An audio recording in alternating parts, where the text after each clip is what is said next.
Chapter 1. Longevity, Marriage, and Freedom. In the realm of the Sun Star, beneath the majestic Fusong tree, the spirit of the Sun Star Fuguangho had attained the exalted status of a great Luo golden immortal, and, transformed into a strikingly handsome youth, sat cross-legged atop the massive roots, his brow furrowed, his mind a tempest of thoughts that he could not conceal. After a prolonged moment, Fu Guang sighed deeply. Since I have arrived, I shall find peace in my existence. Having received a divine name from the heavens and the recognition of the primordial universe, I am indeed the singular great sun golden crow within this expanse. Upon this realization, all his myriad troubles dissipated. He was originally a visitor from beyond the heavens. At the dawn of creation, he fell into the sun star and, after devouring the two great sun golden crows that were destined to emerge from it, embarked upon the path of cultivation. When he reached the true immortal realm, the essence of his being attracted the favor of the Tao, earning him the heavenly name Fu Guang. From that moment forth, Fu Guang became the sole innate divinity upon the sun star. Simultaneously, he was the first and only great sun golden crow in the vast primordial cosmos. Though I have resolved to accept my fate, he pondered with clarity, my aspirations diverge significantly from those of Emperor Jun and Tai. The brothers, with lofty ambitions and fragile lives, yearn to become sovereigns of the primordial universe, seeking to command the order of countless beings. Thus, upon their emergence, they hastened to establish their renown and recruit powerful allies. This drive was understandable, for both were born with the supreme destiny of sovereigns, destined for the path of dominion over the cosmos. Their desire to govern the universe was not misplaced. However, they encountered formidable obstacles. The established powers of the Eastern and Western kings leaders among male and female immortals, respectively, and the defiant descendants of Pangu, the Wu clan. Subsequently, the 6 remaining Daoist sages who could still traverse the primordial realm returned to their rightful places. Among these sages, aside from Yuhua, who attained sainthood through creating humanity, the other 5 sought to preach across the primordial universe and gather the fortunes of all beings. Could the celestial court continue to exert dominance over them? Such a notion was utterly untenable. To unify the primordial world before the Taoist sages achieve enlightenment was conceivable. But after their ascension, the dream of unifying the primordial realm was nothing short of impossible. The sole miscalculation of Emperor Jun and Tai lay in one truth. They were simply born in an opportune time. However, Fuguang's aspirations were distinct from those of Emperor Jun and Tai. He was acutely aware of the impending calamity, a conflict between the Wu and the demon clans, and held no desire to become the ruler of the cosmos. What he sought was a companion for a leisurely existence, to be a transcendent being of immense power, free from worldly concerns. Attaining the supreme path of the saints would be ideal, yet its absence would bear no significant weight. Before his transcendence, he had been diagnosed with a myotrophic lateral sclerosis in his early teens, enduring the affliction for over a decade, ultimately leading to a premature end to his brief existence. He had never tasted love, nor experienced the myriad joys of life. Now, transcending into a primordial divine being, Fu Guang's desires are rather few. His rare obsession is simply to live a little longer, marry a wife, and enjoy a carefree existence. The primordial chaos is perilous, he reflects, reiterating the persistent yearning that has lingered in his heart since his arrival in this realm. Fu Guang sighs. One must be vigilant, for karma and causality can strike unexpectedly. Moreover, the formidable beings of the future will scheme and plot a moment's inattention could lead to one's downfall. Thus, he continues, in addition to possessing sufficient strength, one must always prepare adequately. It is essential to remain cautious in encounters with people and events. With strength as a safeguard, prudence and the ability to endure are 2 of the 3 fundamental elements required to thrive in the primordial world. Do not mock the cautious, for the cautious live long. Furthermore, Fu Guang muses, stroking his chin, the merits of the heavenly Tao are an indispensable shield. In the primordial realm, one can afford to lack many things, but not virtue, and one must avoid karma at all costs. With the merits of the heavenly Tao at one's side, one can tread with greater boldness. Not only does this ensure that one's endeavors may proceed smoothly, but it also necessitates consideration of whether one can withstand any ill intentions directed towards them, as the backlash of their own merits may come into play. Take a step back under the protection of the heavenly Taoist merits.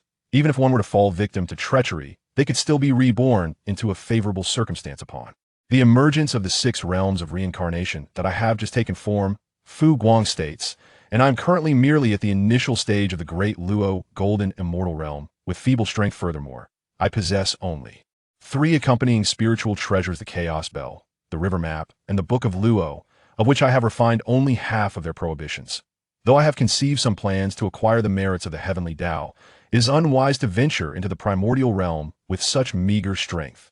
It would be prudent to first enter seclusion and consolidate my realm before proceeding. He genuinely feels his weakness. With only the initial power of a great Luo golden immortal and merely 3 spiritual treasures, he questions his qualifications to roam in such a dangerous primordial chaos.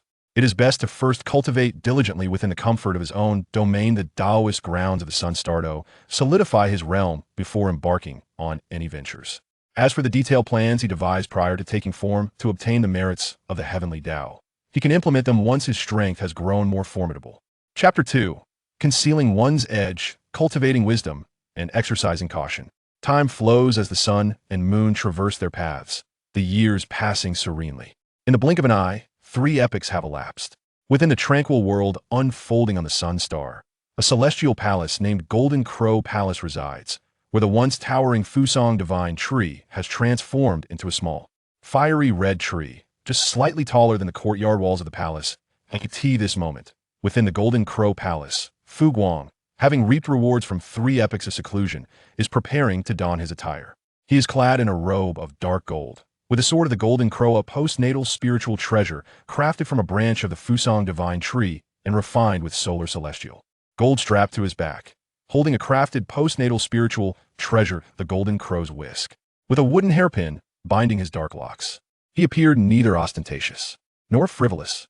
Despite his handsome and masculine features, one must secure a livelihood. He mused, satisfied with his attire, nodding in self-approval. One should conceal one's brilliance and cultivate wisdom, avoiding unnecessary displays. To traverse the vast primordial lands with excessive flamboyance could attract unwarranted troubles. Indeed, this disposition is quite appropriate. Do not assume this to be an impossibility. In the world prior to his traversal, even a casual remark, such as "what are you staring at?" could ignite a bloody conflict, let alone the treacherous expanse of the primordial realm. No need to utter "what are you staring at?" for some might take offense at merely a glance, prompting them to act with hostility. After all, cultivation is as much about refining the heart. Many cultivators in the primordial realm abide by the principle: if displeased, act decisively. Preparations are complete. After ensuring that all was in order and ready, Guang departed from the Golden Crow Palace with eager anticipation. Ascending upon a cloud, he left the Sun Star, descending into the boundless primordial cosmos, venturing towards the vast and uncharted lands of the primordial world. Upon reaching the primordial expanse, Guang did not indulge in aimless wandering. He came with tasks and objectives he had set for himself. Beyond his mission, he would not interfere with other matters. On a cloud, his eyes sparkled with resolve. As he pondered, in the primordial realm, countless races stand tall, each possessing unique ancestral scripts, which remain mutually incomprehensible. The innate divine beings carry their own heavenly inheritances, directly embodying the inscriptions of heaven and earth. From the dawn of creation until this present age, no universal script suitable for all beings has emerged. Only after the relatively unified and diverse demon race appeared did the demon master Kunpeng amalgamate countless scripts, thus creating the demon script, which finally provided a universally applicable script in the primordial realm. Following the demon script, once the human race ascended as the principal inhabitants of the earth, the human sage Zhang Jia crafted an even more universal script for humanity. Since then, the celestial merit attainable through the creation of scripts has been thoroughly exhausted. At this juncture, Guang's purpose in departing the Sun Star for the primordial lands became abundantly clear. His objective was to acquire the celestial merit of script creation. He did not intend to tread the path of emperors, nor did he aspire to unify the myriad races of the primordial realm. Kunpeng's ambition to grasp the opportunity of creating the demon script was thus rendered futile. Therefore, the merit of script creation might very well fall within his grasp. The heavenly way is impartial and selfless, as long as one engages in endeavors that aid the evolution of heaven and earth and facilitate the growth of all beings. It is only natural to seek celestial merit.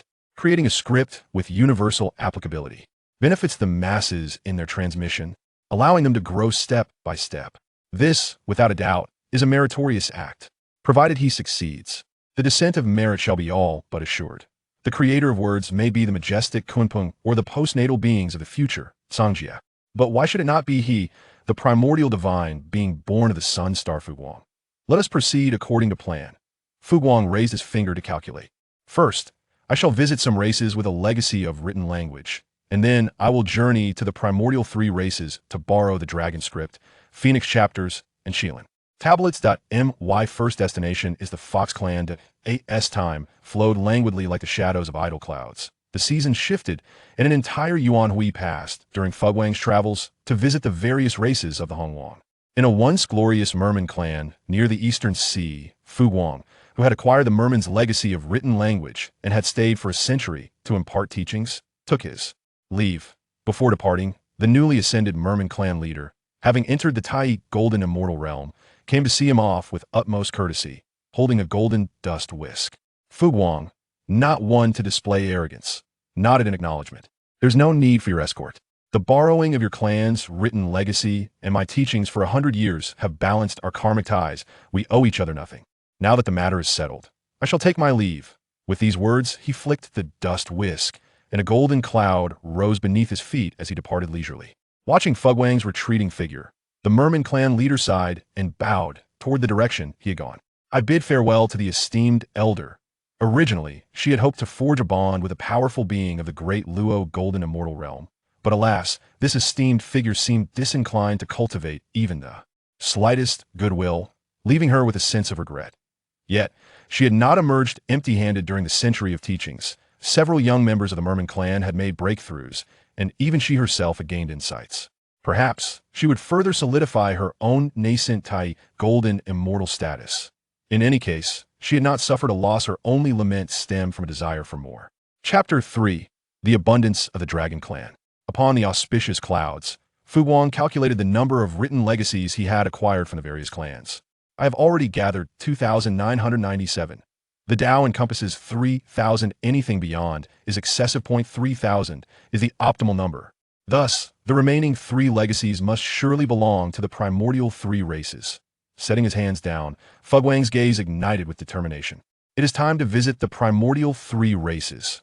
With this thought, Fu Guang turned the direction of the auspicious clouds and set course for the Eastern Sea.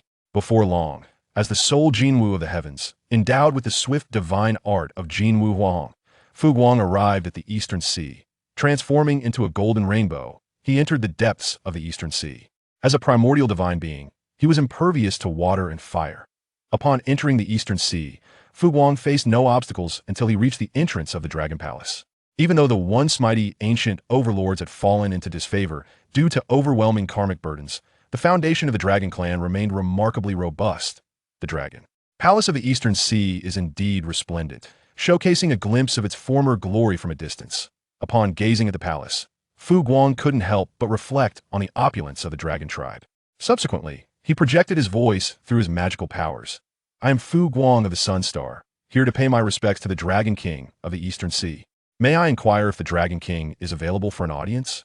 As he introduced himself, a subtle aura of the great Luo emanated from him, not overwhelming, devoid of any oppressive force, and certainly not intended as an affront. It merely served to inform the Dragon King within the palace that he was not a weakling to be easily disregarded. In the realm beyond, it is prudent to be composed, cautious, and humble. However, this does not imply that Fu Guang should be perceived as merely understanding, devoid of martial prowess. Within the Dragon Palace, the Eastern Sea Dragon King, who had been indulging in the company of beautiful concubines, savoring exquisite wines, and admiring the captivating dances of the enchanting mollusk maidens, was abruptly roused by Fu Guang's words and the faint aura of the great Luo. He quickly stood to address Fu Guang. You are Fu Guang of the Sun Star, the eminent figure whose reputation has surged throughout the wilderness during this Yuan Hui? Come, let us step outside and invite him in.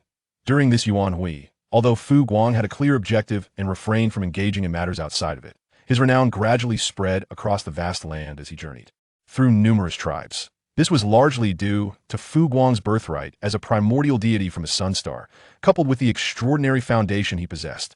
Furthermore, after the previous calamity, with the Hunyuan Golden Immortals now concealed, the great Luo Golden Immortals had become the pinnacle of powerful practitioners within.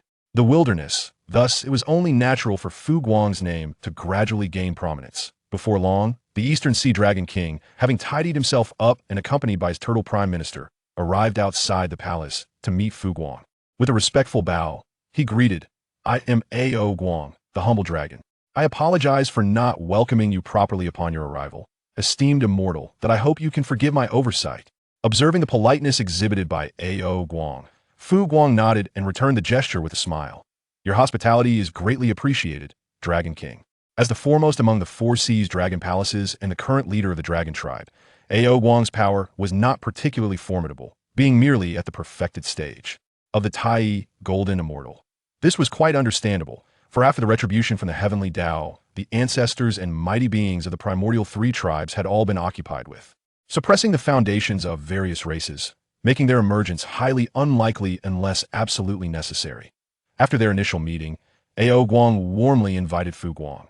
"Might I inquire the purpose of your visit, esteemed immortal?" "Please, enter the Dragon Palace. I have already instructed my servants to prepare a feast in your honor." After a moment of contemplation, Fu Guang replied, "There is no need for a feast. I have come to seek a glimpse of the Dragon Clan's dragon script, and I intend to return a favor to the Dragon Tribe thereafter. I wonder if the Dragon King could facilitate this request." The request to borrow the dragon script did not catch Ao Guang by surprise, as it was widely known that during this Yuan Wei, Fu Guang had traversed the wilderness, seeking to borrow the written legacies of various tribes. "Since it is your esteemed request, there is no reason for refusal," Ao Guang acquiesced. "Esteemed immortal, please be seated. I shall quickly send someone to fetch the dragon script." Regardless of Fu Guang's intentions for the script, it was merely a matter of borrowing. Such an opportunity to forge a benevolent connection with a great Luo Golden Immortal was not something the Dragon Clan would refuse. Moreover, Fu Guang's distinguished lineage and profound roots clearly indicated that he was a formidable being among the great Luo Golden Immortals. It did not take long for Ao Guang to present, with both hands, the original text of the Dragon Clan's ancestral script, imprinted on an extraordinary stone tablet that bore a resemblance to both gold and jade, exuding an aura of rare treasure. Without dwelling on the origins of the stone tablet housing the dragon script, Fu Guang swiftly committed the entirety of the ancestral dragon script to memory and comprehended its essence. After perusing it, he promptly returned the script to Ao Guang. Rising to take his leave, Fu Guang expressed his gratitude. "I am deeply thankful for the Dragon King's generosity. As I previously mentioned, this act of borrowing shall surely yield a favorable return." Upon hearing this, Ao Guang beamed with delight.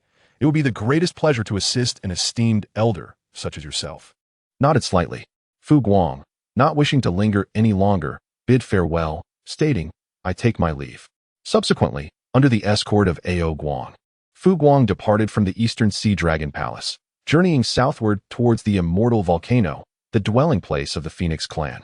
After a while, he obtained the Phoenix insignia from the Phoenix Clan and beheld the Qilin emblem from the Qilin Clan, all while traversing upon the auspicious clouds. With anticipation etched on his face and clarity in his mind, Fu Guang realized he had acquired the 3,000 forms of ancestral scripts. It was now time to retreat and derive the universal script for all of creation. As these words left his lips, a golden arc streaked across the heavens, and Fu Guang departed from the primordial earth, heading straight towards the sun star. Chapter 4. I have become. Creating a script is no simple feat, and moreover, Fu Guang aspires to create a script that caters to both the innate beings and those shaped by later experiences. The task at hand is indeed monumental. However, where there is determination, success will ultimately follow. At a certain moment, after the 5th Yuan meeting, hearty laughter resonated from within the Jinwu Palace. "Ha ha ha. It is done. I, the Taoist master, have succeeded." As the exclamation echoed, the once closed doors of the Jinwu Palace swung open. Subsequently, much like years ago when he entered Seclusion, Fu Guang emerged from the palace, his face adorned with a hue of anticipation. The ancestral text comprises 3,000 characters, and the derivative works total 129,600 characters. Fu Guang emerged from the Golden Crow Palace and subsequently arrived beneath the sacred Fusong tree. With a smile, he remarked, "Now, we are merely one step away from obtaining a spiritual treasure capable of bearing these characters, thus allowing us to demonstrate the merit of creating words to the heavenly Tao. As for the spiritual treasure that will carry these characters, I have long since devised a plan in my heart." Fu Guang gazed upon the sacred Fusong tree and, with a smile, proclaimed, "I shall take a fragment of your trunk, and upon the completion of my task, I shall return to you a share of merit." As his words resonated, the leaves of the sentient Fusang tree quivered gently. With a crisp crack, a seemingly diminutive yet potentially colossal segment of the trunk detached itself from the majestic tree. Floating gracefully before Fu Guang, he accepted this fragment of the Fusang wood. With a smile, Fu Guang clasped his hands in gratitude. "Thank you."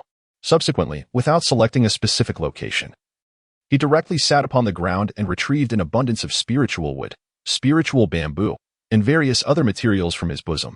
Following this, he displayed a significant quantity of divine water. These items were the myriad treasures he had encountered during his travels among the diverse clans of the primordial wilderness. As the sole golden crow of the great sun, he embodied an entire lineage and, simultaneously, as the spirit of the solar star. Fu Guang was favored by the vast and eternal auspices of the sun. His journeys through the primordial wilderness were naturally filled with serendipitous opportunities. After producing these items, Fu Guang conjured forth an array of tools and spiritual treasures he had refined. Were there any fellow traversers present, they would undoubtedly recognize these implements as tools for papermaking, movable type printing, and the crafting of writing instruments, forming a complete set necessary for the creation of a book. The act of forging written language is a monumental merit. Likewise, for those beings devoid of magical power, the tools for writing and inscribing characters also contribute to the accumulation of virtue. As for the extent of this merit, it remains uncertain. Nonetheless, even the tiniest morsel counts. Who could possibly deem the merits of heavenly law excessive? Although the processes involved cannot be bypassed. As a being of the great Luo, employing celestial techniques to produce paper, ink, and printing tools was indeed a trivial endeavor. Before long, sheets of paper, primarily composed of the pulp from the Fusang divine tree, with various spiritual woods and bamboos as supplementary materials, came into existence. A brush with a handle forged from solar celestial gold and bristles crafted from his own feathers was fashioned. A lustrous ink block imbued with spiritual essence was created, along with a complete set of printing tools. All these items were birthed in Fu Guang's capable hands. Once all preparations were meticulously completed and thoroughly checked for any omissions, he was ready to proceed. Fu Guang's expression was grave as he waved the golden crow's whisk to purify himself. He then raised his gaze to the heavens and, channeling his magical powers, spoke with a resonant voice. "Heavenly Tao above, I, the spirit of the sun star, golden crow Fu Guang, observe the vast expanse of myriad beings. There exists no universal script, nor any common writing instruments, rendering the transmission of knowledge among beings futile. Thus, I have traversed the ancient wilderness, consulting the ancestral texts of various tribes, and today I have created 3,000 characters of ancestral script, along with 129,600 characters of expanded text. The writing implements include 4 tools: brush, ink, paper, and inkstone, while the printing tool is the movable type. Today, my virtuous endeavor reaches completion, and I hereby report to the heavenly Tao, making it known to all beings. Henceforth, the transmission shall be facilitated, benefiting the ancient wilderness. I implore the heavenly Tao and all beings to witness this." As Fu Guang's words resonated, an immense will descended, sweeping over him and the various tools he had laid out. Moments later, the resounding chime of the heavenly Tao echoed, and a majestic force illuminated Fu Guang's figure against the celestial dome of the ancient wilderness, drawing the attention of many powerful beings and the myriad creatures. Within the Kunlun Yushu Palace, the 3 pure ones of Pangu paused in their discourse, gazing in astonishment towards the direction of the sunstar. The expressionless Taiji Laozi, the somewhat surprised Yuqing Yuanshi, and the curious Tong Tian of Shangqing exchanged glances. In the boundless sea of blood, the figure of the young ancestor of the Mingyi, clad in crimson, furrowed his brow, casting a disdainful glance at Fu Guang, whose figure manifested in the heavens. Across various primordial sacred grounds, whether in Wuzhuang Guan, Ling Mountain, or a certain Taoist temple on Buzhou Mountain, eyes filled with curiosity, disdain, or indifference were directed towards Fu Guang's silhouette. Meanwhile, the tribes in the ancient wilderness that Fu Guang had visited were taken aback, their expressions reflecting shock. Within the Eastern Sea Dragon Palace, Ao Guang's face lit up with surprise. Could it be that this esteemed elder seeks to attain merit through the power of written words? If that is the case, then back then, when Fu Guang came to borrow the dragon text, he spoke of the benefits of the promised return. If all goes as anticipated, it should indeed be the merit of the heavenly path. The mere thought of this possibility filled Ao Guang with excitement. Similarly, the chieftains of the Phoenix clan and the Qilin clan also began to share in this exhilaration. This is the merit of the heavenly path. Even the smallest portion would be invaluable for the three clans burdened with profound karma. They were acutely aware that, at this moment, they were being enveloped by the magnificent power of the heavenly path, resonating throughout the vast expanse of the primordial world. Fu Guang's expression grew serious. Subsequently, with an earnest demeanor, he picked up an ink stick and poured a measure of divine water into the inkstone, commencing the grinding process. Once the ink was produced, Fu Guang lifted his brush and began to apply ink onto the paper, inscribing with intent.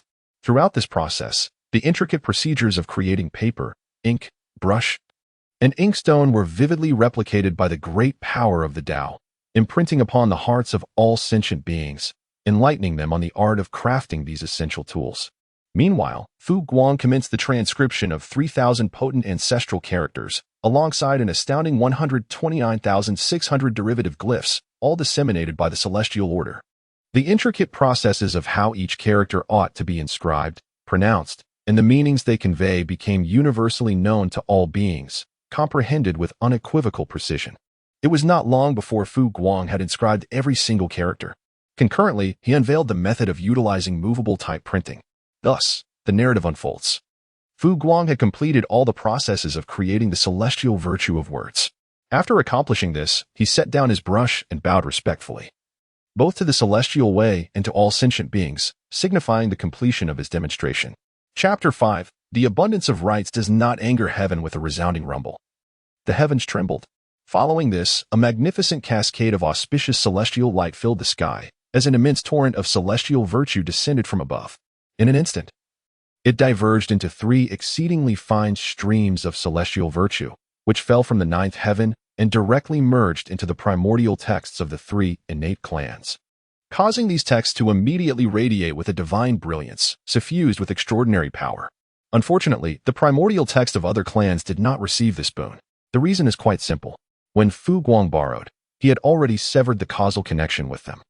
The celestial merits that should have belonged to their ancestral texts naturally became his own. The 3 primordial clans possess an abundance of resources and do not require the benefits of Fu Guang's teachings.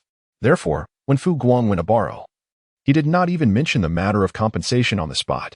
Given the immense wealth of the 3 innate clans, the meager compensation he offered was likely insignificant.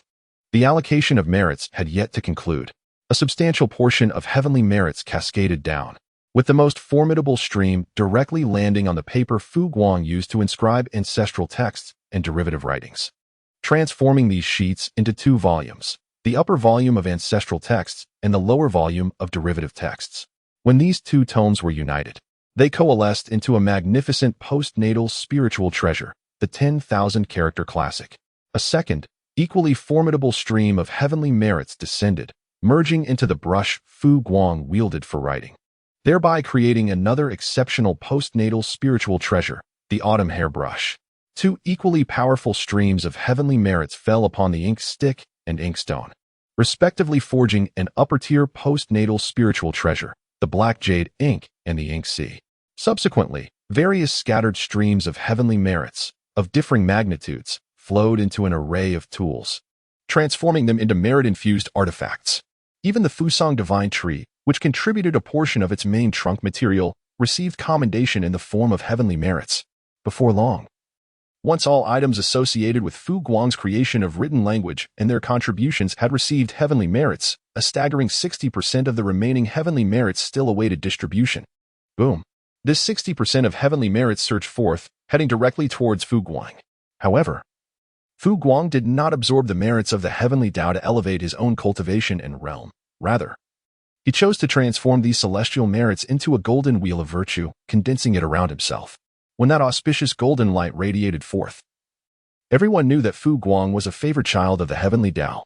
Dare to provoke me? We shall see if you can endure the retribution of the heavenly Tao.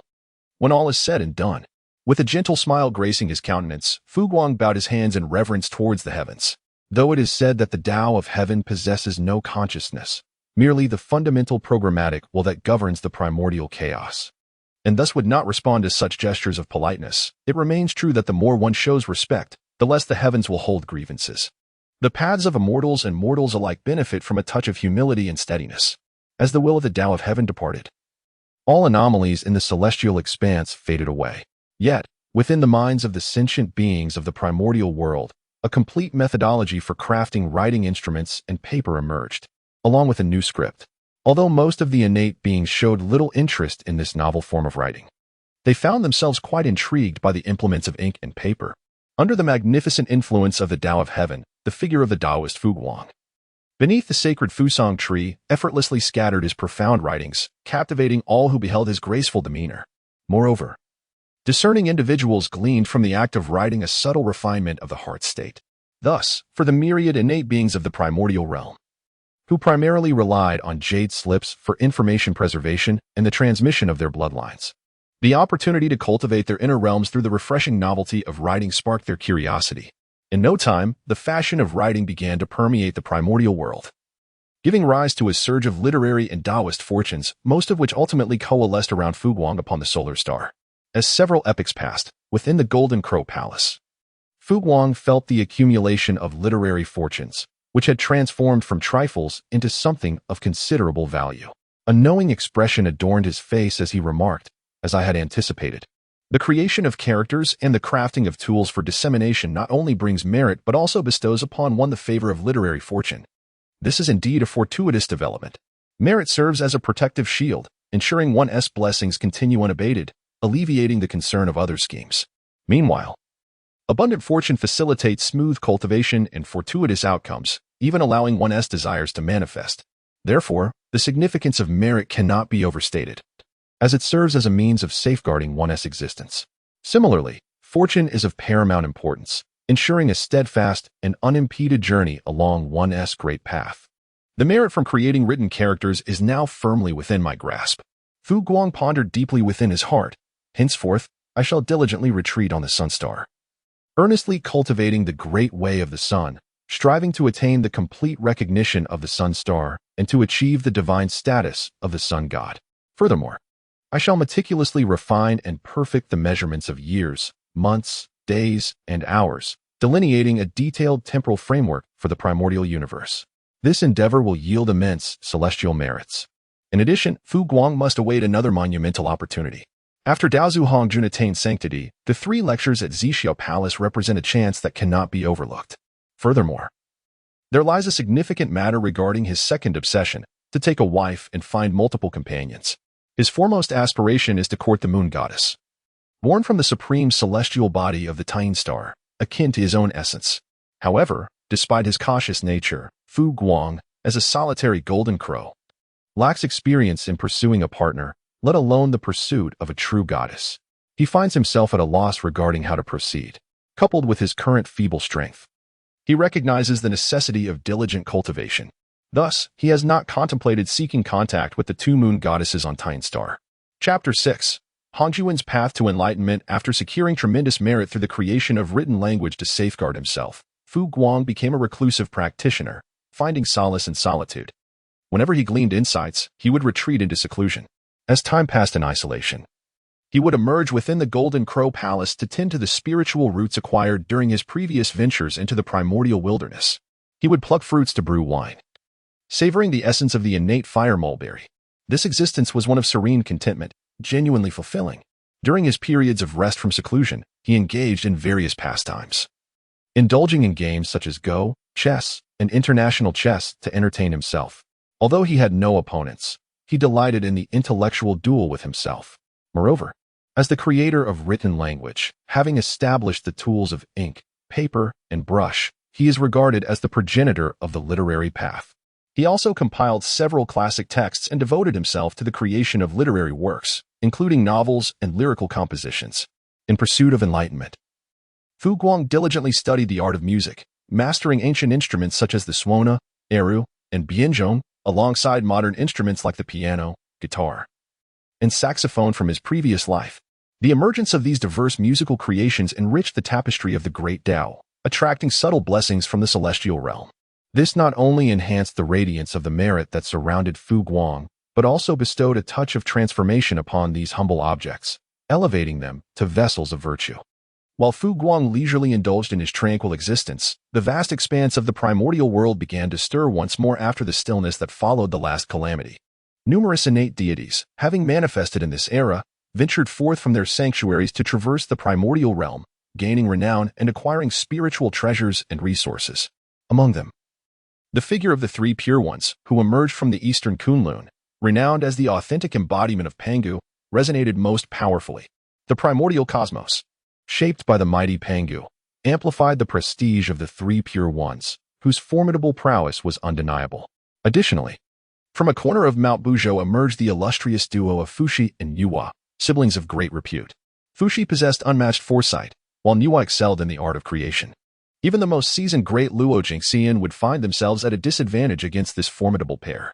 The boundless sea of blood, with its 12 grades of fiery red lotus beneath their feet and the unparalleled swords of innate spiritual treasures held in their hands, epitomized the fearsome might of the Blood Sea ancestor, known for his immortal prowess over the endless Blood Sea and the River of Oblivion. The duo of Hongjun from the Fire Cloud Cave and Xinyuanzi from Mount Wanshou also commanded immense respect, instilling fear in any who dared to provoke them. The swift prowess of the Kunping from the Northern Sea was unmatched across the primordial universe. The lunar goddesses, Shiha and Changxi, renowned for their beauty, were celebrated throughout the realm. In this momentous time, the vast primordial world became a stage for myriad talents, with innate deities making their grand entrances, creating a spectacle of unparalleled brilliance. As the years flowed by, a decade passed amidst this vibrant milieu.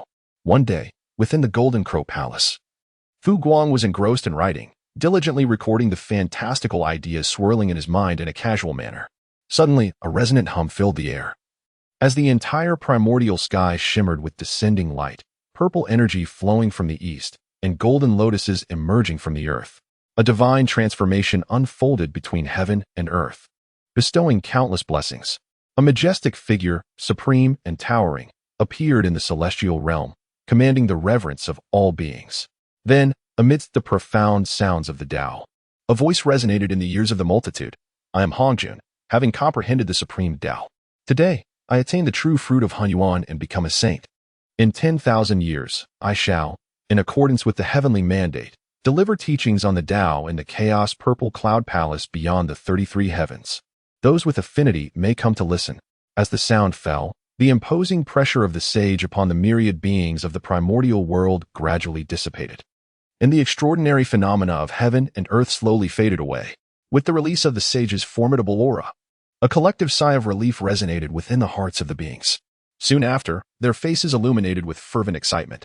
The unparalleled opportunity presented by the sage's teachings was profoundly captivating. In that moment, figures from all corners of the primordial realm took to the skies on auspicious clouds, wielding spiritual treasures, soaring upwards toward the boundless chaos beyond the heavens. Among these eager practitioners journeying to the outer chaos to absorb the sage's wisdom, there were both the mighty and the meek.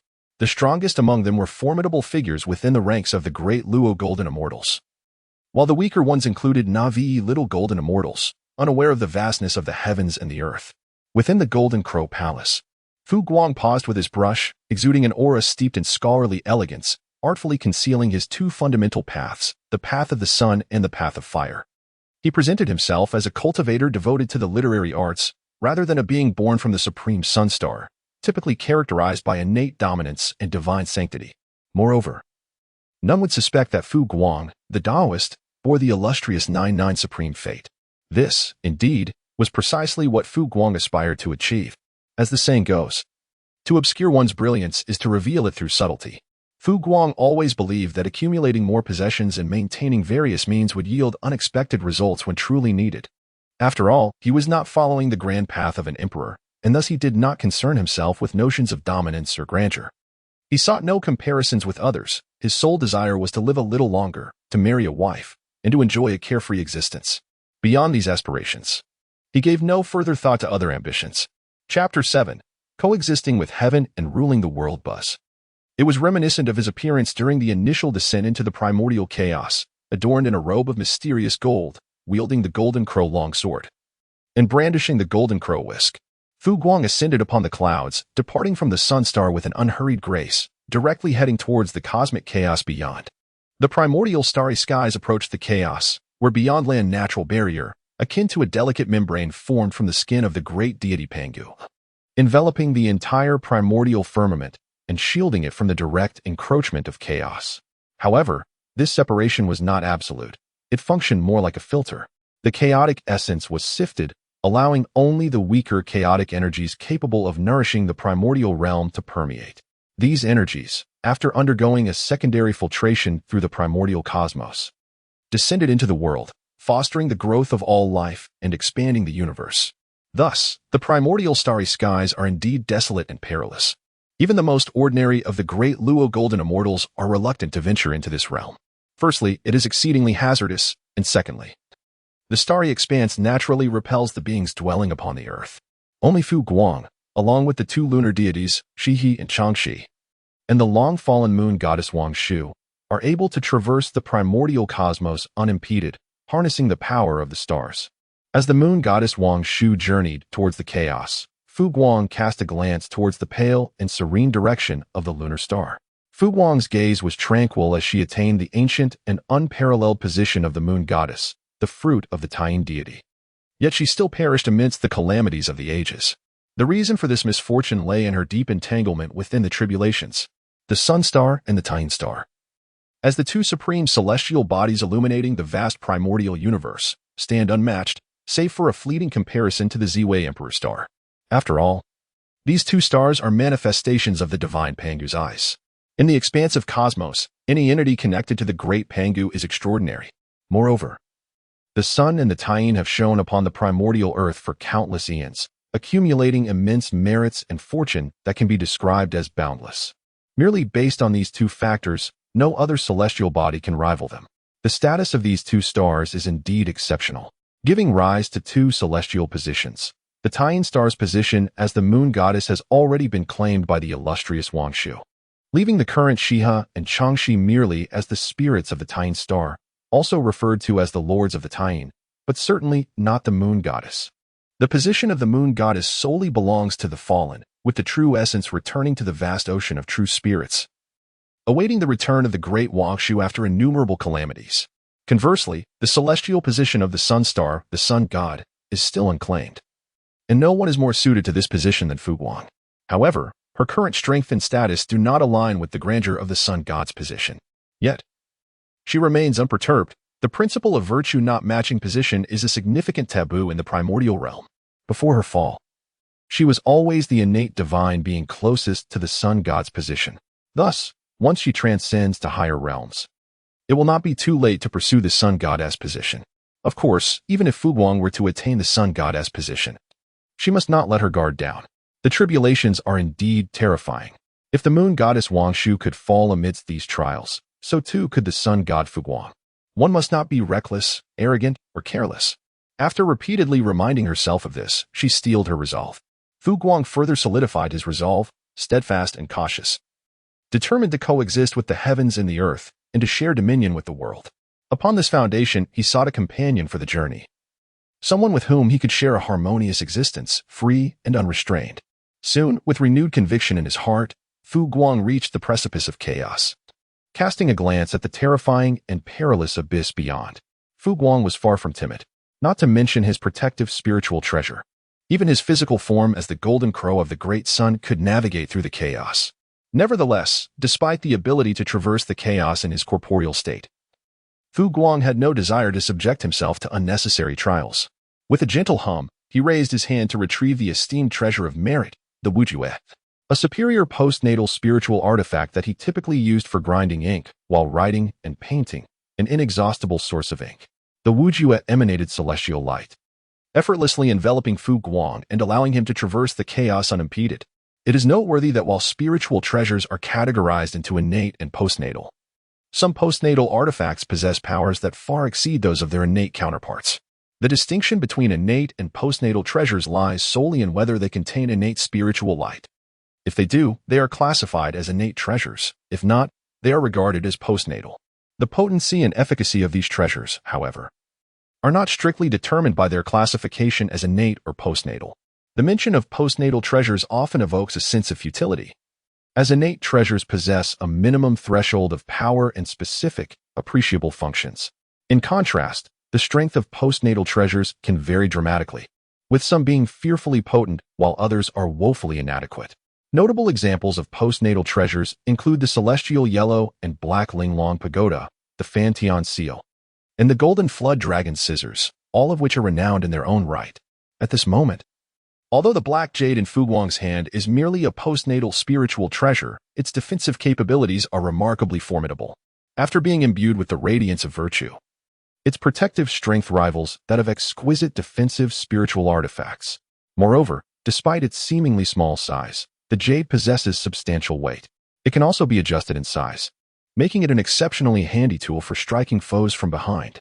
This item is undoubtedly one of Fu Guang's essential treasures for venturing forth, and he holds it in high regard. After activating the jade to shield himself, Fu Guang followed the guidance of his inner thoughts and journeyed deeper into the chaos. In the boundless wilderness, where time is unmarked and chaos knows no years, Fu Guang navigated through the tumult. The sense of urgency within him intensified, and his gaze brightened as he approached his destination. Suddenly, an overwhelming force smoothed out the treacherous chaos before him, transforming it into a tranquil sanctuary amidst the tumult. Simultaneously, an ancient and majestic palace, radiating the essence of sagehood, materialized before Fu Guang's eyes. The Purple Cloud Palace had arrived. Gazing upon this magnificent structure, he was filled with awe. Fu Guang wore a smile on his face. Subsequently, he respectfully bowed towards the entrance of the Purple Cloud Palace, expressing his gratitude. "Thank you for the guidance, sage." As the saying goes, politeness is never misplaced. Regardless of whether the sage took notice, his actions would at least leave a favorable impression. Yet, what if this act of courtesy brought him unforeseen benefits? In the primordial universe, such possibilities do exist. After all, it is said that the Great Way has 50 branches. Heaven and earth divide into 49. One must evade one. This potential represents an additional opportunity for all beings. Chapter 8. It is you. The 8th chapter features that illustrious figure, the Lord of the Solar Star, the progenitor of literary Tao, a formidable being among the great Luo. He appeared amiable and approachable. Alas, after our arrival, I forgot to pay my respects to the sage. I must rectify this oversight to avoid displeasing him. At the entrance of the Purple Cloud Palace, several swift-footed cultivators, anxious in their hearts, had already arrived. Upon seeing Fu Guang, they immediately recognized his identity. Moreover, due to Fu Guang's act of salutation towards the palace, realization dawned upon them, their expressions subtly shifting. When they arrived, they had all experienced some degree of exhaustion. Those who were slightly weaker had even sustained injuries.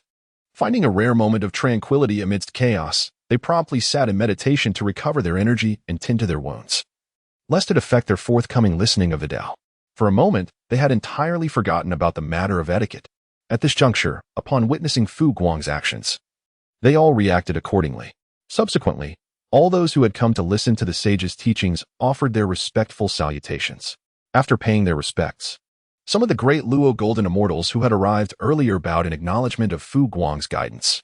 Fu Guang, not want to be proud, responded to their gestures with kindness. Of course, every situation has two sides.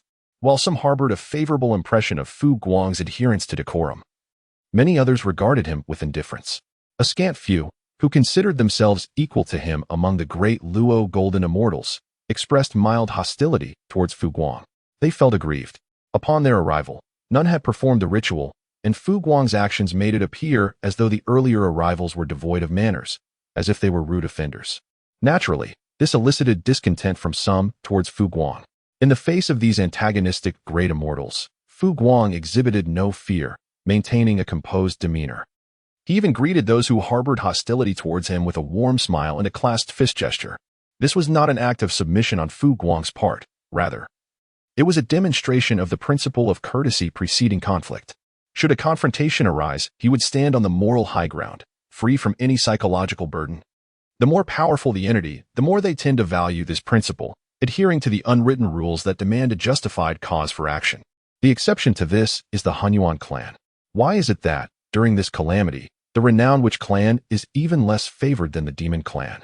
The answer is simple. The demon clan, despite its ruthlessness, still adheres to certain principles and unwritten rules. In contrast, the witch clan does not. Each member of the witch clan believes firmly in their own doctrine, asserting that their progenitor, Pangu, is supreme, and they, as his descendants, hold the second position, deeming all others as insignificant. Returning to the main point, after performing a respectful greeting, he acknowledged the numerous Luo Jingxian present. Subsequently, He sought a tranquil spot to sit cross-legged. With a treasured artifact by his side and having traversed from chaos, he felt no significant exhaustion. However, it was prudent to remain inconspicuous at this moment. As for the attention garnered from bowing at the entrance of the Zixiao palace, that was a different matter altogether. In comparison to the concerns he could easily resolve, the presence of the formidable figure known as Hong, the collaborator of the heavenly Tao, the true great boss, and the spokesperson, was evidently of greater significance, was it not? When weighing the two interests, one naturally opts for the greater benefit. Overall, the conduct of Guang, embodying a sense of propriety, merely elicited the disdain of a few heavily burdened beings, unmistakably malevolent figures among the great Luo golden immortals. The rest either regarded it favorably or remained indifferent. Retiring discreetly among the multitude of great Luo golden immortals, Guang appeared inconspicuous as he quietly cultivated his own state. Thus, time passed imperceptibly. Gradually, the throng of 3,000 guests at the Zixiao palace began to arrive, some coming alone while others came in pairs. Among them were illustrious figures like Kunping, the Three Pure Ones, Zenyuanzi, and Hongjun. Some made grand entrances, while others arrived quietly, such as the ancestor of the underworld river, who burst through chaos with a fiery red lotus, and the two lunar goddesses, who descended bathed in serene moonlight. In summary, Guang, who observed from the periphery, was somewhat familiar with these future illustrious innate powers. While he paid little heed to the other innate beings, one individual did catch his attention, Dong Guang. Among the assembly of innate powers, he recognized a dignified presence, exuding an imperial aura, a great Luo golden immortal forging friendships and alliances. The judgment of Guang has revealed the identity of the other party as Ziyang, a master of both imperial and celestial paths. Following this first lecture, he is destined to be conferred by the sage, ascending to the position of the foremost male immortal, and will establish the Eastern King's court in the realm beyond the seas. However, under the original trajectory, the Eastern King ultimately faced failure, meeting his demise at the hands of Emperor Jun and the Eastern Emperor Tai. Although his true spirit was reborn after the emergence of the earthly cycle of reincarnation, the Eastern King of that time was no longer the same as the current one. It remains uncertain what fate awaits him in this life. In Guang's heart, a sense of curiosity lingered. After all, he had no intention of pursuing the path of the emperor, nor did he wish to engage in a relentless struggle with the Eastern Prince. Thus, it was certain that he would not take action against the Eastern Prince. What, then, would be the fate of the Eastern Prince? This question piqued Guang's interest immensely. Chapter 9. The Supreme Trickster, Western Queen Mother. Time flows like a swift current, fleeting in an instant. Before the gates of the Purple Cloud Palace, a multitude of cultivators had gathered, and the hour set by the sage for the commencement of his discourse was rapidly approaching. At a certain moment, Taoist ancestor Tongzi Haoyan, who had been standing at the entrance of the Purple Cloud Palace, drowsy and listless, suddenly became alert. With a serious expression, he proclaimed, "The 10,000-year period has arrived. The master is about to commence his teaching of the great Tao. I invite all fellow Taoists to enter the Purple Cloud Palace." Upon hearing Haoyan's words, all the cultivators present rose with fervor, their eyes ablaze with anticipation as they gazed at the slowly opening gates of the Purple Cloud Palace. Guang is no exception. This is indeed the moment when the sage expounds on the grand principles. He traverses the primordial chaos, devoid of any system, while bearing the original fate of both Emperor Jun and Tai to a certain extent. A moment's carelessness could lead him astray. Thus, Guang must seize every opportunity to diligently enhance his cultivation, treading cautiously and methodically along his own path, fearful of inadvertently following a similar trajectory. Should that occur, he would truly face dire consequences. However, a question arises as Guang awaits the complete opening of the gates to the Purple Cloud Palace. He is unexpectedly drawn to the solitary figure of the young boy Haotian standing before the palace gates. His heart is filled with uncertainty. Is there only one disciple, Haotian? And where has the Yaoqi gone? In the original trajectory, there should have been the Queen Mother of Yaoqi alongside Haotian, destined to become the rulers of the heavenly court.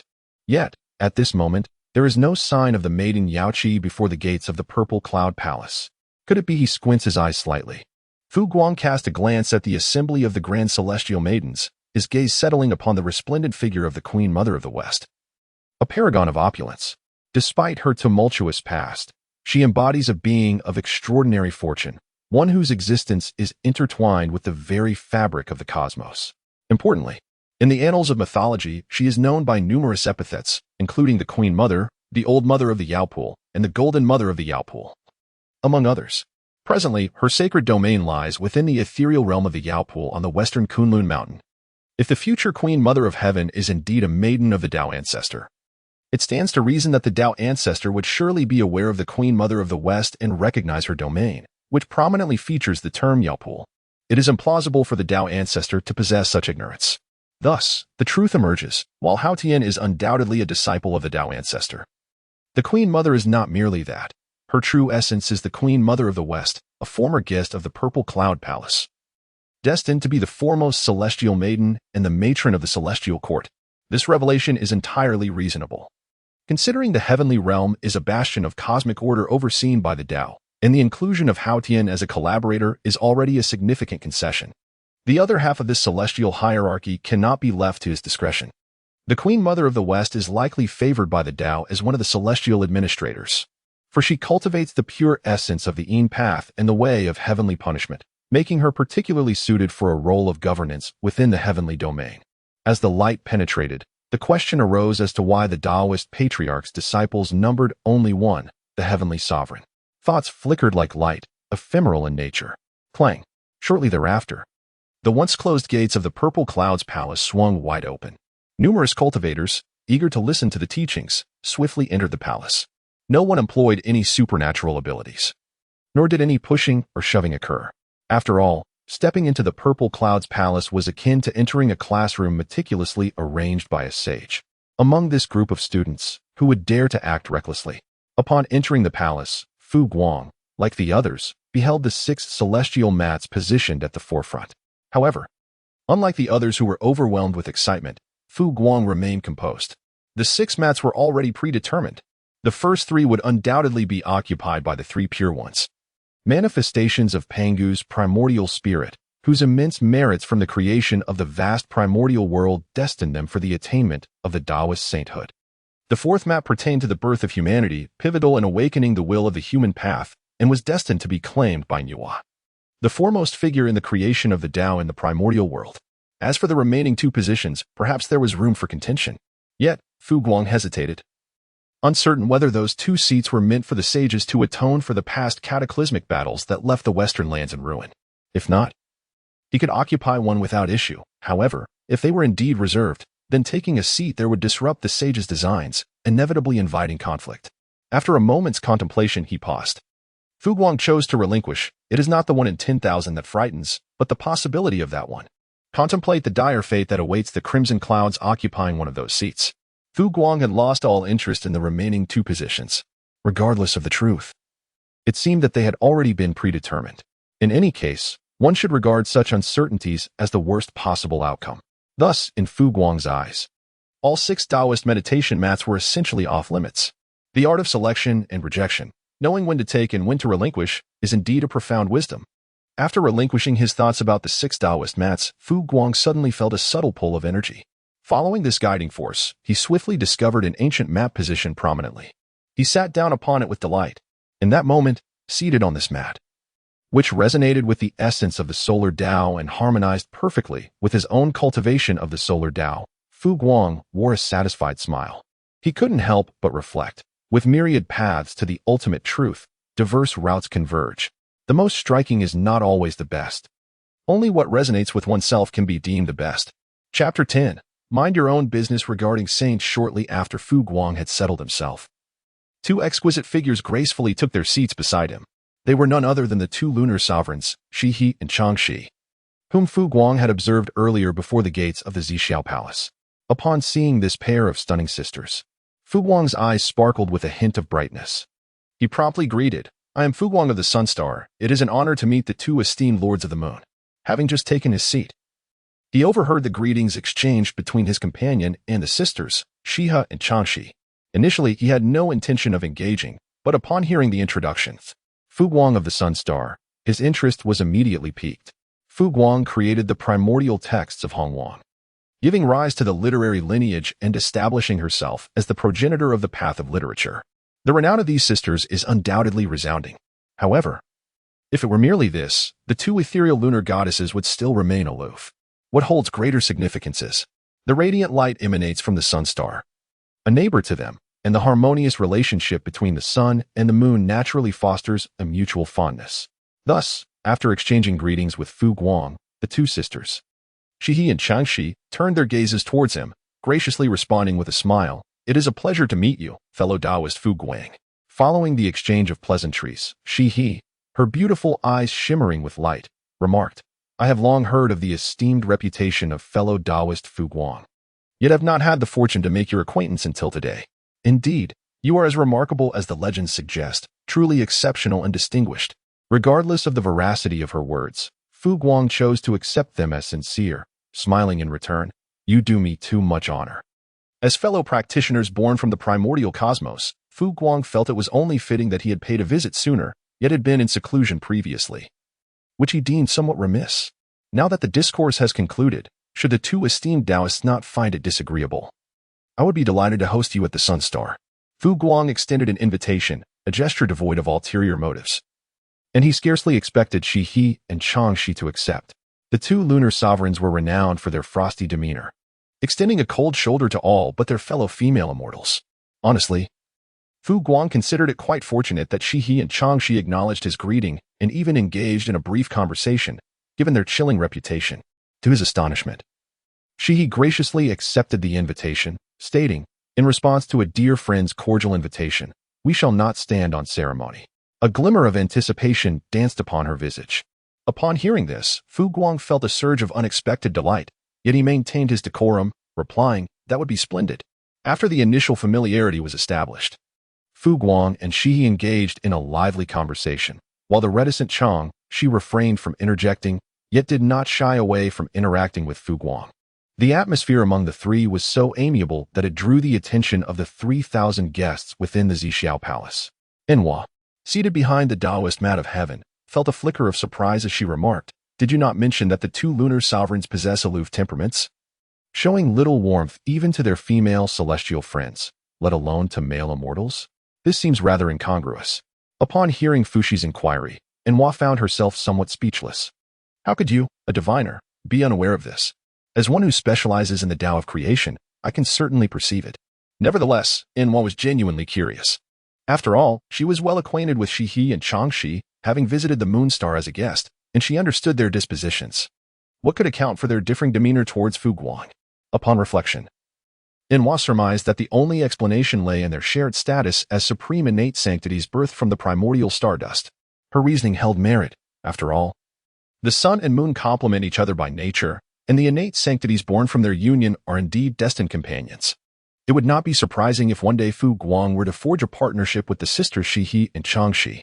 For now, their amiable discourse was merely a natural occurrence.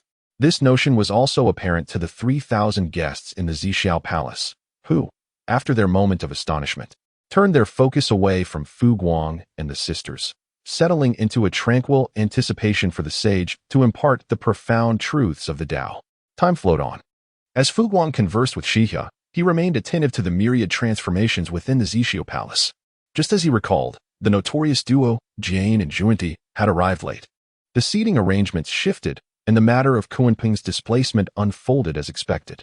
Subsequently, the moment Zhuanti settled upon the sixth Taoist mat, a resonating hum heralded the long-anticipated arrival of the Taoist sage, Hongjun, who materialized upon the elevated dais. Casting a sweeping glance over the assembly below, he proclaimed, "From this day forth, the seating shall be established and is not subject to alteration." What a revelation! As Fu Guang exclaimed in astonishment, following the seating of all, the sage had yet to appear. Now, with the arrival of the guiding and assisting deities, who had cunningly seized the heavenly Tao mat, the sage manifested himself, calmly announcing that the positions were thus established. It is difficult not to entertain suspicions that there is some underhandedness involved in this arrangement. This fleeting thought passed through Fu Guang's mind. Being a great Luo golden immortal, possessing complete spiritual essence and unified thoughts, as long as he did not openly express his indignation towards the sage in his heart, the sage would remain unaffected. However, it is best not to dwell on such matters. He was merely a feeble and pitiful little golden crow, harboring only a modest ambition for longevity and the desire for a spouse, wishing to maintain stability at home while indulging in romantic escapades. Therefore, it was prudent to concern himself little with the affairs of the sage. Even the act of contemplation should be minimized. He resolved to ascend steadily, one step at a time, according to his own pace. Chapter 11. Seeking tranquility of heart. In this chapter, a single declaration established the seating arrangements within the palace. The sage spoke no further. With a resounding clang, as the gates of the purple sky palace closed, an immeasurable resonance of the great Tao emanated from the sage. And as he spoke, the sound of his teachings filled the entire palace. The sermon commenced. The sage's discourse was indeed extraordinary, the myriad sounds of the Tao, the celestial phenomena, and the heavenly clouds of celebration were all manifest, creating an ocean of the great Tao within the purple sky palace. Fu Guang too has immersed himself in the state of enlightenment and realization. Although at the time of transformation, Fu Guang's cultivation was at the early stage of the great Luo golden immortal, comparable to that of Dijuan and Tai after their differentiation. In truth, Fu Guang's profound foundation far surpasses that of Dijuan and Tai. After all, he is the embodiment of the complete golden sun fire, the sole golden crow of the great sun, rather than one of the two three-legged golden crows of the primordial chaos. At this moment, Fu Guang has directly entered a state of enlightenment within the great Tao of the sun and the great Tao of fire, both of which resonate profoundly with him. In the blink of an eye, 3,000 years of preaching have elapsed. Within the purple sky palace, the sage, who was once passionately expounding, suddenly came to an abrupt halt. The resonance of his Tao withdrew, and the extraordinary phenomena within the palace, along with the true essence of the great Tao, dissipated entirely, returning to a state of ancient simplicity and silence. The 3,000 guests who had been listening gradually awakened, each bearing expressions of unfulfilled longing, clearly unsatisfied with the brevity of their experience. However, as the sage chose not to continue, they found themselves without recourse, reluctantly departing from the state of listening. Fu Guang harbored some regrets, merely a hair's breadth away from perfection. If only he had approached the path of the sun and the path of fire just a fraction more, he could have attained completeness. His secondary studies in time, space, deduction, and arrays had also exhibited significant advancements. Nonetheless, a certain distance remained from absolute fulfillment. Returning to the sun star for a period of seclusion should enable him to achieve completeness in both his primary and secondary paths. Then, he could prepare for the mixed origin golden immortal Tao fruit. Indeed, at this pivotal juncture between the path of severing the three corpses and that of the mixed origin golden immortal, Fu Guang resolved to pursue the latter. The motivation was simple, a quest for inner peace. It is well known that there are three paths to enlightenment. The first involves wielding immense willpower, unparalleled magical prowess, and extraordinary fortune to master a boundless Tao and attain sanctity. This method yields the most formidable mixed origin Deluo golden immortals, with the sole representative being the venerable Yang Mei, who has since departed from the primordial chaos. The second entails severing the three corpses to achieve a quasi-saint status, then merging the three corpses to attain enlightenment. This approach produces mixed origin Deluo golden immortals that are slightly less powerful than those from the first path, yet still formidable, with the only notable figure being the sage on the platform, Taoist patriarch Hongjun. The third path revolves around the accumulation of merit. Regardless of the type of merit, achieving a substantial quantity allows one to elevate their cultivation through merit alone, thus attaining the mixed origin Deluo golden immortal status. This method, while yielding the weakest mixed origin Deluo golden immortal, is only relatively feeble. Even the weakest saint surpasses countless beings beneath their rank. Currently, in the primordial chaos, after Taoist patriarch Hongjun has delivered his three teachings, he is poised to transform into the spokesperson of the heavenly Tao. Following the completion of the heavenly Tao, the first path, even if not entirely obstructed, will undoubtedly become significantly more challenging than before. As for the second path, although a pioneer exists, the precedent set by the heavenly Taoist lotus seat raises doubts about the safety of the three corpses severing method. Of course, Taoist patriarch Hongjun may not resort to underhanded tactics that would prevent anyone from succeeding in enlightenment through the severing of the three corpses. However, given Fu Guang's cautious nature, upon sensing any unease, he decided against pursuing that path. The mixed origin golden immortal path seemed quite suitable. Henceforth, even when seeking enlightenment, he would only traverse the most reliable path of merit. In that case, whether the three corpses are severed or not, it ultimately amounts to the same, for they are destined to attain merit and enlightenment. As the 3,000 guests emerged from their state of listening and cultivation, the sage atop the high platform remained silent, directing his gaze toward the 6 individuals seated before him: Pangu, the 3 purities, Nuwa, Jiayin, and Juanti. Although all 3,000 guests within the Zixiao palace might refer to him as their master, he had but these 6 true disciples. The task of imparting knowledge to the 3,000 guests was a divine duty, while the subsequent opportunity for enlightenment solely belonged to his disciples. Upon witnessing this, the 3,000 guests in the Zixiao palace were momentarily taken aback, before each came to understand that those 6 unique cushions indeed held greater opportunities. The expression of Hongjun, forced to relinquish his seat, was exceedingly stiff, while Kunpeng's countenance turned ashen, his resentful gaze shifting toward Hongjun. Had it not been for Hongjun, Kunpeng would not have been compelled to vacate a position where he could converse closely with the sage. Of course, no one paid heed to the reactions of Hongjun and Kunpeng. At that moment, the 6 individuals upon those cushions displayed expressions of delight. Taiji Laozu was the first to regain his composure, presenting a question regarding his cultivation. Logically, since Pangu and the 3 purities were one entity, Taiji Laozu's inquiry represented the concerns of the entire triad. The second question was naturally expected to come from Yuhua. However, Yuqing Yuanshe, evidently unwilling to forfeit this opportunity, directly posed the second question. Observing his second brother's initiative, Shangqing Tongtian followed suit with a question of his own.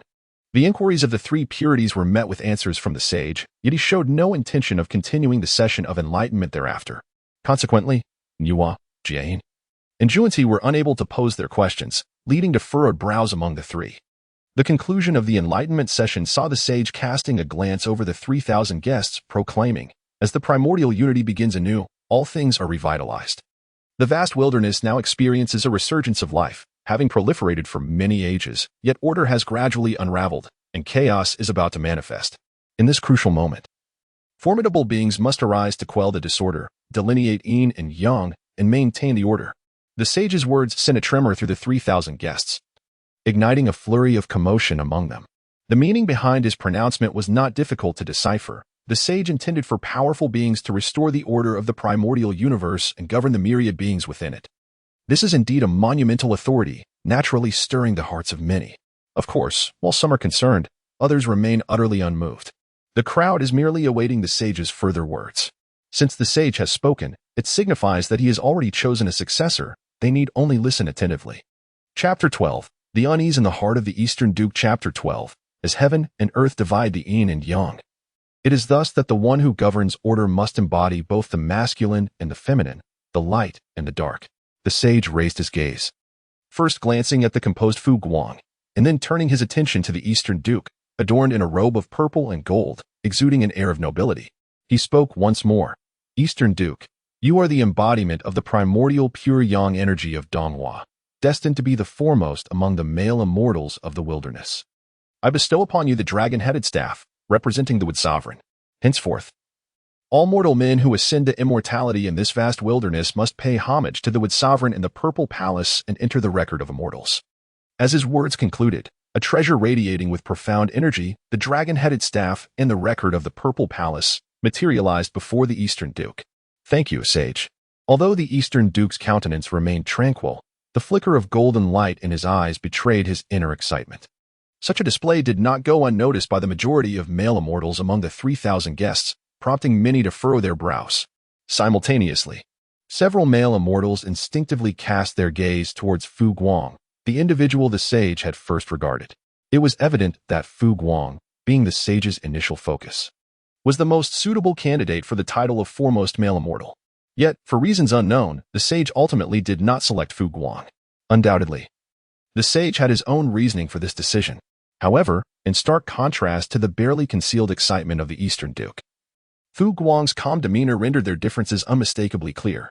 Fu Guang elicits a greater sense of comfort compared to the ambitious Dongwang Gong. Not only has he pioneered the path of literature and philosophy, offering a serene respite for spiritual cultivation, but his demeanor, calm and unperturbed, stands in stark contrast to the overt ambition of Dongwang Gong. The attitude of the 3,000 guests is patently evident. Regrettably, in his ecstatic state, Dongwang Gong appears rather oblivious to this. Even if he were to notice, he would likely dismiss it with indifference. As the anointed leader of the male immortals, who would dare to oppose him or refuse to yield? Of course, Dongwang Gong's behavior remains within acceptable bounds. The sage has certainly observed these dynamics, yet he refrains from any overt reaction, with a mere shift of his gaze. He directs his attention towards the esteemed Shi Wangmu among the numerous Deluo female immortals. Shi Wangmu, you embody the exquisite essence of pure Yin from the primordial realm and may stand as the foremost among the female immortals of the wilderness. I bestow upon you the Western Plains flag as the Golden Mother. Henceforth, all mortal women ascending to immortality in the wilderness shall inscribe their names in the Golden Register and pay homage to the Wangmu. As the sage's words resonate, a regal and graceful Deluo female immortal, Shi Wangmu, rises to express her gratitude. Thank you, sage. In contrast to Dong Wang Gong's barely concealed excitement veiled in feigned composure, Shi Wangmu remains remarkably poised and dignified from the moment of her thanks to the acceptance of the spiritual treasure in the Golden Register. With the somewhat disingenuous Dong Wang Gong preceding her, Shi Wangmu has garnered considerable favor among the 3,000 guests. Moreover, it is worth noting that the number of female immortals in the wilderness is significantly fewer than their male counterparts, with Deluo female immortals being even more scarce. Thus, many of these female immortals are familiar with one another and often share amicable relations, resulting in a less competitive atmosphere compared to that of the male immortals. As the foremost among them, Shi Wangmu naturally does not concern herself with the affairs of the male immortals, which adds a unique dimension to her position. After arranging matters concerning the leaders of both male and female immortals, the sage finds himself with no further obligations. He declares, after 3 yuan meetings, the Zixiao palace shall reopen. You may now depart. With his words, the sage's figure vanishes from sight. The 3,000 guests within the palace are momentarily taken aback, then gradually rise, preparing to take their leave. Among the crowd, Fu Guang, who has played the role of an observer throughout, also rises, adjusts his robes, and respectfully bows towards the high platform where the sage spoke. Thank you, sage, for imparting your teachings.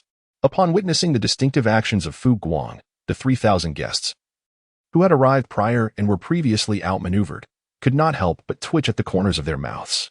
Subsequently, they emulated his behavior, bowing towards the high platform. Beside Fu Guang, Shihi and Changxi exchanged glances and also performed a bow. Even the 3 pure ones, along with Nuwa, who had initially taken steps towards the exit of the Zixiao palace, halted their advance, turning to offer their respects as well. After the ceremonial bow, the 3,000 guests regarded Fu Guang with a myriad of expressions, strange, surprised, and vexed, among others, directed at this conspicuous figure. Most of the 3,000 guests, who had not been aware of the propriety of the bow, silently criticized the situation in their hearts. Particularly, the 3 pure ones, who had benefited from the enlightenment of the saints, found it astonishing that they could forget to express their gratitude. This realization left them feeling somewhat agitated in the face of the gazes from the 3,000 guests. Fu Guang, seemingly unperturbed, turned to his side, where Shihi and Changxi wore expressions that were slightly peculiar. He extended an invitation. Dear friends, shall we journey together? Upon hearing Fu Guang's proposal, Changxi nodded in agreement. Shihi inclined his head, affirming, it is certainly agreeable. Soon enough, the trio departed from the Zixiao palace, engaging in light-hearted conversation. Fu Guang summoned the exquisite postnatal merit treasure, the Wu Wan, which radiated golden light, to envelop himself and the 2 lunar goddesses. They then plunged into the chaos, making their way back to the primordial realm. Amidst the crowd, observing Fu Guang, Shihi, and Changxi as they departed, the Eastern Prince, surrounded by several Deluo male immortals, felt a flicker of contemplation in his eyes, his brow slightly furrowing. The sage had cast a glance at Fu Guang first.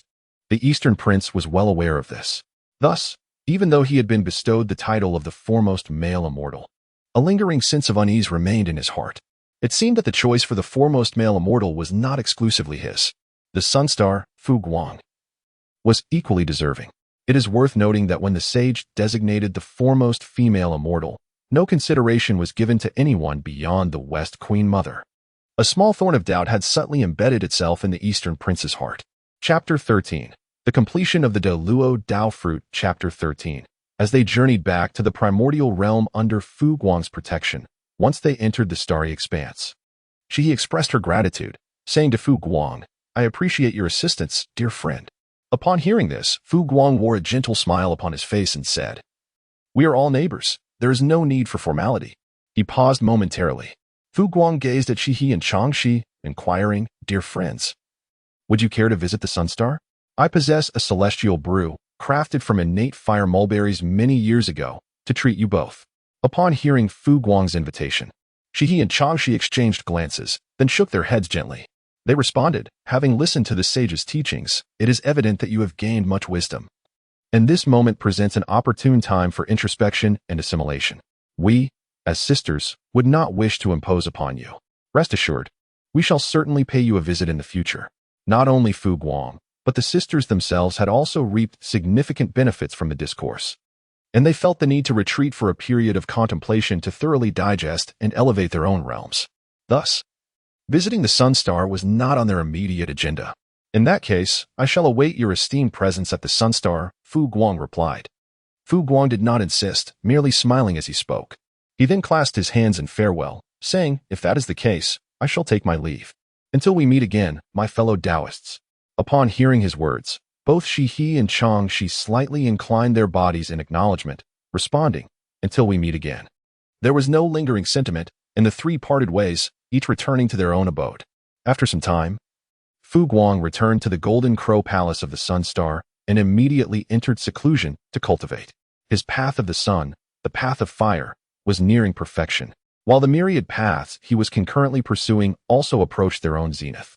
During this retreat, he was determined to achieve the completion of his Deluo Dao fruit before emerging. As for the opportunity that was originally meant for him regarding the innate spiritual treasure gourd on Mount Buzhou, there was no rush. Once he achieved a breakthrough in strength, it would not be too late to seize that opportunity. Time flowed swiftly, and in the blink of an eye, 50,000 years had passed.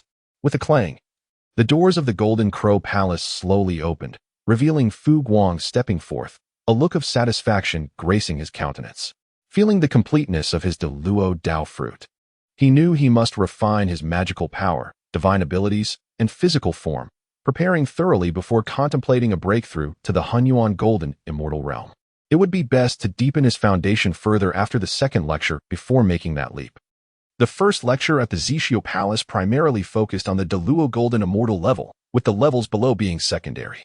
If all went as expected, the content of the second lecture would center on the cutting of the three corpses at the quasi-saint level, with the Hongjun Golden Immortal being of lesser importance. By attending the second lecture before his breakthrough, Fu Guang could better identify and address any shortcomings, thus avoiding any unforeseen mishaps that might leave his Dao fruit incomplete. It was nearly time for him to head there. In a moment of contemplation, Fu Guang raised his hand to perform a calculation, a smile of anticipation gracing his face. Among the 7 precious gourds on the primordial gourd vine of Mount Buzhou, 6 had fully developed into exceptional innate spiritual treasures, while the last one remained incomplete. Classified as a superior innate spiritual treasure, although Fu Guang could only obtain one of these, the renowned gourd of slaying immortals, it was still a remarkable acquisition. After all, it was a supreme innate spiritual treasure that could be wielded openly. While the title of the gourd of slaying immortals may not resonate with grandeur, the reputation of the slaying immortal flying dagger certainly holds merit. With the infusion of certain innate characteristic spiritual materials into the gourd of slaying immortals, Fu Guang was entirely confident that he could elevate the future transformative prowess of the slaying immortal flying dagger to a new echelon. Naturally, Fu Guang had contemplated seizing the opportunity to discreetly acquire the primordial gourd vine, the 7 spiritual treasures, and the 9 heaven soil of rest, while others remained oblivious.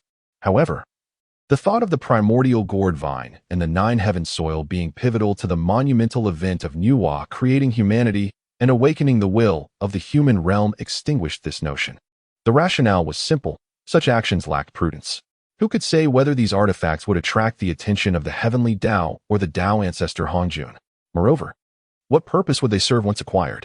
Ultimately, they would still be handed over to Nuwa for her divine creation, establishing a causal link that, while perhaps not as significant as directly bestowing sanctity, would nonetheless bear considerable weight. What if, after attaining enlightenment, Nuwa decided against repaying this causal debt and instead opted to eliminate him?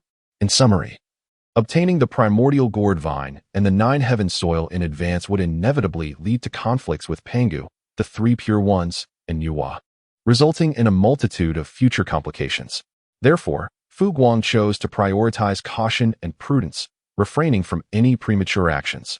However, if he were to obtain the spiritual treasures and Nuwa, in her ignorance, were to abandon the primordial gourd vine and the 9 heaven soil, he would still accept them, provided they were not acquired through forceful means. With this thought, he resolved his course of action. as Fu Guang felt the celestial guidance of opportunity becoming increasingly distinct. He no longer hesitated, soaring upon the auspicious clouds at an astonishing speed towards the pillar of heaven, Mount Buzhou.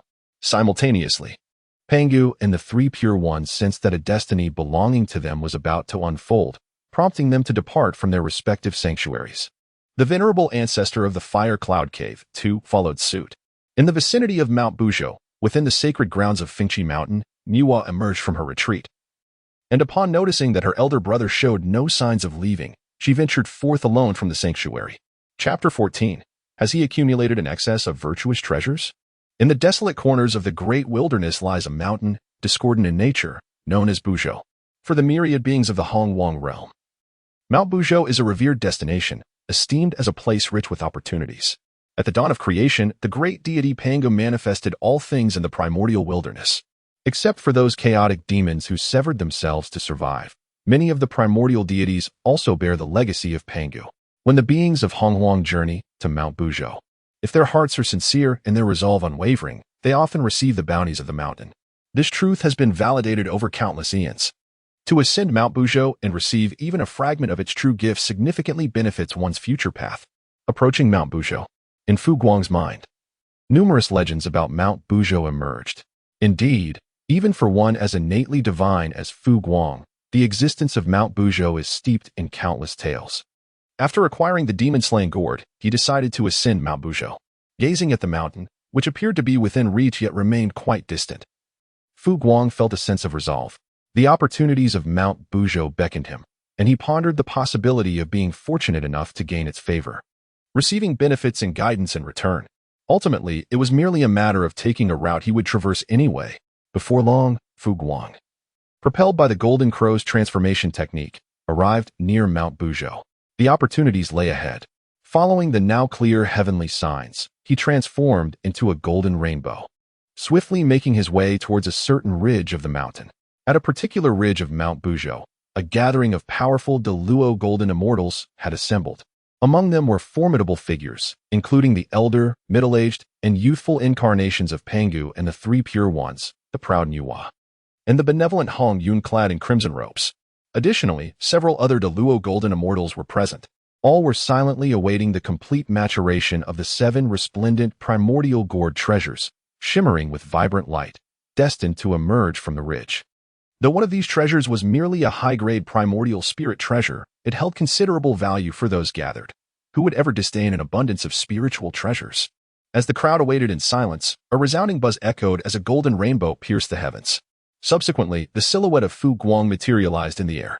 Casting a glance at the situation before him, he recognized that those who had acquired the spiritual treasure gourd from his memories had already arrived, including several unfamiliar figures bearing the esteemed title of Great Luo Golden Immortal. It seemed a grand battle was imminent.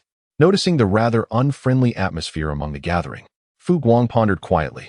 Meanwhile, he extended a courteous greeting to all present. Greetings, fellow Taoists. In response to Fu Guang's politeness, the aloof Sanqing offered no reply. The equally distant Enhua ignored him, and the multitude of unknown Great Luo Golden Immortals paid him no heed. Only the amiable Hongjun returned Fu Guang's salutation with a nod. Fu Guang showed little concern for whether others were polite. That was their own affair.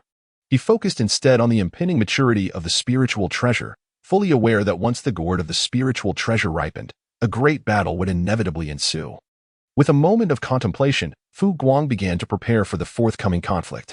With a hum, he raised his hand, summoning the exquisite postnatal treasure Wujued, the ink sea, directly into existence. Wujued descended, enveloping Fu Guang in a golden light of defense, while torrents of ink cascaded from the ink sea, transforming into a dark yellow ribbon that floated gracefully beyond the protective golden glow of Wujued.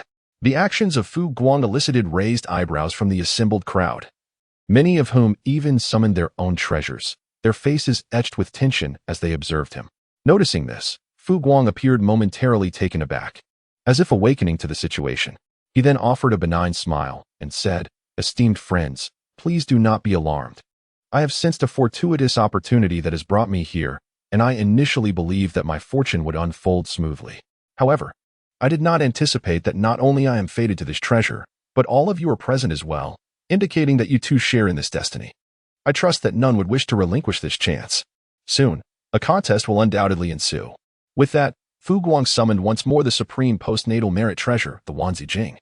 The 3,000 ancestral texts and 129,600 derived texts surged forth from the Zixiao, transforming into a magnificent garment that enveloped Fu Guang.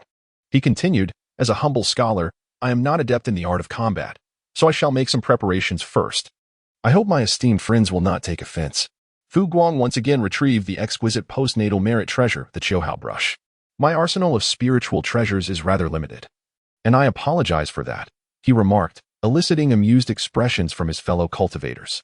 Observing Fu Guang armoring himself to the teeth before producing the Zixiao brush, which is renowned for its ability to slay without entangling oneself in karmic repercussions, caused a subtle twitch at the corners of many mouths. Yet, despite this display, the onlookers remained largely unconcerned with Fu Guang. The reason was simple. Fu Guang appears to be quite easy to bully. Yet, in the next moment, the gazes of the onlookers gradually turned blank. With the brush poised in his hand, Fu Guang remained undeterred. He produced an entire set of meritorious spiritual treasures, a chessboard, pieces, and a bowl.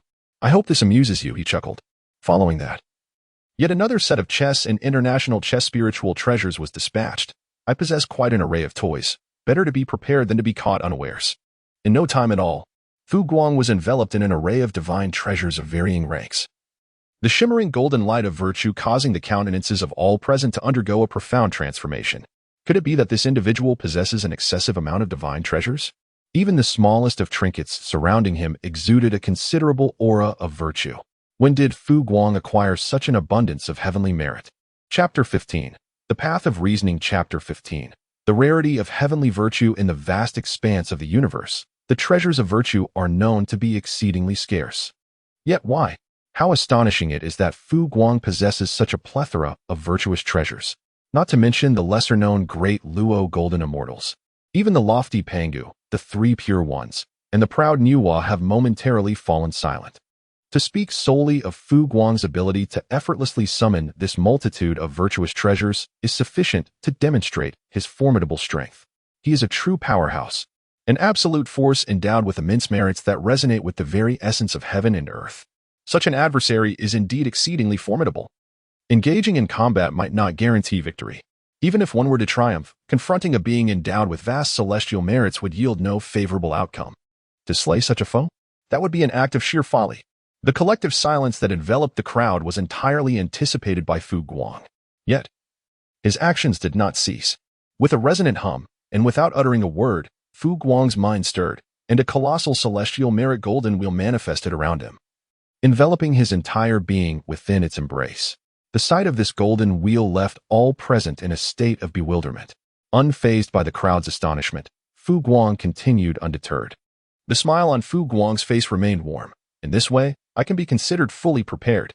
I hope that when the time comes for each of us to rely on our own abilities, my esteemed friends will show a measure of leniency towards me. After all, I am more adept at reasoning with others. Upon hearing his words, the assembly of great Luo golden immortals could not help but twitch their faces in response.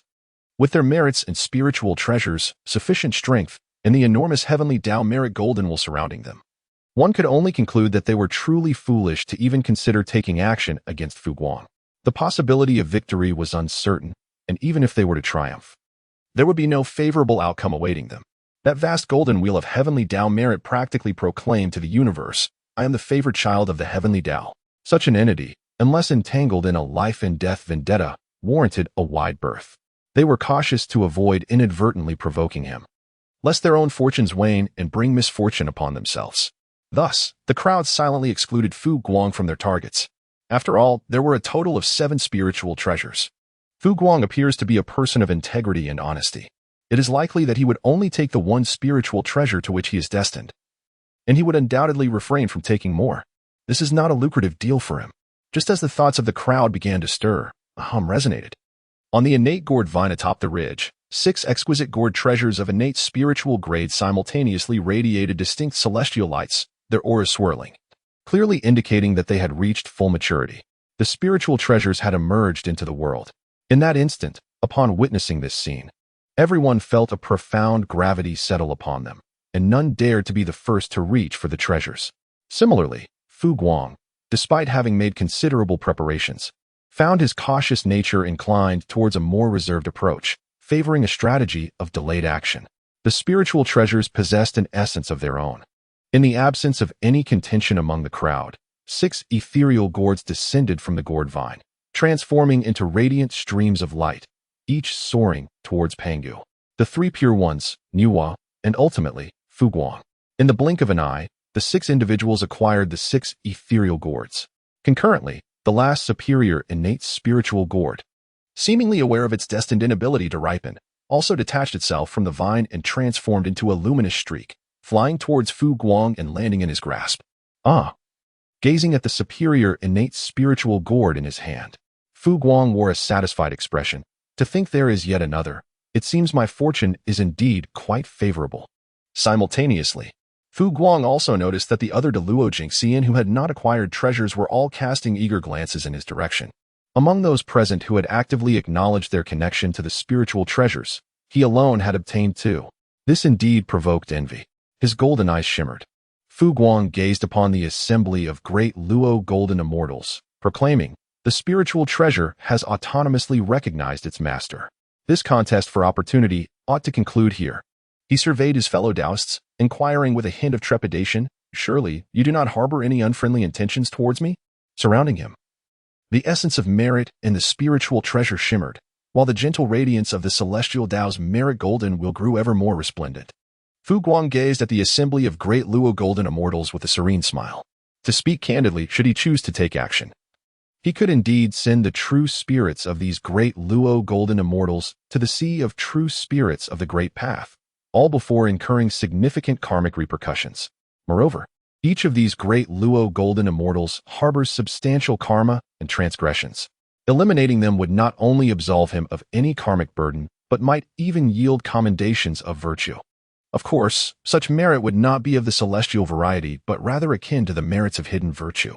Nevertheless, regardless of the nature of the virtue attained, its utility remains undeniable. With this thought in mind, in Fu Guang's eyes, there was an unmistakable eagerness. Possessing formidable weapons, the air was rife with an impending sense of danger. Since his transformation and emergence into the world, he had always treaded cautiously, never having engaged in combat with peers of equal strength. However, should the opportunity arise to battle a multitude of Deluo Jingxian today, he would not shy away from the challenge. While he could exercise patience with true powerhouses, he felt no hesitation in unleashing his might upon these minor adversaries.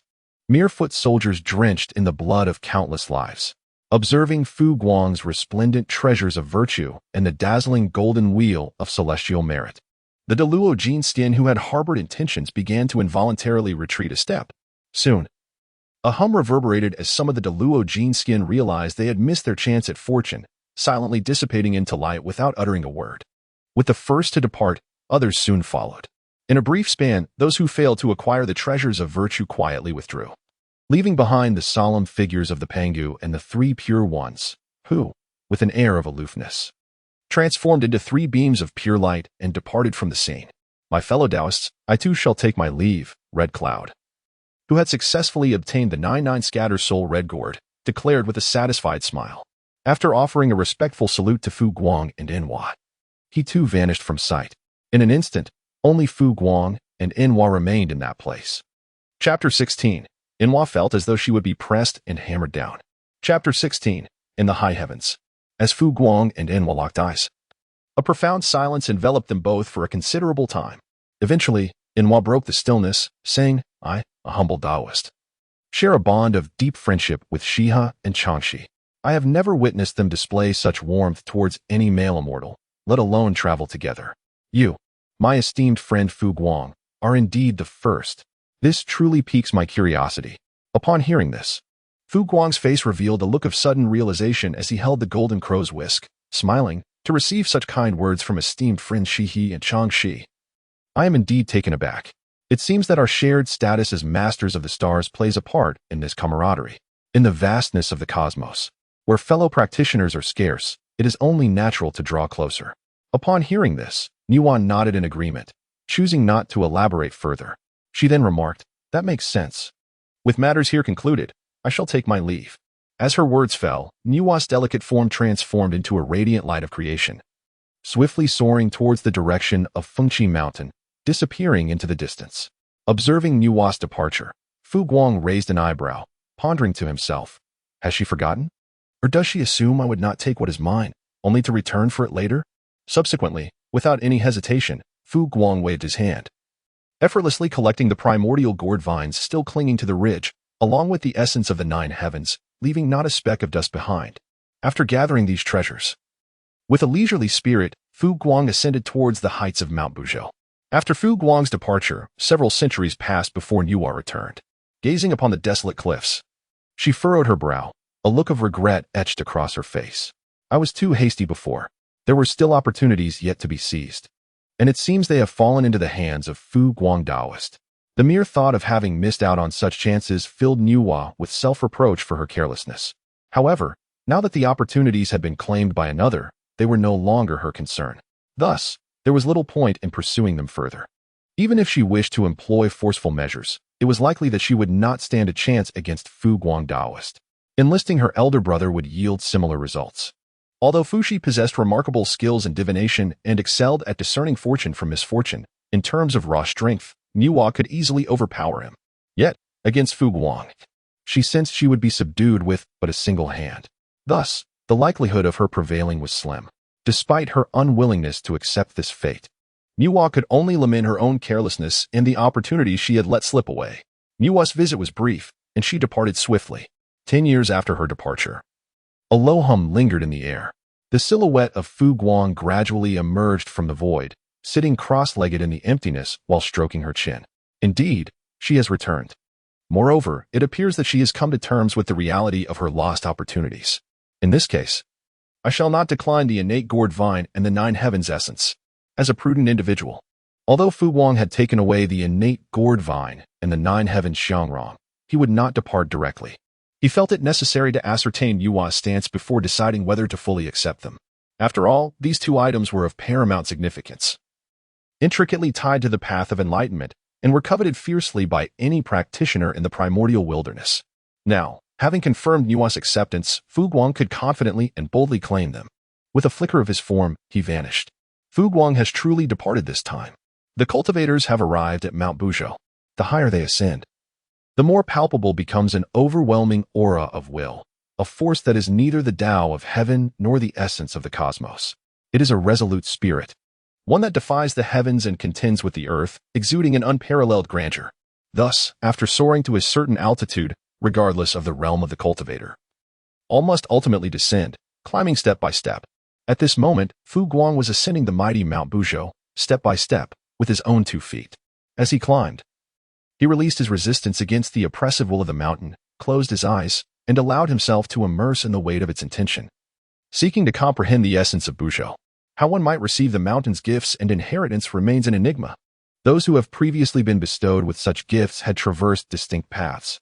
Some merely passed by, serendipitously drawn towards the mountain, achieving enlightenment and thus receiving their rewards. Others approached with devout reverence, offering their prayers and receiving generous gifts in return. Yet others devoted many years to worship at the foot of the mountain before being granted their rewards. The methods varied widely. Fu Guang's chosen approach was simple: to ascend the mountain, to feel its pressure, and to contemplate the mysteries of Buzhou. As for whether he would ultimately succeed in obtaining the mountain's gifts, that remained uncertain. Fu Guang remained uncertain, content to fulfill his duties and leave the rest to fate. As he ascended the mountain, his pace fluctuated between brisk and leisurely. At times, he simply sat cross-legged in contemplation. Thus, time gradually slipped away, centuries, millennia, even tens of thousands of years, passing in the blink of an eye, marking the duration of a cosmic cycle. At this moment, atop Mount Buzhou, Fu Guang sat in meditation, surrounded by countless luminous spheres, each harboring a uniquely enchanting world within. These worlds encircled him, casting him in the light of an unparalleled deity who had birthed 3,000 vast realms. In truth, he was merely a humble innate sacred being, having attained the consummation of the Tao as a great Luo golden immortal. After a considerable period, the extraordinary radiance surrounding Fu Guang vanished, and he returned to his initial demeanor of modesty and humility. Opening his golden eyes, Fu Guang, with a look of deep satisfaction, rose to his feet. This mountain expedition has yielded tremendous rewards. It is indeed time for me to retreat and engage in introspection, to re-evaluate the Deluo Dao fruit, and to refine the celestial slaying gourd and the chaotic gourd. I hope to thoroughly examine the Deluo Dao fruit and refine both the celestial slaying gourd and the chaotic gourd before the second discourse. With that, he concluded his thoughts.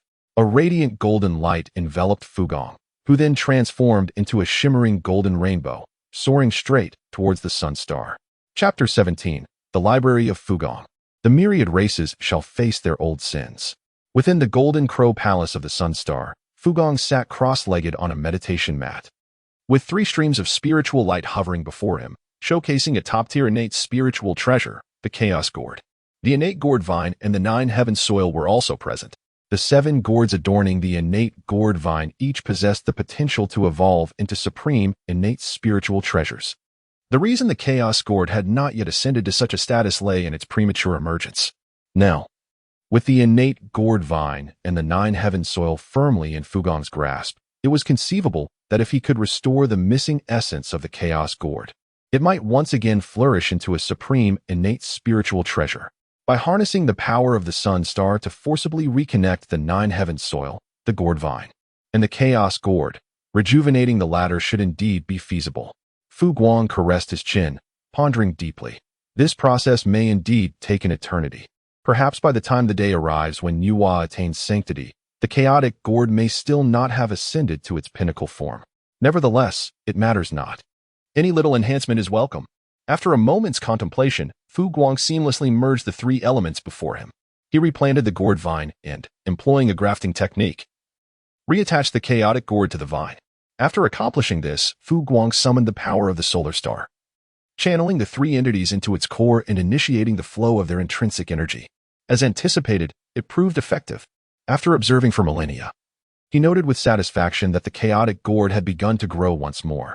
Its renewed growth assured him that, regardless of the outcome, he would not face a loss. With that, he shifted his focus away from the growth of the chaotic gourd vine. Fu Guang carefully extracted the fully matured immortal exterminating gourd, his expression solemn. He knew that he must meticulously refine the gourd, infusing it with the essence of the true fire of the sun, thereby enhancing its formidable power to unprecedented heights. Even among the finest innate spiritual treasures, its potency would undoubtedly rank among the foremost.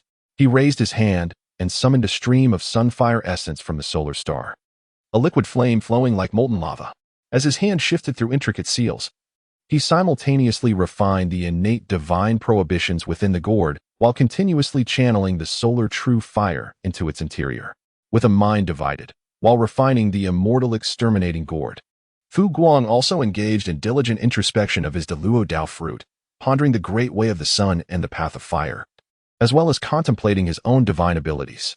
Concurrently, he leveraged the Chaos Bell, along with the river diagram and the Luo book, to deepen his understanding of the myriad laws of the grand Dao he was cultivating. In this manner, time trickled by, and before long, yet another cosmic cycle had elapsed. During this cycle, Fu Guang remained within the Golden Crow Palace, never stepping outside the solar star. He once again embraced the life of seclusion he had previously known, engaging in periods of deep meditation followed by intervals of rest. Apart from Fu Guang, the Golden Crow Palace was devoid of any other beings. Although Fu Guang possessed the ability to inspire and summon Taoist youths to populate his palace, his inherently solitary nature dissuaded him from doing so. The presence of just himself sufficed. At this moment, within the courtyard of the Golden Crow Palace, he held a fine brush in hand, diligently inscribing on a meticulously bound tome. Beside him on the desk lay numerous volumes he had already completed. The titles of these works were familiar even to a time traveler: The 36 Stratagems in the Art of Alliance and Division, The Art of War and Game Theory. These works from the small world before Fu Guang's traversal were meticulously compiled by him during his leisure time, enriched with a myriad of his own interpretations. In regard to this, Fu Guang is perpetually engrossed in his pursuits. Within the Golden Crow Palace, a grand hall has been vacated, filled with an array of novels, tales, operas, comics, and other forms of entertainment literature that Fu Guang has composed in his leisure. Additionally, there are his own treatises on chess and painting, alongside various classical texts reflecting his mastery of the arts of music, chess, calligraphy, and painting. Undoubtedly, The hall is predominantly adorned with an extensive collection of diverse cultivation methods and spells crafted by Fu Guang himself. While the vastness of the hall may not encompass every conceivable subject, it certainly boasts a rich assortment. This, in part, explains Fu Guang's current lack of leisure time. Were it not for this constraint, he could undoubtedly produce enough works to fill an entire realm. Fu Guang writes according to his whims, and the contents of his books reflect this sentiment. The last time he emerged from his seclusion, he had even crafted several novels centered around dual cultivation, such as The Immortal Lady by Jie and The Male Immortal A Bin, which are best suited for the shadows. During moments of leisure, Fu Guang has also devised a few dual cultivation techniques. To return to the main topic, he gently set down the fine brush in his hand. Fu Guang cast a glance at the completed tome on the art of manipulation, carelessly tossing it aside. Stretching languidly, he mused that in a mere 70,000 years, the second lecture of the Purple Sky Palace would commence. He held a cup of tea in one hand, savoring its essence. Fu Guang pondered deeply. Following the second lecture, the pinnacle of power within the primordial realm shall ascend to yet another echelon, where only the quasi-saints and the golden immortals of the mixed yuan can claim their rightful place atop the pyramid. The years that unfold after the second lecture will mark the true commencement of the impending tribulations. It remains uncertain when the Eastern King will establish the Celestial Court. If he does not expedite his efforts, it is feared that the Witch Clan will soon emerge with overwhelming force. The mere thought of their tyrannical conduct sends shivers down the spine. Once they manifest, everything in the vicinity of Mount Buzhou will be deemed theirs, and all the myriad races of the primordial world shall be regarded as mere sustenance. This inevitably heralds a tumultuous storm that will sweep across the entirety of the primordial realm. In the absence of a unifying leader, the myriad races shall face dire consequences. Contemplating this, Fu Guang shook his head again, exclaiming, "What does it have to do with me?" He had no intention of taking the lead, nor did he aspire to dominate the myriad races of the primordial world, let alone confront the 12 ancestor witches. The affairs of the myriad races were of no concern to him. Chapter 18. Unifying Heaven and Earth? Not even a dog would care. Chapter 18. The myriad races of the primordial world would undoubtedly face hardship. Yet, all of this was entirely unrelated to Fu Guang. He resolutely vowed never to be tainted by the calamity. Since the very moment of his awakening after crossing over, Fu Guang had firmly instilled this principle within himself. Despite possessing the supreme fate of 9-9, which perfectly aligned with the exalted position of ruling the primordial world, the reality was that aspiring to occupy such a seat meant he would have to engage in the calamity, unite the numerous races of the primordial realm, and contend with the brutish witch clans. Even if he could enjoy a fleeting moment of pleasure, it would not last a lifetime. This stood in stark contrast to Fu Guang's pursuit of longevity alongside the heavens and co-rulership with the world. Thus, Fu Guang could never have imagined that he would concern himself with the myriad events soon to unfold in the primordial chaos. Nonetheless, as an innate and divine being, he was acutely aware that the calamity was a trial for the myriad creatures of the primordial realm, yet simultaneously a tremendous opportunity.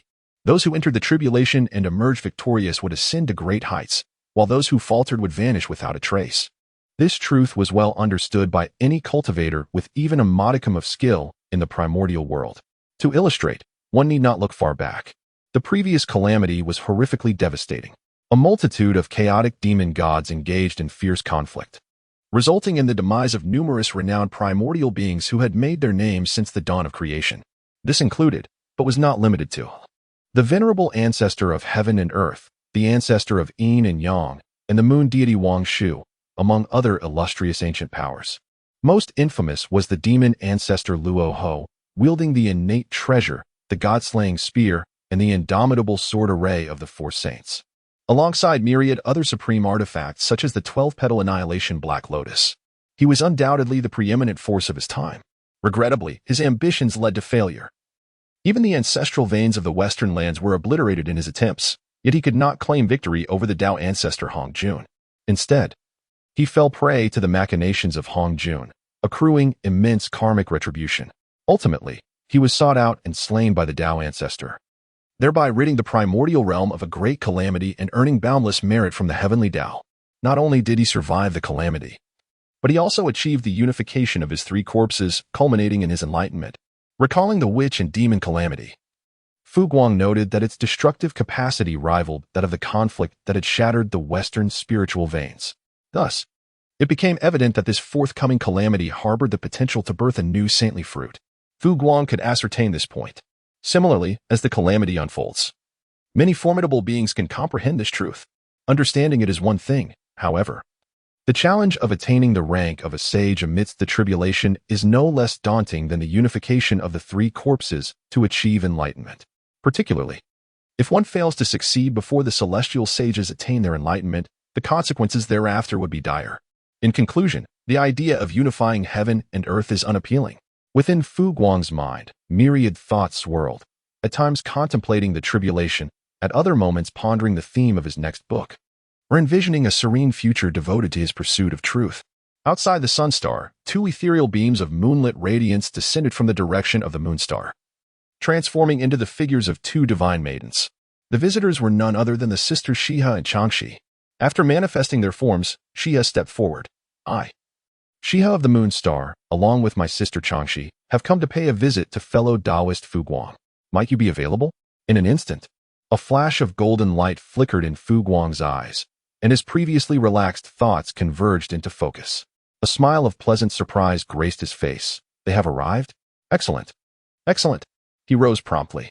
With a single step, Fu Guang had already transcended beyond the realm of the sun, spotting Shiha and Changxi, the sisters standing amidst the starry expanse. Fu Guang greeted them with a courteous bow, saying, "Esteemed friends, it has been quite some time. I humbly pay my respects." After returning the gesture, Shiha spoke. "I apologize for my audacity in intruding. I hope I have not disrupted your plans, dear friend." She waved her hand dismissively. Fu Guang displayed an air of indifference, remarking, "Not to mention that I, too, am enjoying a moment of leisure. Even if I had any prior engagements, I would certainly make way for the arrival of my two esteemed companions." As he spoke, Fu Guang stepped aside, raising his hand in invitation. "Esteemed friends, please enter." Upon hearing his words, both Shihi and Changxi expressed their gratitude before following Fu Guang into the Jinwu Palace, where they settled in the courtyard. Glancing at the array of writing instruments and the meticulously compiled books laid out on the desk, Shihi raised an eyebrow and remarked with a smile, "My dear friend, you possess a refined taste."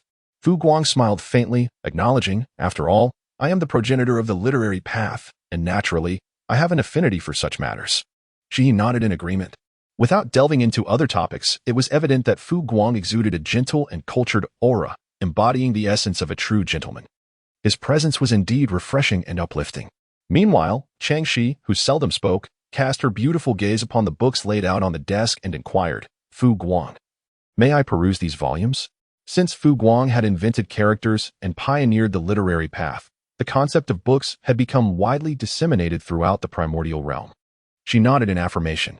Fu Guang casually remarked, "Of course. If you enjoy reading, you are welcome to visit the library within my Jinwu Palace. There, you will find my novels, illustrated comics, and various entertaining books, as well as some classic works and texts on cultivation techniques, divine abilities, and spells." With a gentle nod, the serene Changxi picked up the recently completed tome on the art of manipulation by Fu Guang and began to read quietly. Upon witnessing this, Fu Guang brewed a pot of tranquil tea, capable of soothing the mind and elevating thoughts to ethereal heights, and casually presented it before Changxi. Engrossed in her reading, Changxi remained oblivious, instinctively lifting the teacup to her lips for a sip. Chapter 19. Shihi, the humble Taoist understands. Chapter 19. I beseech the understanding of my esteemed friend. Observing Changxi's effortless grace, a flicker of affection shone in Shihi's eyes. He then turned to Fu Guang with an apologetic smile, saying, "My sister possesses a pure disposition. Her actions merely reflect her regard for you as a close confidant, rather than a lack of decorum." He nodded in understanding. Fu Guang, with an air of indifference, spoke, "Fellow cultivator, there is no need for explanation. I comprehend everything." As he spoke, with a graceful wave of his hand, Fu Guang retrieved some primordial fire mulberries and innate spiritual fruits from the treasury of the Golden Crow Palace, complementing them with a selection of celestial brews, which he elegantly arranged upon the divine table. He spoke.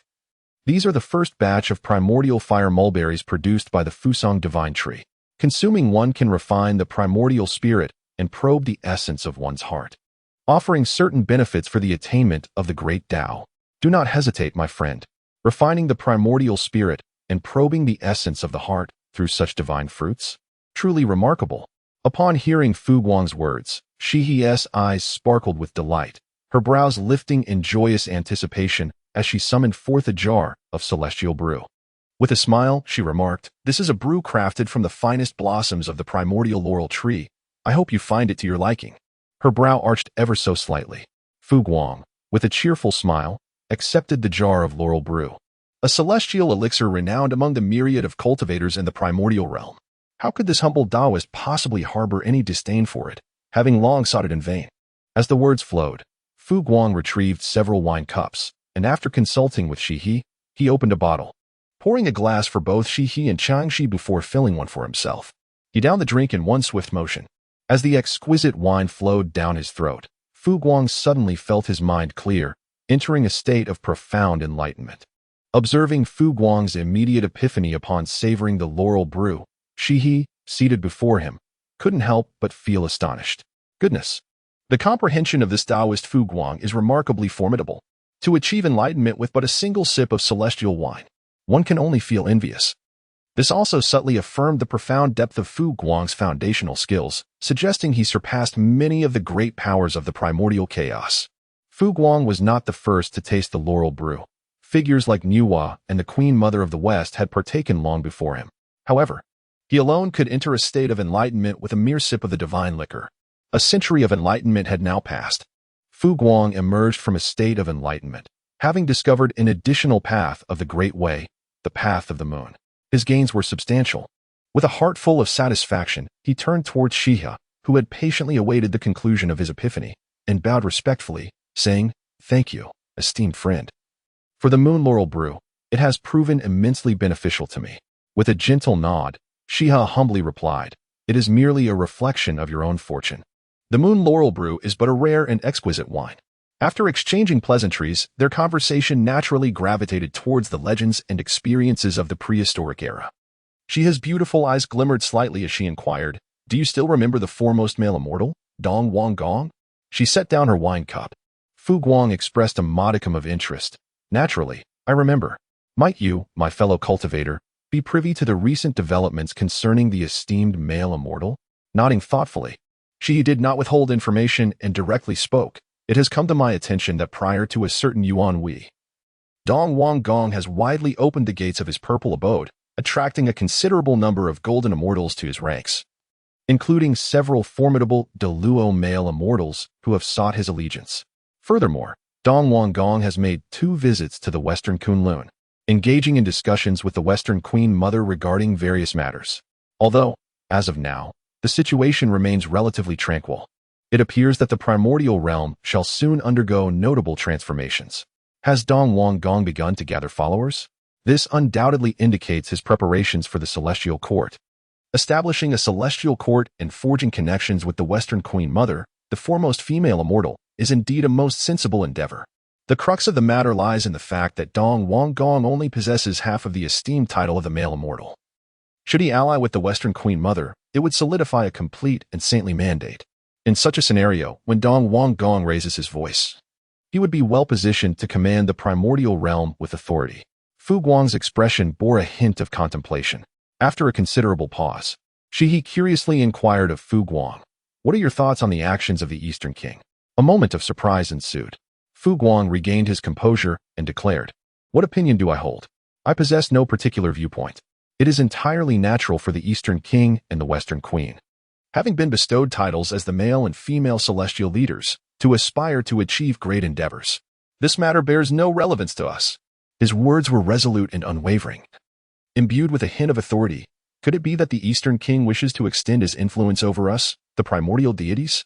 Should he indeed desire such a thing, then the position of the male celestial leader is not exclusively his. Fu Guang harbored no interest in such ambitions.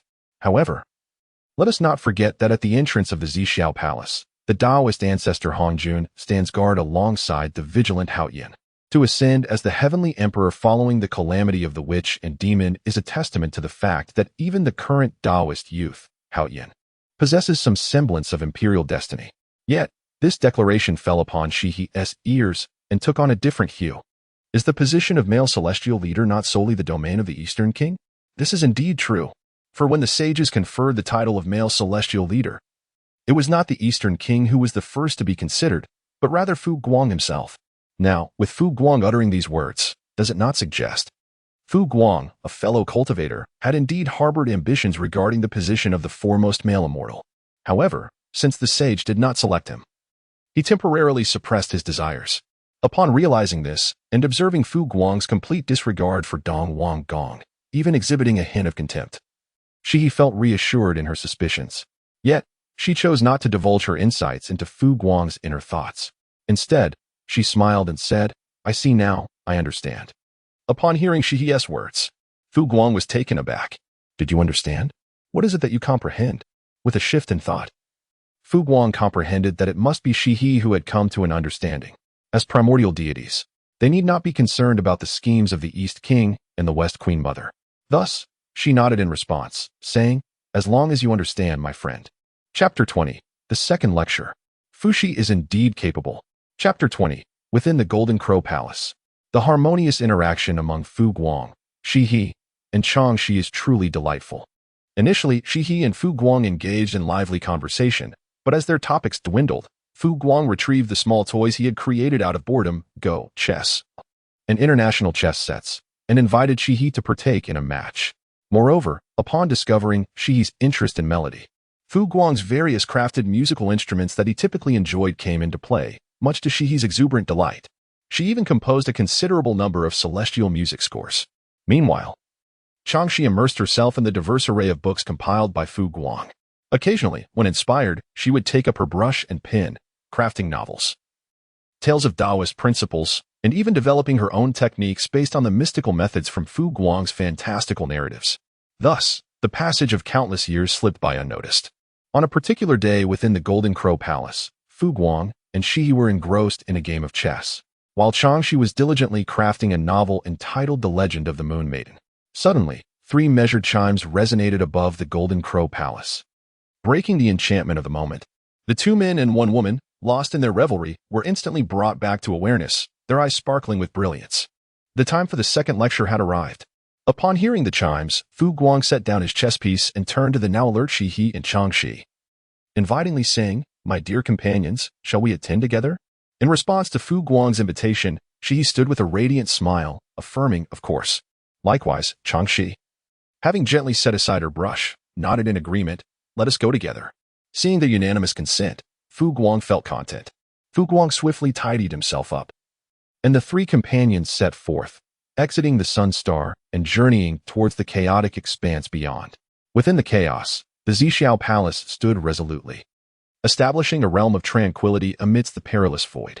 This palace appeared as if it had existed since time immemorial. The grand entrance of the Zixiao Palace remained closed, reminiscent of the first sermon, with numerous cultivators already gathered. This time, even if Fu Guang was not the first to arrive, the other cultivators had certainly remembered the significance of proper etiquette. At this moment, the 3,000 guests before the Zixiao Palace had each made notable progress. In comparison to their state prior to the first sermon, most of the 3,000 guests had now reached the early stages of the Great Luo Golden Immortal Realm. As the second sermon was about to commence, it was evident that each had at least advanced by a minor level. Noteworthy individuals such as the 3 Pure Ones and Yuhua had ascended to the later stages of the Great Luo Golden Immortal Realm, a remarkable achievement indeed. Distinct from the first sermon, among the 3,000 guests, the Eastern King was accompanied by around 10 mid-stage Great Luo Golden Immortal experts, with a few even at the later stages. Clad in a flowing purple robe, the Eastern King exuded an air of satisfaction and ambition, his confidence palpable. Similarly, the Western Queen Mother, the foremost among the immortal maidens, gathered several Great Luo female immortals around her. Although her entourage was not as numerous as that of the Eastern King, their caliber was notably superior. These 2 figures became the most striking sights before the Zixiao Palace. Gradually, more guests traversed the chaos, arriving before the Zixiao Palace. In a similar fashion, Fu Guang, Shihi, and Changxi, unhurried in their journey, arrived at a perfectly timed moment. Their arrival was understated, neither ostentatious nor excessively modest. Naturally, with the presence of the 2 lunar goddesses at the later stages of the Great Luo Golden Immortal Realm, Fu Guang's attempts at low-key humility were nothing short of fanciful. As the 2 lunar goddesses appeared, many gazes among the 3,000 guests turned towards them. After performing the customary salute towards the Zixiao Palace, they stood poised. Fu Guang intended to retreat to a corner, much like the first time he heard it, to diminish his presence. However, things did not unfold as he had hoped. Fuxi remained motionless, while Enhua, a close friend of Shiha and Changxi, cast a fleeting glance. Subsequently, she took a decisive step towards the trio. Observing her sister's actions, Fuxi, who seldom wielded much influence, paused for a moment before following Enhua's lead. Meanwhile, on the other side, Hongjun, who had previously crossed paths with Fugong during the treasure division at Buzhou Mountain, brightened at the sight. He seized Zinyuanzi and exclaimed, "Come. Let us pay a visit to our friend Fugong. He is amiable and quite approachable. I have long desired to cultivate a friendship." Dragged along by Hongjun, Zinyuanzi wore a perplexed expression. "Are you certain that Fugong is indeed the amiable and easygoing individual you describe? My impression seems rather different. The Taoist Fugong is certainly no ordinary individual. Of course, it would not be inappropriate to seek his acquaintance. After all, one who has garnered such abundant merits from the heavenly Tao and enjoys celestial favor is undoubtedly not of malevolent nature." Shiha and Changxi, Enhua, having approached first, greeted her two friends, Shiha and Changxi. She then turned her gaze towards Fugong. "Fellow Taoist Fugong, we meet again." Upon hearing these words, Fugong beamed with a radiant smile, extending his heartfelt congratulations to his companion, Enhua, on her remarkable advancement in cultivation. During the treasure division at Mount Buzhou, Enhua was merely at the mid-stage of the great Luo Golden Immortal realm. Yet now, she has ascended to the late stage of the great Luo Golden Immortal. Furthermore, observing the aura enveloping her, Fugong sensed a completeness within her, indicating that she was not far from attaining the pinnacle of the great Luo Golden Immortal. Reflecting on his own arduous journey to achieve the consummation of his great Luo Dao fruit, he could not help but feel that Enhua had effortlessly caught up to him. One can only exclaim, "Indeed, you are truly the ordained sage of the heavenly path." Upon encountering a fellow cultivator, the refined middle-aged figure of Fuxi greeted warmly with a smile. Upon seeing Fuxi, with his eyes gleaming, Fugong felt an undeniable affinity with Fuxi. It was no surprise that under the original trajectory, he would become one of the 4 emperors of the Demon Clan, a subordinate of great renown. Moreover, unlike that fellow Kunping, who remained unfaithful even in death, Fuxi was a person of true loyalty, always ready to rise to the occasion. Chapter 21. The intuition of the Queen Mother of the West. In this chapter, it is revealed that the path of cultivation also encompasses the cultivation of the heart. At the realm of the great Luo Golden Immortal, even the least skilled among them possesses a singular thought that defines their existence, moving with utter spontaneity. Although Fugong did not aspire to compete for the esteemed position of a heavenly sage or to establish the Demon Clan and construct a heavenly court, he nonetheless harbored a genuine desire to cultivate a friendship with his subordinate, Fuxi. Thus, Fugong took the initiative to engage in conversation with Fuxi, expressing, "I have long heard of your profound mastery of the innate principles of divination, which allows you to glimpse the secrets of the heavens and calculate without error. I have yearned to make your acquaintance. If you find some leisure, you must certainly visit the Sun Star. I shall ensure a warm welcome awaits you." After extending this invitation to Fuxi, Fugong's gaze turned once again toward Enhua, and he spoke, "Enhua, my esteemed friend, you too." Upon hearing this, Fuxi's face lit up with unexpected joy. "Excellent, excellent. I shall certainly go. The literary path you have opened, my friend, I have delved into with great earnestness and gleaned many insights. There is no one with whom I can share these thoughts. I believe there will be a multitude of topics for us to discuss." He laughed heartily at the prospect. Fugong nodded with a smile, saying, "This is simply perfect. To be honest, my humble abode, the Golden Crow Palace, houses a considerable collection of texts. Should you be interested, we could engage in a delightful discussion." He clasped his hands respectfully. Fuxi's eyes sparkled with intrigue. "Oh, I shall certainly make a visit to peruse your works." Observing the enjoyable exchange between them, Fuxi had already resolved to pay a visit to Fugong after the discourse, causing Enhua's lips to twitch slightly. Fugong's invitation was primarily aimed at her rather lackluster brother, Fuxi, while she, Enhua, was merely an incidental invitee. "Greetings, esteemed friends. I extend my respects to all of you." Shortly thereafter, Hongjun and Zinyuanzi approached, performing a respectful bow and joining in the cheerful conversation. Naturally, Hongjun and Zinyuanzi primarily engaged with Fugong and Fuxi, remaining aloof from the dialogue among the 3 eminent female immortals. Fugong welcomed the arrival of Hongjun and Zinyuanzi with open arms. In fact, adhering to the notion that more friends pave the way to more opportunities. He was quite enthusiastic about their presence. There were 3 reasons. Firstly, Zixiao was undoubtedly destined for the pinnacle of sanctity, renowned as the progenitor of Earth immortals. An illustrious figure of immense power. Although Hongjun might face calamity, his reincarnation still marked him as a sovereign of the human race, poised to become a formidable force in the future. Both individuals were deserving of friendship with Guang, who sought to align with the powerful. Secondly, although Guang remains within the confines of his home, he is acutely aware that solitary combat in the vast wilderness leads to no promising future. Even the formidable demon ancestor Luoho met his demise at the hands of a multitude.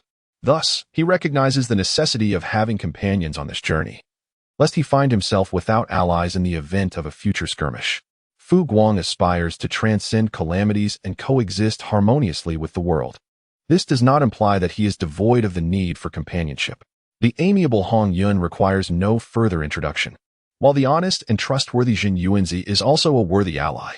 The fundamental reason lies in Guang's disinterest in the potential acquisition of the primordial purple energy that Hongjun is likely to attain. Thus, there is no necessity for him to take action against Hongjun. It suffices to nurture a friendship rather than oppose an adversary. Accompanied by Nuwa and Fushi, Hongjun and Jin Yuanzi approached to engage in dialogue, gradually attracting several of the 3,000 guests who shared a cordial rapport with them. Among these guests were both male and female immortals. Notably, these visitors bore an air of purity, free from the burdens of karma and transgressions.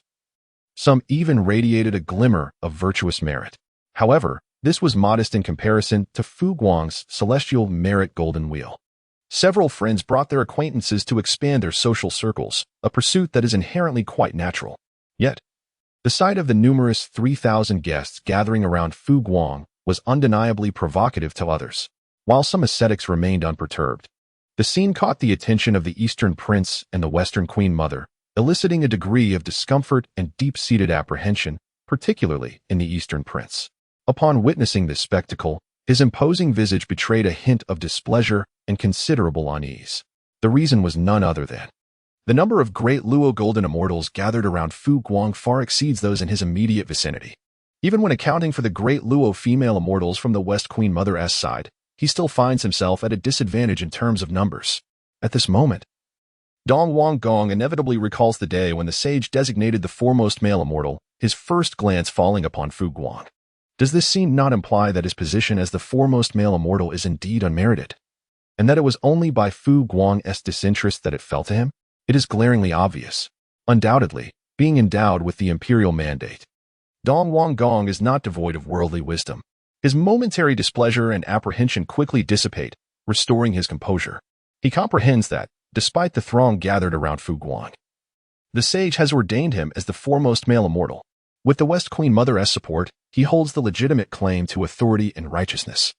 In this vast primordial realm, it is ultimately he, Gong, who rightfully governs, rather than the unworthy Guang, whose position lacks legitimacy.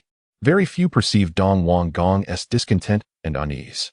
Among them is the West Queen Mother, the foremost female immortal.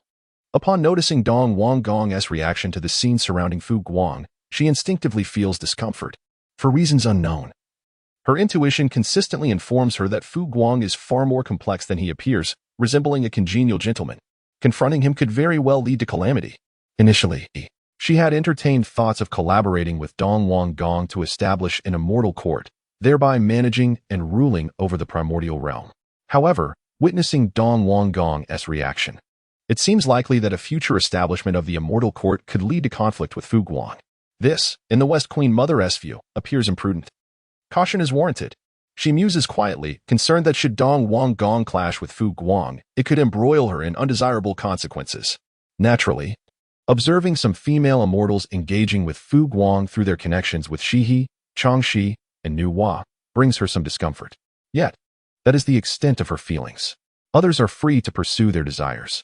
She cannot possibly wield her title as the foremost female immortal to prohibit other female immortals from forming friendships with male immortals.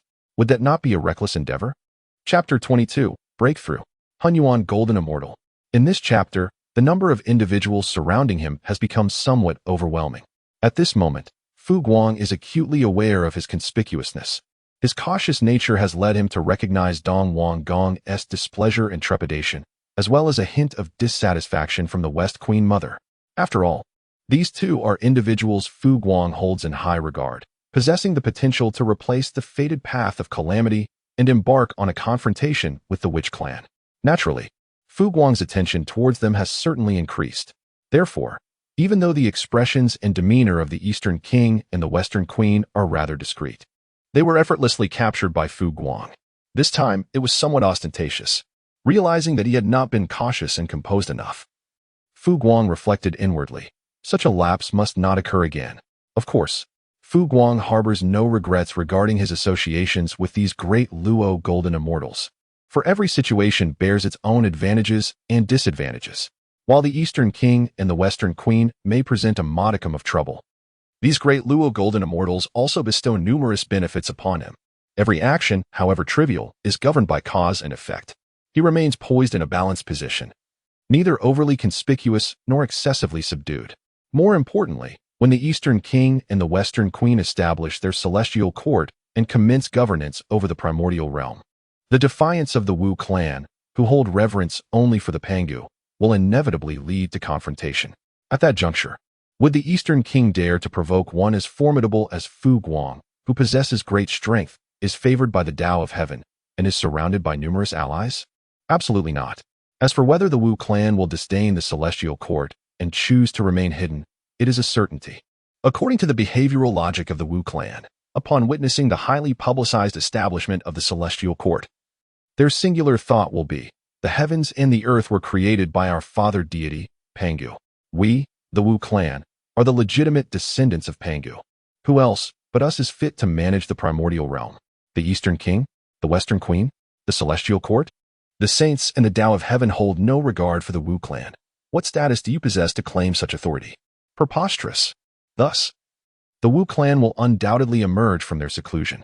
At this thought, although Fu Guang remained vigilant in his heart, he outwardly appeared oblivious to the state of the Eastern King and the Western Queen, engaging amiably with the many great Luo golden immortals at his side.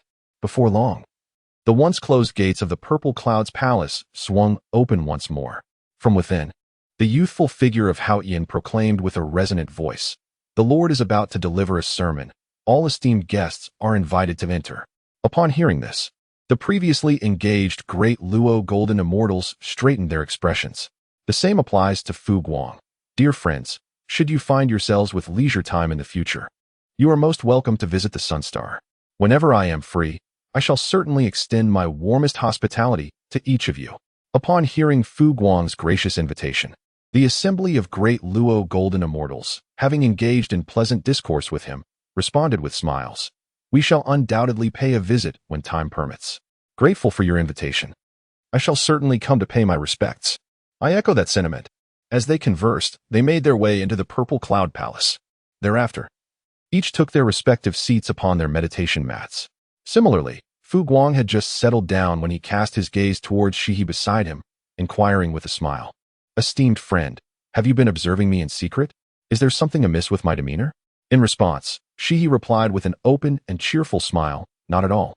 I simply did not anticipate that you too possess such a sociable nature, for I had not considered this aspect of your character before."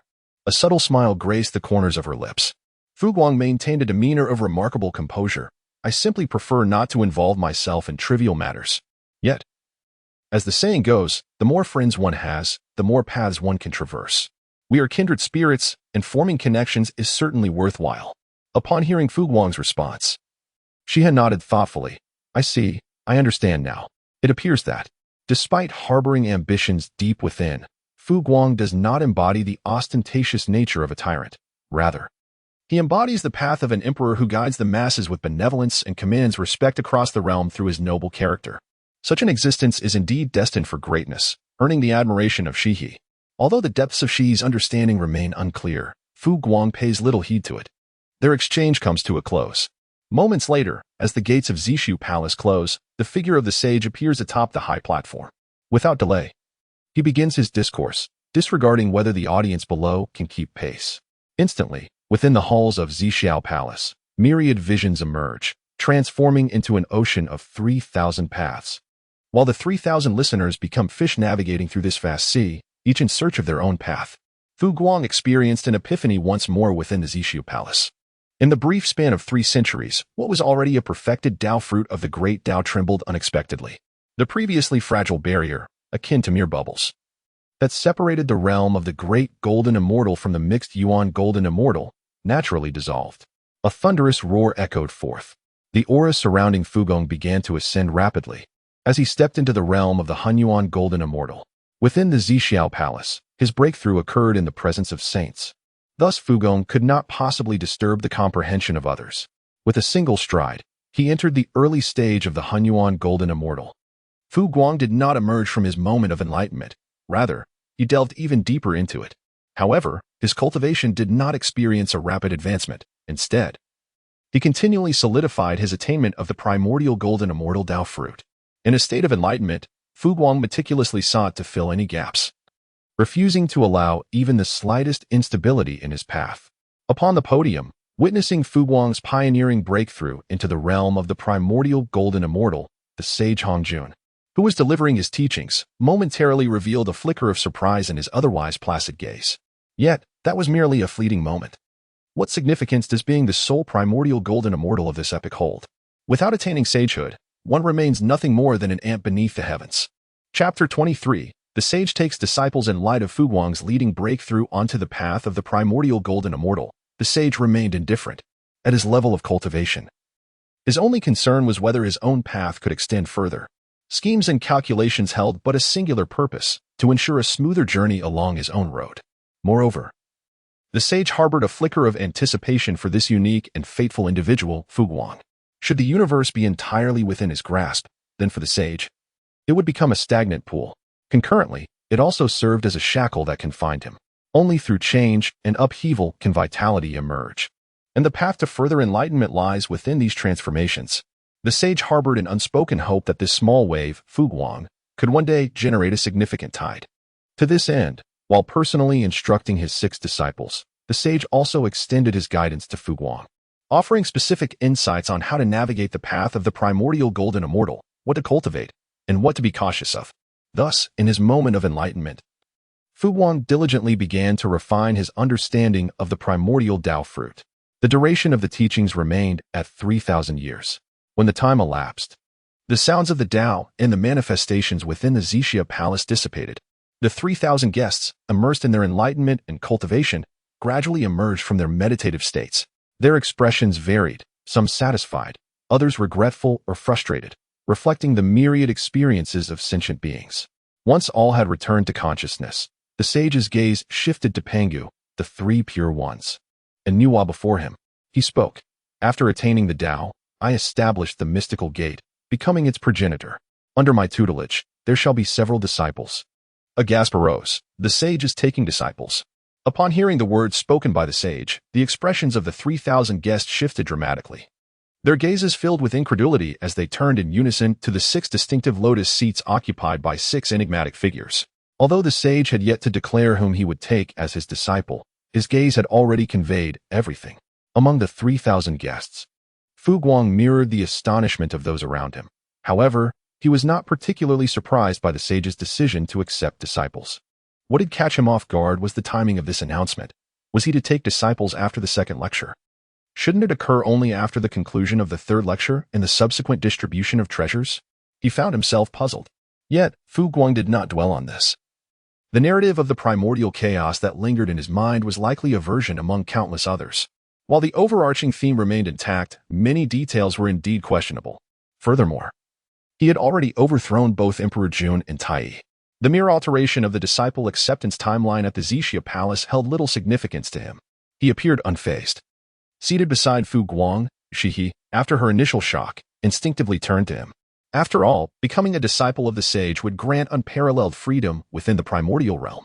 Not to mention, it would surely lead to even greater fortuitous opportunities in the future. One might ask, among the 3,000 guests in the Zixiao palace, who would not feel envious? Even the accommodating Hongjun, who had been forced to concede, was filled with regret. Kuan-Pung glared at Hongjun with palpable animosity.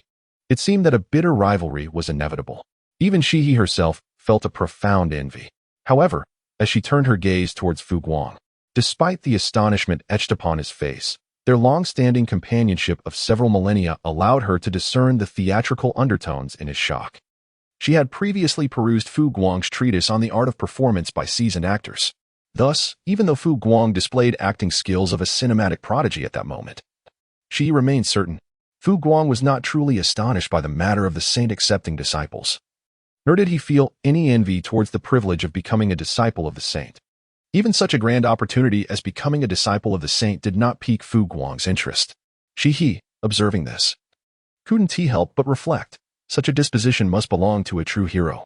Indeed, Fu Guang is remarkable. Casting a glance at the composed Fu Guang, she then looked at the now tearful Jiayin and Juandi, who were beseeching the saint to accept them as disciples. In that moment, she felt a profound sense of disparity. It cannot be said that Jiayin and Juandi's approach of earnestly seeking benefits for themselves was wrong. After all, it was all in pursuit of their own paths, and there was nothing to ridicule. Yet, in comparison, she admired and appreciated Fu Guang even more. The matter of accepting disciples did not take much time. The saint first accepted Pangu and the three pure ones as his personal disciples, followed by Nuwa as his closed-door disciple.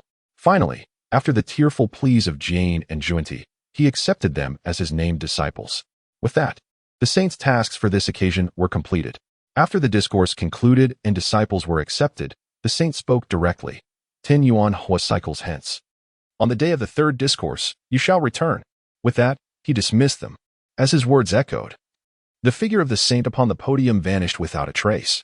Throughout the process, the saint had merely accepted disciples without bestowing any treasures, let alone the coveted Hongming purple chi. The distribution of treasures was even more elusive. The 3,000 guests rose, saluted, and subsequently departed from the Purple Cloud Palace. Along the way, many approached the newly accepted disciples, the three pure ones, to engage in conversation. However, the three pure ones, proud and aloof, paid little heed to the overtures of the 3,000 guests, offering only perfunctory responses before departing. Nuwa was somewhat more accommodating but remained indifferent to unfamiliar Deluo Jinxian.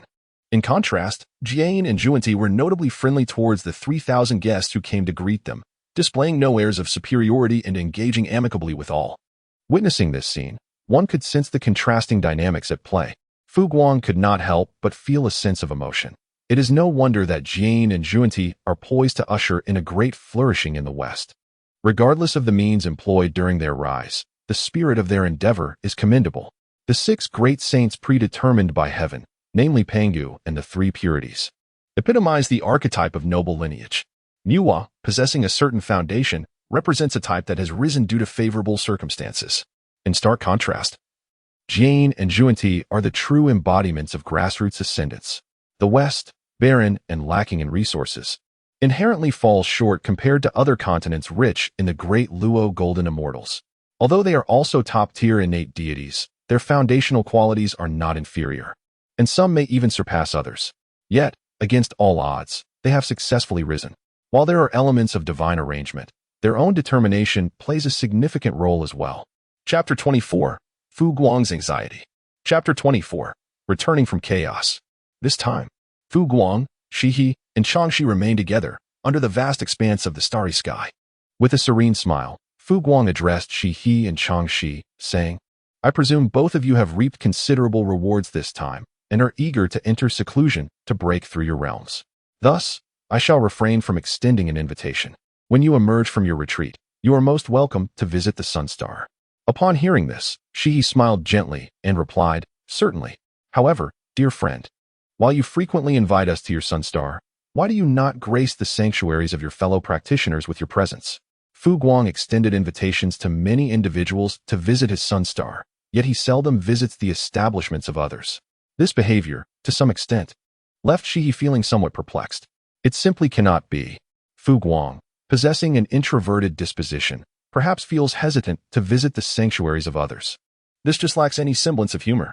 After a hearty laugh, Fu Guang candidly remarked, I fear that a sudden visit might inadvertently offend my fellow Taoists. To prevent such an occurrence, I have chosen to invite others to my humble abode on the Sunstar, limiting my own departures from it. This rationale is quite reasonable.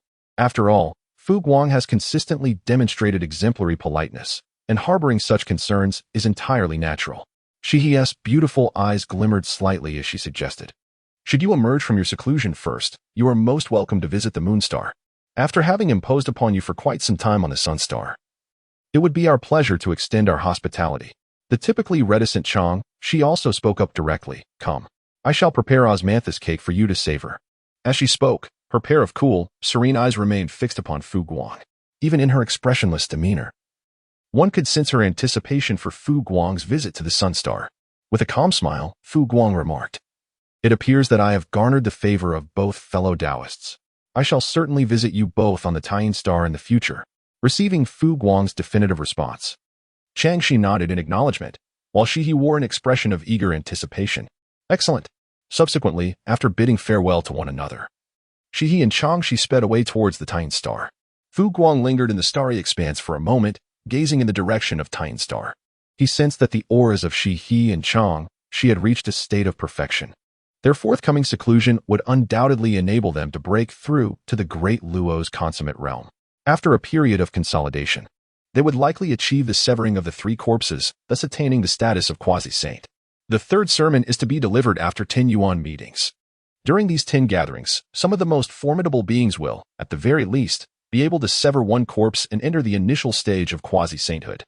In light of this, his current position as a beginner in the Hunyuan Golden Immortal Realm will soon appear insignificant, especially considering the direct disciples of saints such as the Three Pure Ones and Nuwa, who are favored by the auspices of their respective saints. Their cultivation is likely to progress remarkably well. It may not be long before they catch up to his current level. In a moment, the future seemed to shimmer with potential. A sense of urgency began to blossom within Fu Guang's heart. However, it was fleeting, as he had not yet allowed this flicker of urgency to fully develop and take root. Upon a sudden awakening, he slapped his forehead in realization. How reckless of me. What am I comparing myself to them for? They tread the path of quasi-sainthood, and with just a moment of enlightenment, it is trivial for them to sever their three corpses and instantaneously attain the late stage of quasi-saintship. My journey towards becoming a Hunyuan Golden Immortal must be taken step by step with diligence. Moreover, as Fu Guang's words came to a halt, his thoughts persisted. Moreover, they are all destined sages, while I, Fu Guang, merely seek to attain a modest position as a primordial divine being, coexisting harmoniously with the world. What I desire is solely longevity, a companion on the path, and freedom. It is not my intention to contend with others for strength or superiority. With this thought in mind, Fu Guang immediately felt his mind become clear and his heart much lighter. The anxiety stemming from the sage's acceptance of disciples and the impending transformation of the primordial world dissipated in an instant. He regained the initial, ordinary mindset of seeking the Tao. I am still not sufficiently composed. As the ripples in his heart subsided, Fu Guang sighed and spoke. Upon returning, I must earnestly reflect upon myself during my seclusion. The feelings of restlessness and anxiety arose, in Fu Guang's view, partly due to the impending cataclysm that would once again unfold in the world, already beginning to affect those cultivators entangled with it.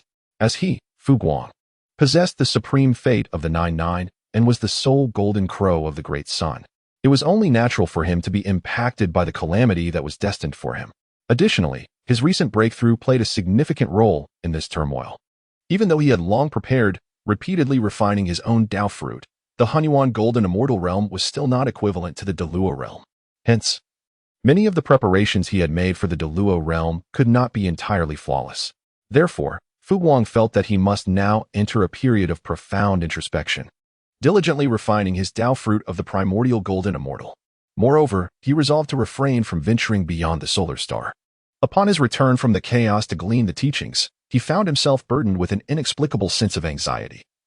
How much more perilous would it be to traverse the vast expanse of the primordial earth? In summary, leaving the solar star was exceedingly treacherous. As the sole progeny of the solar star, remaining within its confines would surely invite its benevolent favor, thereby significantly enhancing his safety.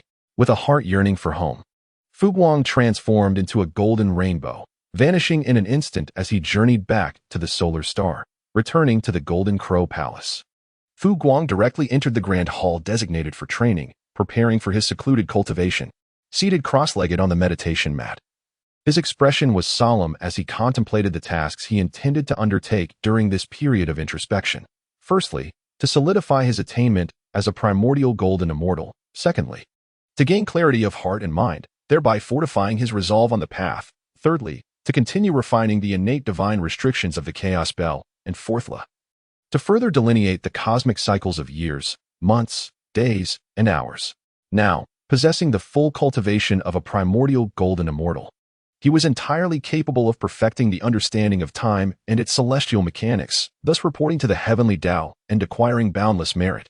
Simultaneously, this endeavor could also lead him to attain the esteemed status of the solar deity, an aspiration he had harbored since his arrival in the primordial wilderness, a position of continuous merit and the convergence of fortune within the realms. Chapter 25, The Chaos Bell, the path to becoming the solar deity. In this chapter, not only was Fu Guang in seclusion, but the myriad guests returning from chaos to the primordial wilderness also retreated into their own meditative states. During this second lecture, the sage elucidated the path to quasi-sainthood, imparting to the 3,000 guests how to utilize spiritual treasures to sever their 3 corpses and advance to the realm of quasi-sainthood, and how to persist in their cultivation thereafter. The teachings were conveyed with remarkable clarity and detail. Consequently, upon concluding the discourse, many cultivators were fervently eager to sever their 3 corpses and ascend to higher realms of existence. In this world, upon the overseas Zhou, the Eastern King led a multitude of great Luo golden immortals back to the Taoist temple. He issued a decree, all shall enter seclusion. The day I emerge from my retreat shall mark the moment we achieve our grand aspirations. Upon hearing the Eastern King's words, the great Luo golden immortals beneath him were filled with fervor and anticipation, responding with respectful acknowledgement. Understood. Swiftly, they hurried toward their respective caves. The Eastern King cast a glance towards the direction of the sun star, his brow furrowing slightly. Without further ado, he turned and made his way to his own cave. The events surrounding the teachings he had just experienced had profoundly impacted him, instilling a deep sense of anxiety. Firstly, there was Fu Guang, an individual who appeared to harbor no desires or ambitions, yet had naturally attracted a considerable following of cultivators, both male and female, eclipsing even his own status as the foremost male immortal. This situation evoked a strong sense of threat within the Eastern King, who was already on the path of imperial authority. Secondly, the sage takes disciples. The Eastern King seeks to follow the path of emperors, aspiring to dominate all things under heaven. Yet, even so, let us not speak of the sage. In these times, the emergence of 6 additional sage disciples may well overshadow him, the foremost among male immortals, though they may not overtly surpass him. The Eastern King cannot afford to disregard the presence of the sage disciples. Even while overseeing all the primordial cultivators, he must treat these disciples with due respect. For the Eastern King, who walks the imperial path, this is nothing short of a provocation, even an affront. Of course, such an insult is not insurmountable. It is quite simple. He need only attain enlightenment. As a practitioner of the imperial way, the Eastern King has discerned the path to his own enlightenment, resting upon the highest position of governing the primordial realm and maintaining the order of heaven and earth. Should he succeed, he will surely attain enlightenment. Once he achieves it, he could stand against even the sages, let alone their disciples. With clarity in his gaze, the Eastern King perceives they are merely stepping stones. If they are wise, they will pose no threat. If not, they shall be extinguished. My true adversaries are the sage disciples. Returning to her Yaoqi sanctuary, the Western Queen Mother furrowed her brow. Sighing deeply, change is imminent, and should my power prove insufficient, I fear I may suffer unwarranted calamity. I shall enter seclusion until my Tao fruit is fully realized. I shall not emerge. As for severing the 3 corpses, the Western Queen Mother possesses a keen self-awareness. The quasi-saint realm, though bearing the name of a sage, is not easily attained. Consequently, among the wandering cultivators of the primordial realm, while the great Luo golden immortal may no longer occupy the pinnacle, they will still remain at the upper echelon. Thus, there is no rush to transcend into the quasi-saint realm. Time flows like a shuttle. In the blink of an eye, a complete cycle of the Yuan assembly has passed. Within the golden crow palace of the sun star, a crisp chime resonated through the chamber. Upon the meditation cushion with a satisfied smile gracing his face, Fu Guang reveled in the moment. He had finally refined 37 innate divine prohibitions. Observing the chaotic bell, suspended and swirling around him, his spirits soared.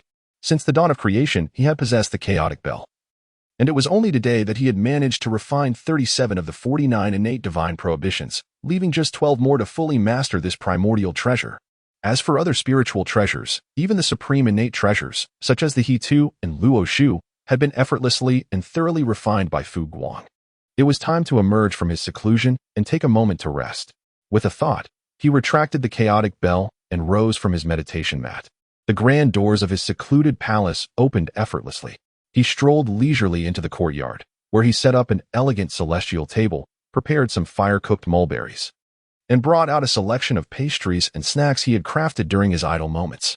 Under the soothing shade of the Fusong divine tree, Fu Guang settled comfortably. As he indulged in his meal, he began to contemplate the mysteries of the heavens. During his recent seclusion, had any significant events transpired in the primordial world? Adept practitioners, possessing sufficient strength, have the ability to glean insights into the past occurrences of the primordial realm by intercepting the celestial secrets. However, when Fu Guang was still at the Great Luo level, his primary focus was not on the innate calculations, limiting his capacity to deduce the heavenly mysteries. But now, the situation has changed. He has ascended to the status of a Hongjun golden immortal. Even though he merely supplemented his studies with innate calculations, he could effortlessly intercept the celestial secrets for divination. Soon, Fu Guang ceased his contemplations regarding the celestial mechanics, a serene expression gracing his visage. This tranquility enveloping the Yuanyuan assembly, however, is likely the calm before the impending upheaval. The current serenity of the assembly is attributed to the fact that the 3,000 guests are still in the process of assimilating the teachings imparted by the Zixiao palace. Now, as the time of the assembly draws near its conclusion, it is reasonable to surmise that they have nearly completed their reflections. Before long, the primordial realm shall undoubtedly be stirred into tumult. Concurrently, this period of seclusion. Although Fu Guang did not advance his Hongjun golden immortal Dao fruit to a new level, he has accomplished the tasks he set for himself before entering seclusion. His Dao fruit has thoroughly settled, and he stands on the cusp of further progression. The renewed clarity of his Dao heart speaks for itself. The refinement of the chaos bell has also made significant strides forward. Most importantly, he has perfected the grand calculations of the primal moments of year, month, and hour. Now, he merely lacks some preparatory work. Chapter 26. Speed on the curve is true speed. After resting for several hundred years, the leisurely expression on Fu Guang's face vanished. Replaced by an earnest demeanor, let us commence the preparations for the sun god fruit position and devise the timeline of the primordial era. As for the transformations in the primordial realm, Fu Guang is indifferent to external opinions. His sole focus is to adhere to his own plans and aspirations, to traverse his own path, and to attain the merits within his reach. The phrase to pursue one's own endeavors and walk one's own path has been uttered by many. However, those who can genuinely embody this principle are few and far between. How can one articulate this? Is life ever entirely as one wishes? The celestial and temporal treasures that require refinement are indeed scarce. As Fu Guang retrieved a substantial quantity of materials from his repository, he once again reflected on the artifacts he intended to forge: the sundial, the clepsydra, the hourglass, and the armillary sphere. This endeavor would further deplete the already meager resources of my Jinwu palace. In the future, should time permit, I might venture into the starry expanse to see if I could procure some treasures, naturally inclined to reside within the confines of Jinwu Palace. Fu Guang's current assets were primarily accumulated from his previous ventures into the primordial wilderness. After several expenditures, little remained. The treacherous nature of the primordial earth deterred Fu Guang from venturing there, yet a journey through the cosmos to gather materials among the celestial bodies seemed feasible. For Fu Guang, the art of crafting posed no significant challenge. Just as he prepared the materials, intending to forge the spiritual treasure required to affirm his status as the sun deity and establish the primordial moment, a solemn figure, a Tai golden immortal, approached with utmost reverence, bowing deeply towards the sun star. He proclaimed with clarity, "I, a disciple of the Ingzhou Purple Mansion, come at the behest of Master Mu to seek an audience with the esteemed Fu Guang."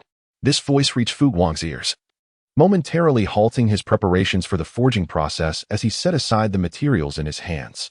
The radiant golden eyes shimmered with brilliance.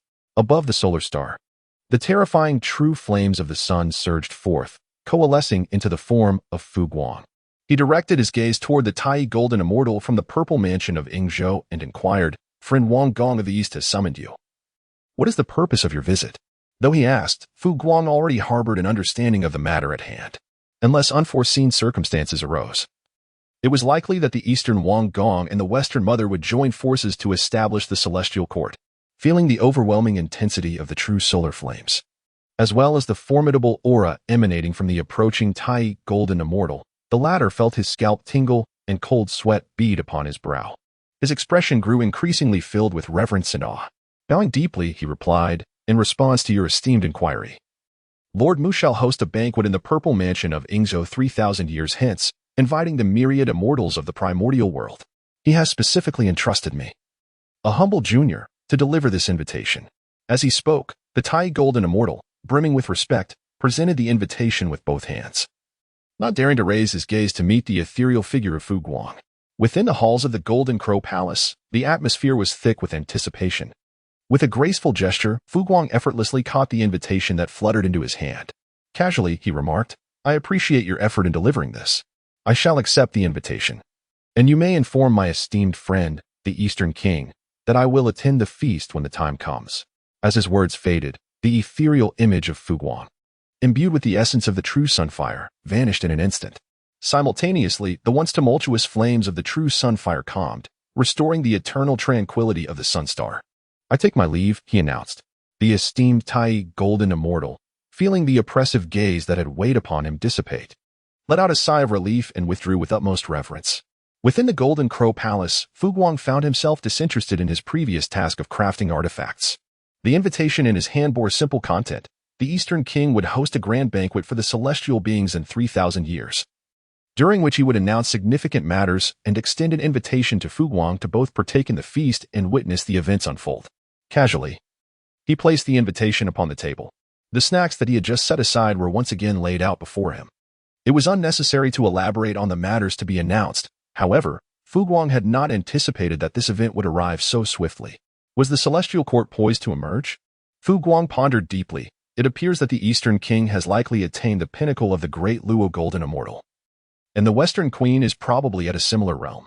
Once the celestial court is established and recognized by the heavenly Tao, bestowing the merits of the Tao, these two individuals may very well harness the power of the heavenly Tao to forge a corporeal body, stepping into the quasi-saint realm. They might even be among the first of the myriad formidable beings of the primordial era to achieve this status, potentially surpassing even the disciples of several saints in speed. This is not an impossibility. Although the three clear ones, Nuwa, and the teachings of Jane and Junti boast impressive lineages, the Eastern King and the Western Queen are indeed the sovereigns of the celestial court, endowed with exceptional innate divine roots.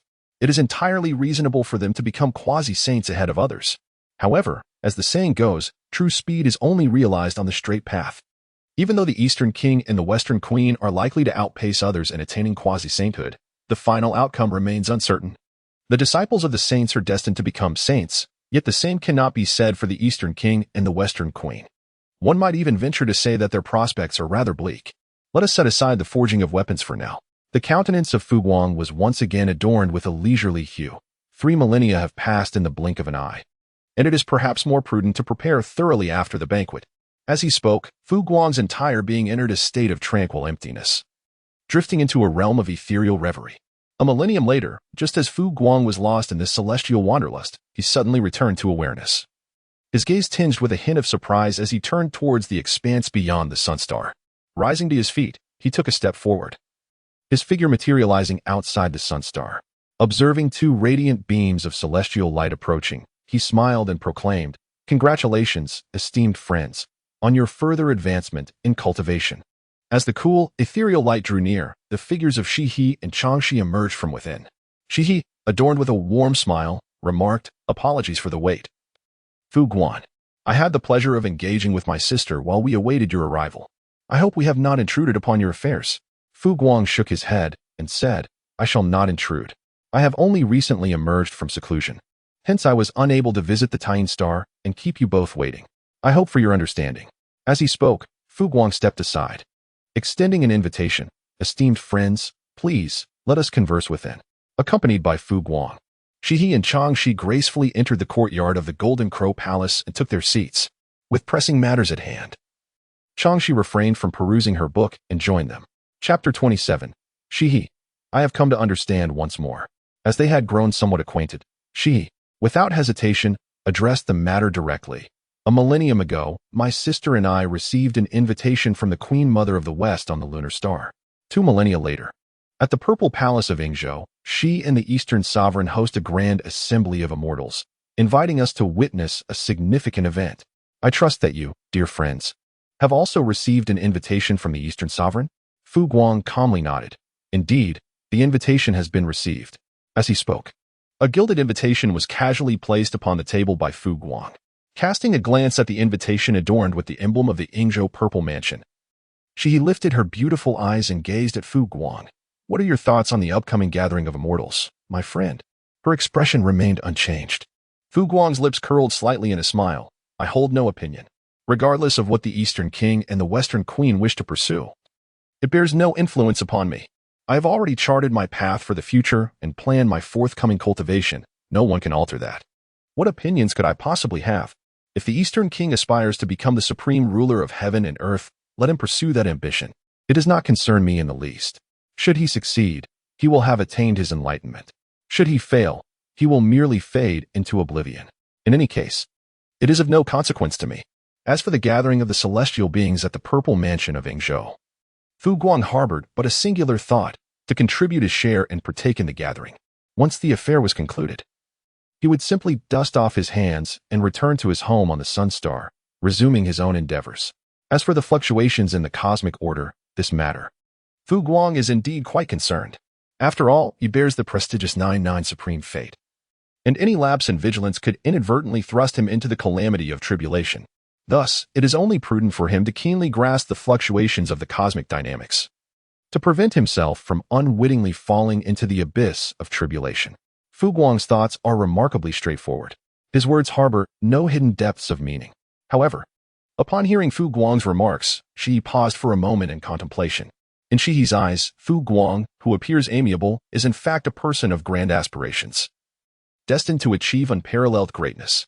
When Fu Guang truly begins to devise his plans for the future, he will inevitably come into conflict with the Eastern King, who harbors ambitions of unifying the primordial chaos and becoming its sovereign. Thus, the seemingly superficial response of Fu Guang, upon reaching Shihi, takes on a somewhat altered flavor. No opinions? This reflects a well-considered strategy, thus dismissing the schemes of the Eastern King and the Western Queen as inconsequential. Will there be no impact on oneself? This demonstrates Fu Guang's profound confidence in his own capabilities. Even if the Eastern King and the Western Queen gain significant power due to the Feast of the Immortals, he remains assured in his ability to respond effectively. Is there a plan for the future? It appears so. Fu Guang had long since begun his preparations, and it seemed that the moment for him to truly take action had not yet arrived. The enchanting Shiha, her eyes shimmering, quickly grasped the situation. A smile graced her flawless visage as she remarked, "Now I understand. It appears I have overthought this." Observing the worry dissipate from her brow, Fu Guang refrained from probing further into her understanding, as her clarity was indeed commendable. He smiled and said, "In truth, there is nothing in this world to trouble oneself over. It is the foolish who create their own disturbances. Whether in cultivation or in dealing with affairs, one must first reflect within to gain a broader perspective and tread more steadily. While the larger picture is significant, introspection is of even greater importance." Nodding in agreement, Shiha displayed a countenance filled with enlightenment, exclaiming, "Your words resonate with wisdom, my friend." At that moment, Changshi interjected, "Surely they are about to commence managing the order of the primordial chaos? Might they even seek to govern us as well? I perceive that the Eastern King harbors great ambition. Once he gains strength and influence, he is unlikely to be content with the immortals existing beyond his dominion." With a shake of his head, he expressed his concerns. Fu Guang appeared unfazed and remarked, "Those who are aligned with the way receive abundant assistance, while those who stray from it find themselves bereft of support. If he truly intends to impose his might upon the celestial beings, then today's banquet will be followed by the collapse of lofty towers on the morrow. If the Eastern Prince genuinely harbors such intentions, he would not require the Witch Clan to deliver him 2 blows. The myriad celestial beings of the primordial chaos would readily bestow upon him a couple of resounding slaps. Who among those capable of attaining the great Luo is not steadfast in their resolve? If pressed too hard, the worst that could happen is that one might martyr themselves for the way, awaiting the return of the immeasurable calamities. Upon hearing Fu Guang's words, Changshi nodded in agreement, choosing to remain silent thereafter. After a brief moment of contemplation, she gazed upon the 2 divine maidens before her. Fu Guang opened the invitation, saying, "In another 2,000 years, the gathering of the immortals shall commence. Fellow Taoists, shall we journey together then?" He nodded in agreement. Shihi, her beautiful eyes twinkling. Remarked, "Since my sister has come, it is only natural that we travel together. Do you perhaps have prior engagements with others?" This was delightful. Although she playfully teased him, Fu Guang felt a sense of joy. Was this truly a jab? It was clearly a light-hearted banter laced with flirtation. Having misspoken, he decided to punish himself with a cup of wine.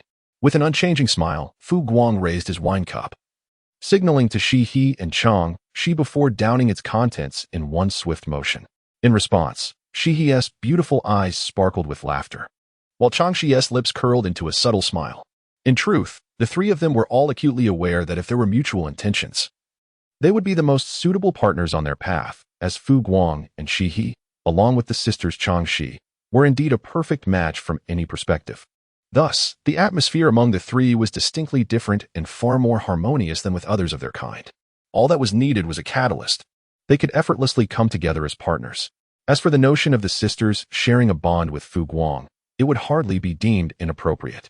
In the current era of the primordial chaos, there exists no rigid moral code. When two cultivators find mutual attraction, it is commonplace for them to swiftly become partners, often engaging in dual cultivation almost immediately, a phenomenon not at all rare among the cultivators of the primordial chaos. As Fu Guang and Shi engaged in lively conversation within the ethereal confines of the Purple Pavilion on Yingzhou Island, a multitude of celestial maidens and mighty beings busily prepared for the grand banquet of the immortals. Numerous deities, having aligned themselves under the auspices of the Eastern Sovereign and the Western Mother, hurried forth to extend invitations to the myriad immortals of the vast primordial realm. Such was the scene of vibrant prosperity. In Chapter 28, titled Celestial Court, the newly born Buzhou, the narrative unfolds within the courtyard. The dignified Eastern Sovereign sat across from the graceful Western Mother. At this moment, the Eastern Sovereign wore a triumphant smile. With the establishment of the Celestial Court, we shall undoubtedly gain the recognition of the heavenly Tao. When the merits descend upon us, we will wield this power to eliminate our three corpses, thus gaining an advantage over the other immortals and attaining the status of quasi-saints. Subsequently, we shall unify the vast cosmos, rightfully establishing our authority, equipped with sufficient strength and qualifications. Moreover, the creation of the Celestial Court would consolidate the fortunes of heaven and earth. As its sovereigns, we would be endowed with the great fortunes of the Celestial Court, ensuring a smoother path in our future cultivation. Upon hearing the Eastern Sovereign's words, the Western Mother merely nodded with a serene expression. After a moment of contemplation, she spoke. "However, according to our prior agreement, we must not coerce any female immortals who are unwilling to join the Celestial Court." The Eastern Sovereign maintained his smile, responding, "Of course. To secure the position of co-sovereign of the Celestial Court alongside you, the foremost among female immortals, I have invested significant effort." After solidifying his own state of great perfection, he ventured to the Western Kunlun for the third time, where he and the Western Mother finally deliberated on the plan to jointly establish the Celestial Court. However, her participation came with several stipulations. Firstly, no female immortal shall be compelled to join the Celestial Court against her will. Secondly, any female immortal who joins shall fall under her jurisdiction, with the Eastern Sovereign refraining from interference. Likewise, she would not meddle in matters concerning male immortals. Thirdly, her authority within the Celestial Court would pertain solely to the realm of punishment related to her specialized path of heavenly punishment, leaving other matters unaddressed. The Western Mother had numerous demands, yet all remained within the Eastern Sovereign's capacity to accept. Thus, he readily acquiesced. And after both swore an oath based on their shared aspirations, the Western Mother seamlessly assumed her role in the Celestial Court. Naturally, within the court, her authority did not rival that of the Eastern Sovereign. She understood her nature and recognized that the Celestial Court was a vast vortex. The more she desired, the greater the burdens she would have to bear. In the courtyard, the Eastern Sovereign did not linger long before departing. Once he left, the Western Mother sat alone, her beautiful eyes flickering with ephemeral light. With a slight sigh, she mused, "As for the future, let us take it one step at a time." Entering the Celestial Court was not solely due to the earnest invitation extended by the Eastern King, who had journeyed thrice to the Western Kunlun, but also stemmed from the Western Queen Mother's own fervent ambitions for the Celestial Court. On one hand, establishing the Celestial Court presented a significant opportunity to attain the merits of the heavenly Tao, aiding her in at least severing one mortal coil and achieving the quasi-saint realm. On the other hand, the Celestial Court could consolidate immense human fortune, and as its sovereign, she would be endowed with a substantial share of this fortune, ensuring her future cultivation journey would be smooth and prosperous. Furthermore, another aspect of her motivation lay in the path of heavenly punishment. A different avenue of the Tao she primarily cultivated, which could only flourish within a grand organization like the Celestial Court, recognized by the heavenly Tao. To refine her own path, the Western Queen Mother thus chose to engage among the great Luo practitioners, aside from a select few. The vast majority harbored the aspiration of gaining enlightenment in the morning and departing from life by evening. The Western Queen Mother was no exception. The Tao is often elusive and enigmatic, yet it possesses the power to drive most cultivators in the primordial wilderness into a frenzy. Time hastens on. 2 millennia pass in the blink of an eye. On this day, the eastern sea's Yingzhou Island was a veritable hub of celestial gathering, teeming with visitors. Though referred to as an island, the decision of the Eastern King to designate the Yingzhou Purple Mansion as the headquarters of the Celestial Court was a testament to its extraordinary nature. Clouds billowed and mist swirled, with resplendent celestial light illuminating the scene. Ancient trees, gnarled and lush, glimmered with vitality, while the roots of spiritual herbs sparkled in the brilliance of innate spiritual energy that coalesced into shimmering lakes, where rare birds and otherworldly beasts frolicked. Divine light radiated, casting a noble aura over the myriad celestial palaces, intricately designed with profound significance throughout the island. Upon receiving their invitations, many golden immortals and Tai golden immortals who arrived early were profoundly astounded by the grandeur of the Yingzhou Purple Mansion. In an instant, those Tai golden immortals and golden immortals, who initially intended merely to observe, found themselves contemplating the notion that following the esteemed Eastern King might not be such a folly after all. Observing the auspicious atmosphere of the Yingzhou Purple Mansion, they mused that while it may not command the entirety of the primordial wilderness, becoming a dominant force in its own right was certainly within reach. As the saying goes, it is pleasant to find shade beneath a great tree. Although the Tai Golden Immortals are regarded as formidable beings and the Golden Immortals as skilled practitioners, they soon came to realize that in this vast cosmos, without attaining the great Luo, they were ultimately mere ants. At best, they were but slightly more robust grasshoppers. When confronted by true powerhouses, they could only manage to leap a few more times before being subdued. The mighty presence of the Yingzhou Purple Mansion is indeed formidable, thus, their inclusion may well prove to be a prudent decision. Naturally, there are those who wish to join, as well as others who prefer to abstain. Simultaneously, the astute have already sensed that today's grand gathering of immortals may herald significant upheavals. Upon entry, many strive to diminish their presence, seeking to avoid attracting the attention of the imminent great powers. Buzhou, who recently emerged and has attained the pinnacle of the Tai Golden Immortal realm, is among those endeavoring to remain inconspicuous. Seated in his position, Buzhou scrutinizes the Yingzhou Purple Mansion, pondering, as I made my way here, I observed cultivators of the profound and true immortal realms stationed at various palaces, clad in standard celestial armor and wielding customary weapons. This gathering of immortals is undoubtedly more than a mere occasion for feasting and philosophical discourse. A significant event is poised to unfold. With this thought, an urgent feeling stirs within Buzhou. His innate gifts are of a superior caliber, yet he feels a profound sense of insecurity, as he has only recently reached the complete stage of the Tai Golden Immortal.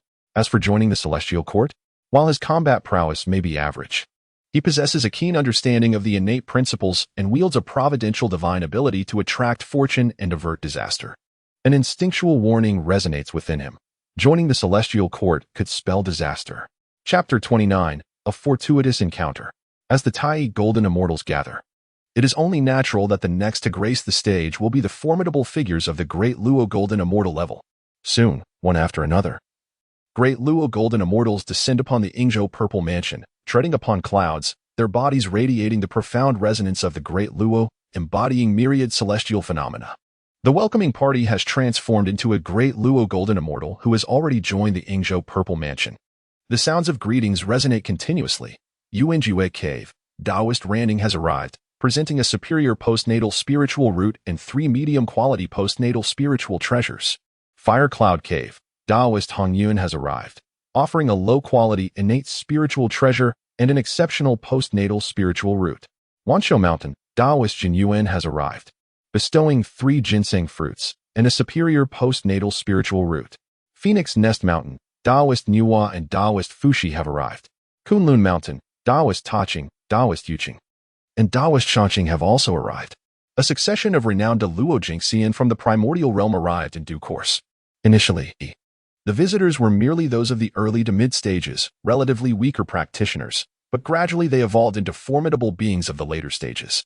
Eventually, each one among them became a celebrated entity within the primordial expanse, embodying the pinnacle of Luo's perfection. Their imposing presence compelled even the earlier arrivals, the Tai Jingxian and Jingxian cultivators, to bow their heads, unable to meet the gaze of such exalted beings. However, the thoughts and actions of these lower-tier cultivators went largely unnoticed by the newly arrived Luo Jingxian, as the illustrious Luo practitioners continued to arrive. An announcement echoed from beyond the banquet hall, from the Sunstar, the esteemed Fu Guang Daoist, from the Moonstar, the revered Shiyi Daoist, and the esteemed Changxi Daoist have arrived. Upon hearing this proclamation, the assembled Luo cultivators expressed surprise, yet their expressions bore a hint of expectation. The union of these three, who shared a profound symbiosis in the Great Tao, drew them ever closer, making their potential declaration of partnership unsurprising to the crowd. Among the Luo cultivators, many possessed partners of their own. Fu Guang from the Sunstar? In a corner of the seating designated for the Tai Jingxian, Bai Zai's eyes glimmered with curiosity. He was a contemplative cultivator, preferring tranquility over turmoil, and favoring strategy over brute force. His preferred pastime was the elegant art of calligraphy and literature, with the way of literature being a significant aspect of his cultivation. Thus, he harbored a deep admiration for Fu Guang, the progenitor of the way of literature, and had long desired an audience with this esteemed figure. However, his lowly cultivation, the treacherous nature of the Sunstar, and the absence of a compelling reason to intrude upon such a venerable presence left him with no choice but to maintain a silent reverence. Today, the opportunity arose for Bai Zai to behold the grandeur of the elder he admired. With cautious humility, he raised his gaze slightly upon hearing Fu Guang's arrival.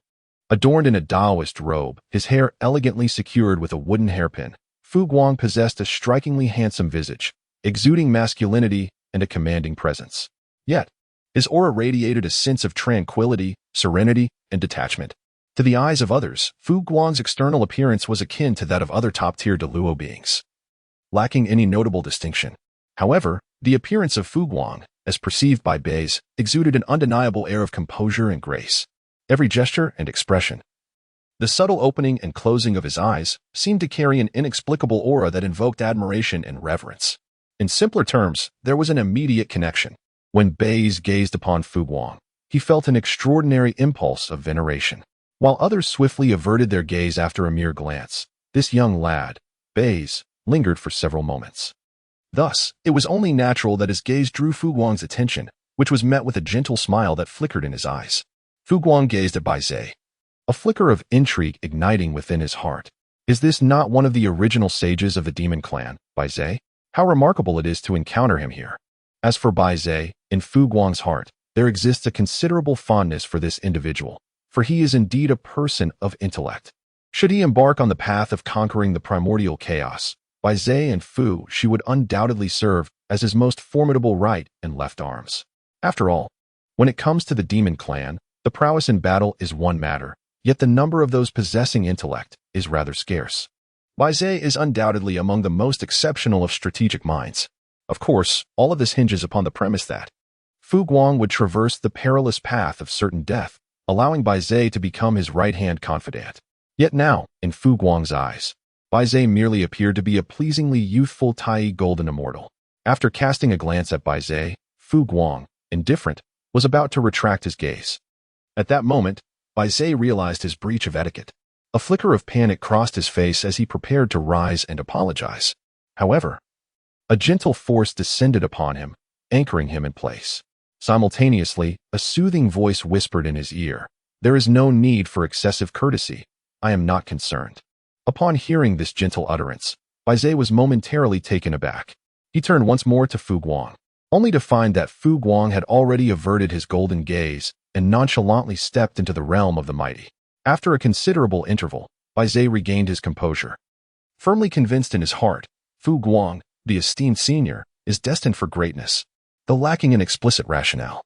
Bai Zai's intuition told him that if he were to align himself with a faction and follow a formidable figure to achieve remarkable success, Fu Guang was undoubtedly his singular choice. Disregarding the brief interlude with Bai Zai, Fu Guang, under the guidance of the Celestial Maiden, took his seat and greeted numerous familiar Dao friends. He cast a glance at the multitude of arriving Deluo practitioners. Fu Guang contemplated briefly and realized that the banquet was about to commence. Those who were meant to arrive had already done so, and those who had not would not come thereafter. Shortly, the hosts, the Eastern King and the Western Queen, made their entrance. After expressing their gratitude for the presence of the celestial beings, the grand feast officially began. Chapter 30. The establishment of the Celestial Court. The Eastern King and Western Queen on the verge of breakthrough in this chapter, celestial musicians played melodious tunes, while celestial maidens danced gracefully. The assembly of deities watched with great interest. Despite being a congregation of seekers of the Tao, their enthusiasm for such performances was somewhat muted. For the entertainment options in the primordial world were indeed scarce. Nevertheless, even if the interest was limited, certain elements were essential for such a grand banquet. Moreover, it was not the case that all the great powers were devoid of interest. It was quite natural for the likes of the three pure ones and the guiding figures to remain indifferent. However, some, like the enigmatic youth clad in crimson, with a beauty that was almost otherworldly Minghe, were captivated. This individual would, in the future, emulate Nuwa in creating humanity, fashioning each Azura maiden to be stunningly exquisite, thus demonstrating his appreciation for beauty. Then there was Fu Guang. Although these celestial maidens paled in comparison to the innate sanctity of Shihe and Changxi, he found himself thoroughly enchanted by the harmonious blend of music and dance. He watched with rapt attention, undeterred by the presence of Shihe and Changxi, who could potentially be his Dao partners. He felt no guilt in admiring the beautiful celestial maidens. He merely appreciated their elegance without any ulterior motives. As for Shihe and Changxi, they were unconcerned. They existed on a different plane, and Fu Guang, regardless of his intentions, would never lower himself to pursue these celestial maidens. Moreover, he was not their sister's Dao partner. Even if he were, how could the renowned sisters of the lunar realm lack allure compared to these celestial maidens? He simply enjoyed the celestial dance. Later, the two sisters, one mastering music and the other dance, would perform a private display for Fu Guang, ensuring that he would forever hold them in his thoughts. Such was the confidence of the lunar sovereign in the lunar goddess. To return to the main subject as the appointed time approached, the Eastern King and the Western Queen exchanged a glance before rising from their seats. They respectfully bowed to the assembly of immortals and proclaimed in a clear voice, "We are grateful for the honor of your presence today at this banquet. Aside from gathering with esteemed friends to discuss profound matters, there is another crucial matter that we wish for you all to witness together. The main event of this grand feast is about to commence." The Tai Golden Immortals and Golden Immortal cultivators below sat upright, their expressions serious and focused on the Eastern King. Meanwhile, the numerous Deluo cultivators at the same table displayed a range of attitudes, seriousness, contemplation, and indifference as they awaited the Eastern King's next words.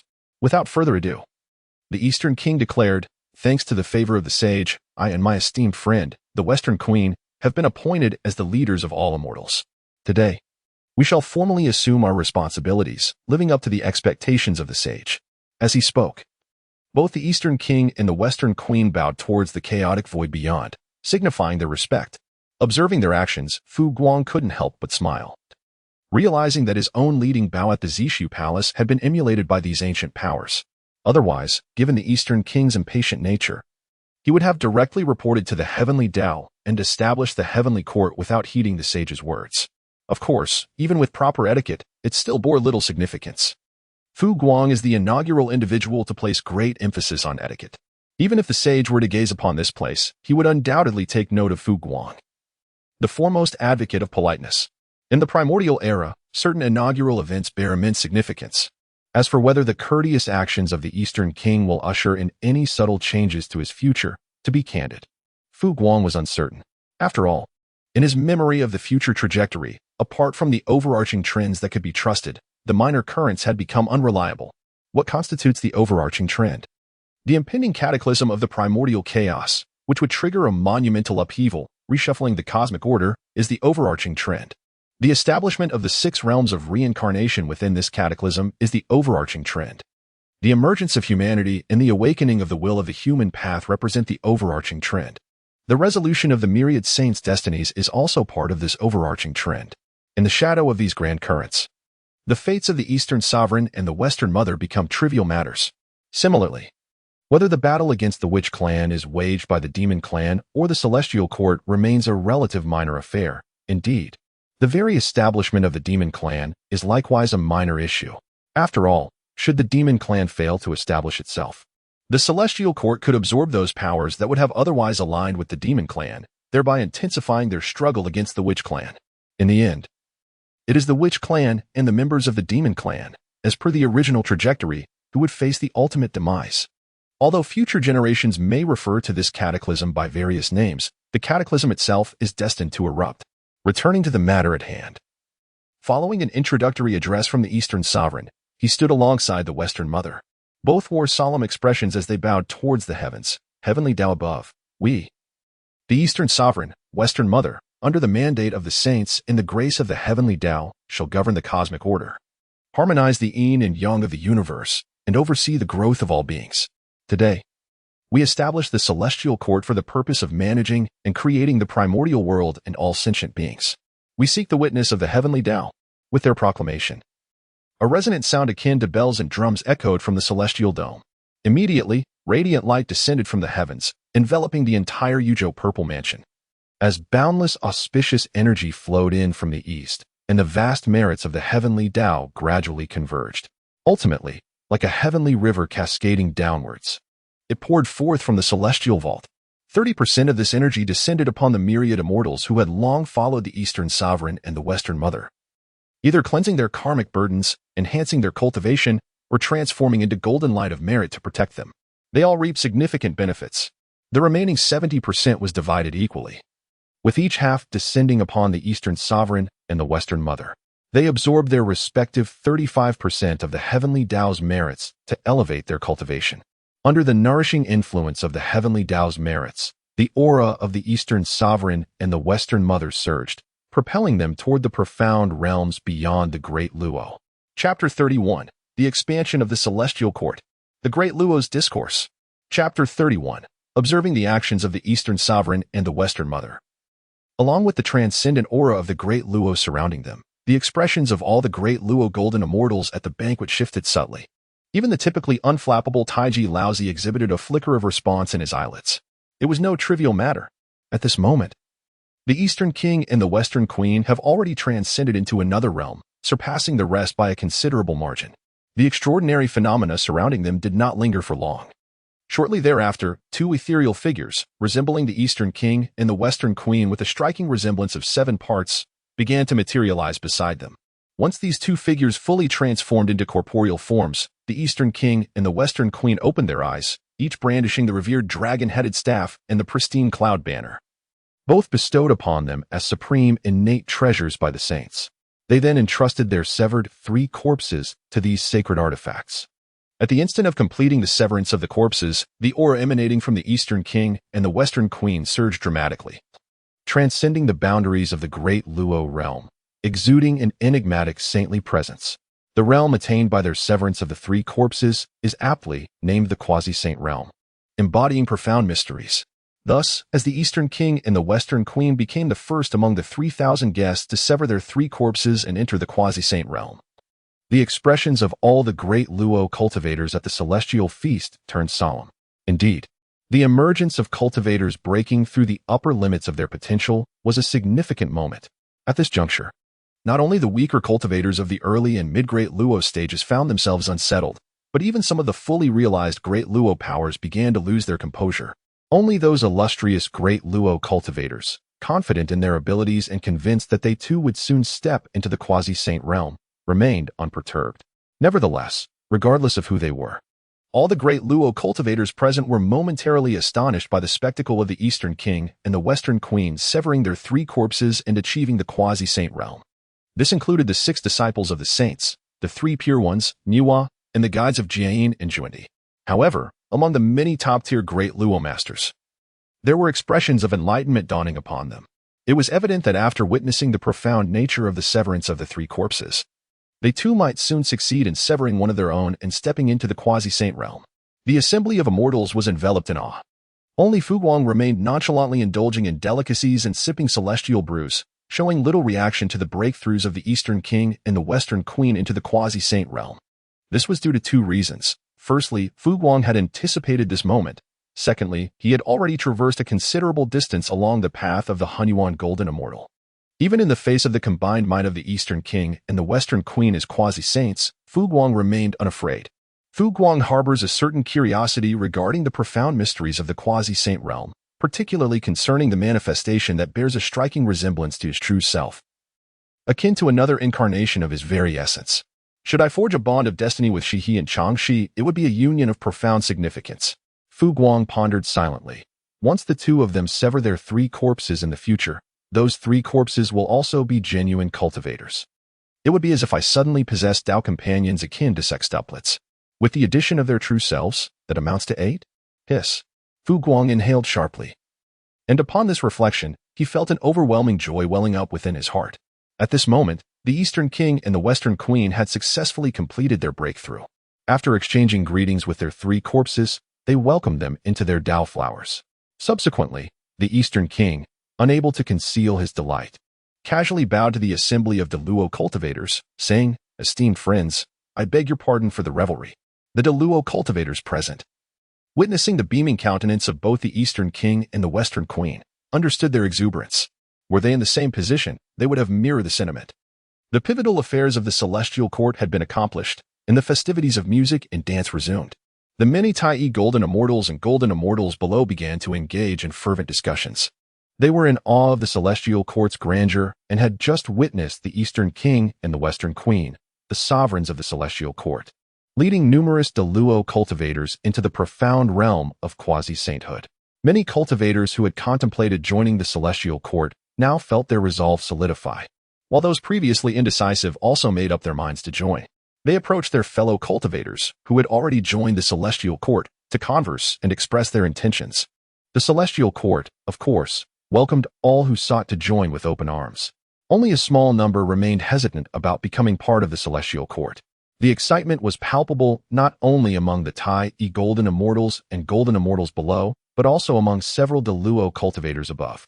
However, being of the Luo status, they felt the need to maintain a semblance of dignity. They could not simply approach without decorum. Thus, those Luo cultivators who wished to join subtly conveyed their intentions. Subsequently, the Eastern King would send invitations, inviting them to join the celestial court. Though it was merely a formality, it was a necessary one. With the establishment of the celestial court and its recognition by the heavenly Tao, along with the endorsement of the 2 sovereigns designated by the saints, the celestial court had now become the sole official institution of the primordial realm. Therefore, it was essential to adhere to proper procedures and not indulge in arbitrary admissions. A dignified process was imperative. After the revelry of song and dance, and after all had dined well, the Western Queen, as the hostess and sovereign of the celestial court, spoke up. "It is a rare occasion for esteemed friends to gather here. Shall we engage in a discourse on Tao? What do you think, dear friends?" Upon hearing the Western Queen's proposal, the numerous Luo cultivators present did not decline, but rather accepted with enthusiasm. Even the 3 pure ones, who had initially intended to depart, decided to stay. After all, conversing with 2 quasi-saint experts could potentially aid them in their future endeavors to sever their 3 corpses. Matters concerning the Tao were not to be missed. "Allow me to set an example for you all," proclaimed the humble Taoist. As the voice of the Queen Mother of the West resonated, it immediately stirred the profound pathways of her primary and secondary disciplines. In that fleeting moment, the celestial court was enveloped in the ethereal sound of Tao, manifesting a myriad of extraordinary phenomena. Observing this, the East King, with a smile gracing his lips, too, summoned the essence of his own Tao in a heartbeat. The other Luo practitioners followed suit, drawing upon the pure energy and celebratory clouds emanating from the 3 pure ones. Nuwa unfolded the mysteries of creation, while Jiayin and Juani radiated their resplendent golden forms. Meanwhile, Zenyuanzi exuded a rich and steadfast resonance of the Tao. Xia and Changxi collaborated to present a solitary, serene moon. As the light of support evolved behind, an endless sea of flames unfolded, accompanied by the remarkable visions of a mountain of books and an ocean of knowledge, alongside the manifestations of primordial divination, swordsmanship, and artifact refinement, all representing the supreme paths of the great perfection. In an instant, the entire celestial court was illuminated by the emergence of 3,000 great avenues, each presenting its own unique phenomena, with golden lotuses blooming and the flowers of the Tao flourishing. This sight bore a striking resemblance to the grandeur witnessed in the Purple Cloud Palace during the sermons of the sages. Chapter 32, The Opportunity for Buzhou. Above, the great perfection cultivators continuously evolve their own paths, their resonant Tao sounds enveloping the entire celestial court. Below, the gathered Tai Golden Immortals and Golden Immortal practitioners, previously engaged in discussions, promptly settled down, each becoming immersed in a state of attentive listening. They were still quite weak. Even the opportunity to hear the Tao sounds of the great perfection cultivators presented a tremendous chance for them.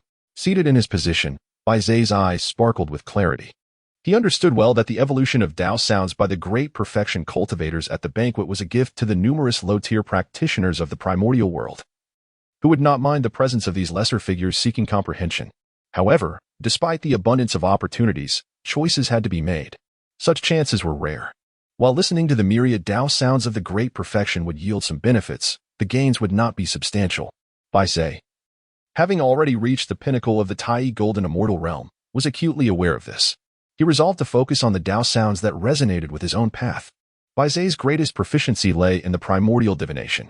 Among the great perfection cultivators above, two Tao sounds particularly captivated him, both representing the evolution of primordial divination. One emanated from Fuxi, who specialized in primordial divination and advanced towards understanding the grand trends of the cosmos, discerning the heavenly mechanisms in the fluctuations of fate. The other originated from Guang. Although primordial divination was not his primary path, he had already attained the great perfection in this domain, demonstrating prowess that was not inferior to Fuxi's expertise. Guang's primordial divination excelled in predicting celestial phenomena and interpreting the changes of the stars in the heavens, understanding the transformations of the world. Though both pathways belonged to primordial divination, they possessed numerous subtleties in their distinctions. Regardless of the nature of these paths, they offered immense benefits to Buzhou at this moment. Thus, he settled his mind, earnestly listening to the two Tao sounds of primordial divination, continually validating and refining his own path. Once he fully grasped his own Tao, he would be able to bloom 3 Tao flowers at the apex and step into the realm of great perfection. Guang, casually evolving his primary and several auxiliary paths, naturally noticed Buzhou, who was intently listening to the primordial divination he was evolving, as well as Fuxi's interpretation of the same. A flicker of surprise crossed his gaze. Momentarily pondering, as Guang's thoughts stirred slightly, he devoted a modicum of his attention to the primordial art of divination, causing the resonant echoes of his evolved path to become increasingly lucid and radiant, thus rendering it more comprehensible and enlightening for Buzhou. This transformation went unnoticed by the multitude of great Luo immersed in the discourse. However, Buzhou, who was intently listening to the 2 grand paths of primordial divination, perceived the change. In the next moment, he instinctively opened his eyes, his gaze unexpectedly directed towards Guang, who met him with a smile and a subtle nod. In an instant, Buzhou understood that the alteration in the resonant echoes was a boon bestowed upon him by the venerable Guang above. After conveying his gratitude through his eyes, Buzhou once again immersed himself in the state of listening to the teachings. A millennium passed, and the grand assembly of great Luo discussing the Tao in the celestial court came to an unobserved conclusion. As the discourse drew to a close, the 3 pure ones could no longer remain seated. They rose to bid farewell to Dong Wang Gong and Shi Wang Mu before departing. Subsequently, many great Luo cultivators, who had inadvertently joined the celestial court, also took their leave in succession. With a soft clink, Guang set down his wine cup, feeling satiated from the gathering. He stood up and casually clasped his hands in salute towards Dong Wang Gong and Shi Wang Mu, saying, "The banquet has concluded, and I have gained from the discourse. Esteemed friends, I shall take my leave now. Thank you for your hospitality." Upon hearing Guang's words, Dong Wang Gong and Shi Wang Mu offered him smiles in return, replying, "Safe travels, dear friend. We shall not see you off any further." As Guang expressed his intention to depart, the 2 sisters, Shi He and Chang Shi, among the assembly of the Luo female immortals, also rose to their feet. They first called out to Guang, urging him to wait a moment. "Please hold on. We shall accompany you, and naturally, we shall depart together." In response to this, naturally, Guang is as accommodating as flowing water. After Shiha and Changshi exchanged greetings with the sovereigns of the 2 celestial courts, the 3 departed from the celestial realm in unison. As Guang had just departed, a group of Luo golden immortals, who had previously engaged in delightful conversation with him before the gates of the Zixiao palace, began to leave in succession. Simultaneously, Niwa beckoned to Fuxi, while Hongjun called out to Xinyuanzi, and the 4 of them also took their leave. With their departure, the once bustling Luo seats were now sparsely populated, and the number of formidable figures dwindled even further. Observing the large contingent of powerful beings including Nuwa, Fuxi, Hongjun, and Xinyuanzi trailing behind Fu Guang, the smile on the face of Dong Wang Gong, seated in the principal position, faded considerably. In contrast, Zhuangmu displayed no notable reaction, as she had long anticipated this situation. Even after her ascension beyond the quasi-saint realm, she remained convinced that Fu Guang was an enigma, far more complex than his outwardly humble and radiant demeanor suggested. He likely concealed a myriad of secrets. It was entirely possible that the Deluo consummation he presently exhibited was merely a facade meant to mislead others. Perhaps he had broken through the quasi-saint bottleneck even earlier than the two of them. Let us not forget, Fu Guang possesses immense celestial merit. His prior restraint does not imply an inability to transcend into the quasi-saint realm. Indeed, the Queen Mother of the West holds a singular view of Fu Guang. He should not be trifled with lightly. As anticipated, within the assembly of Tai Golden Immortals, Buzhou observed Fu Guang's departure, accompanied by several renowned Deluo powerhouses and a multitude of Deluo practitioners. He pondered inwardly, an existence like Senior Fu Guang is truly worthy of admiration and loyalty. Buzhou perceives this clearly. Fu Guang, the esteemed elder, did not establish any formidable faction nor gather followers. Rather, that group of great Luo Golden Immortals seemingly desired to follow him out of genuine admiration. What qualities? What breadth of vision? What strength and capability must one possess to inspire a cadre of resolute and powerful beings who have attained the great Luo Dao fruit? To follow with such heartfelt conviction? Baze found it difficult to fathom. In contrast, the Lord of the Celestial Court, after employing numerous strategies, still failed to retain many formidable beings, rendering him somewhat inferior. Chapter 33, The Scheming for the Sun Goddess Position. At this moment, Fu Guang, having taken the initiative to depart alongside the sisters Shiha and Changxi, remained oblivious to the events transpiring within the Celestial Court after his departure. Had he been aware? It would hardly have mattered. One could only say that the East King was a madman. Initially, everyone was set to leave, yet merely because Fu Guang took the lead. The other great Luo Golden Immortals followed suit, and he believed their actions were motivated by a desire to follow him. It was utterly absurd. After leaving the Celestial Court, Fu Guang was not particularly eager to return to the Sun Star. Instead, he chose to accompany Mei on a journey along the shores of the East Sea. The resources within his Golden Crow Palace were dwindling, and he had sensed some opportunities and benefits in the East Sea that he could not afford to overlook. As the saying goes, heaven grants its blessings, to refuse them invites chaos. After leisurely wandering for what felt like eons, Fu Guang returned enriched. He extended an invitation to his equally accomplished companions, Shi He and Changxi. Dear friends, I beseech you to accompany me to the Sun Star, where a grand opportunity awaits to acquire the merits of the heavenly Tao, one that necessitates our discussion. Should my plans come to fruition, it is quite possible that two more beings of quasi-saintly stature will grace this realm. Upon hearing Fu Guang's words, Shihi's beautiful eyes sparkled with contemplation, while a look of astonishment appeared on Changxi's otherwise serene face. An opportunity to attain the merits of the heavenly Tao? Furthermore, a chance to elevate both of them together into the realm of quasi-sainthood? The unwavering confidence that Fu Guang exhibited regarding the grand opportunity he spoke of piqued the curiosity of the two sisters. They harbored no doubts about whether Fu Guang was merely boasting. In the primordial chaos, such assertions concerning monumental fortunes are not made lightly. Failure to fulfill them could lead to significant karmic repercussions, not to mention potential misfortunes. Thus, both Shihi and Changxi held no skepticism. Shihi then remarked, "We are grateful for your guidance, esteemed friend." After expressing that there was no need for concern, the three of them transformed into a radiant light, swiftly heading towards the solar star. The great opportunity referred to by Fu Guang naturally pertains to the establishment of the primordial calendar.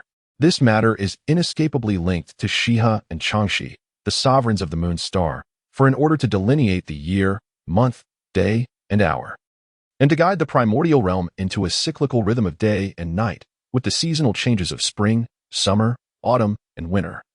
The cooperation of the illuminating sun and the moon, which casts its light over the night, is indispensable.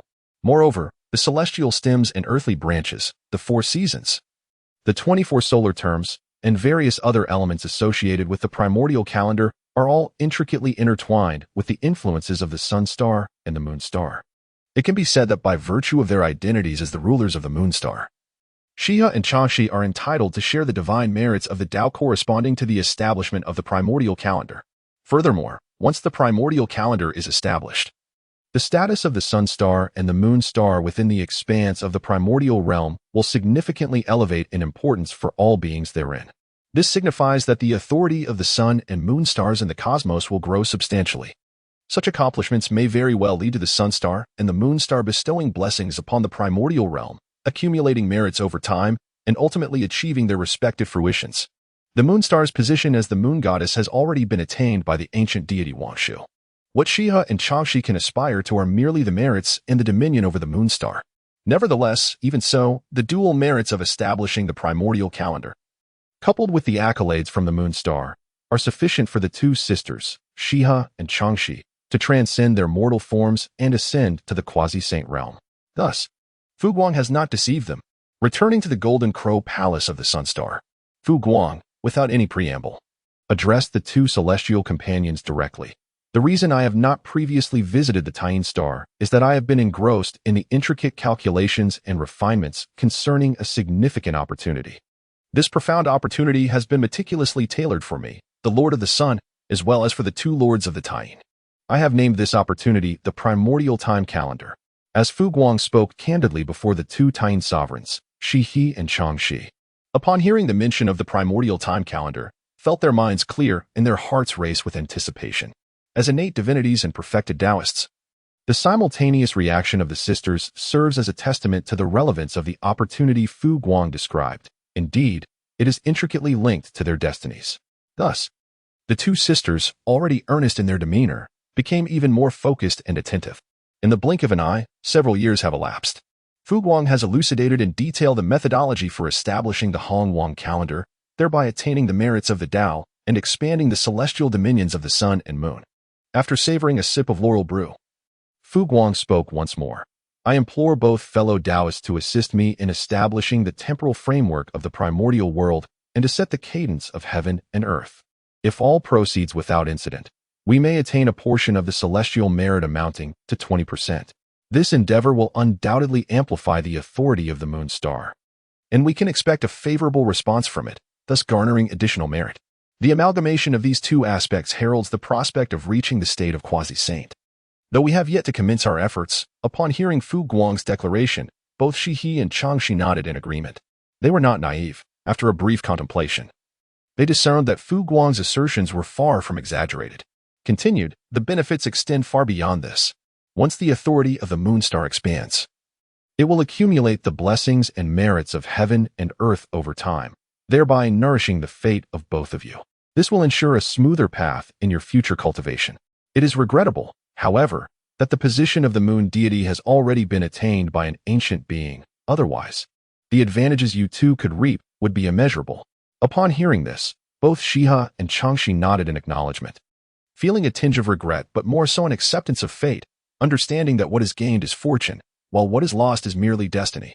Shiha, who had a more open perspective, remarked, being able to acquire the merits of the heavenly way is already a stroke of luck.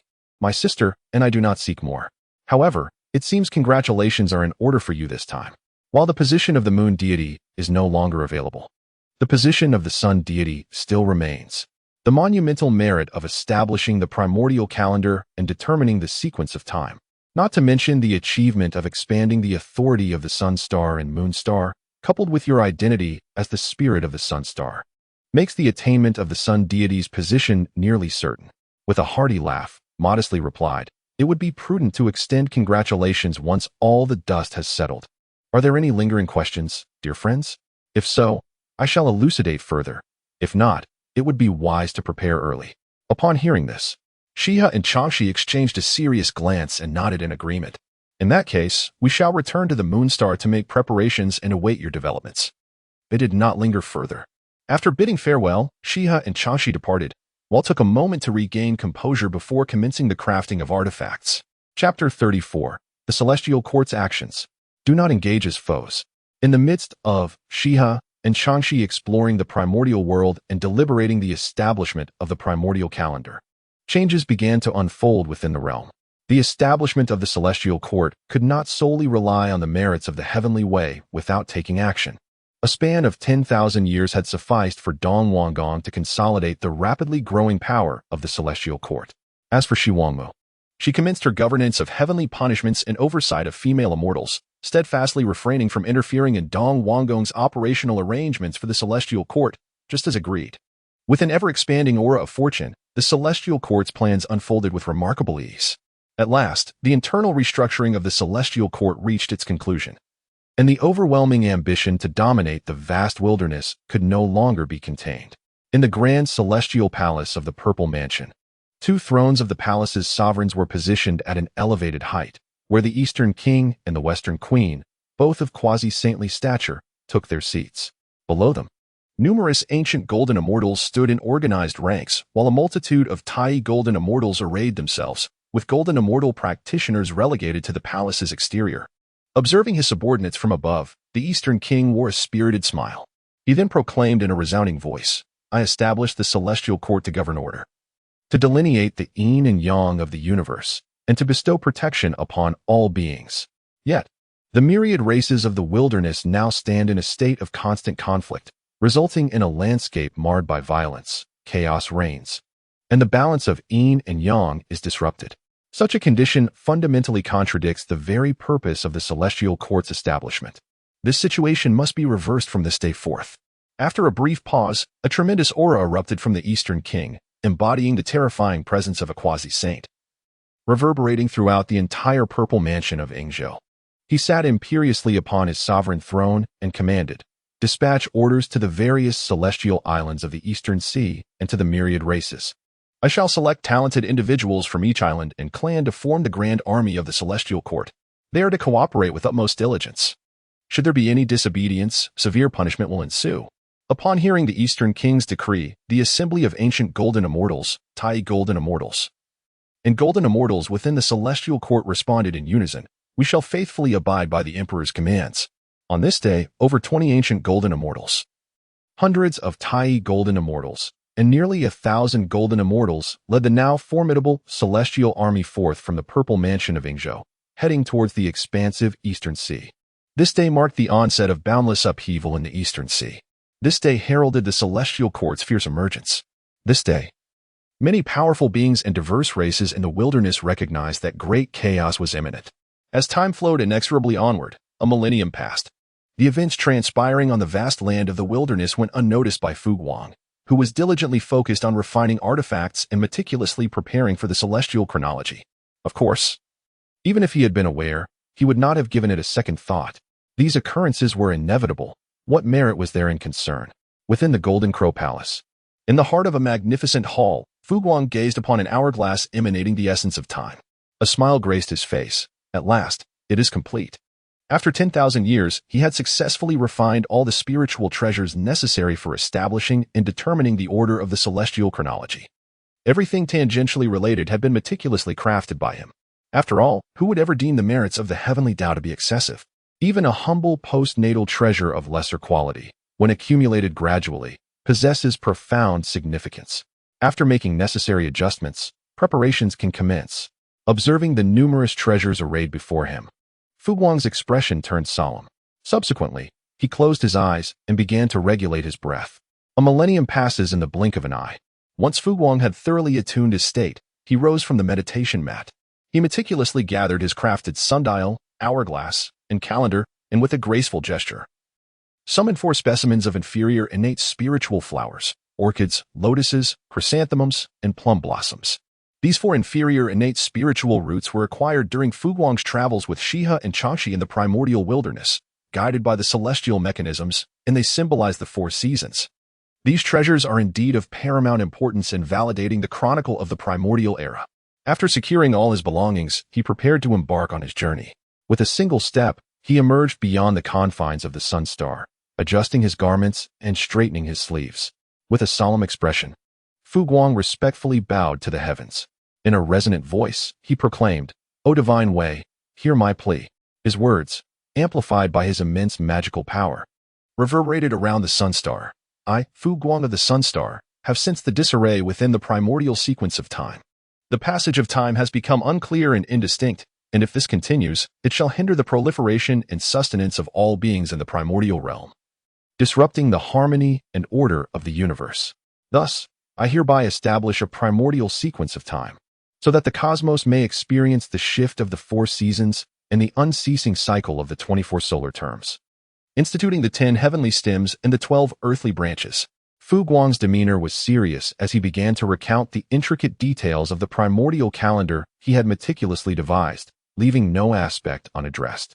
The moment he uttered the words time calendar, the heavens reverberated with a resounding drumbeat that echoed throughout the vast expanse of the primordial universe. Instantly, the boundless power of the heavenly Tao manifested Fu Guang's figure in every corner of the primordial realm, allowing all beings to behold his presence with clarity. In that fleeting moment, the actions of countless beings, including numerous cultivators, came to a halt, even those engaged in fierce combat. With the arrival of the heavenly Tao's might, who would dare to act recklessly? It was a defiance that could not be tolerated. Those great powers, immersed in their secluded cultivation to sever their 3 corpses and transcend to the quasi-saint realm, were abruptly awakened. Gazing upon Fu Guang's image projected by the heavenly Tao, their expressions varied. At Fengqi Mountain, the siblings Niwa and Fushi turned their attention to the celestial projection. Niwa, her brows furrowed with a hint of envy, remarked, "This fellow has stirred up such a commotion. He is sure to accrue a significant amount of merit from the heavenly Tao. He already possesses a considerable amount of such merit and will undoubtedly surpass the likes of Dong Wang Gong and Shi Wang Mu in attaining the quasi-saint realm. Upon his return, his strength is likely to become even more formidable." The elegant Fushi, a glimmer of admiration in his eyes, smiled and said, "As expected of my friend Fu Guang, I have always sensed his extraordinary potential. He is destined to achieve great things. It seems my intuition was indeed correct. I had previously intended to visit him. Perhaps soon I can seize this opportunity to extend my congratulations." At Wuzhuang Temple, the usually secluded Hongjun had spent some time with Jin Yuanzi instead of retreating in his fiery cloud cave. Upon witnessing the heavenly projection, a look of envy crossed Hongjun's face. To receive such a response from the heavenly Tao and have it manifest in the world, Fu Guang's gains must be immense. He exclaimed. Beside him, the honest Jin Yuanzi nodded lightly in agreement. Truly enviable. Of course, my admiration is but a fleeting sentiment. On Kunlun Mountain, the 3 pure ones displayed varied expressions. Laozi remained impassive, Yuan Shi frowned, while Tong Tian exhibited a hint of curiosity. In the boundless sea of blood, the ancestor of the underworld, Ming He, wore an expression of irritation and dissatisfaction, his piercing gaze fixed upon Fu Guang's projection in the heavens. Within the celestial court, the Queen Mother of the West, who was in seclusion within her palace, managing the celestial punishments and overseeing the affairs of the female deities, raised an eyebrow as her beautiful eyes regarded the heavenly projection. She mused inwardly, this commotion is even greater than that of the establishment of the celestial court. Truly, one must not provoke him. At this moment, Zhuangmu is increasingly convinced of one particular truth within her heart. The Taoist of radiance, one must not become an adversary. Chapter 35. Shiha and Changshi ascend to the semi-saint realm. In the midst of numerous formidable beings, it is unequivocally the emperor of the celestial court, the Eastern King, who harbors the greatest reluctance to witness the Tao of radiance obtaining the merits of heaven. With a discontented gaze, he directed his attention towards the projection of the Tao, where the radiant one stood. At that moment, the Eastern King, who had been in high spirits while listening to the reports of the recent 1,000-year achievements of the celestial court from his subordinates, found his good mood evaporating upon seeing the radiant one. As the celestial court grew increasingly powerful, it naturally emerged as the indisputable ruler of the Eastern Sea.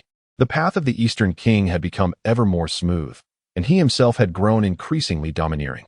A tyrannical monarch, faced with a being like the Radiant One, who could potentially threaten his existence, would naturally possess a low tolerance.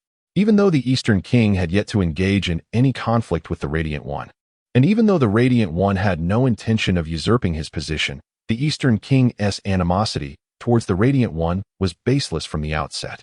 Nevertheless, the Eastern King now found himself increasingly wary and intolerant of the Radiant One. Witnessing the turmoil caused by the Radiant One, who sought great fortune, only served to deepen his discontent. On the moon star, upon observing the projection of the Tao, Shiha and Changshi, who had long been prepared, exchanged glances filled with smiles. In unison, they exclaimed, "It has arrived." Even the typically aloof Changshi could not suppress her excitement and anticipation, for this matter directly pertained to their shared path. Should they succeed, it would almost guarantee their ascension to the semi-saint realm, an opportunity too magnificent for Shiha and Changshi to overlook. Beyond the sun star Fu Guang, with a countenance marked by solemnity and earnestness, meticulously recounted the annals of the primordial era, while simultaneously showcasing an array of exquisite timekeeping artifacts such as sundials, hourglasses, clepsydras, and armillary spheres. He adeptly guided the representations of orchids, lotuses, chrysanthemums, and plums to symbolize the 4 seasons, thereby establishing the cyclical changes of the 24 solar terms. The 10 heavenly stems, including Jia, Yi, Bing, and Ding, alongside the 12 earthly branches, such as Zi, Chou, Yin, and Mao, were delineated in the celestial sphere above. The cosmic order began to coalesce, as celestial virtues and auspicious phenomena flourished, enveloping the entire starry expanse in a mist of ethereal purple aura.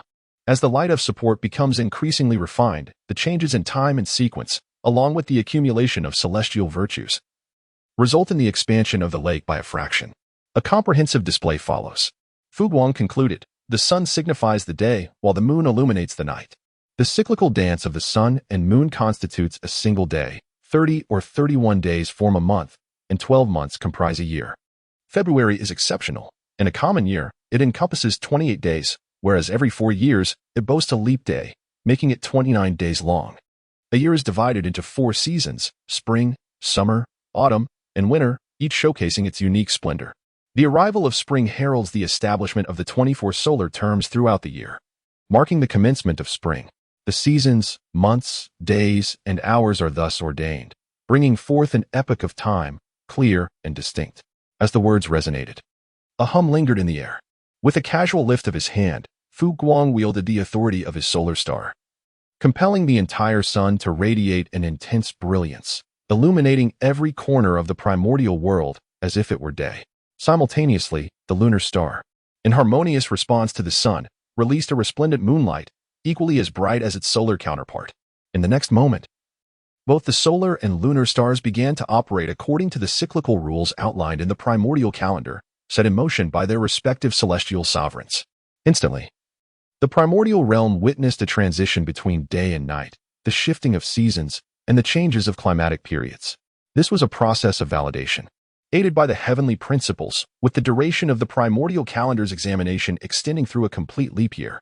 Ultimately, the celestial order responded to Fu Guang's affirmation of the primordial calendar and the establishment of temporal sequences. With a thunderous roar, the vast lake of celestial merit that had formed in the heavens expanded instantaneously, doubling in size. Subsequently, this immense celestial merit cascaded down from above, first descending into various temporal treasures, transforming these from superior to inferior postnatal treasures into treasures of postnatal merit. It was not that Fu Guang was incapable of refining a complete set of superior postnatal treasures.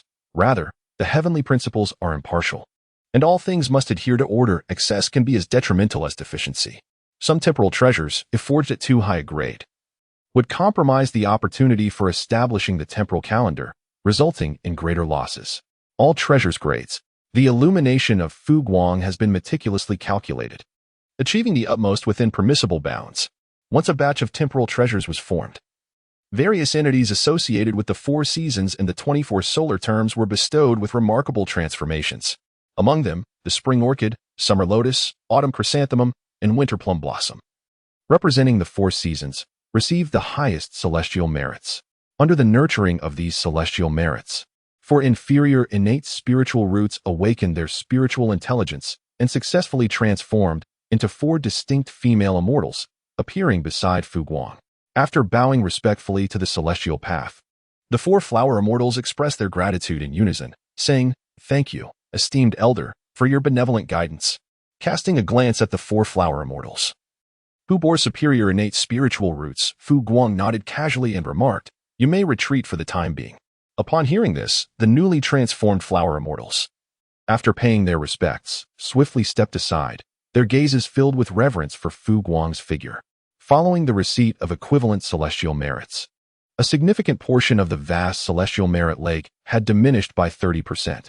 Subsequently, the lake of celestial merits further differentiated, yielding an additional 20%, which directly flowed into the bodies of the lunar sovereigns, Shi He and Chang Shi, beyond the moon star. Simultaneously, the moon star trembled gently, and 2 immense pillars of merit light emerged, infusing the two lunar goddesses. Each received a portion of celestial merit, a gift from the moon star.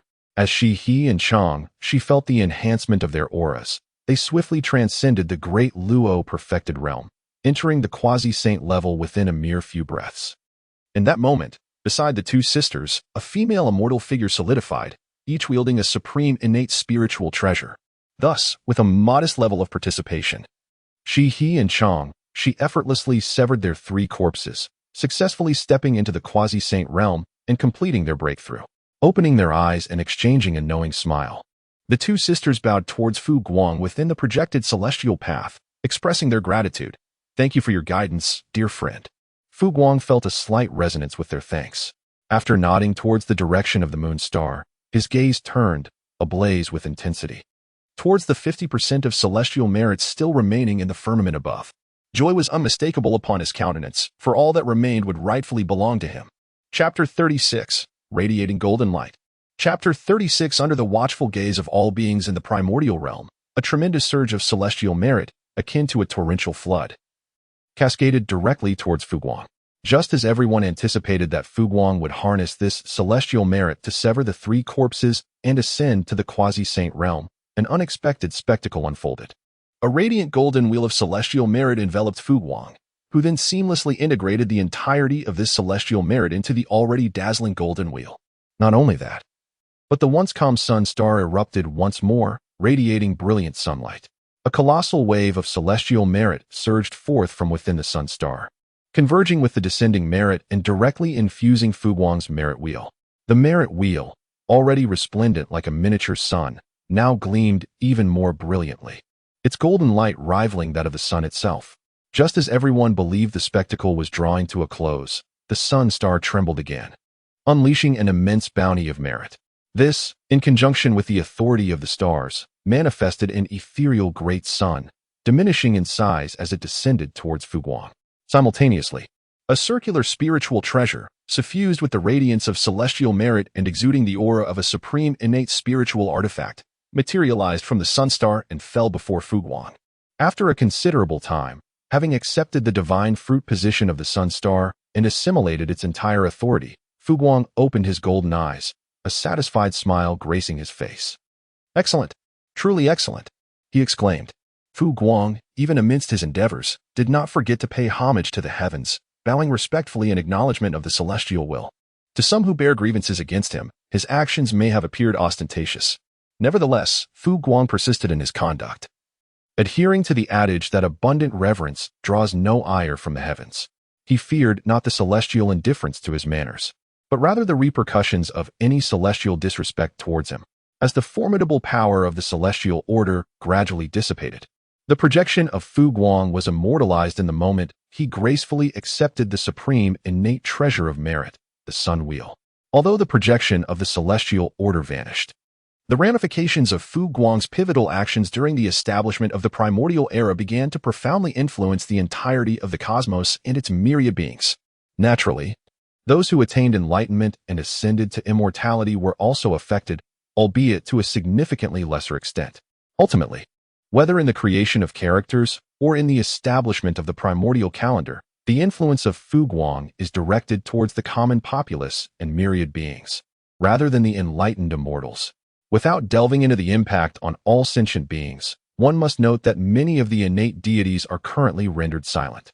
Indeed, they are well aware that Fu Guang is on the cusp of acquiring an immensely significant opportunity, yet this opportunity seems overwhelmingly vast. Upon reflection, it is likely sufficient for a fully realized Taoist to sever the three corpses and accumulate the merits of the heavenly path without further elaboration. The position of the sun deity, along with the authority of the solar star, constitutes an unparalleled innate merit treasure, free from karmic repercussions associated with taking lives. A plethora of postnatal merit treasures, all intricately linked to the primordial calendar and temporal sequences, abounds. More crucially, how could one without the strength of a quasi-saint attain the position of the sun deity? In other words, Fu Guang has long since transcended into the realm of quasi-saintship. Though the precise moment remains a mystery, he wields a resplendent wheel of merit, as radiant as the sun, accompanied by an array of spiritual treasures that are devoid of karmic retribution for their lethal deeds. His cultivation is at least at the nascent stage of quasi-saintship, and he bears the terrifying weight of celestial fruit status. The mere contemplation of such power sends shivers down one's spine. Fortunately, those in the primordial wilderness who are deemed worthy to approach Fu Guang possess a general impression of him. Although Fu Guang possesses great power, he is a benevolent being, characterized by a gentle disposition and a penchant for reasoned discourse. As long as one does not deliberately offend or provoke him, he will not seek out trouble. Among the three pure ones of Kunlun Mountain, Tong Tian is the most unconventional, embodying the spirit of youth. After reflecting on the chronicle of the primordial era, a smile graced his face. What a splendid Fu Guang! What an extraordinary chronicle of the primordial era! Ha ha ha, marvelous, marvelous indeed. Upon hearing his unrestrained laughter, the middle-aged figure of Yuan Shi furrowed his brow. Such boisterousness is most unbecoming. Stung by the reprimand, Tong Tian's countenance stiffened momentarily, and he reined in his mirth, falling silent. Meanwhile, Laozi, having also contemplated the chronicle of time, stroked his beard and remarked, "Indeed remarkable. The Taoist Fu Guang's ability to gain favor with the heavenly Tao is a testament to his prowess. However, we, as brothers, are not to be underestimated. It is time for you two to enter seclusion and strive for breakthroughs." At Laozi's words, both Yuan Shi and the somewhat aggrieved Tong Tian straightened their expressions. First, there were the Eastern and Western kings, followed by the lunar deities Shiha and Changxi, who had all ascended to the quasi-saint realm.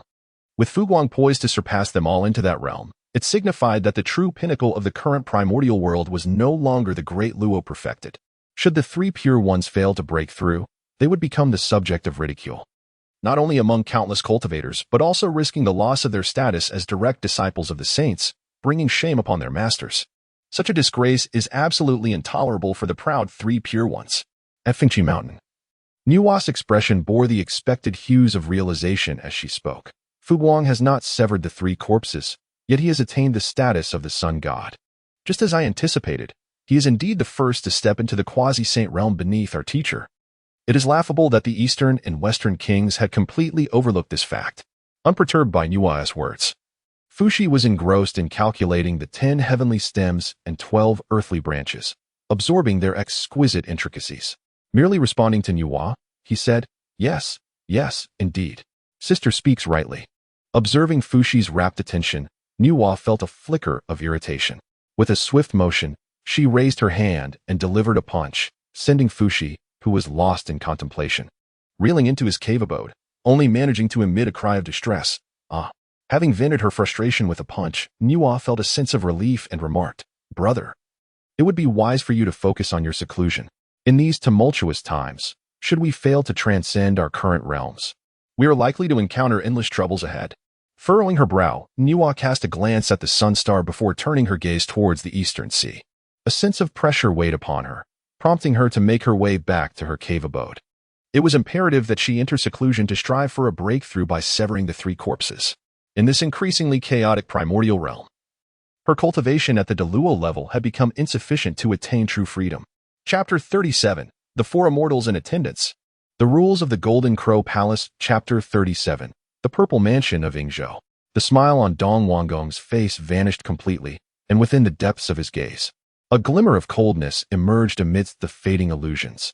In his eyes, the might of the Taoist Fu Guang is exceedingly formidable. If this continues, the myriad beings of the primordial world may only recognize the sun god Fu Guang, oblivious to his status as the lord of the celestial court, Dong Wanggong. Meanwhile, the West Queen Mother, having withdrawn her gaze, resumed her own affairs. The affairs of Taoist Fu Guang hold little significance for her. Should Dong Wanggong seek out Fu Guang, she would undoubtedly refrain from intervening, for no other reason than that the West Queen Mother has no desire to become adversaries with Fu Guang. Within the Golden Crow Palace, amidst the courtyard, Fu Guang's countenance radiated a satisfying smile. Having attained the divine fruit of the sun god and secured the merits of the heavenly Tao, he had also gathered the Tao fruit of the primordial golden immortal. From this moment forth, Fu Guang could peacefully reside within his palace on the sun star, observing the tumultuous upheavals of the primordial world and the ebb and flow of sentient beings. Given his contributions to the vast cosmos, the favor he received from the heavenly Tao, along with the merit wheel that could stand shoulder to shoulder with the sun, even the sages of the heavenly Tao would think twice before plotting against him. As for cultivation, with the heavenly Tao's affection, the fortunes of the sun star and the divine fruit of the sun god, supplemented by the auspicious energies brought forth by time and seasons. It was not merely a possibility to attain the status of a sage of the heavenly Tao. However, securing the pinnacle of the primordial golden immortal was undoubtedly within reach, allowing him to stand as the foremost being beneath the sages. Since his arrival in this realm, his aspirations for a position of equal standing with the world had begun to take shape. At this moment, Fu Guang exuded a sense of relaxation and contentment, which permeated the vast world within the sun star, ushering in a gentle breeze that mirrored his good spirits. After a while, once his mindset had stabilized, Fu Guang gazed upon the four flower immortals before him, who regarded him with utmost reverence. With a gentle expression, he addressed them. You four have attained remarkable fortunes, and your innate talents are commendable. Should you diligently cultivate and faithfully serve the myriad beings of the primordial world, you will be blessed with an unceasing flow of auspicious energy and merits, paving the way for a promising future. Upon hearing his words, the faces of the four flower immortals illuminated with gratitude as they spoke in unison. Thank you for your praise, esteemed senior. We, your four sisters, owe our current achievements to your guidance. This kindness is beyond repayment, and we wish to serve you faithfully, never to waver. We implore you, esteemed senior, to accept us. As they spoke, the four flower immortals sincerely prostrated themselves before Fu Guang, their faces etched with earnest longing. Despite having just taken form, they were astute enough to recognize that, although they had received the merits of the heavenly Tao and achieved a transformation into the early stage of the golden immortal, they were but insignificant creatures amidst the grandeur of the primordial cosmos. Without a formidable ally to support them, they could very well face dire straits in the future. Many cultivators in the primordial realm were unhesitant in slaying golden immortals for their merits. In Fu Guang, they recognized an undeniably powerful pillar of support, coupled with the kindness he had shown them. It was far more prudent for them to pursue the opportunity to follow him now than to seek refuge from a mighty being after enduring hardships in the primordial world. Observing the four flower immortals beseeching his permission to accompany them, Fu Guang contemplated their earnest request. Fu Guang pondered briefly, fully aware of the sentiments harbored by the four sisters. He felt no apprehension regarding the matter of sheltering them, for they were merely four golden immortals. Moreover, the four flower immortals indeed shared a connection and destiny with him. Rather than allowing them to descend into the primordial chaos and encounter myriad tribulations, it would be far more prudent to accept them and entrust his domain into their capable hands. The potential of the four flower immortals was promising, and barring any unforeseen circumstances, they were destined to attain the fruit of the great Tao. Whether they could reach the quasi-saint realm remained uncertain. However, this was of little concern. Even a great golden immortal would not lose face and could accomplish many tasks for him. Indeed, the four sisters shared a karmic bond with him. After a moment's reflection, Fu Guang made his decision. Since you are earnestly wishing to follow me, you shall remain. From this day forth, you four shall serve as my esteemed attendants. Upon hearing his words, the four flower immortals beamed with joy and reverently bowed to Fu Guang, expressing their gratitude. Thank you, Master, for your gracious acceptance. He nodded casually in acknowledgement. With a casual wave of his hand, Fu Guang cast several treasures of merit associated with time, seasons, and cycles before the four floral immortals. He spoke, these treasures of merit, linked to the rhythms of the seasons, shall henceforth be entrusted to your stewardship, dear sisters. The path of seeking enlightenment is fraught with challenges and obstacles. Once you have entered under my guidance, remember well, do not engage in needless killing, do not oppress the weak, do not revel in cruelty, do not seek to prove your strength through violence. Do not indiscriminately weave the threads of karma, and do not harm your fellow disciples. From this day forward, you must adhere closely to the series of edicts of the Golden Crow Palace. Fu Guang articulated each rule clearly to his loyal four immortals. Should any of them transgress, resulting in entanglement with the grave consequences of karmic retribution, Fu Guang would swiftly sever ties, refusing to allow any to be dragged into peril. Let there be no doubt regarding Fu Guang's resolve to evade calamity. The four floral immortals listened intently, committing the palace regulations to memory without any complaint. After all, it was their own choice to follow Fu Guang, and thus they were bound to respect his rules. Once the regulations were laid down, Fu Guang began to elucidate the benefits of the Golden Crow Palace to the four flower fairies. By aligning yourselves with me, you shall not find yourselves at a disadvantage. Whenever I find leisure, I shall impart wisdom to you. I am well acquainted with numerous formidable beings, and when they visit to engage in discourse with me.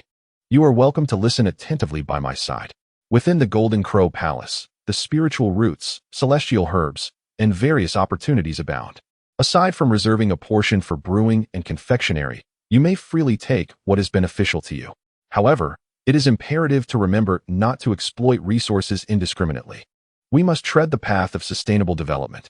Shortly thereafter, Guang elucidated all the benefits clearly, and then inquired, "Is there anything that remains unclear or misunderstood?" Where there are rules, there exists a framework. With the provision of additional resources and benefits, this encapsulates Guang's approach to managing the Jinwu Palace. Of course, when Guang was solely in charge, there was no particular management strategy in place for the Jinwu Palace. However, with the presence of the 4 attendants, it became necessary to establish certain regulations. The primary focus is on, in the absence of established rules, Guang harbored concerns that the 4 flower immortals, in their naivety, inadvertently became entangled in the causality of calamities, subsequently dragging him into the depths of turmoil. Such a predicament would be dire. Upon receiving the news, the 4 flower immortals were filled with immense excitement, declaring to their lord, "We have comprehended everything clearly. In truth, the only benefits that support can offer are protection, guidance in cultivation, and access to certain resources available in the Golden Crow Palace." At first glance, these may seem scarce. However, the significance of the protection offered by a powerful being to the weak cannot be overstated. Moreover, receiving guidance in cultivation is particularly precious. A single word from a great master could propel these lower-tier cultivators to new heights. Not to mention, they frequently receive teachings and insights. Such blessings are truly exceptional. Chapter 38. A distinguished guest arrives. Chapter 38. Bestowed with spiritual treasures and established regulations. With no further instructions, Guang waved his hand, allowing the 4 celestial attendants to retreat into seclusion to assimilate their recent gains. Xia and Chaoxi would likely remain in isolation for a while to solidify their own realms. Alone beneath the Fusan tree, Guang poured himself a drink, his expression contemplative. At this juncture, seeking out companions in the primordial chaos would be ill-advised. As everyone was diligently striving to sever their 3 corpses, his presence would only serve as a distraction. Thus, I shall also enter seclusion. Taking advantage of this relatively tranquil period, it would be beneficial to refine several more innate divine prohibitions of the Chaos Bell. As for the recently acquired supreme innate merit treasure, the Sun Wheel, this artifact, akin to the Moon Wheel which has vanished from the primordial realm, is a treasure exclusive to the Sun God. Upon attaining the Sun God's fruit position, the moment the Sun Wheel entered Guang's possession, it automatically released 48 innate divine prohibitions, which he effortlessly refined. Therefore, no additional time was required for Guang to undertake this process. After spending a millennium in the courtyard, idly passing the time, Guang finally rose and stepped into the Golden Crow Palace to commence his seclusion. His life was thus characterized by cycles of secluded cultivation, interspersed with periods of rest, indulging in small joys of life, and then resuming his rigorous practice. Other matters beyond this were of little concern. Guang remained indifferent to everything, including the turmoil and upheavals that plagued the vast realms beyond, showing no interest in investigating. Simultaneously, he could surmise the progress of the celestial court. In the absence of the demon race and the emergence of their celestial domain, the Eastern Prince's campaigns in the primordial wilderness would undoubtedly proceed smoothly. Perhaps even more so than in the original trajectory. There was little to captivate his attention, since Guang established the chronology of the primordial wilderness, delineating the flow of time, apart from the celestial mountains, blessed lands, and the abodes of enlightened beings. Most ordinary places in the primordial wilderness experienced the change of seasons and the passage of time. Gradually, the method of timekeeping evolved from the commonly used era-based system to one that employed years, months, days, and hours. The common folk had come to recognize the rise and fall of the sun and moon as a day, and the cyclical changes of the seasons as a year. In the serene ambience of the Golden Crow Palace, a span of 100,000 years had elapsed. On this particular day, Guang, clad in a long robe with inky black hair cascading loosely, held a fine brush, inscribing words upon a sheet of white paper. Beside him stood Chunlan, the eldest among the 4 flower fairies, quietly attending to him, her expression imbued with deep respect. Over the course of a century, the 4 flower fairies had grown familiar with all that the Golden Crow Palace encompassed. Naturally, they had ventured into the library, where Fu Guang's myriad writings left the still youthful fairies in awe, astonished by the wealth of knowledge contained within. Although many texts were merely tales, the esoteric teachings on cultivation, divine abilities, and arcane spells were countless. Having mastered a fraction of this knowledge, they had already reaped significant benefits. One could only imagine the immense power and extraordinary talent of Fu Guang, the creator of such transcendent techniques and divine arts that could evoke both lamentation and admiration. In summary, after 100,000 years of service, the four flower fairies increasingly regarded their choice to follow Fu Guang as a wise decision. At that moment, the esteemed Taoist Shihe and Taoist Changshi from the Moonstar arrived. While continuing to write his narrative, Fu Guang spoke. "They are esteemed guests of mine. Please greet them." Never mind. Prepare 6 banquet tables in the main hall and have Shihe, Hongjun, and Dongmei welcome them. Besides the 2 esteemed guests from the Moonstar, there are several others of note. We must not be negligent. Upon hearing this, Chunlan, who had been attending to him, adopted a serious demeanor and replied, "Understood." After respectfully retreating, Chunlan swiftly conveyed Master Fu Gong's orders to her 3 sisters, simultaneously commencing the meticulous preparations for the celestial banquet. With unwavering diligence, she dared not to exhibit the slightest negligence. The reason was simple. These were esteemed guests in the eyes of Master Fu Gong. The 2 lunar goddesses from the Tane Star were well known to the 4 sisters. They were indeed formidable beings of quasi-saintly power. Only guests of similar celestial caliber could be regarded with such honor. In other words, the Jinwu Palace was about to welcome 6 quasi-saintly powerhouses. How could these 4 mere golden immortals afford to be remiss? Beyond the realm of the Sun Star, at the behest of Fu Gong, a pathway forged from the purest solar flames materialized. The 3 golden immortals among the 4 floral fairies, Shihe, Hongjun, and Dongmei, respectfully awaited at the base of the pathway. Soon, 2 beams of lunar brilliance descended from the direction of the Tane Star, settling before the 3 sisters. The figures of Shihe and Changshi manifested. Upon witnessing the appearance of the 2 formidable beings, the floral fairies performed their ceremonial greetings. Shihe, Hongjun, and Dongmei pay their respects to the sovereigns of the Tane Star. Their eyes shimmered with astonishment. Shihe regarded the 3 floral fairies and remarked, "Ah, it is you. It appears you have been cultivating under the tutelage of Master Fu Gong." The 4 floral fairies had once made a commitment during the time of the primordial era, representing the deities of the 4 seasons. Shihe remembered them well. In response to Shihe's words, Shihe, the second among the floral fairies, respectfully replied, "In answer to the inquiries of the sovereigns, we 4 sisters, having been favored by Master Fu Gong, have been serving as his attendants since our transformation." Nodding in understanding, Shihe did not dwell on such trivialities. After casting a glance at the 3 floral fairies, she seemed to grasp something profound and inquired, "Might there be other friends visiting Master Fu Gong today?" Upon hearing this, Shihe bowed and replied, "In response to the sovereign's question, Master Fu Gong has indeed mentioned that there will be other esteemed guests. However, we are not privy to their specific identities." Gently nodding, Shihe smiled at Shihe, saying, "It seems we may encounter some old friends today. Please, lead the way." At present, Xiaohe leads Shihe and Changshi as they step onto the true fire path of the sun. In just a few strides, they have entered the vast world of the Golden Crow Palace, making their way towards the main hall. Meanwhile, Qiuju and Dong may remain on the path, awaiting their return. Chapter 39, The Invitation from the Eastern King. Within the Grand Hall of the Golden Crow Palace, 7 celestial tables are adorned with spiritual fruits, pastries, and divine brews, delicacies meant to satisfy the cravings of a small gathering. Fu Guang casually occupied the main seat, pouring himself a drink as he awaited the arrival of Shihe and Changshi. He did not have to wait long. The sisters Shihe and Changshi soon entered the Grand Hall, approaching Fu Guang with cheerful smiles. Upon witnessing the arrival of this stunning pair of sisters, with a warm and amiable demeanor, the divine figure raised his hand in invitation, saying, "Esteemed friends, I have been awaiting your arrival for quite some time.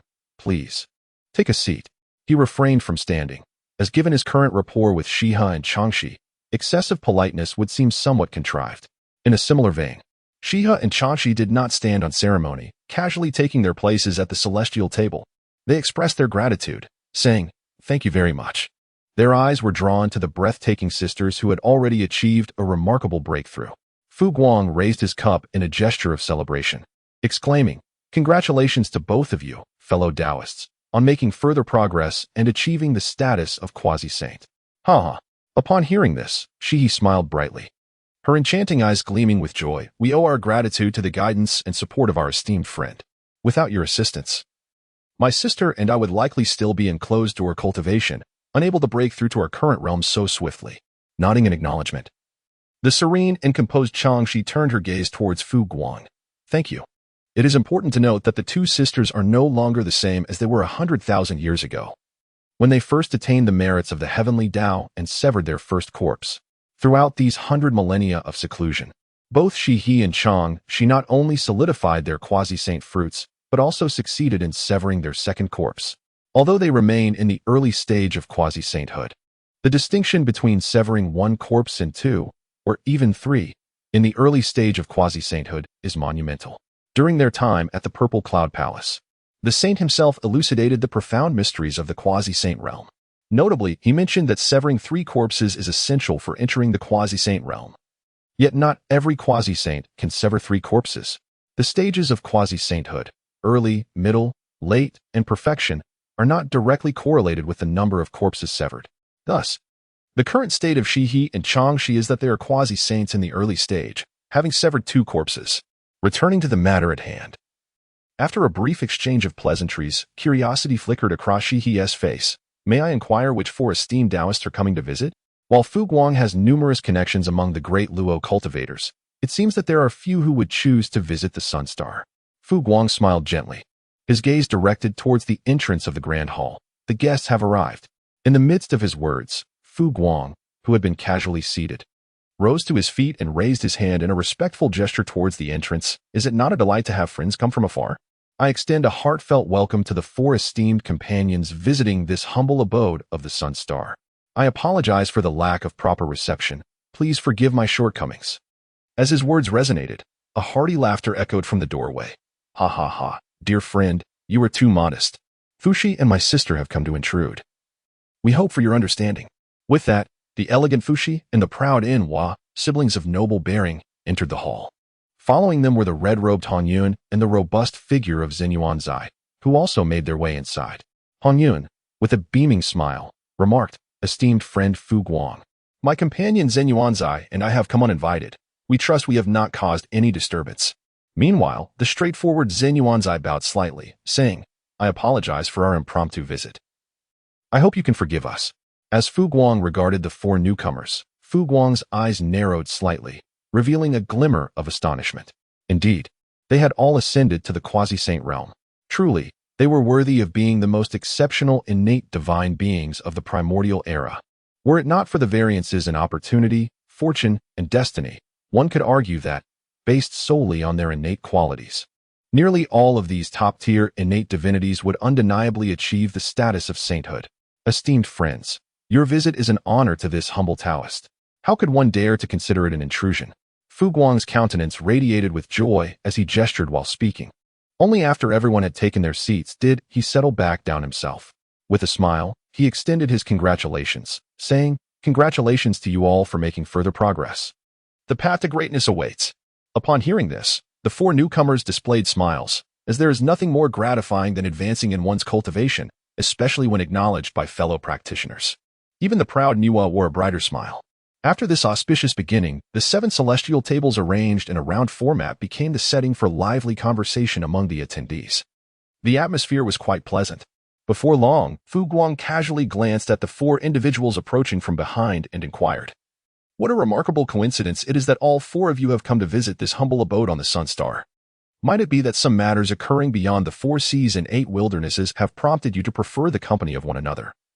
Wishing to avoid the burdens of what transpires? If it were merely Fushi and Niwa visiting, or perhaps just Hongjun and Zizi, I would surmise that no significant affairs are at hand. They would simply be here as guests. However, the presence of all 4 together indicates that it is not a mere coincidence. Who among the great powers of the primordial world cannot calculate a few things with their fingers? Particularly Fushi, the foremost diviner of the primal expanse, who surpasses even me in the art of divination. Would he conjoin with others for a casual visit? It is evident that he would not. Thus, it stands to reason that some matters of consequence have transpired on the vast lands of Hongwang, compelling their simultaneous arrival. It is quite simple for Fu Guang to seek knowledge. He merely needs to extract a fragment of information from the celestial mysteries regarding the past to unveil the events that transpired in the primordial land. However, there is no necessity to delve into the celestial secrets, for what could possibly compare to the grandeur of hearing tales recounted by others? The matter concerning Fuxi has just been settled. The four individuals who arrived afterward remained silent for a moment, with a casual yet deliberate gesture. Fuxi placed his wine cup down, an expression of displeasure etched upon his face. Speaking of this matter ignites a flame within my heart. The Eastern Sovereign, in his ambition to unify the myriad beings of the primordial realm, has established his celestial court. We, however, are solely devoted to the pursuit of the Tao, harboring no intention to engage in conflict with him, nor do we wish to entangle ourselves in such trivial affairs. Yet, the Eastern Sovereign persistently sends envoys to invite my sister and me to his celestial court. Despite our repeated refusals, he continues to pester us, which is truly exasperating. Nonetheless, as the rightful sovereign of the celestial court, he has conducted himself with propriety, leaving us with little choice but to avoid confrontation and seek solace elsewhere. Thus, my sister and I have come to pay our respects to our fellow Taoists. As Fuxi spoke, Niua's countenance mirrored his discontent.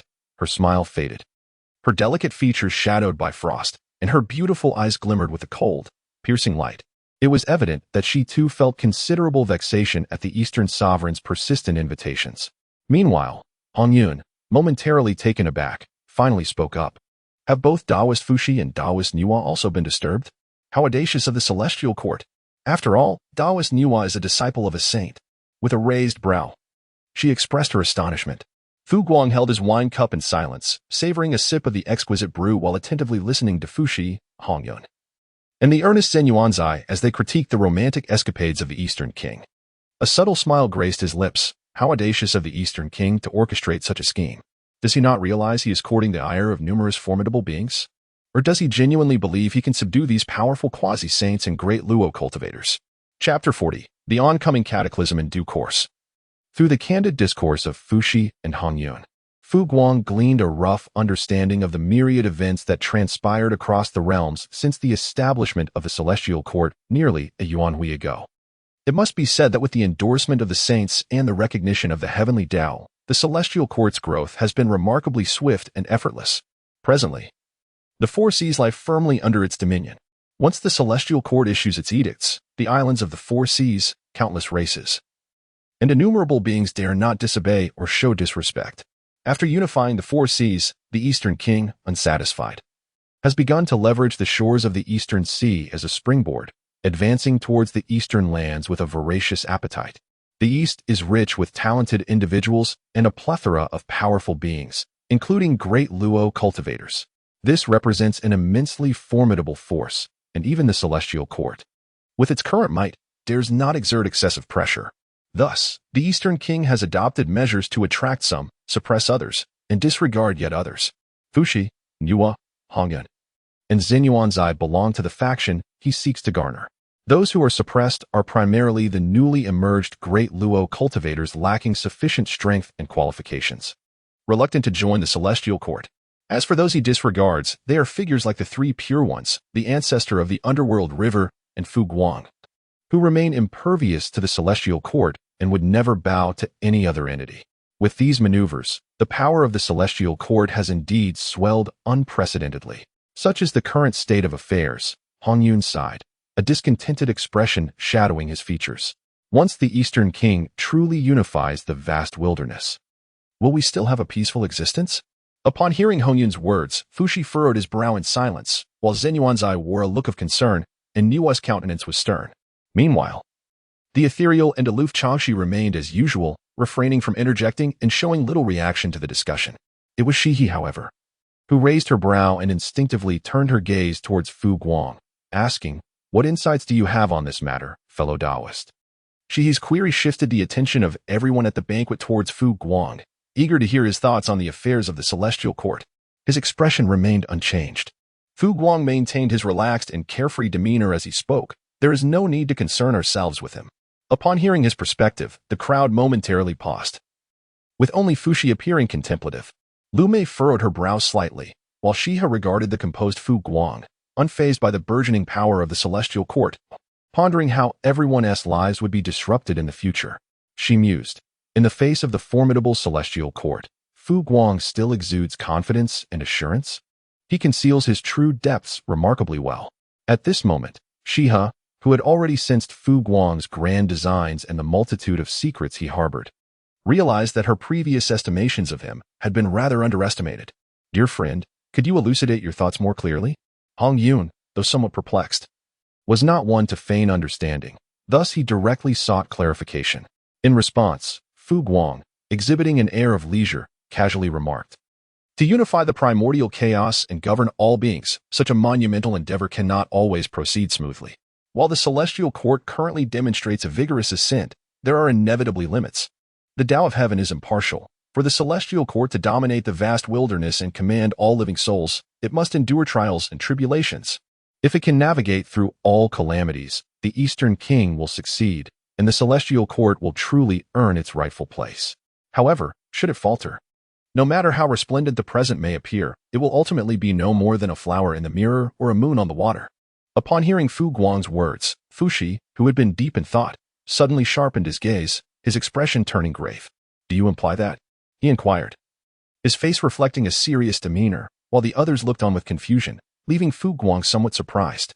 Subsequently, Fu Guang nodded slightly, articulating that if the celestial court continues to develop in its current trajectory, it will inevitably confront a formidable adversary, one that it cannot easily, or perhaps at all, vanquish. At that juncture, the Eastern King will find himself overwhelmed, leaving no room for concern regarding their fates. The celestial court, coupled with a rival capable of standing against it, do the assembled not comprehend this? His words awakened those in a daze. Initially, they merely perceived the celestial court's ascendance as a portent of misfortune for themselves. After all, the Eastern King's actions thus far have revealed him to be an exceedingly tyrannical sovereign. If he were to achieve dominion over the vast wilderness, it is likely that he would not permit the existence of rogue immortals beneath his rule. However, with Fu Guang's insights, the assembly quickly grasped the deeper implications. They had only considered the adverse transformations that would arise from the celestial court's unification of the wilderness, neglecting the formidable challenge that such unification entails. The heavenly laws are impartial. The celestial court's ambition to attain such dominion must be met with trials that are anything but trivial. As Fu Guang indicated, the celestial court will undoubtedly encounter a powerful foe, leading to a fierce struggle between the two forces. Such a clash would undoubtedly result in bloodshed and devastation among the populace. Upon synthesizing these conditions, all present arrived at their own conclusions. Hiss. Hongjun gasped, his voice trembling as he uttered, "The calamity of quantification." The normally composed Jin Yuanzi was unsettled. The proud Nuo wore a grave expression, while Fushi's eyes blazed with intensity. The sisters Shiha and Chachi furrowed their brows, their countenances darkened. How terrifying is the calamity of quantification! Were it not for the emergence of the three innate clans, the wilderness would have likely fallen into the hands of mindless and monstrous beasts. During the great calamity of the three clans, the wilderness was rife with conflict, battles erupting everywhere. In the previous calamity of the conflict between the Tao and the demons, many illustrious primordial golden immortals, including the ancestor of heaven and earth and the ancestor of yin and yang, perished, and even the ancestral veins of the western lands were obliterated. How long has it been since then? Is another calamity of quantification about to unfold? In that moment, a sense of urgency gripped the hearts of all gathered. Although their current strength has vastly improved compared to the past, one must acknowledge that the might of those at the quasi-saint level is still quite limited in the face of such calamity. Chapter 41. Fushi, he seeks to attain supremacy. Chapter 41. On the topic of the calamity of quantification, the assembly fell into a profound silence. The practitioners of the wilderness turned pale at the mere mention of the calamity of quantification. This is no idle phrase. A faint smile emerged. Fu Guang maintained his composure, casually offering words of comfort. There is no need for such distress. Although the calamity is formidable, as long as you remain steadfast in your cultivation and refrain from provoking unnecessary troubles, you shall undoubtedly navigate through this tribulation unscathed. Why the long faces? Upon hearing Fu Guang's reassuring remarks, the crowd nodded in agreement. Yet, simultaneously, they found his demeanor somewhat peculiar. While his words were indeed accurate, his tone suggested a detachment, as if he had transcended the tribulations of the world, which left them puzzled, despite the vast distances of the starry sky and the realms beyond. For cultivators of their caliber, it was merely a matter of course. Should the celestial court truly seek to involve Fu Guang, it would not pose much difficulty. Did they not notice the gravity etched on the faces of Shiha and the serene Changxi? The demeanor of Fu Guang is, to some extent, quite unexpected. It is as though he has the calamity firmly within his grasp. Deeply versed in the primal principles of change, the astute Fuxi observes Fu Guang's apparent nonchalance, which seems genuine rather than feigned, and he secretly contemplates the source of Fu Guang's confidence. Could it be that Fu Guang, my esteemed friend, possesses an innate understanding of these principles that surpasses my own? Fuxi muses, has he perceived a broader spectrum of cosmic trends and minor currents? And has he long since devised a strategy, believing he can successfully navigate through this calamity? Perhaps. Yet, it must extend beyond mere survival. Fu Guang's destiny is of unparalleled value, an exalted imperial fate that is inherently sovereign. His designs cannot merely aim at weathering this calamity. They must encompass something far grander. While the nature of his plans remains elusive, it is likely that Fu Guang envisions outcomes that provoke a tempest of thoughts in Fuxi's mind. The pursuit of enlightenment is a given. In the primordial realm, who does not aspire to attain the path of truth? Fuxi, too, is a seeker of wisdom. He reflects on the celestial court currently engaged in battles across the wilderness and considers the domineering Eastern king, who aims to consolidate all 3,000 guests of the Purple Sky Palace beneath his dominion. Fuxi's eyes brighten. Could it be that Fu Guang's ambition is to claim the throne of the celestial sovereign? Indeed, it must be so. Fuxi is resolute in his conjecture, for it is highly plausible. The first point of reason lies in the esteemed Taoist Fu Guang possesses the unparalleled and exalted 9-9 supreme fate, and is inherently a formidable primordial divinity birthed from the dominant solar star, concurrently embodying the essence of the sun god. Such an extraordinary being, not vying for the throne of celestial supremacy, truly evokes a sense of lament. The second justification is that Fu Guang, the esteemed companion, first established characters and literature, thereby gaining renown throughout the vast expanse of the primordial world. Who among us is unaware of his name? Who does not recognize his legacy? Subsequently, he devised a chronology for the primordial era, defining its temporal sequence and further amplifying his reputation. What are these actions aimed at? They're a means of creating momentum. He is generating influence for his ascension to power in the primordial realm. As the saying goes, to initiate a venture, one must first cultivate an atmosphere. To achieve success, one must first attain recognition. Fu Guang, a fellow cultivator, has now transcended the phase of gaining momentum and establishing his reputation. Significant plans are undoubtedly on the horizon. The third rationale is that this is a conclusion derived from his calculations based on the Fuxi divination. Could there be any doubt regarding its authenticity? It is utterly impossible for there to be any falsehood. The esteemed Taoist Fu Guang is evidently scheming for the position of the supreme being of heaven and earth, and it is certain that he possesses considerable confidence in his endeavors. Such clarity brings a knowing smile to Fuxi's face as he contemplates Fu Guang's intentions. He then speaks. Truly worthy of the esteemed Taoist Fu Guang. This time, I have been enlightened. As he utters these words, Fuxi raises his hand in a respectful gesture towards Fu Guang, embodying a posture of humility and reverence. The others, including Niwa, who is quite familiar with her elder brother, momentarily stand in astonishment. With a raised eyebrow, Fu Guang pondered. What have I taught him? Yet, he dismissed the thought. After all, Fuxi was a person of great capability, regardless of his personal insights. One could consider them as a result of my guidance. Thus, Fu Guang nodded slightly, gazing at Fuxi. It is sufficient that you comprehend. Indeed, upon hearing Fu Guang's words, a knowing smile spread across Fuxi's face. Observing the two who were engaged in a cryptic exchange, Hongjun and Zenyuanzai were perplexed but refrained from inquiring further. Sometimes ignorance can be a blessing. Niwa furrowed her brow, contemplating that upon her return to Fingqi Mountain, she would question her elder brother. Changxi was indifferent. Meanwhile, Shia's eyes flickered slightly. After casting a glance at Fuxi, a vague speculation stirred within her, yet she chose to remain silent. Fu Guang, seemingly indifferent, effortlessly diverted the conversation away from the celestial realm and the tribulations. With an expression full of anticipation, he spoke. We are all friends, and it is a rare occasion for us to gather. In my earlier years, during times of leisure, I crafted a few whimsical trinkets for amusement.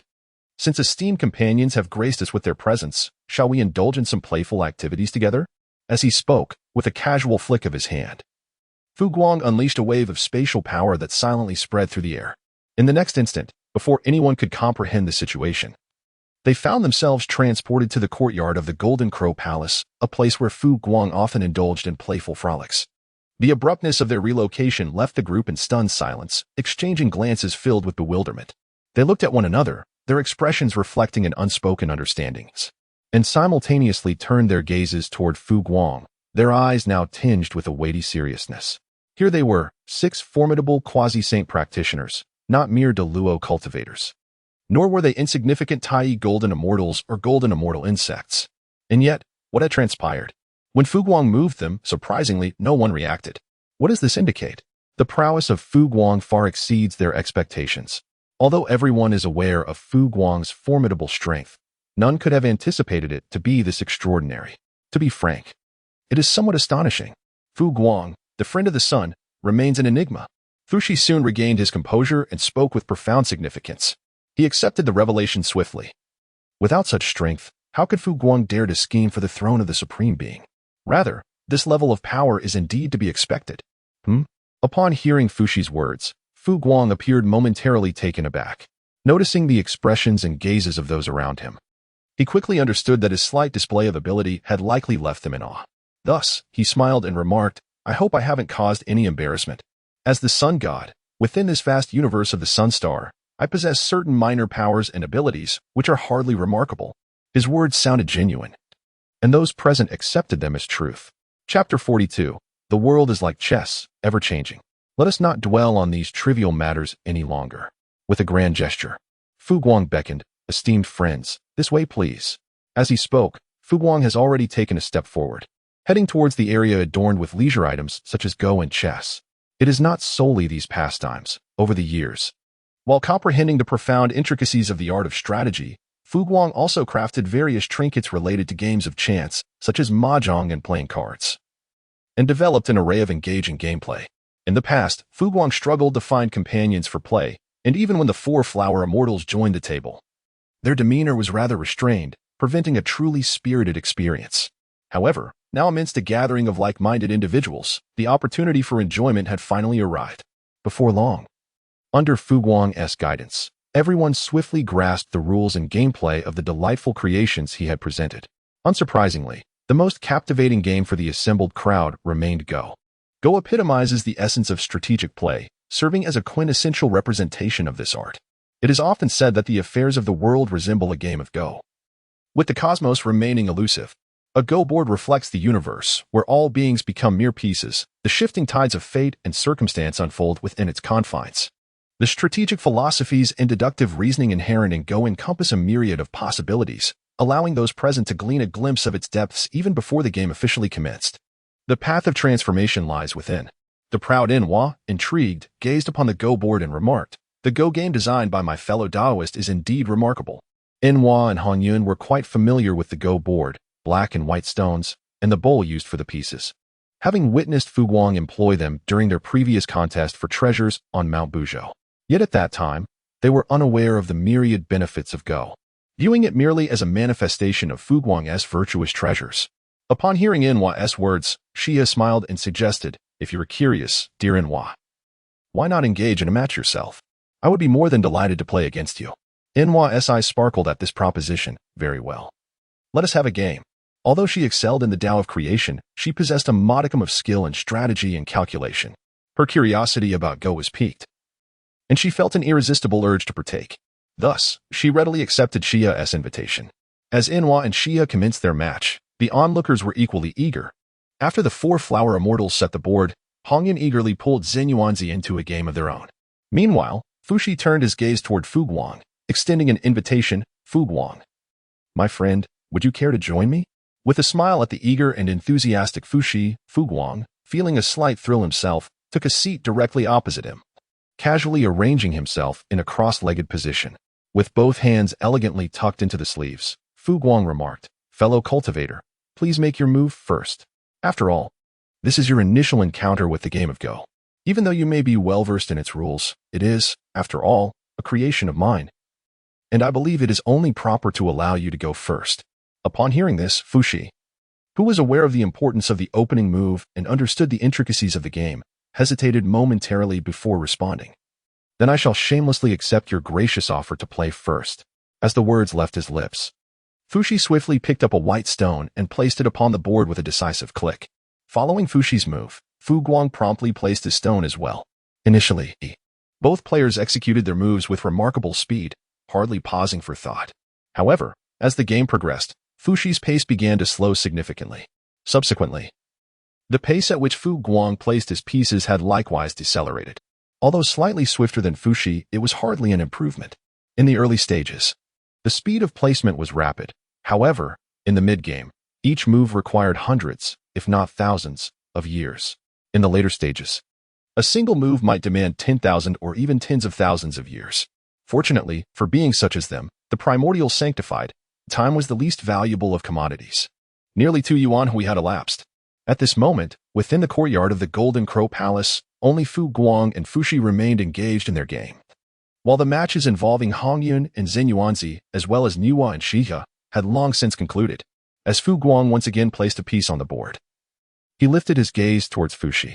Gazing at the chessboard, Fushi pondered for several millennia, his expression shifting multiple times before he let out a deep sigh. He spoke. Countless enigmas, myriad transformations. Yet, the only path to defeat has been discerned by my esteemed companion. In this match, I concede. With a respectful bow towards Fu Guang, Fushi chose to admit his defeat.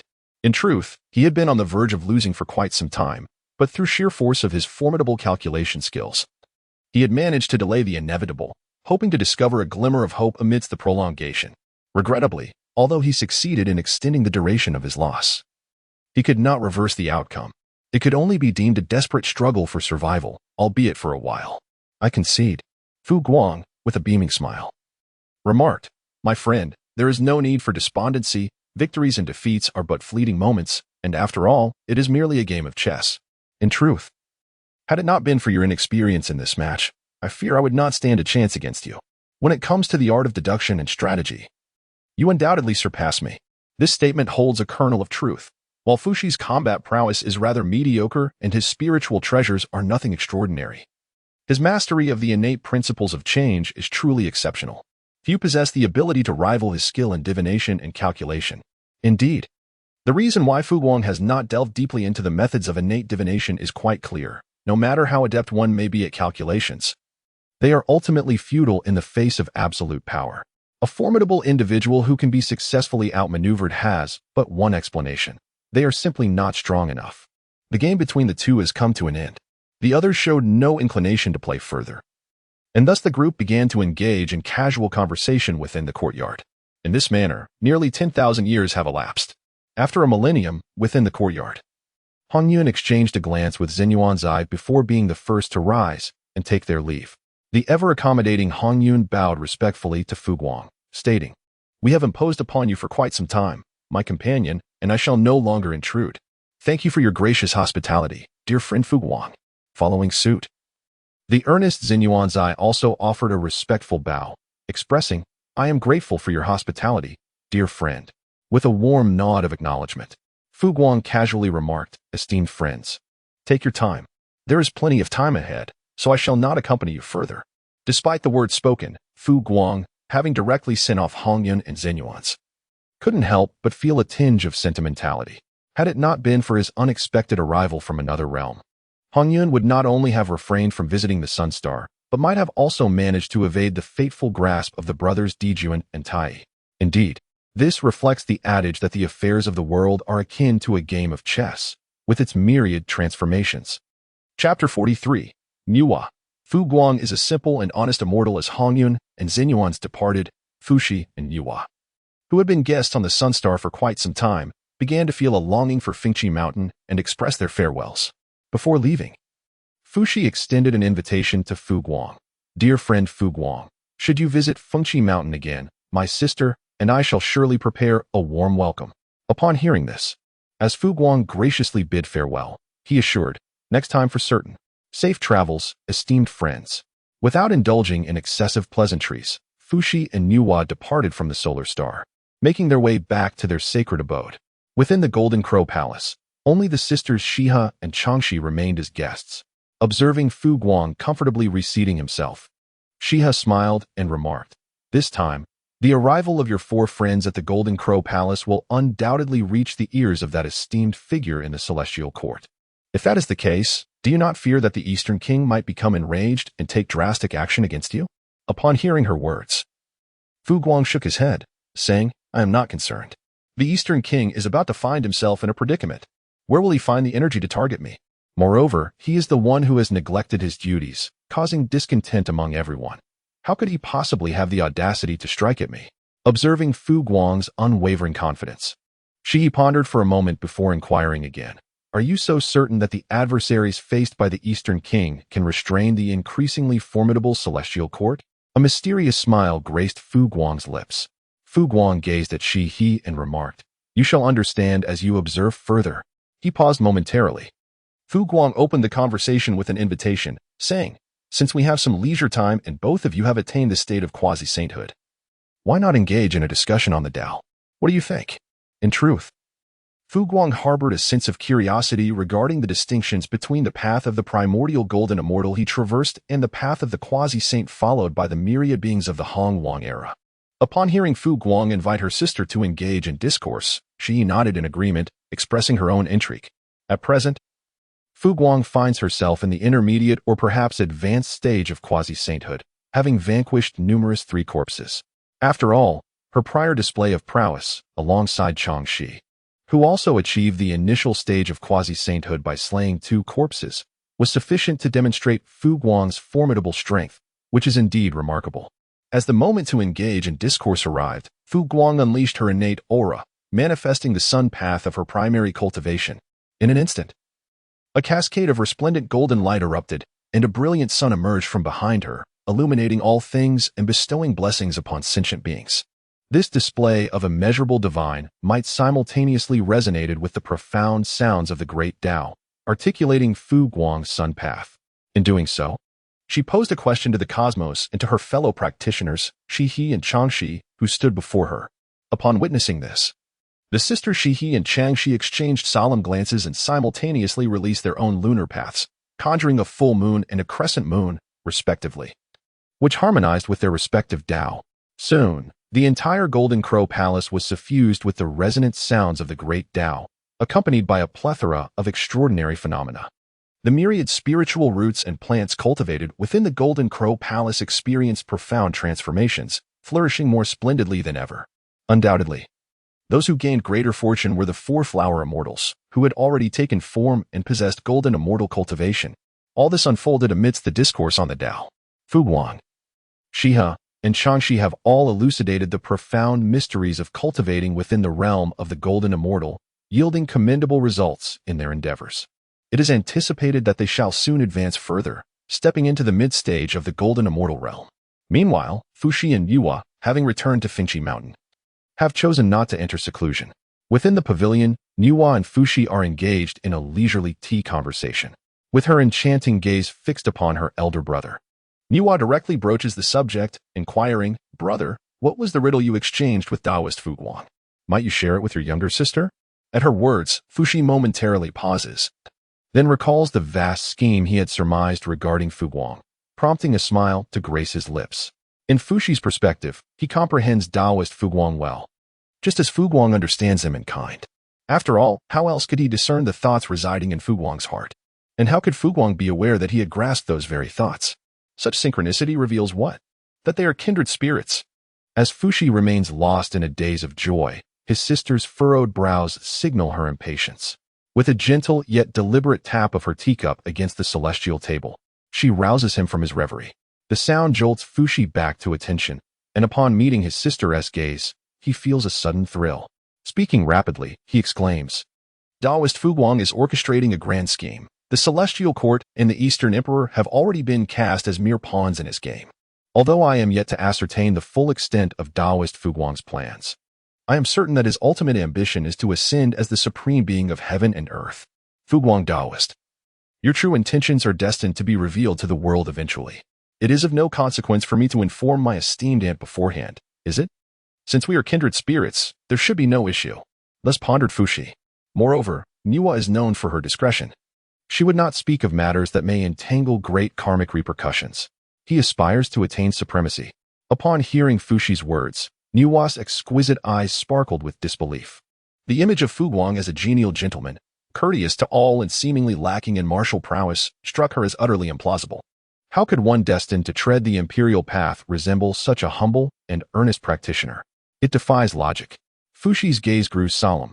Sister, do not underestimate Fu Guang Daoist. You are aware of my ability to discern destiny and gauge character. In my humble opinion, Fu Guang Daoist possesses a supreme and noble fate, a destiny of innate supremacy. An innate supreme destiny? Who? The earnest and unassuming immortal, Fu Guang? Him? Niuwa found it difficult to believe. Yet, as Fuxi articulated, his talent for observing destinies and discerning characters was indeed remarkable. If her elder brother claimed that Fu Guang's destiny was of the highest order, then it must be true. Chapter 44. Fuxi. Our sibling duo shall surely prevail. After a moment of silence, Niuwa, with a hint of surprise in her tone, remarked, Fu Guang Daoist harbors such thoughts. One cannot judge a book by its cover. Beside her, Fuxi nodded in agreement. Indeed. After they sat in contemplation for a while longer, Niuwa rose. Brother, I shall enter seclusion. You should not be idle either. Refine your own strength. Previously, in the Golden Crow Palace, Fu Guang Daoist revealed a glimpse of his prowess. If we were to engage in battle with our current abilities, we would likely suffer grave injuries in an instant. We remain too weak. Hearing Niuwa's words, Fuxi smiled and nodded, replying, Sister, go into seclusion. Rest assured, I understand. Upon hearing his assurance, Niuwa nodded and turned to leave for her cave dwelling. After sitting alone in the pavilion for a century, Fuxi gathered some materials and casually crafted a set of ghost stones. Delighted, he began to play against himself. Seclusion? I have yet to feel the stirrings of a breakthrough or the desire to sever my second corpse. Entering seclusion would yield little benefit. It is far better to sharpen my skills and go. With my sister around, we shall undoubtedly achieve resounding victories. There is no need for haste. Time flows swiftly, and the ephemeral nature of existence unfolds across countless lifetimes. Amidst the numerous adept beings who unwittingly entered the celestial court, the Deluo cultivators remained sequestered, refraining from engaging in the myriad affairs of the primordial wilderness. During these years, the power of the celestial court has grown increasingly formidable. In its nascent stages, the celestial court was comprised solely of the Eastern Sovereign and the Western Mother, both quasi-saintly figures, alongside a handful of Deluo cultivators. Yet now, aside from the aforementioned sovereigns, a former Deluo cultivator has overcome the threshold of mortality, attaining the status of quasi-saint. Furthermore, 2 additional quasi-saintly beings have pledged their allegiance to the celestial court after the Eastern Sovereign extended a personal invitation, promising substantial benefits. Consequently, the celestial court now boasts 5 formidable beings in its ranks. Additionally, with the influx of more Deluo cultivators and several who have ascended from Tai Golden Immortal status, the number of Deluo within the celestial court has surged tenfold. As for those of Tai Golden Immortal and Golden Immortal rank, they are simply beyond reckoning. As the dominion of the celestial court expands, the number of races subservient to it continues to grow. Today, the celestial court stands as a formidable force, robust and mighty.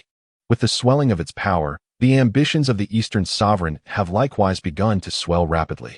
Under the decree of the celestial court, races lacking Deluo ancestors face 2 fates: submission or annihilation. Even those with Deluo ancestors find little room for negotiation. Under the overwhelming pressure of the celestial court's forces, they have no choice but to bow their heads. Thus, a relentless tide of conquest, slaughter, and extinction sweeps across the primordial lands. The might of the celestial court is insurmountable. Simultaneously, the ominous aura of calamity thickens amidst the celestial court's campaigns. Many enlightened cultivators have acutely sensed the malevolent energy permeating the cosmos, prompting them to seal their mountain gates in fear of being ensnared by the impending tribulation. However, what can one say? Lacking sufficient power, even the most fortified gates may not suffice to evade fate. Some Deluo cultivators who have sealed themselves away still find emissaries from the celestial court knocking upon their doors, delivering invitations to join the court. Faced with the overwhelming might of the celestial court, such invitations cannot be ignored, regardless of one's inclination. On the shores of the Eastern Sea, within the Yunza Taoist sanctuary, Buzhou gazes contemplatively at the invitation he has recently received from the celestial court, enveloped in silence. Ultimately, he can only let out a sigh. Alas, with calamity looming, how can it align with my desires? Having evaded several epochs, I cannot escape the grasp of this celestial court. From the very beginning, Buzhou harbored no intention of joining the celestial court. Particularly as the celestial court grew increasingly powerful, his instinct for self-preservation heightened, leading him to sense the lurking terrors within its realm. Thus, he continually declined the myriad invitations extended by the celestial court, even postponing his acceptance after attaining the Tao fruit of the Great Luo before the 3 Yuan assemblies, citing the need to solidify his enlightenment through seclusion. Ultimately, he had exhausted the patience of the celestial court.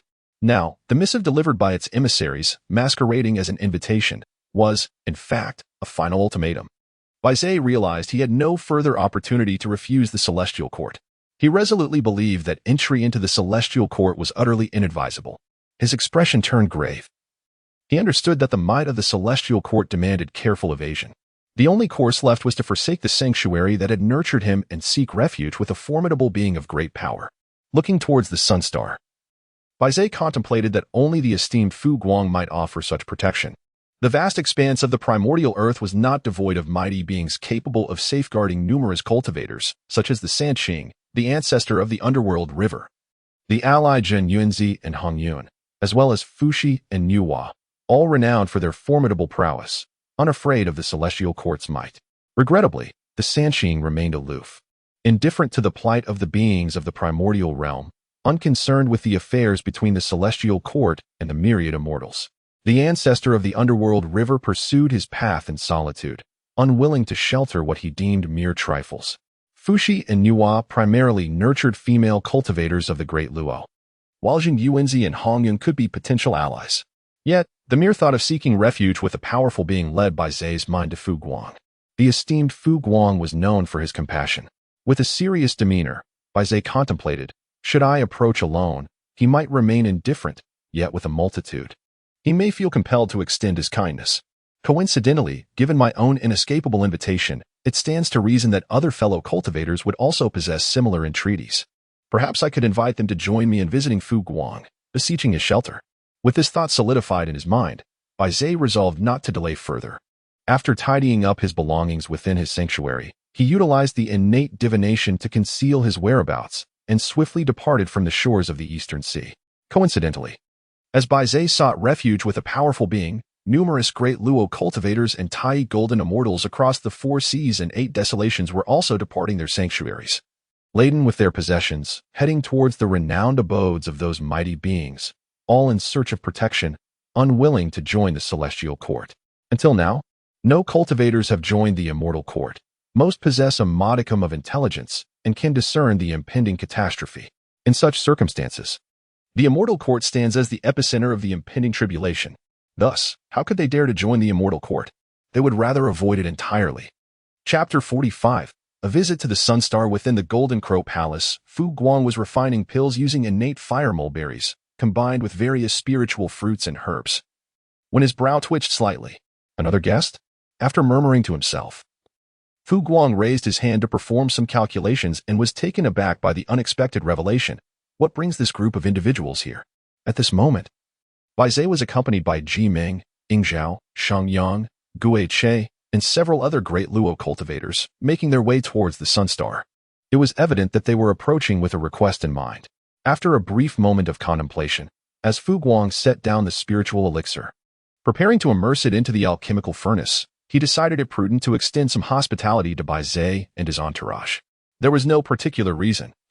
Fu Guang simply found Buzhou agreeable, and the group of Luo cultivators accompanying him were indeed kindred spirits. Had Fu Guang chosen the traditional path of establishing the demon clan, this very assembly of Luo practitioners would have been the backbone and even the higher echelons of such a lineage.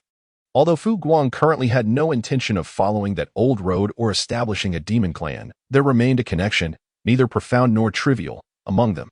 After all, without Fu Guang's unifying influence, they would not have gradually come to know one another, becoming friends, and journeying together toward the sun star. Prepare some refreshments for our guests when they arrive, Fu Guang instructed, stepping out of the alchemical hall and glancing at Qiuju, who was dutifully waiting at the entrance. Understood, Qiuju replied with a respectful bow. In no time, fairy attendants swiftly arranged the necessary refreshments within the hall. Naturally, the standards were not as lofty as before. After all, their master had specified that this gathering was for guests, not esteemed dignitaries. The level of hospitality, therefore, differed accordingly. Meanwhile, under Buzhou's guidance, several individuals of Luo cultivation, including Shang Yang and Ji Ming, who had recently attained their Deluo Dao fruits in the past few Yuan Wei, were joined by another 16 or 17 practitioners, such as Bai Fong and Chong Ming, who were only at the peak of the Tai Golden Immortal Realm. They were now drawing near to the Sun Star. The closer they approached, the more palpable the tension became among the group. Amidst the crowd, the stunning celestial maiden, Shang Yang, visibly anxious with her delicate features, inquired, "Bai Zhe, are you certain that the esteemed elder will take us in? I fear that should we fail to gain his favor, we might be struck down in an instant." Upon hearing Shang Yang's apprehensive query, the other attendees cast fearful glances toward Bai Zhe. None had previously encountered the illustrious Fu Guang. Their only glimpse of his esteemed figure was during the grand celestial banquet of yore. At that time, aside from Bai Zhe, who had tenuously interacted with Fu Guang, the others had not been so fortunate. As the saying goes, a person's reputation casts a long shadow, and none could ascertain the true nature of the renowned Fu Guang. In response to the anxious gazes directed his way, Bai Zhe, equally uncertain yet resolute, gritted his teeth and assured them, "Rest assured, even if Elder Fu Guang does not wish to take us in, it is unlikely he would resort to violence against us. I, Bai Zhe, stake my life on this guarantee."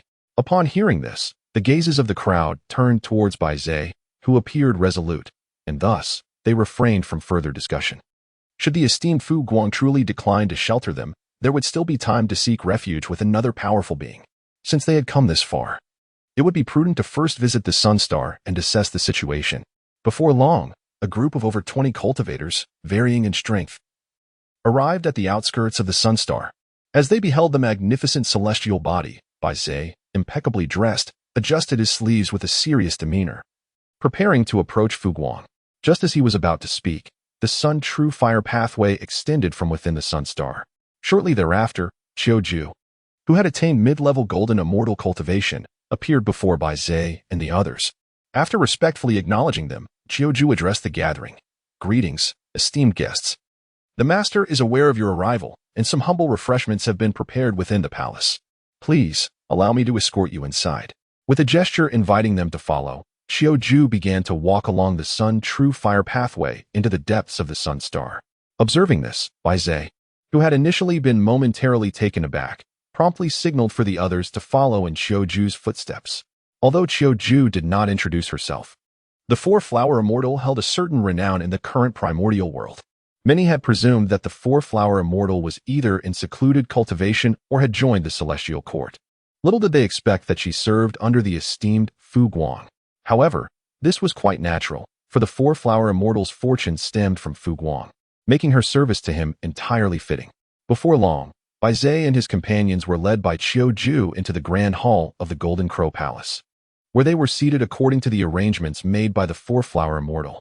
As they settled into their seats, no one dared to stir, their curious gazes sweeping over the resplendent hall adorned in gold and jade, eventually converging on the position of the host. At that moment, although the host's table was laden with divine wine, spiritual fruits, and delicacies, no one occupied the seat. What could this mean? Where is Senior Fu Guang? Is he not going to show himself? Naturally, everyone is aware of their modest capabilities, feeling unworthy of Senior Fu Guang's attention and hospitality. However, the absence of Senior Fu Guang does render their situation somewhat awkward. The curious gazes of the crowd turned towards Bai Zhe, who sat calmly and composed in his seat. He merely shook his head slightly in response to their inquisitive stares, choosing not to elaborate further. With Bai Zhe remaining silent, the others followed suit, quietly occupying their seats like a group of elementary school students awaiting their teacher. Chapter 46. Bai Zhe, the pressure has intensified. Before long, amidst the golden glow of celestial light, Fu Guang appeared in a relaxed attire as if at home, taking his place at the main seat. Observing this, Bai Zhe and the others straightened their expressions and prepared to rise in greeting. However, just as they intended to make a move, a gentle yet irresistible force restrained their forms. Meanwhile, the voice of Fu Guang resonated. "There is no need for formalities. Please, take your seats." In contrast to the equal demeanor he maintained while seeking out figures such as Fu Shi, his posture shifted to one of superiority when addressing Bai Zhe and the others. This is entirely understandable. One must serve according to the size of the bowl one possesses. Although Bai Zhe and his companions share a connection with him, they are ultimately merely a group of great Luo golden immortals, some of whom have yet to fully realize their great Luo Dao fruits.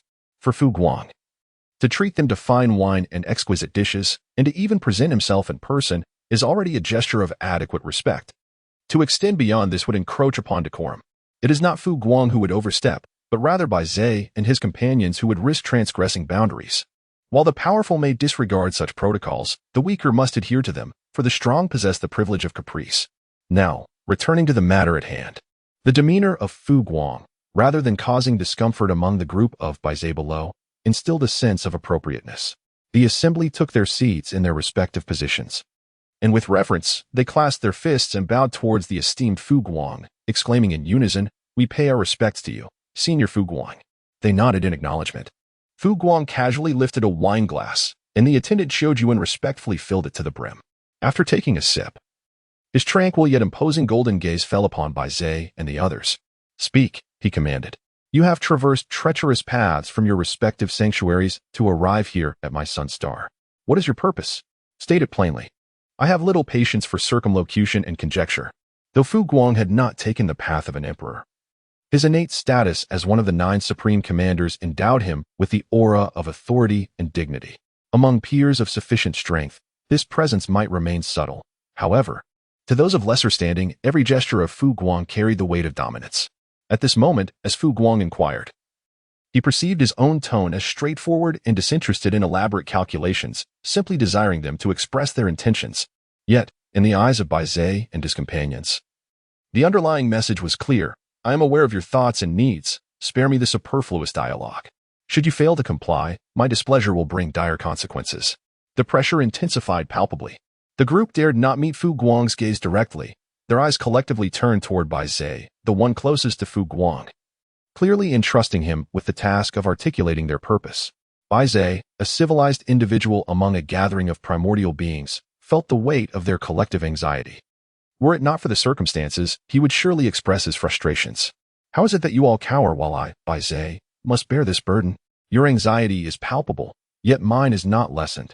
With a silent exasperation, Buzhou finally stood. Recognizing his role in advocating for their collective plea for refuge under Fu Guang's protection. "Esteemed senior," Buzhou said with grave sincerity, bowing respectfully. "We have come to the Sun Star to seek allegiance with the Jinwu Palace, to serve under your esteemed guidance, and in return, to gain your protection and a place to call home." On Fu Guang's countenance, there was an absence of expression, and he remained silent, casually holding the wine cup in his hand, awaiting Buzhou's continuation. After a brief pause, Buzhou spoke once more. "The origin of all this turmoil lies in the recent maneuvers of the Celestial Court. A number of Yuan meetings ago, Buzhou recounted to Fu Guang the details of the repeated invitations they had received from the Celestial Court, culminating in the final ultimatum. With a sincere demeanor, Buzhou earnestly implored, "I beseech you, esteemed elder, to take us in." Concurrently, the others in the grand hall rose, bowing respectfully toward Fu Guang, pleading, "We humbly request your mercy, venerable elder." Truth be told, the reverence exhibited by Buzhou and his companions stirred something within Fu Guang. A surge of ambition and fervor almost compelled him to accept them with a grand gesture and an impassioned call. However, this fleeting inclination was swiftly extinguished. To take them in would equate to forming a faction. Given his destiny, establishing a faction could potentially spiral into an uncontrollable deluge, ultimately forcing him onto the path of domination. Do not doubt this. Once the momentum of the grand scheme begins, it cannot be swayed by individual will. Just as Buzhou and his companions yearn for tranquility, the overwhelming tide of the Celestial Court obstructs their peace, compelling them to abandon their sanctuaries and seek refuge on the Sun Star. Thus, some matters, once touched, inevitably lead to transformation, weaving an inescapable net. Ultimately, unless one possesses the formidable power to tear asunder this vast web, the outcome is unlikely to be favorable, especially considering he is a great fish, not a mere shrimp that can slip through the net's openings. After a moment of contemplation, with a gentle press of his hand, Fu Guang exerted a force that compelled everyone to return to their respective positions. Amidst the anxious and perplexed gazes of Buzhou and the others, the elevated Fu Guang spoke in a calm tone, "I am merely a solitary wanderer, devoted solely to the pursuit of enlightenment. You have chosen the wrong sanctuary in your quest for refuge and protection. The Golden Crow Palace does not accept guests or retainers, and you need not waste your efforts here." Fu Guang explicitly expressed his stance. He neither accepts individuals nor offers protection lightly. As for the 4 flower fairies, they are merely his attendants. It is preposterous to think that a dignified sun god, the progenitor of culture and a formidable mixed-origin golden immortal, would lack a few attendants. The heavenly Tao has no objections to this.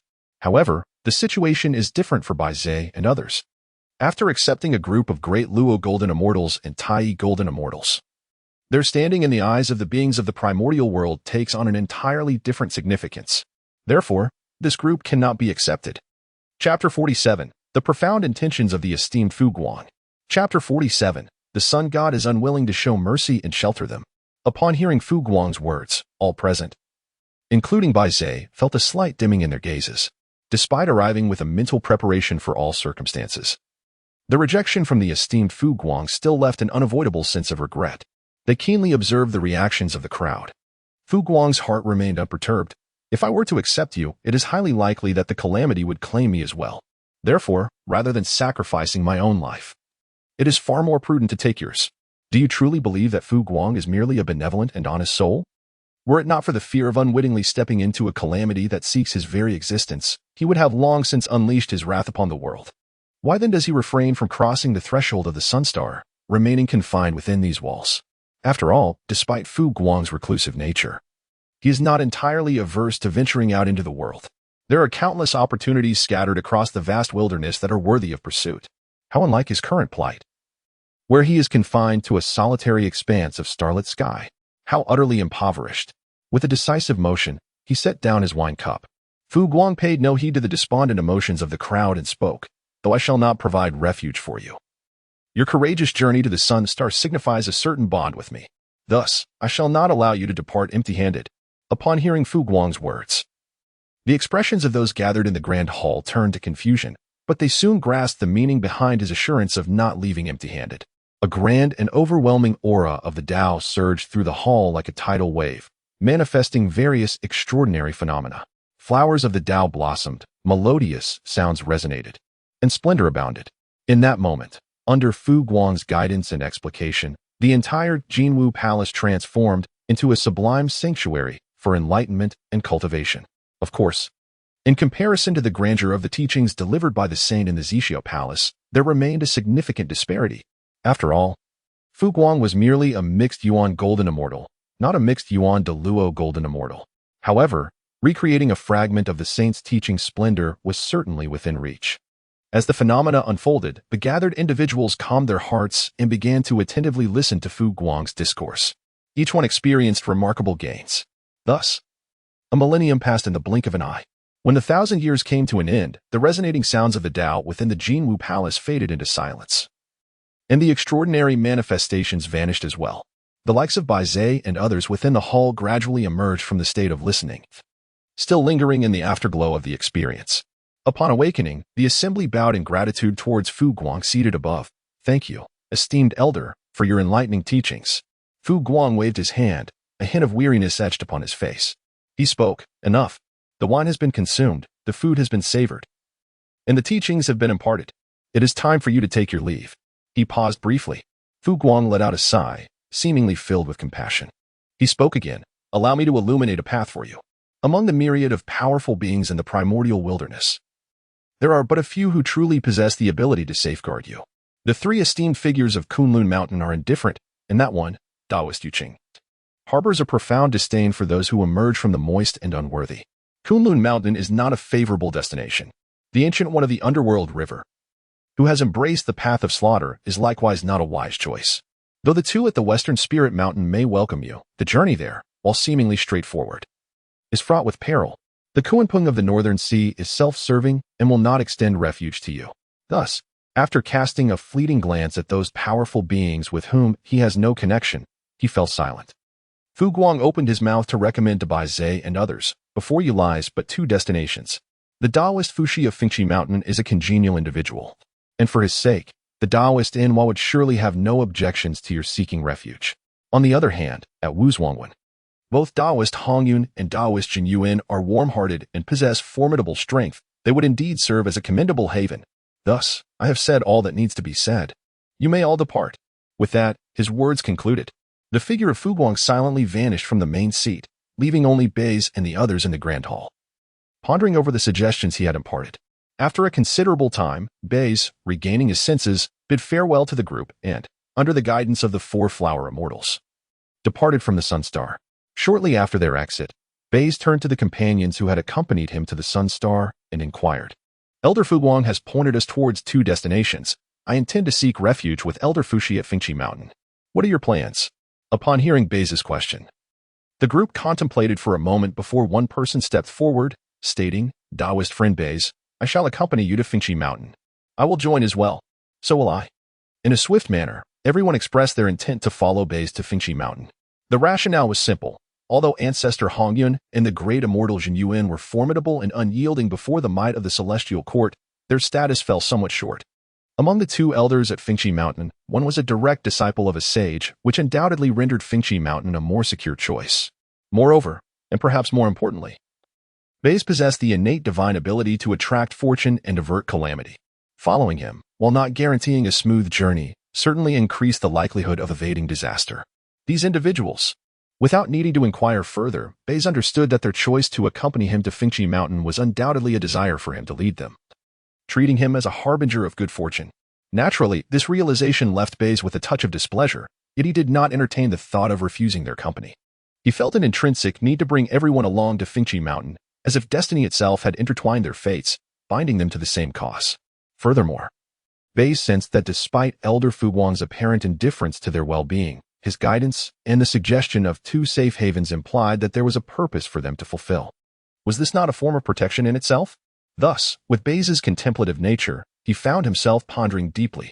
As they journeyed towards Fengqi Mountain, Baze resolutely affirmed within his heart, there must be profound significance behind it all. Chapter 48. The name of the tribulation is irrelevant in this chapter.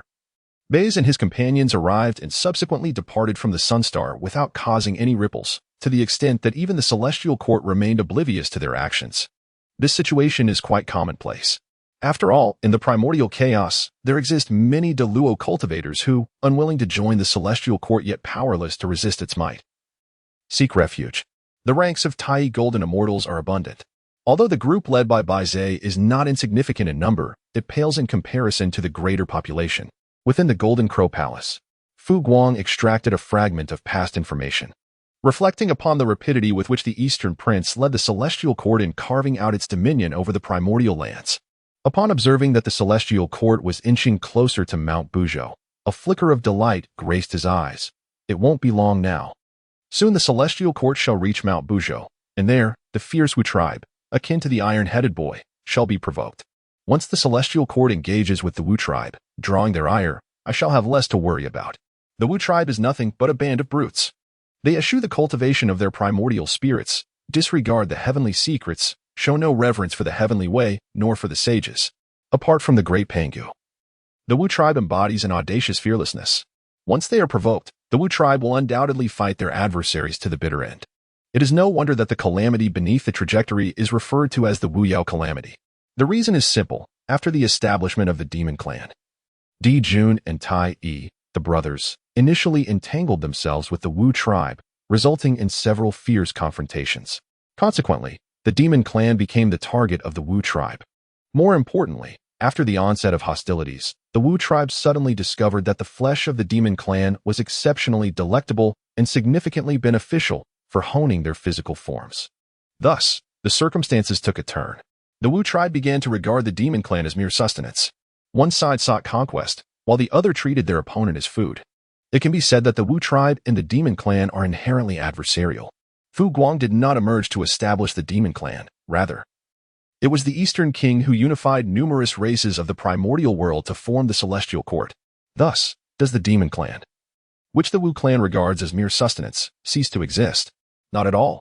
After all, the Demon Clan is merely a collective term, established by Emperor Jun and Tai after conquering various races of the primordial world to consolidate fortune under a singular designation encompassing myriad clans. The primordial races currently unified under the Celestial Court are, in fact, the numerous clans that were once incorporated into the Demon Clan under the command of Emperor Jun and Tai. In other words, should the Wu clan emerge and find the flesh and blood of the Celestial Court's army, composed of these clans, delectable and beneficial, the Celestial Court will equally be treated as sustenance. The only alteration lies in the shift from consuming the remnants of the Demon Clan to feasting upon the remnants of the Celestial Court. once the Wu clan fixates entirely upon the celestial court. This cataclysm shall transform from the calamity of the demon clan remembered by Fu Guang into the calamity of the celestial beings. Such tribulations are destined to occur. This is an irreversible trend of the heavenly path. The nomenclature of the calamity is of little consequence. For the essence of the parties involved remains unchanged, merely a change of name, a rephrasing. This constitutes a minor force, which is subject to alteration. What Fu Guang awaits is precisely this mutable minor force. One should not underestimate the significance of a mere name change. With a new name, it signifies that Fu Guang has initially stepped beyond the fate that should have led him into calamity. In this tribulation, the struggle against the Wu clan shifts from Fu Guang to the two sovereigns of the celestial court, the Eastern King and the Western Queen Mother. The celestial court is now embroiled in conflict with the Wu clan. Can the Western Queen Mother hope to remain uninvolved? Absolutely not. Since she has assumed leadership of the celestial court, reaping its fortune and resources, she must also bear the corresponding responsibilities. Is it fair to merely govern the penal management of the celestial court while enjoying all the privileges of its sovereign? Such advantages do not come without cost.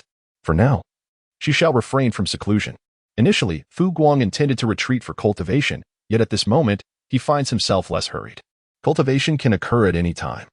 Even if he seeks enlightenment, for Fu Guang, it is as simple as eating and drinking. However, this marks a pivotal juncture in his life. A grand spectacle that must unfold. The opportunity to witness this is singular and exceedingly rare. Therefore, Fu Guang decided to temporarily refrain from secluded cultivation, opting instead to casually concoct various elixirs and spiritual treasures while patiently awaiting the inevitable clash between the celestial court and the brutish forces of the witch clan. He summoned the four flower immortals, instructing them to monitor the progress of the celestial court and to inform him as they approached Mount Buzhou. Once again retreating to the alchemy chamber, Fu Guang retrieved a multitude of spiritual fruits and medicinal herbs for his craft, igniting a ray of true solar fire. He commenced his leisurely endeavor in alchemy. The verdant hills remain, and the sunsets continue to blaze. The celestial court grows increasingly formidable upon the primal earth, with numerous races yielding to its might, and many a great Luo Golden Immortal and Tai Golden Immortal aligning themselves with the court. Over the course of several celestial assemblies, the sovereign of the celestial court, revered as Emperor Zun, finds his spirits soaring day by day. Firstly, as the celestial court's power expands, its fortuitous energy swell immensely, allowing his cultivation to progress smoothly, propelling him to the mid-stage of quasi-sainthood, and even enabling him to sever a second corporeal body. Secondly, apart from the realms of the great sages, nearly all territories of the eastern continent have fallen under his dominion.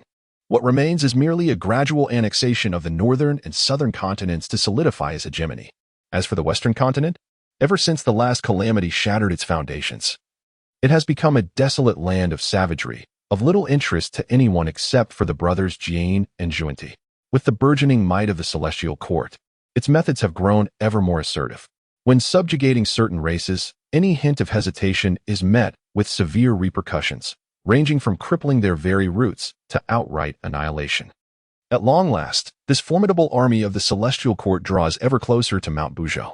At noon, under the blazing sun, they approach the foot of the mountain. Buzz, a legion led by a Tai Golden Immortal, armed with celestial weapons and clad in divine armor, comprising over 10,000 members of the celestial court's vanguard, soared upon a cloud towards the unyielding Mount Buzhou. The primordial expanse is vast and teeming with countless races and opportunities, a complexity that few, save for the sages, can truly comprehend. Thus, the existence of the celestial court's vanguard is rendered indispensable. Firstly, it serves to continuously scout new powers and races. Secondly, it expedites the gathering of resources from the primordial realm, thereby fortifying the foundations of the celestial court. Historically, the vanguard's explorations in the primordial realm have been remarkably successful. Given the current might of the celestial court, few dare to oppose or contest its opportunities. Yet, today, this expedition to Mount Buzhou is destined for calamity. Chapter 49. The Attention of the Sages at the Foot of Mount Buzhou. The Tai Vanguard General of the Celestial Court commanded the vanguard with meticulous precision as they commenced their exploration. Their movements were deft, their actions swift. It was evident that both the Tai Immortal and his vanguard were well acquainted with such exploratory tasks. Just as everyone within the Celestial Court anticipated that this exploration would proceed as smoothly as previous ventures, devoid of peril, a sudden heavy footfall echoed ominously. From the depths of Mount Buzhou emerged a colossal figure, a giant of monumental stature, exuding an overwhelming presence. Suffused with a terrifyingly potent aura of vitality and a formidable malevolence that enveloped him, the vanguard immediately discerned the giant's approach. Upon sighting the towering figure, the tiny immortal's expression shifted in astonishment. What an astonishing aura! Surely, it must be a Deluo cultivator. Though startled, the tiny immortal harbored no fear of the Deluo cultivator, for such beings were not uncommon within the celestial court. He soared forward, his demeanor serious yet unwavering. The celestial court's vanguard is here on duty. Identify yourself, newcomer.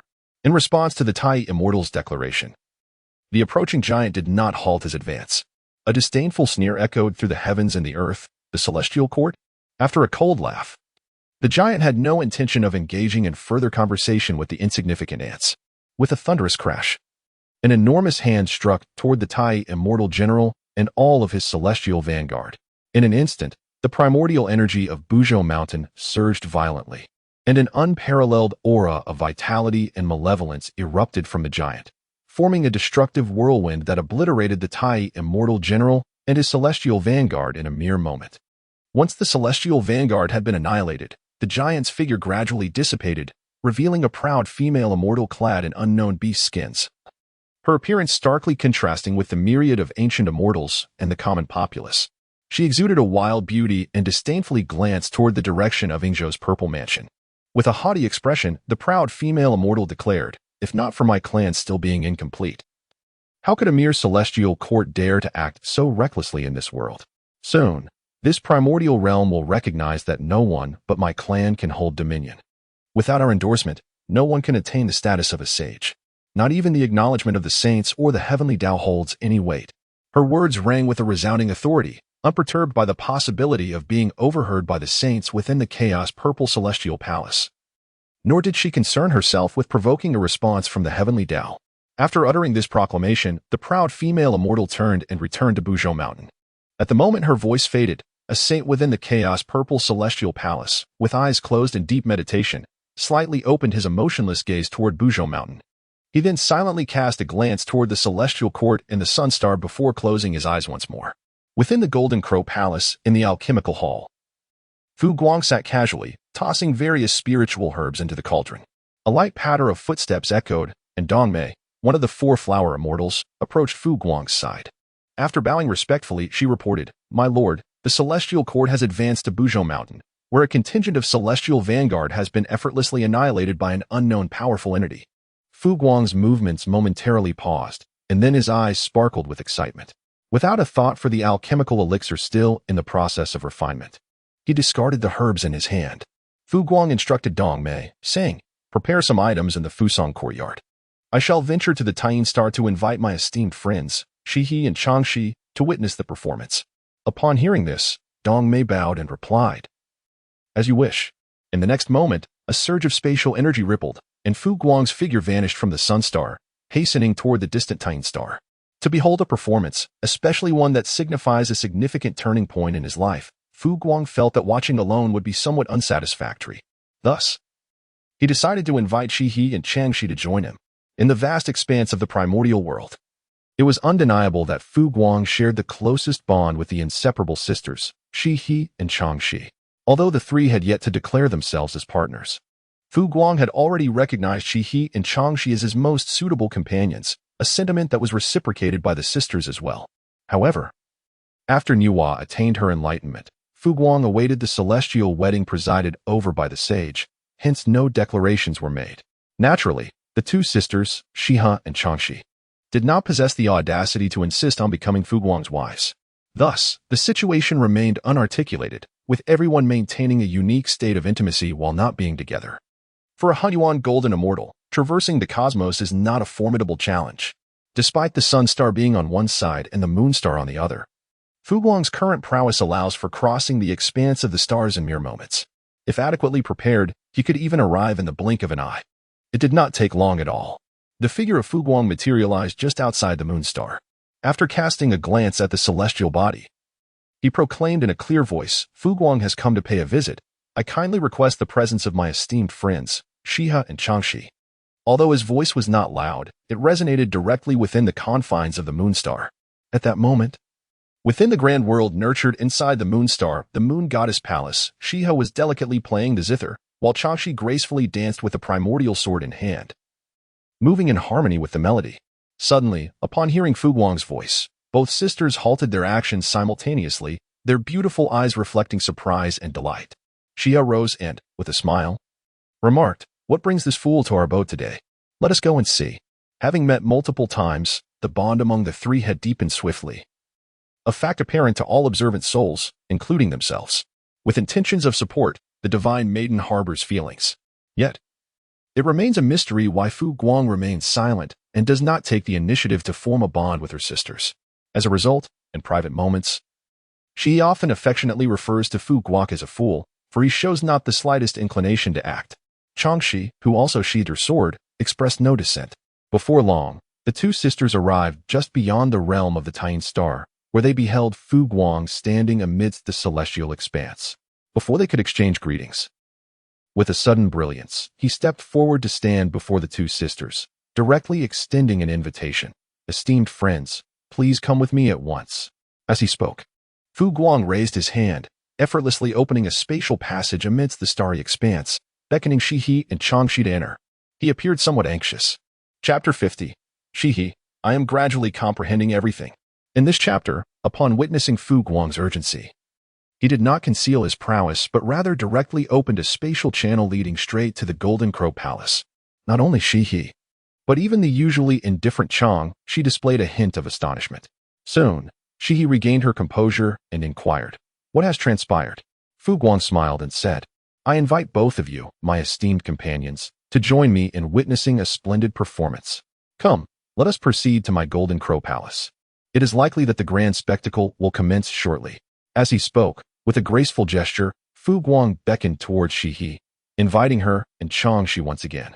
Though puzzled by the nature of the grand performance Fu Guang wished to show her sisters, the unoccupied Shihi and Chang, she had no intention of declining. Together, they followed Fu Guang into the spatial passage. Before long, they arrived at the courtyard of Jinwu Palace. At that moment, Dong Mei had already arranged a celestial table adorned with an array of delicacies, including various pastries, spiritual fruits, snacks, and even sunflower seeds and peanuts. These items, spiritual fruits, seeds, and nuts, were the fruits born of the spiritual roots Fu Guang had discovered. For him, they held little value in enhancing his cultivation. Their sole purpose was to serve as a delightful treat and to add a touch of ceremony to the experience of watching the performance. After all, what is a theatrical viewing without sunflower seeds and peanuts? As for soda, Fu Guang could certainly procure it, but nothing could rival the delight of laurel brew or the heavenly wine of fire mulberry. After the three settled down, Shihi glanced at the offerings on the celestial table, her curious eyes turning towards Fu Guang as she inquired, "Shall we now discuss the nature of this grand performance?" A subtle smile graced her lips. With a mere gesture, Fu Guang summoned an exquisite, post-heavenly grade calendar of merit, activating it instantly. A harmonious golden light enveloped the surroundings, and soon, the scene of the rebellious female cultivator annihilating the vanguard of the celestial court at the foot of Mount Buzhou unfolded within the golden radiance. Her final words echoed with impeccable accuracy. Witnessing this spectacle, Shiha's expression turned grave. This fellow Taoist is exceedingly arrogant. Even Changxi, who typically maintained an indifferent demeanor, acknowledged Shiha's assessment. This suddenly emerging defiant female cultivator displayed a level of audacity surpassing that of most male cultivators in the primordial realm. Among the female cultivators of the primordial world, such a presence had never before been witnessed. Even the notoriously proud NY had never exhibited such hubris. While vanquishing the vanguard of the celestial court may have offered a momentary thrill, it was likely that dire consequences awaited her shortly thereafter. "Is this the grand spectacle you wished for us to witness?" Contemplating this, Xia cast a curious glance toward Fu Guang and shook her head. Fu Guang smiled and remarked, "Of course not. The temporal chart can vividly recreate certain events from the past that have not been deliberately obscured by the powerful. It can also directly broadcast occurrences unfolding upon the vast primordial land. I summoned you here to witness the unfolding grand spectacle. What lies before us is merely the opening act of this grand performance." A flicker of intrigue crossed Shihi's gaze as her thoughts began to unravel. The opening act of a grand performance? What sort of drama could possibly be deemed grand in Fu Guang's eyes? A calamity of measure, only a drama of such magnitude could be considered grand in Fu Guang's perspective. Moreover, Fu Guang indicated that this was merely the initial scene before the main event. In other words, this affair would certainly not conclude with the demise of this defiant female cultivator. Furthermore, to boldly declare that her lineage would not acknowledge her, even if sanctioned by the saints and the heavenly Tao, implies a formidable strength and unwavering confidence on her part, as well as that of her race. At the very least, they are unafraid of the celestial court. This suggests that the sudden appearance of the defiant female cultivator and her mentioned lineage will pose a significant challenge to the celestial court. The celestial court is one of the protagonists stirring the calamity. A lineage capable of rivaling the celestial court must be an equally significant player in this calamity. Thus, Shihi gradually began to comprehend the entirety of the situation. Indeed, this is shaping up to be a grand and captivating spectacle. With this realization, a smile graced Shihi's lips as she spoke. Recognizing that Shihi had grasped the essence of the matter, Fu Guang smiled and said, "It is good that you understand, my friend." Haha. Among the three individuals present, the only one who seemed somewhat unresponsive was Changshi. However, her lack of realization stemmed merely from her disinclination to ponder too deeply on such matters. After taking her seat, she skillfully grabbed a handful of sunflower seeds, began to shell peanuts, and indulged in her snack. The three engaged in conversation for a brief moment thereafter. The luminous force activated the time chronicle in hand, directing the gaze towards the celestial court situated above the eastern sea Zixiao. However, this realm is home to numerous formidable beings engaged in their sacred practices.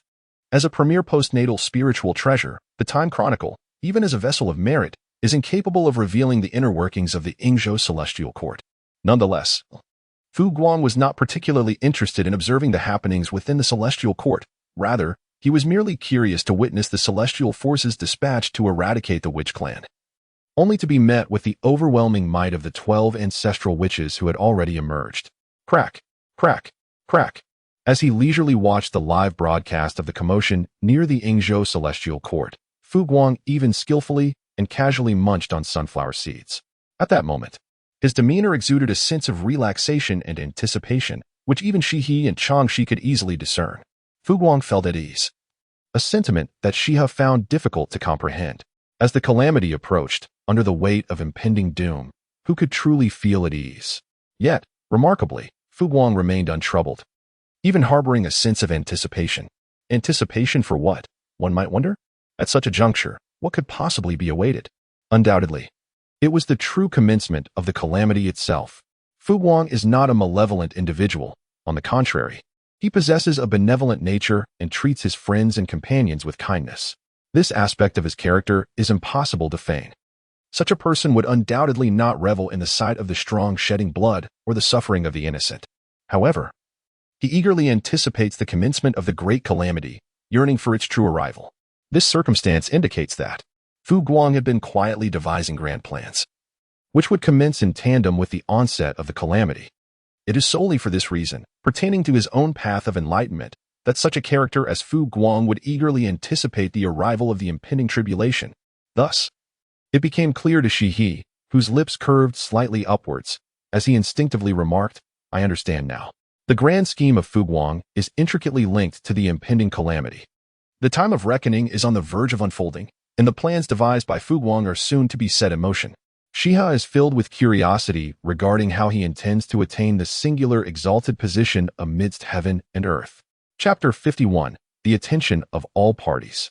Chapter 51. Within the palace of the Golden Crow, Fu Guang, accompanied by his two charming confidants, awaited the commencement of the grand spectacle. Similarly, other powerful sects were quietly observing the direction of the celestial court. The news of the celestial court's vanguard being annihilated by a suddenly emerged formidable being could not be concealed from the great powers who attentively monitored the fluctuations in the primordial realm. At Kunlun Mountain, the three pure ones congregated within the Jade Void Palace, each having ascended to the quasi-saint realm. As for the specifics of their severed corpses and the precise level of their quasi-saint status, such details remained shrouded in mystery. At such heights of cultivation, a practitioner would not choose to conceal even the slightest hint of their prowess. The myriad of immortals in the primordial world are not fools. The first force to openly resist the celestial court had emerged. Tong Tian, filled with sentiment, spoke a few words. Beside him, the composed Yuan Shi remarked, "The trial has commenced. Chaos is about to erupt in full force." Laozi, with an expression devoid of emotion, simply uttered 2 words, calamity of quantification. The 3 brothers fell into silence, a tinge of anxiety creeping into their hearts. Although this was not the first calamity of quantification they had witnessed, their elevated status and formidable renown in the primordial realm rendered them acutely aware that this time they might very well be implicated. In the present, the 3 brothers, united in purpose, exchanged glances before simultaneously deciding to seal the mountain gates and withdraw from worldly affairs. As their collective will resonated, a thick shroud of mist enveloped Kunlun Mountain, obscuring its interior and preventing any from entering. At Mount Wanshou, beneath the ginseng fruit tree of the 5, Hongjun was engaged in a game of chess with Jin Yuanzi. Beside them, a luminous figure displayed scenes of the Yingzhou celestial court.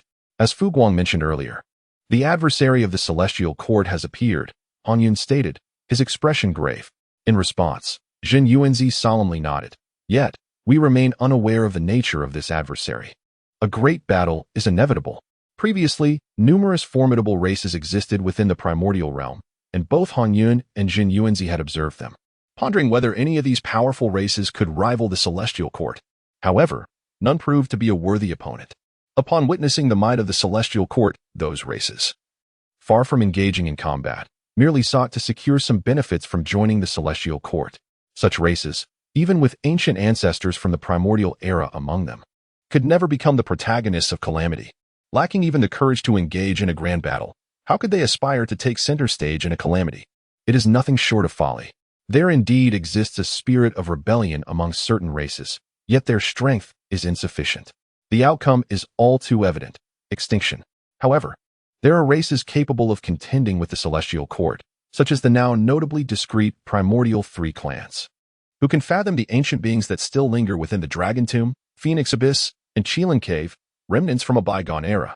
Yet, while the primordial 3 clans are not universally despised, no power is willing to embrace them. Accepting 1 or 2 as mounts might be feasible, but integration? That is inconceivable. For the inclusion of the primordial 3 clans would inevitably transfer the immense karma burdened upon their lineage. Who could possibly endure that?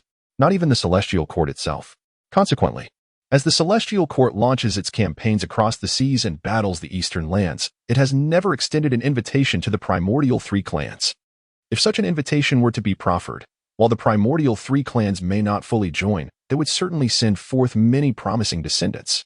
The vast fortune amassed by the celestial court could suppress the overwhelming karma carried by these youths, allowing their innate talents to flourish and enabling them to grow stronger. In due time, upon concluding their service to the celestial court and returning to their respective clans, they would replenish the fortune of the 3 clans and fortify their ancestral heritage. Alas, the celestial court remains indifferent to the primordial 3 clans. In the vast expanse of primordial realms, even the innate 3 races have proven inadequate. Consequently, the celestial court has grown formidable. Yet there has never been an instance of its vanguard being vanquished outright. Thus, at this moment, both Hongjun and Jin Yuanzi have discerned that the true rival of the celestial court has emerged. What remains now is to observe the court's response and to glean the nature of its newfound adversary. In the North Sea, Kuanping gazes coolly upon the unfolding events. He harbors no desire to join the celestial court, nor does he intend to oppose it. He merely seeks tranquility to cultivate in his own realm. Coincidentally, the ancestor of the river of blood within the endless sea of blood shares a similar sentiment. In the western spirit mountain, the figures of Jane and Junti have taken notice of these developments, yet they remain unperturbed. Engrossed in their daily duties of guiding the beings of the West in cultivation and mending the fractured earth. At this moment, the location closest to the vortex's center is undoubtedly the Fengqi Mountain Dojo near the Unreachable Mountain, although it is the nearest. Even a cataclysmic battle erupting at the foot of the Unreachable Mountain would not disturb Fengqi Mountain, unless it were an upheaval akin to the collapse of the heavenly pillar itself. Within a pavilion, Fushi and Baze engage in a game of chess. Despite Baze currently being merely a novice in the realm of Great Luo, both are practitioners of the innate art of divination, albeit specializing in different aspects, which fosters an immediate rapport between them. Thus, despite the considerable gap in their cultivation, Fushi willingly addresses Baze as young friend and frequently plays chess with him, occasionally offering guidance in his cultivation, an honor not afforded to other cultivators seeking refuge at Fengqi Mountain. As the number of disciples flocking to Fengqi Mountain increases, Nuwa, who possesses a somewhat aloof and proud disposition, finds herself somewhat uncomfortable. Consequently, she has opted to enter seclusion. Although she is proud and distant, she is not devoid of compassion. Most of the female disciples come seeking her, while many male disciples are taken in by their elder brothers, making it difficult to dismiss them. Preferring to avoid the commotion, Niwa retreats into seclusion, awaiting the time of the third sermon at Zixiao Palace before emerging to venture into the chaos. As he places a piece on the board, Fushi smiles and inquires, "Young friend Baze, how many great Luo practitioners do you believe the Celestial Court will dispatch to address the actions of that female immortal and her accompanying race?" After a brief contemplation, Baze responds, "A few esteemed great Luo practitioners, perhaps?" Upon hearing Baize's judgment, Fushi smiled mysteriously before making his move. It must be a formidable transcendent being, accompanied by several great Luo practitioners. Chapter 52. Open your eyes and pay attention. Fushi's words elicited a raised eyebrow from Baize, who inquired, given the current might of the Celestial Court, does it truly necessitate such grandiose efforts to deal with a mere rebel? In response to Baize's counter-question, Fushi merely smiled without elaborating, leaving the matter unspoken. Observing this, the inherently astute Baize fell into contemplation, his mind beginning to unravel the reasoning behind it. Before long, Baize grasped the rationale. It was not difficult to comprehend. Since the establishment of the Celestial Court, its influence had stirred tumultuous waves across the realms, causing malevolent energies to surge and setting the stage for calamity. This reality was evident to any discerning observer. Any Celestial Court emperor, provided they possessed even a modicum of wisdom, would recognize that both themselves and the vast Celestial Court had entered into a tribulation. The existence that dared to oppose them was likely none other than their adversary in this impending calamity. Should that emperor have any sense of self-preservation, they could not afford to underestimate their opponents. A conflict had already ignited. For the sake of the Celestial Court's reputation, to comprehend their adversary, and for the sake of their own path, it was imperative to engage in the first confrontation. This initial engagement would not be approached with frivolity. They would not simply dispatch a few great Luo practitioners. Thus, sending an adept transcendent being to lead the charge, accompanied by great Luo practitioners to probe the situation, was indeed a rational and sagacious strategy. "I understand now," Baize remarked, a knowing smile gracing his face as he turned his gaze to Fushi, who reciprocated with a beaming expression. In the vast expanse of the primordial world, these two masters of innate divination shared an unspoken connection. At this moment, all eyes converged on the Yingzhou Celestial Court. The true high-ranking officials of the court, the decision-makers, 5 esteemed transcendent beings gathered in assembly. Dongwang Gong and Shiwang Mu sat equally at the principal seat. Below them, a quasi-saintess occupied one side, while 2 quasi-saint male practitioners sat on the other. Seated at the head of the assembly, Dongwang Gong, the true authority of the Celestial Court who governed all affairs save for punishment, bore a grave expression. He spoke solemnly. "We are all aware of the events transpiring at the foot of Buzhou Mountain. I trust you all understand what this signifies." Upon the utterance of these words, the countenance of the 5 eminent beings present grew slightly grave. As masters of great power, they were acutely aware of the implications of the complete annihilation of the Celestial Court's vanguard at the foot of Mount Buzhou. More significantly, the audacious words of that defiant female immortal who disrespected the heavenly path and the sages did not invoke divine retribution or the scrutiny of the sages. This alone signified an extraordinary signal. Regardless of one's origin as a being of the primordial chaos, a primordial deity, or a mere insect of the postnatal realm, the heavenly path is not to be frivolously debated, nor should the sages be lightly spoken of. This is an immutable law that all sentient beings must adhere to. Yet, after the female immortal's proclamation, the lack of response from both the heavenly path and the sages indicates that she and her lineage are indeed unafraid. The expression of the Eastern King also turned serious. The adversaries of the Celestial Court have emerged. It is time to demonstrate to those who have been observing the Celestial Court the true extent of its power, regardless of the identity or abilities of that female immortal. The Celestial Court is the realm of our Grand Tao, and it must not suffer any loss. Which of the esteemed friends is willing to lead the army to probe further? As anticipated by Fushi and Baze, the Eastern King was prepared to dispatch powerful beings to Mount Buzhou for reconnaissance. However, the question of who would undertake this task remained. It was evident that neither the Eastern King nor the Western Queen, the 2 sovereigns of the Celestial Court, would act at this moment.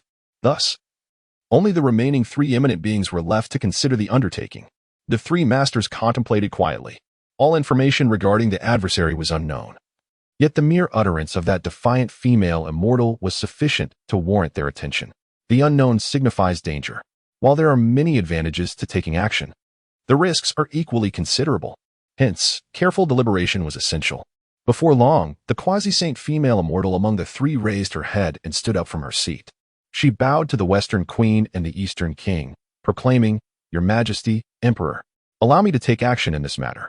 Upon hearing her words, the Western Queen's gaze remained tranquil, a hint of amusement flickering in her eyes. She did not speak, but turned her attention to the Eastern King beside her. "Friend, you shall decide on matters concerning the Celestial Court's external affairs."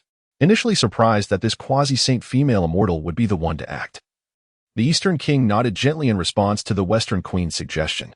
He then spoke, "If that is the case, let it be so. You shall take action to probe the situation. However, do not exert yourself unduly. If you encounter an insurmountable force, you may retreat. This battle is not a true confrontation, but rather a demonstration of the Celestial Court's might while testing the opponent. Therefore, should anything seem amiss, withdraw immediately." In the face of the formidable competition posed by the Xianting, caution is imperative amidst the uncertainty. The prospective holy maiden of the Xianting, her expression grave, accepted the command with solemnity and turned gracefully to depart. Observing her exit, the Eastern King raised his gaze towards the void beyond the Xianting of Yingzhou, a cold smile gracing his lips. "If you wish to observe, then watch closely." At this moment, the attention of all corners of the world converged upon the Xianting of Yingzhou, a truth that all were acutely aware of. Yet, the Eastern King remained unfazed by the impending calamity, understanding that while the risks were daunting, immense opportunities also lay hidden within. Crisis breeds danger, yet it equally births opportunity. This marked the Xianting's inaugural trial, a moment to truly showcase its strength. The Eastern King recognized that many were merely spectators, eager to witness his downfall, to revel in the misfortunes of the Xianting. He paid them no mind. "If you wish to see, then open your eyes wide and observe carefully." The words of the Eastern King elicited no further comments from the Western Queen Mother and the other two prospective saints present. Despite the hierarchical differences within the Xianting, their power afforded them a certain dignity, rendering them not submissive to the Eastern King. To engage them in action required negotiation. Strength alone provided the confidence and status. Boom, boom, boom. The resounding drums of war echoed throughout the Xianting. Following this, the grand formation enveloping the Xianting of Yingzhou unfurled, and waves of celestial troops streamed forth from within. They raised colossal clouds spanning countless miles, their banners merging into a vast and ominous canopy that obscured the sun. Celestial beings, Xianxian soldiers, Jinxian leaders, Tai generals, and Aluo immortals emerged in an orderly manner, arranging themselves in the skies above, exuding a formidable presence that stirred the very elements. Chapter 53, The Ancestral Witch. Once the celestial army was fully assembled, a resounding cry pierced the air. A colossal war chariot, drawn by 9 Tai Jinxian-class phoenixes, majestically emerged from the Xianting of Yingzhou. Upon the chariot, surrounded by divine radiance and imbued with the essence of the Tao, the ethereal figure of the prospective holy maiden sat, her form shrouded in an indistinct glow. The moment she appeared, a tremendous aura of her saintly might surged forth, intertwining with the formidable momentum of the assembled celestial forces, creating an overwhelming presence that swept across the heavens. It was indeed terrifying, utterly formidable. March forth, with divine light glimmering in her enchanting eyes. The solemn countenance of the quasi-saint maiden commanded authority. As her decree resonated, a resounding and magnificent army of the celestial court, led by this quasi-saint maiden, alongside 20 illustrious Deluo celestial lords and numerous Tai celestial swords and golden immortal commanders, formed a formidable battle formation. They transformed into a radiant expanse of celestial light, advancing directly toward the direction of Mount Buzhou. Concurrently, as the celestial court's forces mobilized, the watchful eyes of various factions observing the Yingzhou celestial court also shifted their focus toward Mount Buzhou.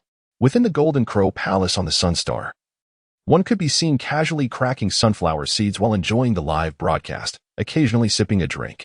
Guang gazed leisurely at the movements of the celestial army, seemingly unfazed by the impending battle.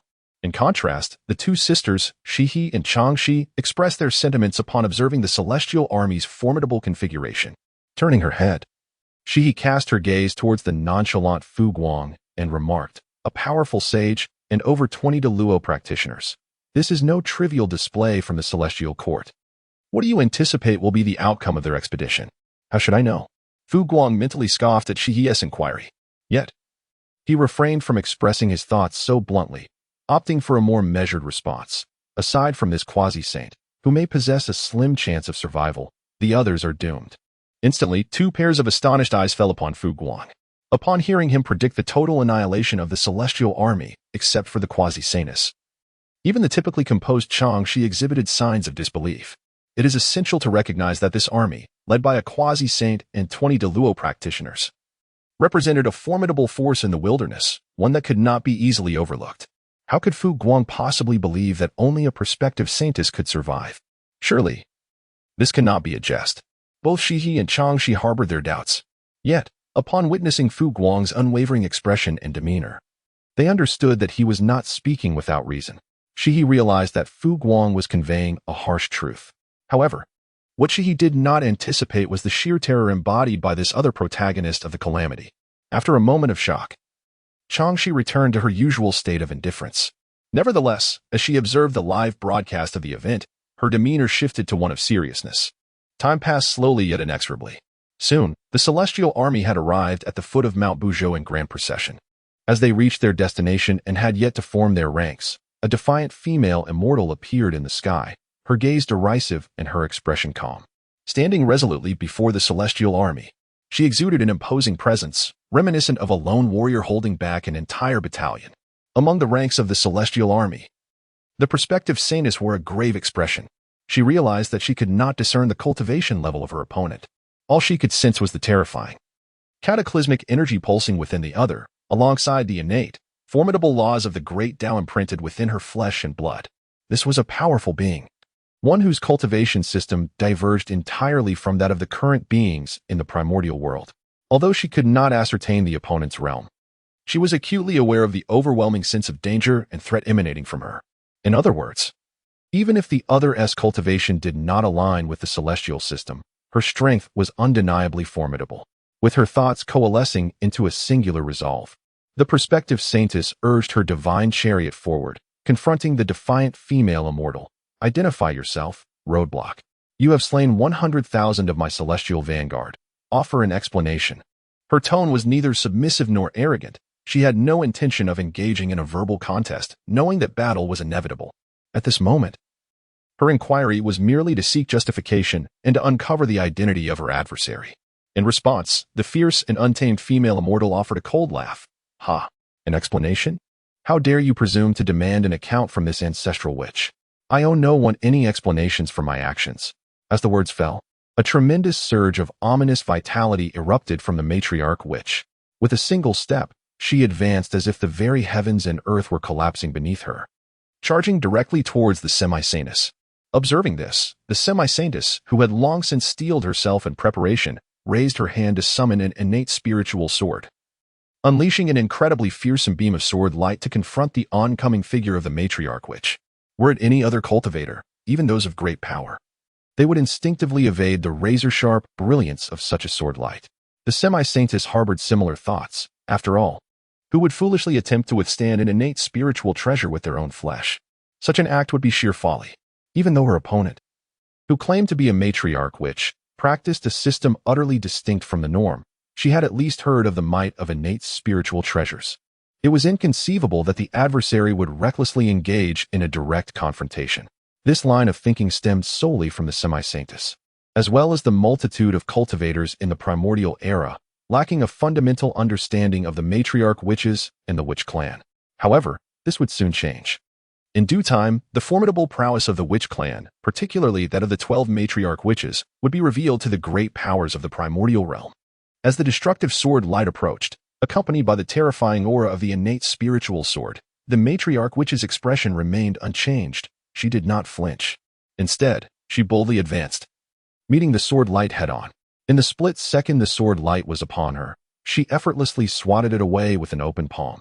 To the astonishment of all present, this beam of annihilation was shattered beneath her hand, failing to inflict even the slightest harm upon her corporeal form, let alone cause any substantial damage. With a resounding crash, The heavens trembled slightly as her divine power was dispersed, unleashing a shockwave of conflicting laws.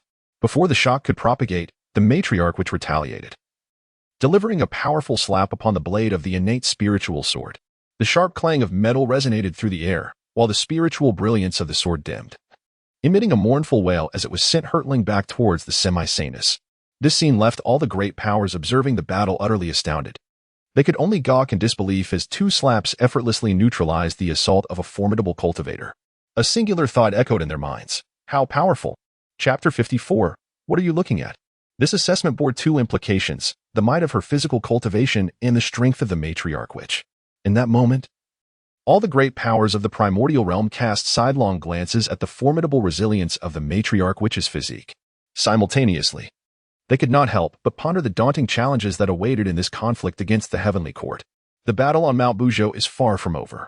After a probing strike, the quasi-saint maiden quickly realized that the strength of the female ancestral, which before her surpassed her own, engaging in a one-on-one confrontation could likely lead to her defeat.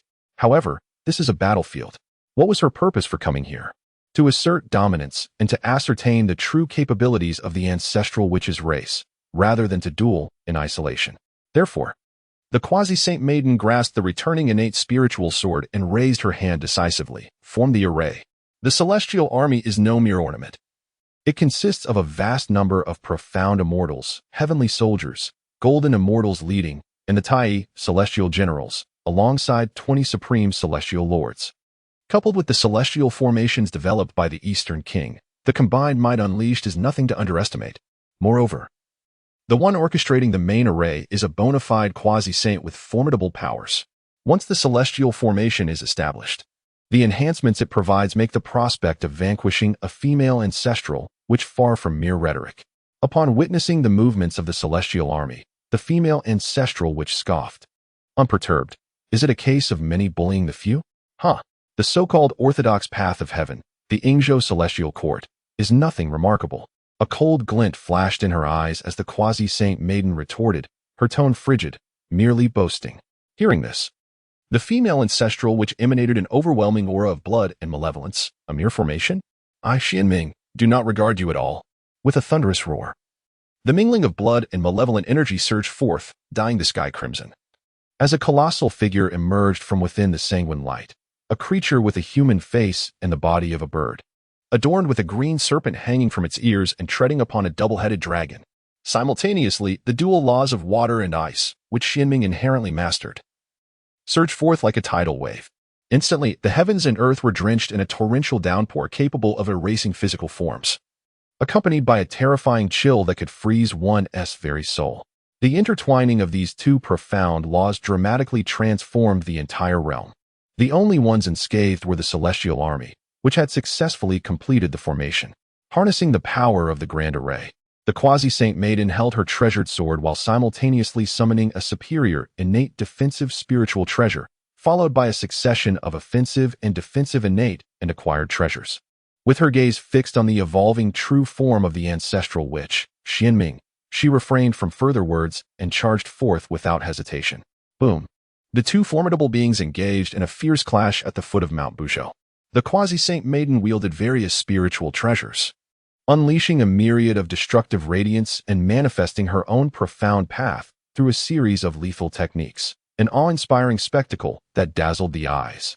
In contrast to the quasi-saint maiden's incessant array of techniques, the ancestral witch's manifestation of her true form was far simpler. Spiritual treasure attacks? Every punch and kick was effortlessly neutralized. The evolution of profound path techniques for combat? With a formidable combination of vital energy and innate mastery of the great Tao, one could effortlessly shatter obstacles, exemplifying the notion of overwhelming force capable of transcending myriad laws. In that moment, a perfect stalemate ensued, with neither party able to gain the upper hand. This spectacle did not surprise the myriad supreme beings of the primal chaos. Upon reaching the quasi-saint realm, unless there exists an insurmountable disparity in power, it is entirely customary for a contest of magic and combat to span millennia before a victor emerges. According to the perspectives of these celestial entities, this battle is destined to endure for no less than a millennium. Within the halls of the Golden Crow Palace, as she observed the live broadcast of the confrontation, she furrowed her brow. It appears both sides are evenly matched. It seems unlikely that a resolution will be reached within a millennium. Did you not previously declare that the celestial army would face annihilation? With only one individual possessing a slim chance of survival?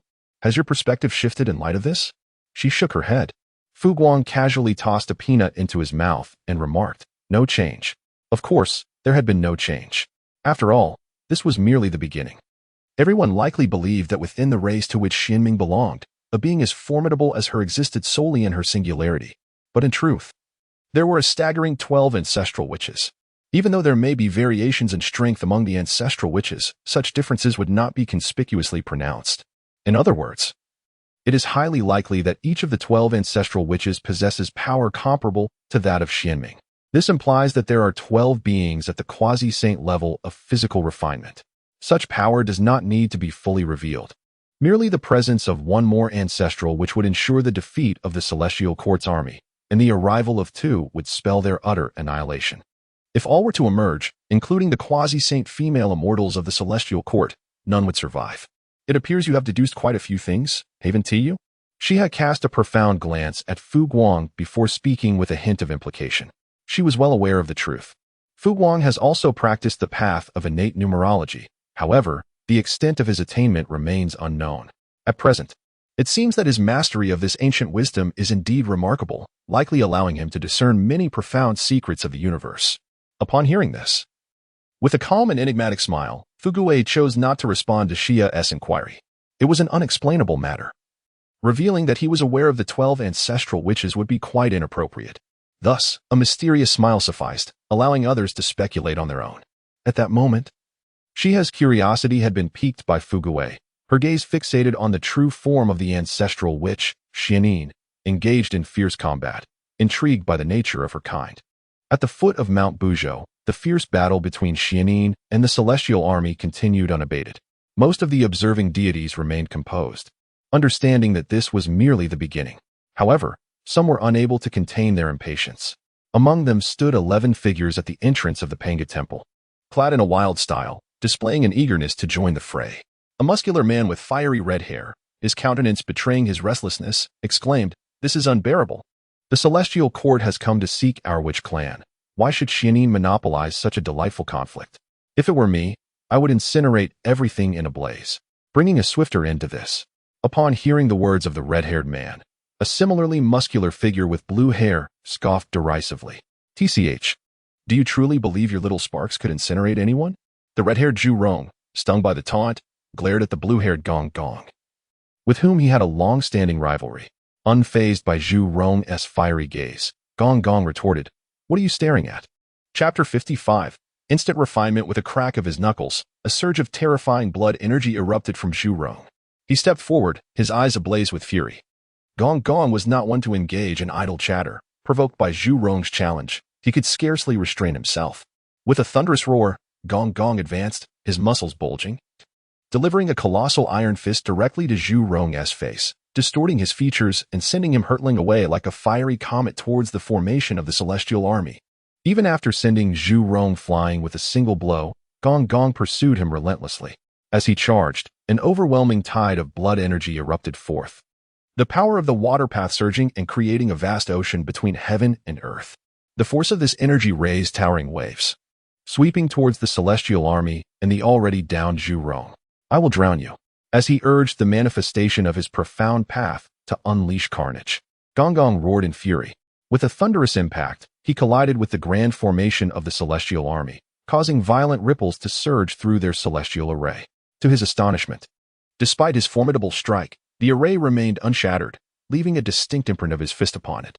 Intrigued, Zhu Rong prepared to breach the formation. But before he could initiate his assault, the terrifying tide of Guang's immense power surged forth, igniting his wrath. In a genuine display of fury, Zhu Rong was engulfed in a fearsome blaze of true fire, his crimson hair igniting like flames. The already fearsome landscape, transformed by the powers of Xianming and Guang, was further ravaged by this dreadful inferno, consuming everything in its path. "I shall obliterate you," he declared, channeling his ferocious bloodlust and intertwining it with the true fire, meeting Guang's onslaught with unwavering resolve. Simultaneously, he conjured a colossal hand of true fire, delivering a thunderous slap directly upon the celestial array. The resulting sound of the collision resonated like a deep rumble, visibly shaking vast stretches of land, leaving a scene of terrifying devastation in its wake. Cracks appeared on the protective barrier enveloping the celestial array, clearly visible to all within. The sight evoked sheer pallor among the celestial army, who were struck by dread. How terrifying! They gasped, realizing that the protective measures of the array could scarcely withstand the relentless assault of this suddenly emerged powerhouse. Before the celestial army could fully comprehend the gravity of their predicament, a cataclysmic wave unleashed by Guang swiftly engulfed their position. The cracks in the protective barrier expanded instantaneously, followed by a resounding explosion. The entire celestial formation, under the successive assaults of the two ancestral witches, was effortlessly torn apart, as if it were mere parchment. The thunderous clash shattered the formation, unleashing a terrifying explosion of magical power that instantaneously engulfed the entire celestial army. The overwhelming flood unleashed by Guang swept down, causing the brilliance of the treasures wielded by numerous commanders and celestial soldiers to swiftly dim, ultimately shattering and dissolving. In an instant, their corporeal bodies and primordial spirits were similarly annihilated. Within moments, this formidable celestial army faced near total obliteration, with only a handful of golden immortal commanders possessing innate treasures, and a few tiny celestial generals who had coalesced their own Tao laws and wielded superior treasures, along with 20 Deluo celestial lords still clinging to life. However, just as they emerged from the engulfing tide of the flood and the corrosive force, true fire descended from the heavens. Suspended in the sky, a formidable blaze materialized.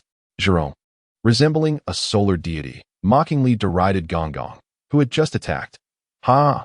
Worthless Guang! What can your feeble droplets drown? It is the true fire of this ancestral witch that matters."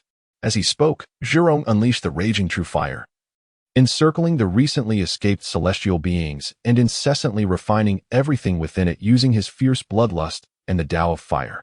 Within moments, only a few severely weakened innate treasures, akin to mundane artifacts, remained amidst the flames.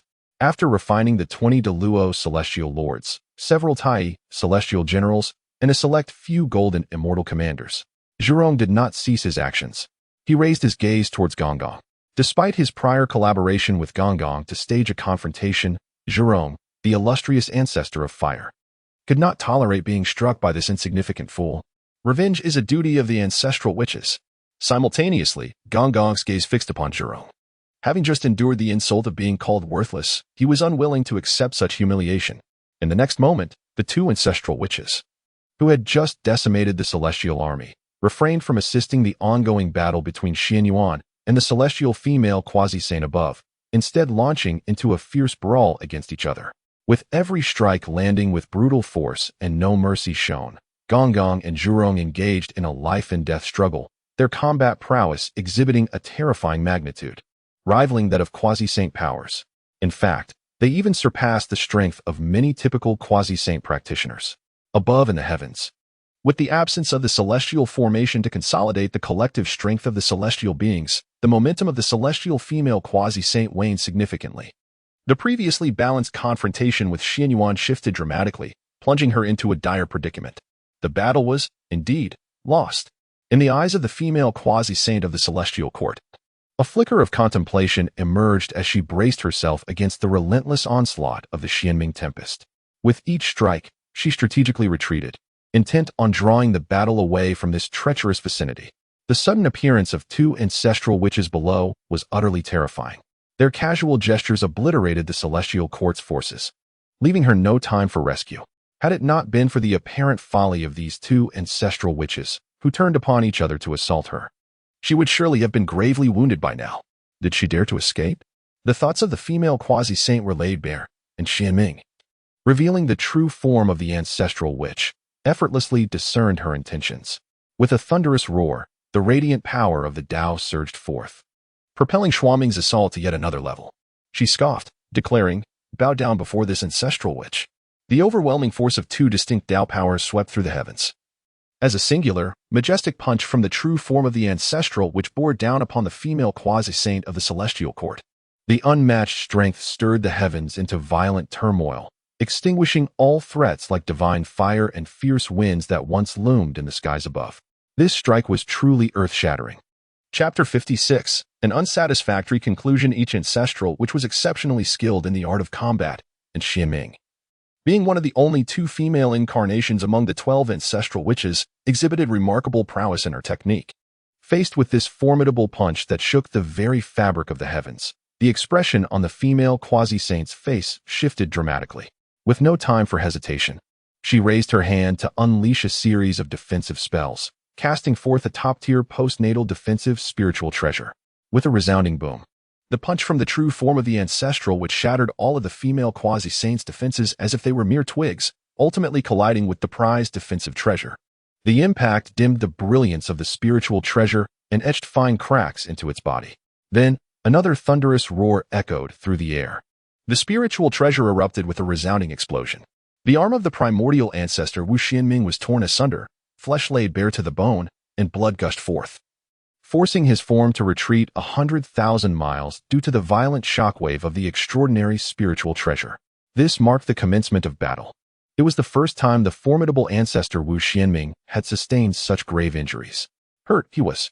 Consequently, the situation for the owner of the spiritual treasure, the female quasi-saint of the celestial court, was equally dire. The explosion of the treasure had damaged her spirit, and a fragrant golden celestial blood fell from the sky. Her beautiful eyes cast a glance at the staggered Wu Xianming. Without hesitation, enveloped in celestial radiance, she stood resolutely without a trace and swiftly retreated. She turned away, as if resolute in her decision, never casting another glance at Wu Xianming. Of course, she would not look back, for she was unaware of when the two feuding ancestors below might unite to strike her down. Faced with three ancestors more powerful than herself, the female quasi-saint of the celestial court had no doubt that lingering a moment longer would lead to her own demise. Wu Xianming did not pursue the female quasi-saint. He merely scoffed. Subsequently, he manifested his innate divine form, reverting to the initial fierce and wild appearance of a female celestial. With a cold smile, he remarked, "You certainly run swiftly." As he spoke, Wu Xianming flicked his arm, and the shattered skin, flesh, and blood seemed to flow with the passage of time, swiftly restoring to perfection. Having completed this, the defiant Wu Xianming, brimming with vitality, surveyed the surroundings. "This ancestor knows that many of you are watching. Thus, I hereby declare that from this day forth, the Mount Buzhou forbids all outsiders from entering. Those who trespass shall meet death. Should you doubt my words, feel free to test me." After uttering this exceedingly domineering proclamation, Wu Xianming withdrew his gaze and transformed into a streak of light, descending directly to the foot of Mount Buzhou. As for Zhu Rong and Guang, they remained fervently engaged in their brawl. The chaos and devastation unleashed by their clash far exceeded the destruction wrought during the previous encounters between Wu Xianming and the female quasi-saint of the celestial court. Having reached the base of Mount Buzhou, the now invisible Wu Xuanming's voice resonated once more. "If you wish to fight, go to the chaos and do so." Upon hearing the voice of Xianming, the fervently battling Zhurong and Guang ceased their verbal exchanges, their forms soaring towards the heavens amidst their fierce conflict. The battlefield of the two ancestral shaman was transformed. At the foot of Buzhou Mountain, the aftermath of their cataclysmic clash left only a scene of desolation, devoid of any further activity. However, within this brief span of time, the events that transpired rendered all observing deities in profound silence. The adversaries of the celestial court merely unveiled a glimpse of their formidable prowess, yet it was sufficient to substantiate their might. The celestial court's forces were annihilated in an instant. Not even the Deluo cultivators managed to escape the ancestral shaman's wrath. The sole survivor, a female quasi-saint of the celestial court, departed with minimal cost, due to the fact that the two ancestral shamans had turned their attention towards infighting instead. Had they not engaged in their internal strife and united with Xianming to besiege the female quasi-saint, her escape would have been far from effortless. What was initially anticipated to be a grand spectacle spanning millennia concluded abruptly, leaving many powerful beings retracting their gazes, no longer fixated on Buzhou Mountain. As for Xuanming's proclamation forbidding outsiders from entering Buzhou Mountain, it was met with indifference. How vast is Buzhou Mountain? Though the ancestral shamans are formidable, they are but 3 in number. Could they truly oversee such an immense expanse? It is utterly implausible. Of course, this indifference also stemmed from the understanding that many powerful beings recognized the onset of the calamity and sought to avoid entanglement in its consequences, opting instead for seclusion and thus refraining from venturing to Buzhou Mountain. Following the calamity, should the ancestral shamans emerge victorious and grow even more potent, Their absence from Buzhou Mountain would be inconsequential. Should they fall during the tribulation, the so-called edict would merely be folly. Many divine practitioners comprehended this. Yet they were also acutely aware that the actions of the three ancestral shamans had already begun to alter the dynamics of the primordial world. At the very least, the previously unassailable position of the celestial court had been irrevocably shattered. The celestial beings and races that had been compelled into silence, reluctant to ally with the celestial court, were finally afforded a moment to breathe. Thus concluded the tumultuous battle, with the Golden Crow Palace remaining in stillness. Guang has yet to retract the live broadcast of the chronology table. Instead, he has repositioned it above the celestial realm of Yingzhou. Observing his actions, Shihi, who has just emerged from the shock of the annihilation of the celestial army in the appearance of two ancestral sorcerers, couldn't help but raise an eyebrow. She remarked, "The great battle has already concluded. Why do you still linger on the celestial court of Yingzhou? Does this not imply? Has the splendid performance spoken of by Guang truly come to a complete conclusion?" After a moment's contemplation, she has suddenly deemed it highly probable. Having suffered such a significant loss, the Eastern King would certainly not rest easily. It is quite possible that he might soon embark once more on a campaign against the three great ancestral sorcerers. Soon, indeed. Guang unequivocally affirmed Shia's conjecture. The Eastern King, who treads the imperial path with utmost dominance, could hardly suffer a setback in silence. It would not take millennia. He would undoubtedly rally his forces once more, setting his sights directly upon Mount Buzhou. Furthermore, it is highly probable that he would lead the charge himself. At this point, Guang's lips curled into a slight smile.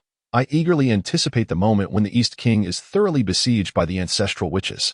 Simultaneously, I look forward to the complete emergence of the witch clan, heralding the onset of the culinary era in the primordial realm. At that juncture, the great calamity shall officially commence. Presently, only the 12 ancestral witches have manifested, while the majority of their kin remain gestating within the Pangu Divine Temple. We have barely scratched the surface. Soon, there will be delightful repercussions for the East King. Chapter 57. The Celestial Court Strikes Again. Will the East King personally lead the charge? Undoubtedly. Although the prowess exhibited by the three ancestral witches is indeed formidable, should they capitulate so easily, the East King's imperial path would inevitably collapse, thwarting any further advancement. Moreover, in the vast primordial realm, few great beings are devoid of cunning. Despite possessing overwhelming advantages and an exceedingly domineering style, why would the ancestral witches not eliminate the female quasi-saint of the celestial court? Is it out of benevolence? Certainly not. If they were truly benevolent, they would unhesitatingly annihilate the celestial court's forces. There must be a compelling reason preventing the ancestral witches from engaging in a full-scale conflict with the celestial court. At the same time, this constraint keeps the ancestral witches from straying too far from Mount Buzhou. This aspect is fundamentally why the female quasi-saint of the celestial court could retreat unscathed. Once this is understood, the celestial court will undoubtedly be restless, compelled to mobilize once more, and strive to uncover the secrets guarded by the ancestral witches. Thus, another great battle is destined to erupt near Mount Buzhou. Her captivating gaze turned towards Guang. Curiosity danced across Shihi's face. Do you know the origins of those three ancestral witches? They seem to possess an extraordinary lineage, as well as the races that lie behind them. Upon hearing Shihi's inquiry, Guang did not respond directly, saying, I do know a few things, but I cannot be certain. However, there is no need to rush. After the next great war, the true identities of the ancestral witches and the races behind them should be completely revealed. Upon hearing this, Shihi could not help but slightly pout her lips. What you have said is tantamount to saying nothing at all. Surely, she was aware that the identities of the ancestral witches and the races behind them would be unveiled after the forthcoming Great War. That was a certainty. From the moment the Xianming ancestral witch first emerged from the Buzhou mountain, it was clear that the ancestral witches and their races could no longer remain concealed. Yet, the question remained, could she not seek to ascertain even a sliver of information in advance? Shihi was quite certain that Guang, an enigmatic figure who had been plotting for a long time and possessed remarkable innate abilities in divination, must know some details regarding the ancestral witches. Ignoring Shihi's dissatisfaction, Guang, who was being broadcast live on the temporal calendar, felt a twinge of reflection. The 12 ancestral witches had now revealed 3, Xianming, Zhurong, and Guang, while the remaining 9 had yet to make their appearance. Was it truly because they had not yet emerged? It is utterly impossible. The 12 ancestors of witchcraft either do not emerge into the world at all, or they appear simultaneously. The current manifestation of only 3 of the 12 ancestors is likely a strategic concealment of their true power. The ancestors and the witch clan are indeed prone to emotional volatility and impulsive behavior, often exhibiting a brazen demeanor. However, given their role as protagonists in the calamity, it is implausible that the witch clan consists solely of brutes. There must certainly be sagacious minds among them. While it is true that they do not cultivate their primordial spirits or possess the ability to divine heavenly secrets, this does not imply that the ancestors are incapable of veiling their strength. Especially in circumstances where the clan's members have yet to manifest, it is entirely reasonable for some ancestors to obscure their existence. If they were truly one-dimensional, the witch clan would not ascend to become one of the dominators of the future realms. The conflict between the ancestors and the celestial court will not conclude hastily. This realization dawned upon the myriad powerful beings when they witnessed the retreat of the female quasi-saint from the celestial court. Consequently, the attention of these formidable entities, who were keenly observing the fluctuations of the cosmic order, once again converged upon the celestial court of Yingzhou, awaiting its subsequent response.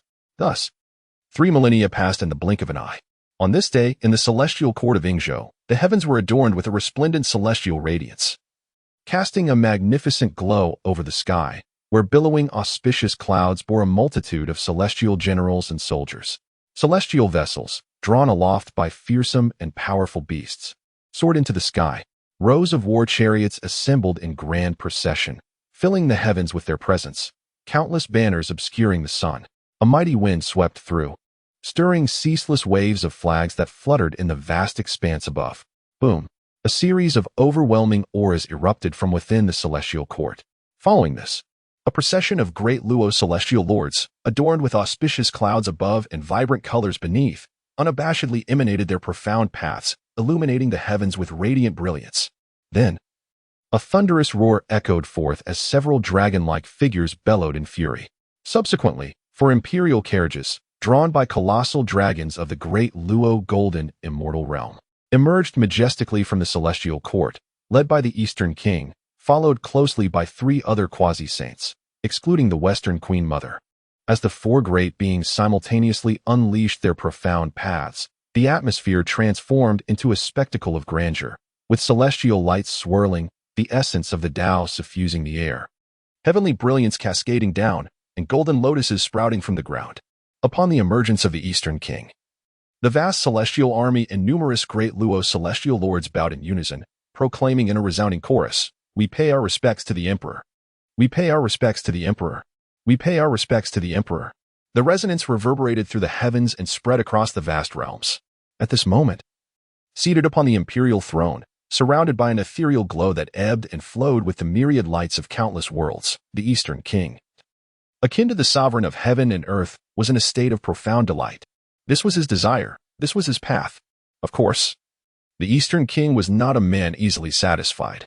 His current might was merely a beginning. He aspired for the entirety of the primordial chaos to prostrate beneath his grandeur. Even the sages, he believed, might not elude his governance. Though the sages wielded great power, if he, the Eastern King, were to attain the sanctified path himself, surpassing the sages in strength, how would they confront him, the supreme Lord of heaven and earth? Once the celestial army surged forth like a tidal wave, the Eastern King's eyes sparkled with resplendent divine light. The celestial court, in accordance with the heavenly mandate, governs all beings and upholds the order of yin and yang. Yet the 3 ancestral witches of Buzhou Mountain, in their ignorance of fate and disrespect towards the heavenly path, act in defiance and contravene the laws of the celestial court. Their transgressions are unforgivable. They must be punished. His resounding voice echoed through the cosmos, reaching the ears of every member of the celestial army. This proclamation merely elucidated the rationale for the celestial court's military mobilization. Although some deemed it unnecessary and a waste of time, the Eastern King's South Celestial Court was, after all, the ordained authority of the primordial chaos. Thus, even a flimsy justification held significant weight. It was fortunate that Xuanming's past remarks about disrespecting the heavenly path and the sages served as a fitting rationale. With the label of ignorance and disdain for the heavenly order firmly placed, the celestial court, recognized as the legitimate governing body by the heavenly decree, was justified in its military action. After declaring the reasons for mobilization, the Eastern King wished to waste no further breath. With a sweeping gesture, he commanded, "The army shall march forth, vanquishing the rebellious in accordance with heaven's will."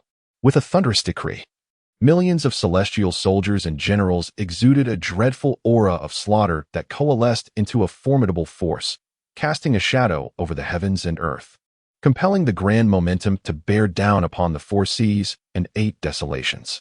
A shroud of reverence enveloped the hearts of all living beings, some trembling in fear. Witnessing this scene, the many formidable beings observing the celestial court of Yingzhou felt their expressions shift. The might of the celestial court had solidified into an unstoppable force. Chapter 58. The despairing moment of the celestial army. Chapter 58. The solar star within the Golden Crow Palace. As she gazed upon the live broadcast of the Yingzhou celestial court, a sense of emotion flickered in the beautiful eyes of Xia. Previously, all had been aware of the celestial court's formidable power, which exuded an air of dominance. However, the specifics of this formidable presence had remained elusive to many. Now, with the Eastern King personally leading the charge and mobilizing a substantial portion of the celestial court's forces, the sheer might displayed offered a visceral understanding to all the great practitioners. 5 supreme practitioners had perished, yet there remained over 100 Deluo immortal lords, along with an even more vast number of Tai celestial generals. This was merely the force currently revealed. Who could ascertain whether there were other hidden powers within the Yingzhou celestial court? To assert that the Eastern King's expedition had laid bare all the celestial court's strength would be met with disbelief. At the very least, the other sovereign of the celestial court, Mother West, remained firmly ensconced in the Yingzhou celestial court, seemingly uninterested in making an appearance. Turning her gaze towards Fu Guang, Xia inquired once more, "What do you foresee as the outcome of the Eastern King's expedition? Surely you have calculated it?" She took a sip of the laurel brew, with an air of casualness. Fu Guang remarked, "A resounding defeat upon our return." The expressions of both Shi He and the serene Chang Shi turned to him in bewilderment. Was this truly a return marked by failure? Given the formidable power and influence displayed by the celestial court at this moment, a minor victory seemed assured, if not a grand triumph. How could the outcome be one of utter defeat? Though Shi He and Chang Shi found it hard to believe Fu Guang's assessment, he had no intention of elaborating. A mysterious smile adorned his face as he continued to observe the scene on the time chart, where the celestial court's grand army surged forth once more towards the foot of Mount Buzhou. The unfolding events would soon reveal their nature. Under the watchful eyes of various factions, the magnificent army of the celestial court, led by the sovereign of the celestial court, the Eastern Prince, arrived once more at Mount Buzhou. The atmosphere was starkly different from the previous encounter, where only the female quasi-saint of the celestial court had ventured forth. The skies darkened with gathering storm clouds, and the resounding thunder echoed ominously. The clarion call of the army's march reverberated across the heavens and the earth. The drums of war throbbed, igniting the spirits of the soldiers. Simultaneously, the radiant light of the celestial court cleaved through the oppressive gloom, casting a glimmer of hope upon the now shadowed realm of Mount Buzhou. The Eastern Prince emerged from the golden light, his presence exuding the overwhelming aura of a formidable celestial being, unrestrainedly asserting his might into the cosmos. Such audacity! Just as the Eastern Prince and the celestial court's forces arrived, the furious roar of Xianming echoed throughout the firmament. In tandem, an immense surge of terrifying bloodlust ascended skyward, sweeping across the heavens and the earth. With each resounding step, Xianming, alongside the ancestral deities Zhu Rong and Gong Gong, manifested their true forms, emerging from the depths of Mount Buzhou. The 4 sources of the great Tao materialized, unleashing a suffocating pressure that countered the imposing arrival of the Eastern Prince and his army. Xianming's countenance darkened as he declared, "Since you have all arrived, then none shall depart." Such audacity from the ancestral deities. Faced with the overwhelming might of the celestial court, they remained unfazed. This boldness was indeed remarkable. Upon hearing Xianming's words, the Eastern Prince responded with a cold smile. Arrogance. I previously sensed your ancestors' hubris, and now it is confirmed." The Eastern Prince intended to deliver a few ceremonial words, for he was the rightful heir, embodying righteousness, and it was customary to utter some declarations before the impending conflict. However, an even more pressing reason lingered in his mind. He coveted the combat prowess of the ancestral deities. If one could subdue and utilize them, what concern would there be for the grand enterprise's failure? As for the notion that both parties are pivotal figures in a cosmic calamity, suggesting an irreconcilable conflict. This is overly simplistic. Should the ancestral witches and their kin choose to align with the celestial court, the premise of opposition would no longer hold. Regrettably, the current Eastern sovereign has yet to comprehend the true might of the ancestral witches. Before he could finish his discourse, a domineering and unfamiliar voice interrupted. Why waste words with him? Let us simply eliminate him. With this command, 3 colossal figures emerged from Mount Buzhou, exuding an overwhelming aura of vitality and fearsome malevolence, akin to the 3 great ancestral witches, Xianyuan, Zhu Rong, and Guang. This spectacle sent a jolt of alarm through the Eastern sovereign, who sat imperiously in his chariot. The celestial maiden and 2 other celestial beings accompanying him also underwent a drastic change in expression. Even the 4 great masters were taken aback. It was needless to mention the Daluo immortal lords, the Tai celestial generals, and the multitude of celestial soldiers below them. Retreat. Without a moment's hesitation. With no time for idle discourse or to salvage any semblance of dignity, the Eastern sovereign issued the command to withdraw. Simultaneously, he decisively summoned a shuttle-shaped spiritual treasure, opening a resplendent celestial bridge in the midst of the heavens and earth. Stepping upon this bridge would allow for immediate transport back to the Yezhou celestial court. 6 invincible corporeal entities were sufficient to withstand any spiritual treasure, and the terrifying powers of another path could lead to the utter annihilation of his formidable army. Should this come to pass, the celestial court would suffer irreparable damage, a truly terrifying prospect. One could scarcely imagine that the ancestral witches numbered not 4 or 5, but a full 6. This battle was utterly beyond the realm of possibility, as the Eastern sovereign attempted to depart. And while the other 3 celestial beings prepared to retreat in concert with him, a chilling and foreign voice resounded once more. Then, with a hum, the very fabric of this realm twisted slightly, as a horrific spatial fluctuation descended like a canopy from the heavens, enveloping all the celestial army and the 6 ancestral witches. Even the shimmering celestial bridge summoned by the Eastern sovereign was severed, completely trapping the celestial forces within this space. This scene filled the Eastern sovereign with both shock and fury, prompting a thunderous outcry. Such formidable spatial mastery indicated that the adversary was no ordinary foe. He could indeed break through the encirclement.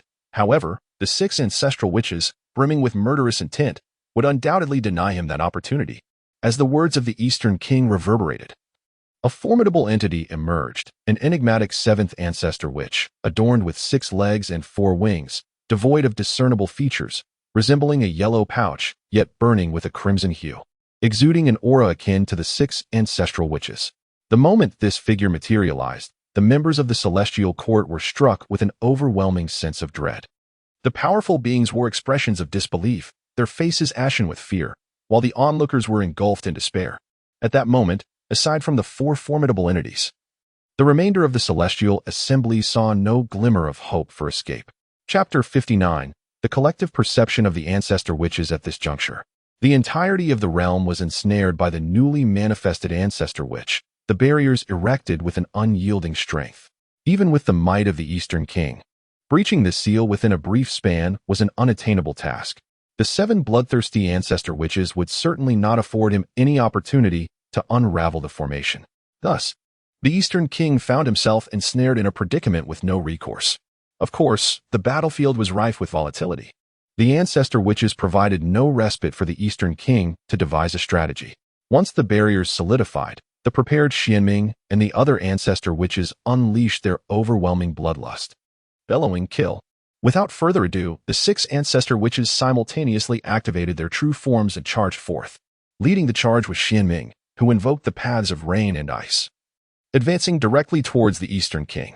Following closely were Zhu Rong, the fire ancestor witch, and Guang, the water ancestor witch, once adversaries in a fierce battle 3 millennia prior, now seamlessly coordinating their elemental powers, merging the paths of water and fire to engulf the celestial army.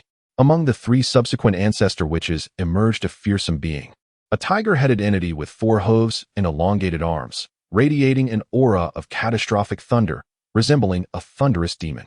Another was an 8-headed human with a tiger-esque body and 8 tails, surrounded by a howling gale that reduced all tangible forms to mere dust under its immense power. The last was a being with a human face and animal body, possessing dog-like ears adorned with green serpents, whose very presence suffused the realm with a lethal poison, causing decay to all life and even the laws of nature.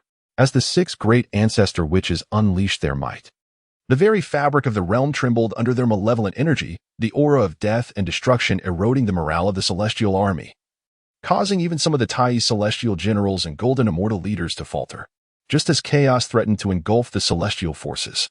An overwhelming aura emanated from the Eastern King, a formidable presence at the mid-stage of quasi-sainthood that countered the combined assault of the ancestor witches. Rising from his imperial throne, the Eastern King confronted Xianming, the foremost among them, and proclaimed, "Fellow Taoists, let us unite our strengths and strive to repel the onslaught of the ancestor witches. In the confined realm, it is entrusted to the Queen Mother to break through." At this moment, the Eastern King cannot afford to be distracted. However, he firmly believes that the Western Queen Mother, who has been closely monitoring the situation here, would never allow nearly two-thirds of the Celestial Court's living forces to be buried in this place. She would undoubtedly intervene. The only task now is to withstand the assault of the 7 ancestral witches. There is no need for the Eastern King to elaborate. The 3 quasi-saints of the Celestial Court have already summoned their numerous spiritual treasures, simultaneously beginning to evolve their own great paths, harnessing the momentum of heaven and earth to confront the attacking ancestral witches. Meanwhile, many great Luo celestial lords and Tai celestial generals are not merely watching. They are acutely aware that they cannot intervene in the upper echelons of the battle. Thus, they form a formation to protect themselves, lest they perish before the Queen Mother arrives to rescue them. Boom. The battle is about to erupt. The Eastern King is indeed incredibly powerful, having attained the mid-stage of quasi-saint. His strength far surpasses that of the 3 quasi-saints of the Celestial Court.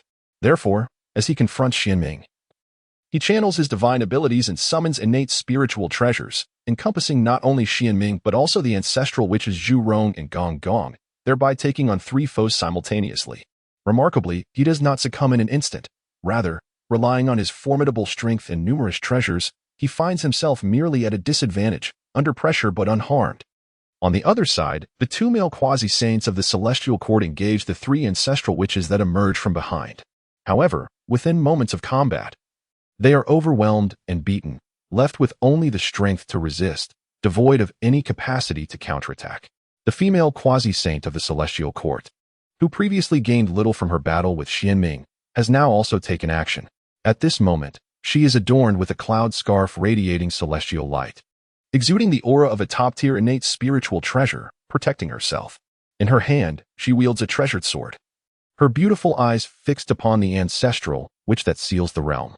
Though she is yet to strike, she dares not be complacent. Her previous encounter with Xianming has made this quasi-saint acutely aware of the ancestral witch's might. Despite receiving the exquisite innate defensive treasure, the 8 treasure cloud scarf, as a doubled compensation from the Celestial Court, she has not refined enough innate divine prohibitions to unleash its full power. Therefore, it is uncertain whether she can rival the ancestral witch. Targeted by the quasi-saint, the ancestral witch sealing the realm sneers disdainfully yet refrains from striking. He does not attack women. When the enemy does not move, I shall remain still. The quasi-saint does not seek to provoke an assault. Yet she does not act recklessly either. She has accurately locked on to her opponent. Likewise, her adversary has directly restrained her as well. Kunlun Mountain, Yushu Palace. The 3 pure ones furrowed their brows as they gazed upon the 7 ancestral witches that had appeared, sensing an inexplicable threat emanating from them. Yet, the 3 pure ones had no vested interests entangled with the ancestral witches. They deliberated on this matter, but reached no conclusions for the time being. Fengqi Mountain. In a pavilion, Niuhua, who had just exited her retreat, sat upon a stone bench observing the battle.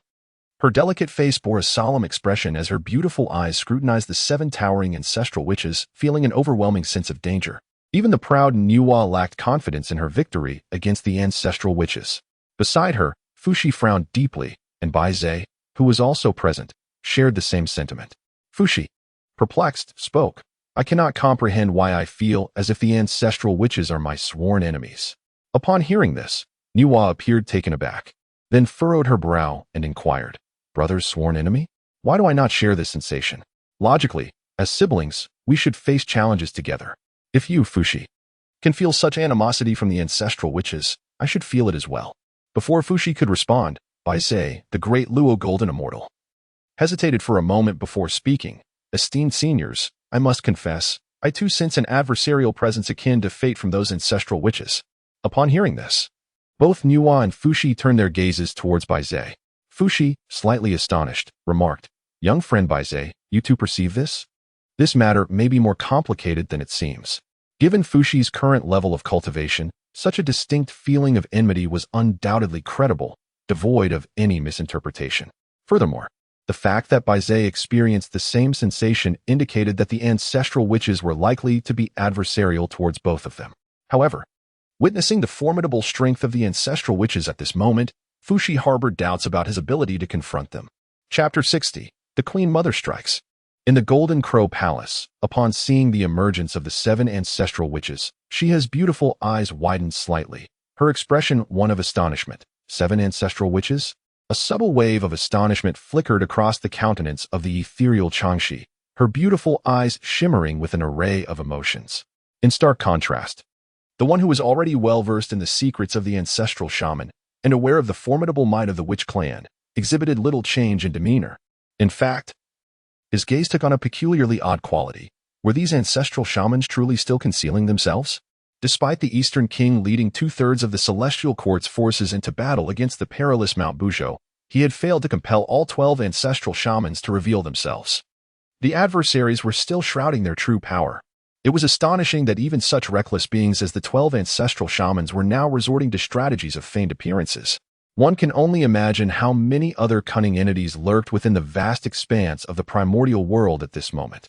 Fu Guang felt immensely fortunate not to have been ensnared by the allure of the supreme throne of heaven and earth. Had he succumbed to its temptation, he would now find himself transformed from the Eastern King into his true self, Fu Guang, amidst this group of cunning ancestral witches. After the battle, he calmly observed the live broadcast of the Temporal Chronicles.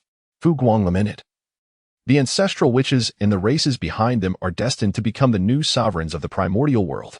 Moreover, judging by their tyrannical conduct, it appears that once their races fully emerge, peace will be a rare commodity for all beings in this realm." Upon hearing this, Shiha, who had long since lost interest in this inevitable confrontation, turned her gaze towards Fu Guang and replied, "Indeed, the ancestral witches are exceedingly domineering. However, as it stands, if we do not provoke them, we should be able to coexist in relative tranquility, should we not?" The direct warning issued by Xianin to the myriad beings of the primordial world, forbidding them from trespassing into Mount Buzhou, does indicate their oppressive nature. Yet, to assert that the primordial realm will be devoid of peace based solely on this seems rather premature, does it not? Fu Guang smiled faintly. Can we truly remain unperturbed? With the calamity descending upon us, is it conceivable to maintain such tranquility? The Celestial Court and the Ancestral Shaman have both suffered defeats. The Eastern Sovereign will undoubtedly recognize the shortcomings of the Celestial Court. Consequently, it is certain that there will be efforts to further bolster the Celestial Court's power, as more quasi-saint and mighty practitioners are drawn into its ranks. Thus, following the conclusion of this battle, the Celestial Court's strength shall undoubtedly ascend to new heights. With that said, Fu Guang's gaze turned towards Shihi and Changxi. Perhaps the East King might extend an invitation to both of you sisters from the West Queen Mother. If that were indeed the case, how would you two respond? Shaking her head, Shihi maintained her composure. I am not swayed by the Celestial Court. As for Changxi, she remained silent. Given her disposition, even if Shihi were to join the Celestial Court, it was highly improbable that Changxi would follow suit. She harbored no affection for aligning herself with any faction. Upon hearing Shihi's words, Fu Guang smiled softly, her mind wandering thoughtfully, unimpressed by the Celestial Court. In other words, if there were a force that truly captivated her, she would not hesitate to engage. This certainly piqued Fu Guang's interest. The Queen Mother of the West had made her move. Just as Fu Guang conversed with Shihi, the calm yet resonant voice of Changxi broke the silence. Subsequently, the gazes of Fu Guang and Shihi once again turned towards the battlefield. A profound hum resonated as the figure of the Queen Mother of the West emerged from a celestial radiance, transcending the vastness of the sealed realm. Behind her floated a mirror imbued with the essence of time, and in her delicate hand, she wielded a misty banner, exuding an imposing aura that signified her advancement to the mid-stage of quasi-sainthood. This magnificent presence unleashed a torrent of brilliance upon the heavens, illuminating the sky with myriad rays of light and summoning auspicious clouds. True to her character, the Queen Mother of the West had initially been reluctant to intervene in this conflict.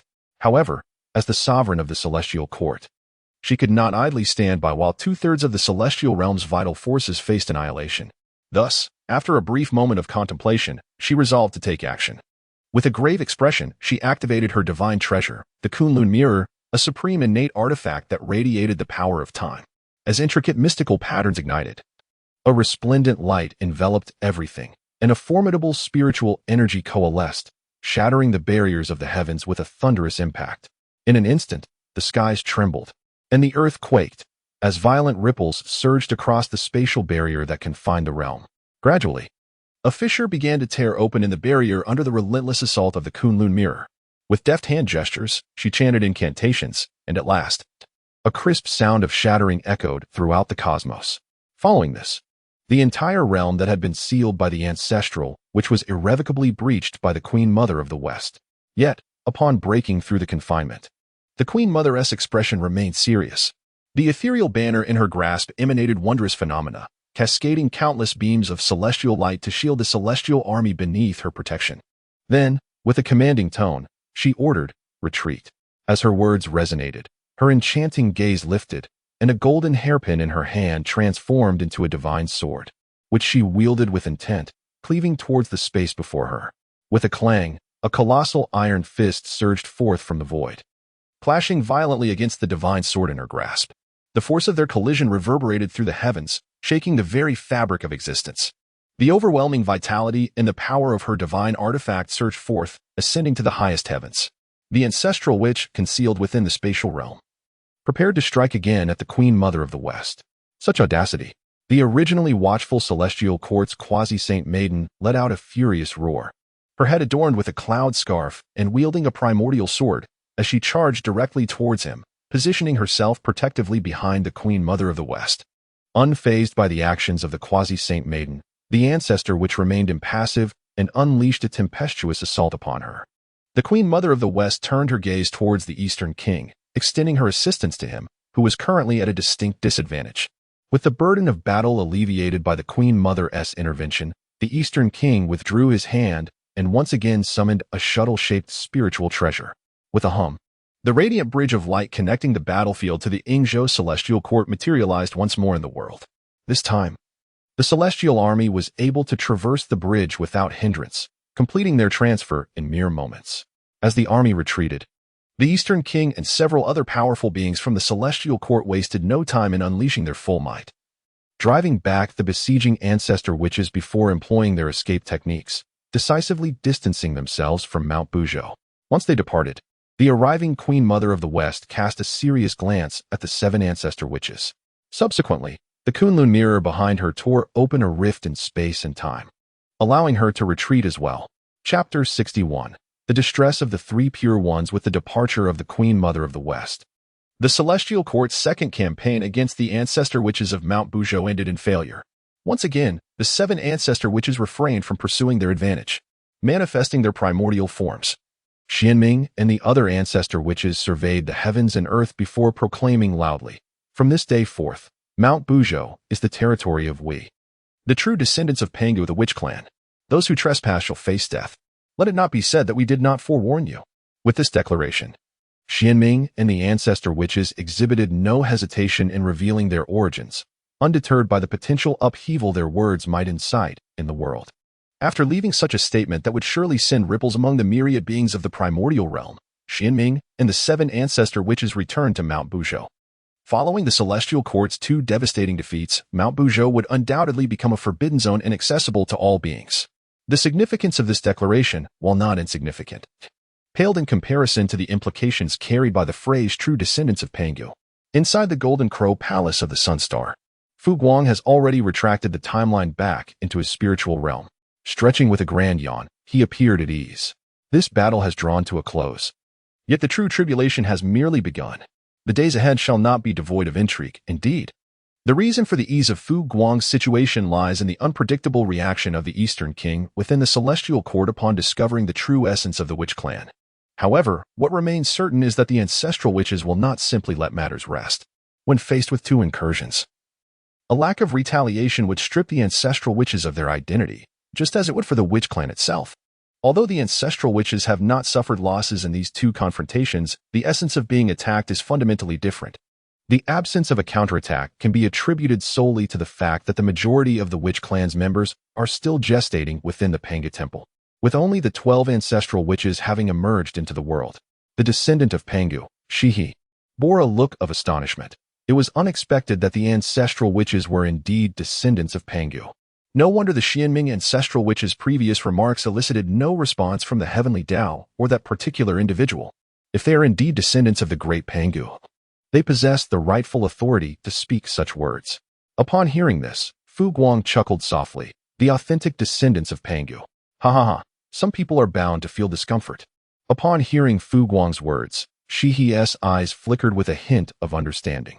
It was evident that she had already deduced who Fu Guang referred to as feeling discomfort. In Kunlun Mountain, within the Yushu Palace, the expressions of the three pure ones were somewhat grim, their gazes aflame with indignation. The most arrogant among them, Yuan Shi, cast a frosty glance towards the direction of Buzhou Mountain and coldly remarked, "The authentic descendants of Pangu." Tong Tian furrowed his brow, equally perturbed. The words of the ancestral witch, particularly the term authentic, seemed to mock the three pure ones as though they were not the true descendants of Pangu.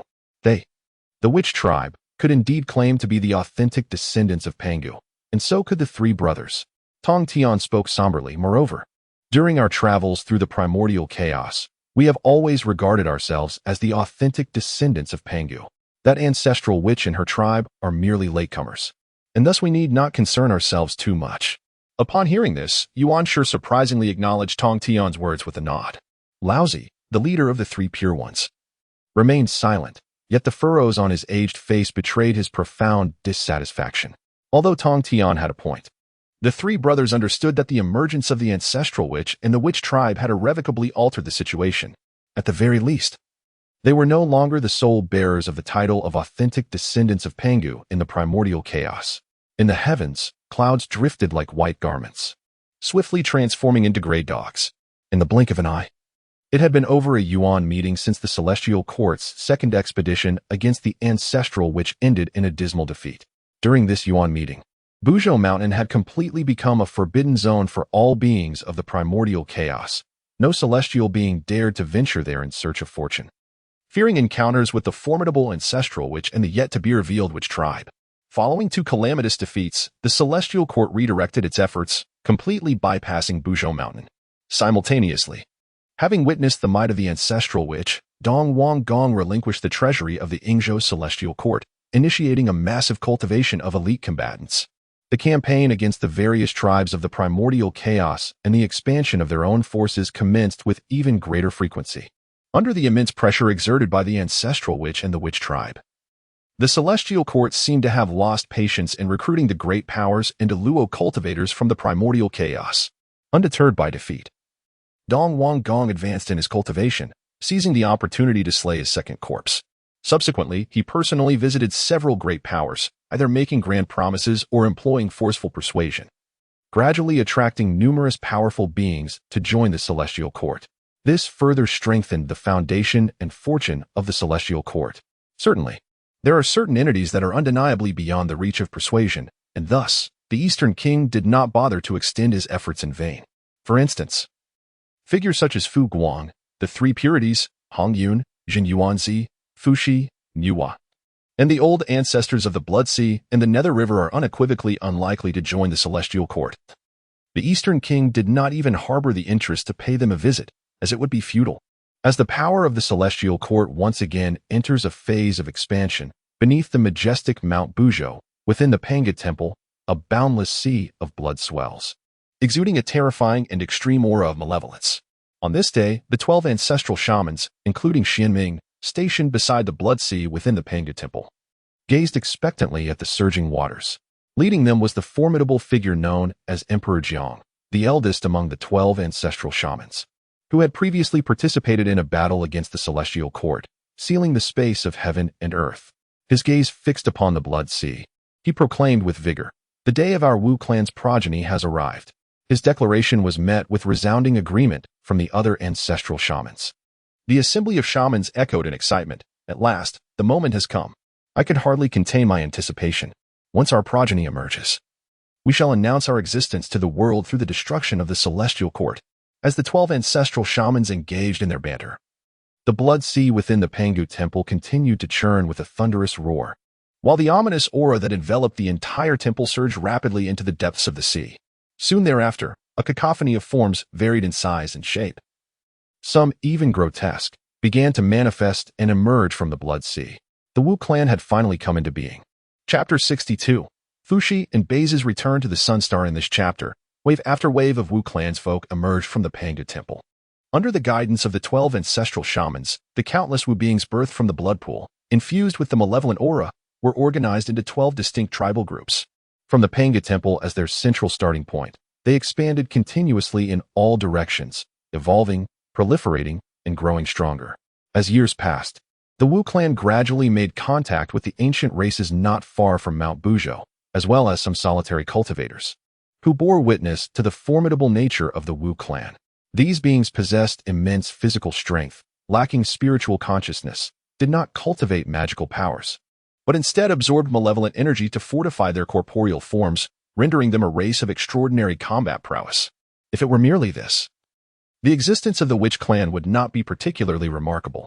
The crux of the matter lies in the fact that, apart from a select few formidable beings such as the Ancestor Witch and the Grand Witch, capable of harnessing the malevolent, sanguine, and spiritual energies of the world to nurture themselves, the majority of ordinary members of the witch clan must rely on sustenance to quell their hunger each day. This necessity for nourishment is also paramount for their cultivation. Consequently, the witch clan is compelled to harvest edible resources daily, alongside hunting for meat to satiate their appetites. One fateful day, a hunting party from the witch clan inadvertently slayed a certain race's practitioner, discovering, upon its transformation, a primordial body of immense magnitude. Upon death, this being transformed into a colossal beast, not only substantial in weight, but also possessing exquisitely tender flesh, brimming with vast reserves of energy. Consuming it could significantly enhance the strength of their true forms. Thus, the situation spiraled out of control. In an astonishingly brief span, the dietary repertoire of the witch clan flourished. From spiritual fruits and wild beasts to ancient ferocious creatures and a myriad of races within the primeval wilderness, the witch clan's culinary variety expanded. With an ample source of meat now available, the overall strength and reproductive rate of the witch clan surged dramatically, swiftly reaching a truly formidable number.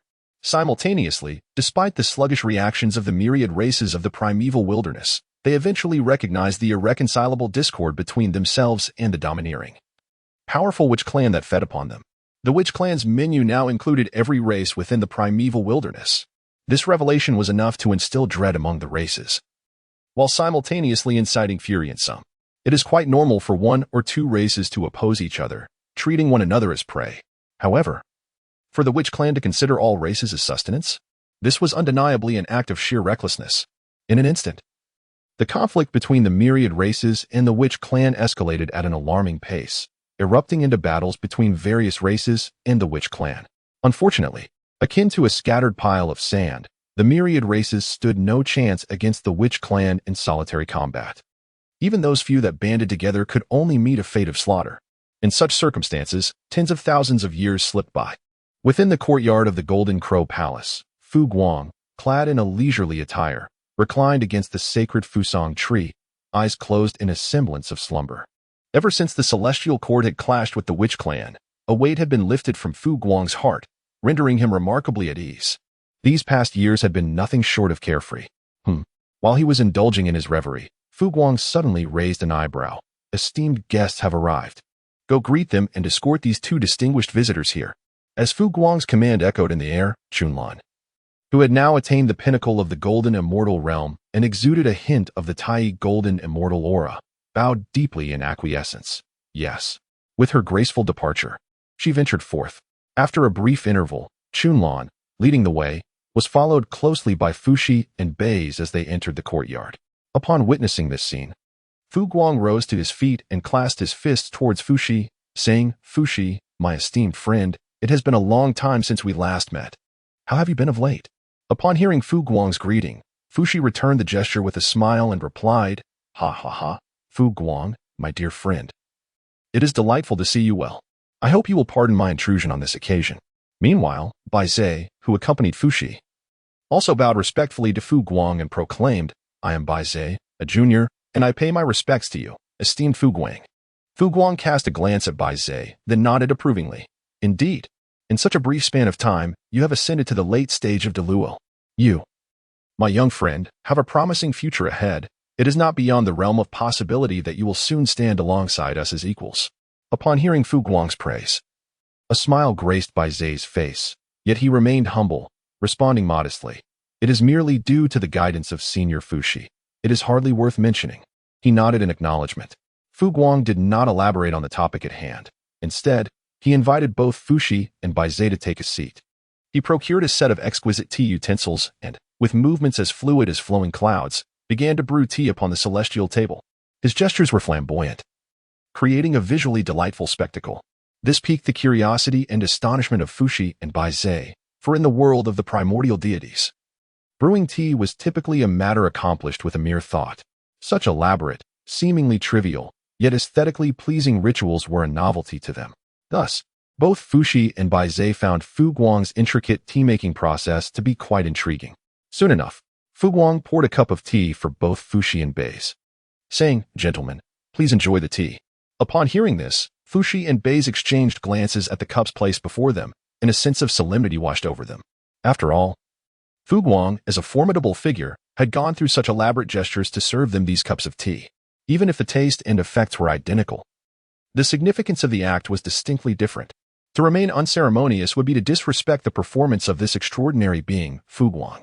Observing the serious and cautious expressions on Fuxi and Bai's faces, a chuckle escaped Fu Guang's lips. Fu Guang could not help but chuckle, saying, "There is no need for such formality, my friends. It is merely a cup of ordinary tea. The series of actions I performed earlier was merely a trivial ritual for my own amusement." Upon hearing Fu Guang's words, both Fuxi and Bai were momentarily taken aback. Before they too relaxed and smiled. After a cup of tea, Fu Guang picked up a piece of pastry, reclining against the back of his chair. His gaze fell upon the two renowned shamans of the ancient times before him. In this current tumultuous era, it is quite curious that these two, instead of remaining at Fengqi Mountain, have boldly ventured to my Jinwu Palace. One wonders what brings them here. Fu Guang is not one to indulge in circumlocution. Therefore, when he could not fathom the reasons behind the arrival of Fuxi and Bai, he opted for a straightforward approach and inquired directly. Engaging in clever wordplay is not particularly suited to Fu Guang. Chapter 63. The Sage's Assurance. Why are you alarmed? Chapter 63. The straightforward inquiry did not take Fuxi and Bai by surprise.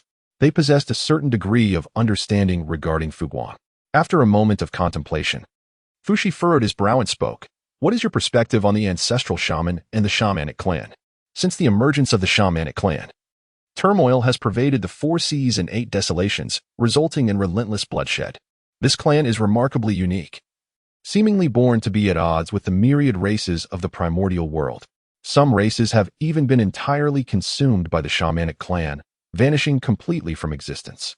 If this continues, it is likely that, apart from the shamanic clan, no other races will remain in the heavens and the earth." Upon hearing Fuxi's words laced with concern, Fu Guang's face revealed a smile that was neither fully a smile nor entirely devoid of amusement. He spoke. "I never would have imagined that my dear friend Fuxi possessed such a compassionate heart." After this playful remark, Fu Guang continued, "I hold no particular opinion regarding the ancestral shaman or the unique shamanic clan. As for the practice of the shamanic clan feeding upon myriad races, the extent of harm it may inflict upon the primordial beings bears little consequence to me. With the Eastern King and the Celestial Court present, the shamanic clan's tyranny shall not endure for long. The Celestial Court will undoubtedly curb the shamanic clan's expansion, and the very existence of the shamanic clan will hinder the Celestial Court's quest for unification of the primordial realm, rendering it in a state of stagnation." As the conversation unfolded, Fu Guang maintained an air of effortless ease, remarking, "We are but mere wandering cultivators. Whether it pertains to grand schemes or calamities, as long as we remain untainted by their consequences, they hold no relevance to us." In Fu Guang's perspective, if Fuxi truly harbored concerns for the fate of myriad races, it would be nothing short of unnecessary worry. It is neither his place nor his responsibility to fret over such matters. Firstly, the rightful sovereigns of the 4 seas and 8 wildernesses are the Celestial Court. As long as they exist, there is no reason for Fuxi to be troubled. Secondly, even in the absence of the Celestial Court, another force would undoubtedly emerge to oppose the Witch Clan, rendering Fushi's anxieties moot. Thirdly, even in the direst of circumstances, is there not a sage prepared to safeguard the realm? Could a sage idly observe the witch clan growing powerful, disregarding heavenly principles and disdaining the sages? Such a scenario is inconceivable. After a moment of contemplation, Fushi spoke candidly. To be frank, since the ancestral witches have successively manifested and the witch clan has emerged, both my humble self and my young friend Buzhou have sensed a formidable presence akin to that of arch-rivals. This sentiment is not exclusive to us. Many younger generations currently visiting Fengqi Mountain share this perception. Yet, curiously, my younger sister has remained unaffected, which is quite unusual. The intricacies of this matter elude both my understanding and hers. At this juncture, Fushi turned his gaze toward Fu Guang, his eyes glimmering with anticipation. Your mastery of divination is on par with mine. Might you discern any insights into this enigma? Fu Guang did not directly respond to Fushi's inquiry, nor did he indulge in pretense or speculation. Instead, he carefully organized his words. Indeed, I possess certain conjectures. However, I cannot divulge this information to you. Such knowledge is a celestial secret that must not be revealed. Why do Fushi base and many others seeking refuge on Fengqi Mountain harbor a profound sense of enmity towards the ancestral shaman and the shamanic clan? Fu Guang comprehends this reason all too well. Should he embark on the path of supremacy, those sensitive to this enmity would serve as the backbone in his opposition against the shamanic clan. Furthermore, it is foretold that Fushi may ultimately meet his demise at the hands of the ancestral shaman during the calamity of fate. Subsequently, during the rise of humanity, he is destined to become one of the 3 sovereigns and 5 emperors, specifically the celestial sovereign. The intricacies of causality and the entanglement of destiny in this scenario are exceedingly profound. Thus, it is entirely natural for Fushi and his companions to instinctively sense a hostile aura emanating from the shamanic clan upon recognizing their existence. It would be far more peculiar if they did not perceive such a connection. While they may possess this awareness, Fu Guang would never disclose this information to Fushi and Base. Revealing celestial secrets would not only incur grave consequences but could also jeopardize his precarious position. Having barely emerged from the whirlpool of calamity and destiny, Fu Guang is indeed unwilling. Is that so? Upon hearing Fu Guang's words, Fushi and Buzhou both expressed profound understanding. After all, they too possess the ability to discern and calculate, and are acutely aware of the tremendous cost associated with revealing certain celestial secrets that ought to remain undisclosed. Very well.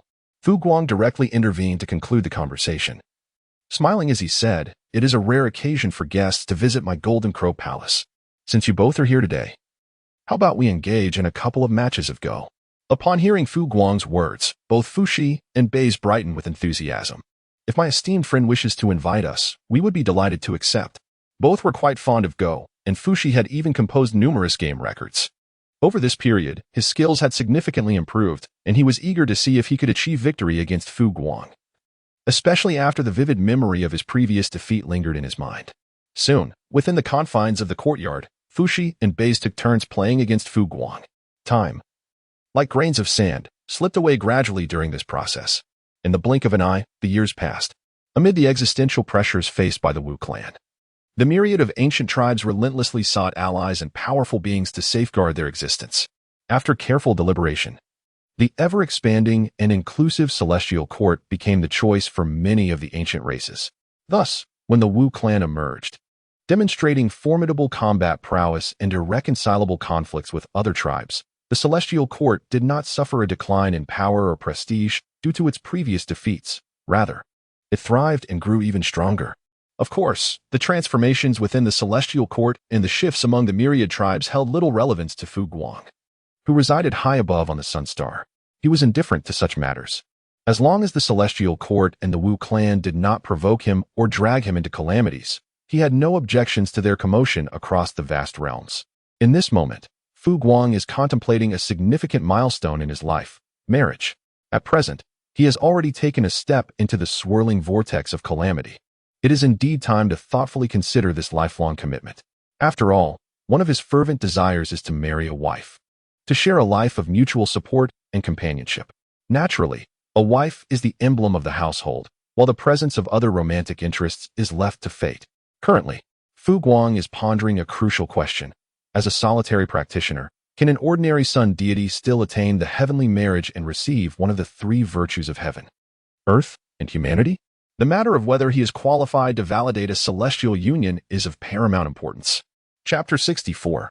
The Unvarnished Truth of the Primordial World. The Strategy for Heavenly Marriage. The validation of a heavenly marriage is not solely within Fu Guang's purview. The virtues associated with the celestial unions are finite, and few exist that meet the necessary conditions. However, they are not entirely absent. Historically, Jun was able to successfully validate his heavenly marriage and gain the merits of the heavenly way due to his status as the ruler of the demon clan and the heavenly court. His identity and rank were sufficient to warrant a demon queen, making his celestial union a matter of course. In contrast, Fu Guang currently lacks the status of either the demon clan as sovereign or the heavenly court as ruler, and he has yet to step into the realm of calamity. Thus, whether he can successfully validate a heavenly marriage remains uncertain. Regardless, he shakes his head, suppressing his thoughts. With a resolute gaze, Fu Guang declared, in any case, everything shall adhere to the standards of the celestial wedding. Should it come to fruition, it would be splendid. If not, let it be a joyous occasion. As he spoke, the impeccably attired Fu Guang turned to his 4 attendants, the Huaxian, and commanded, after my visit to the Tying Star, I shall journey with 2 fellow Taoists to the realm of chaos to seek enlightenment. Until my return, you 4 shall diligently cultivate in the Jinwu Palace, striving to attain the Tai Dao fruit at the earliest opportunity. Upon hearing this, the 4 Huaxian respectfully bowed and replied, we shall faithfully obey your instructions. He nodded in acknowledgement. Fu Guang spoke no more, as beneath his feet, a golden cloud, radiant like the blazing sun, formed to bear him away from the sun star. He journeyed, unhurried, towards the distant moon star across the celestial expanse. We bid farewell to our esteemed master. The 4 flower immortals bowed respectfully to Fu Guang's departing figure.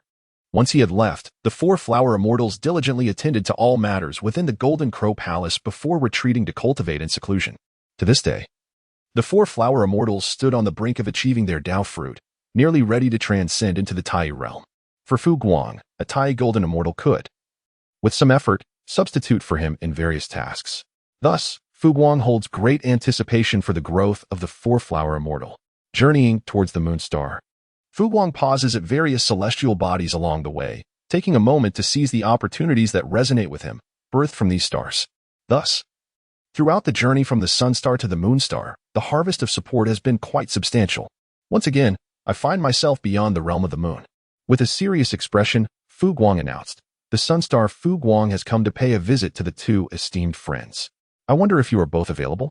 Although he had visited previously, that time he was merely seeking companions to witness a performance, and thus it lacked a sense of formality. This time, however, he came with the intention of formally visiting the sisters Shi He and Chang Shi, and naturally, proper etiquette must be observed. Fu Guang did not have to wait long. The sisters Shi He and Chang Shi gracefully approached him, gliding through the moonlight, their faces adorned with gentle smiles, exuding an air of nobility.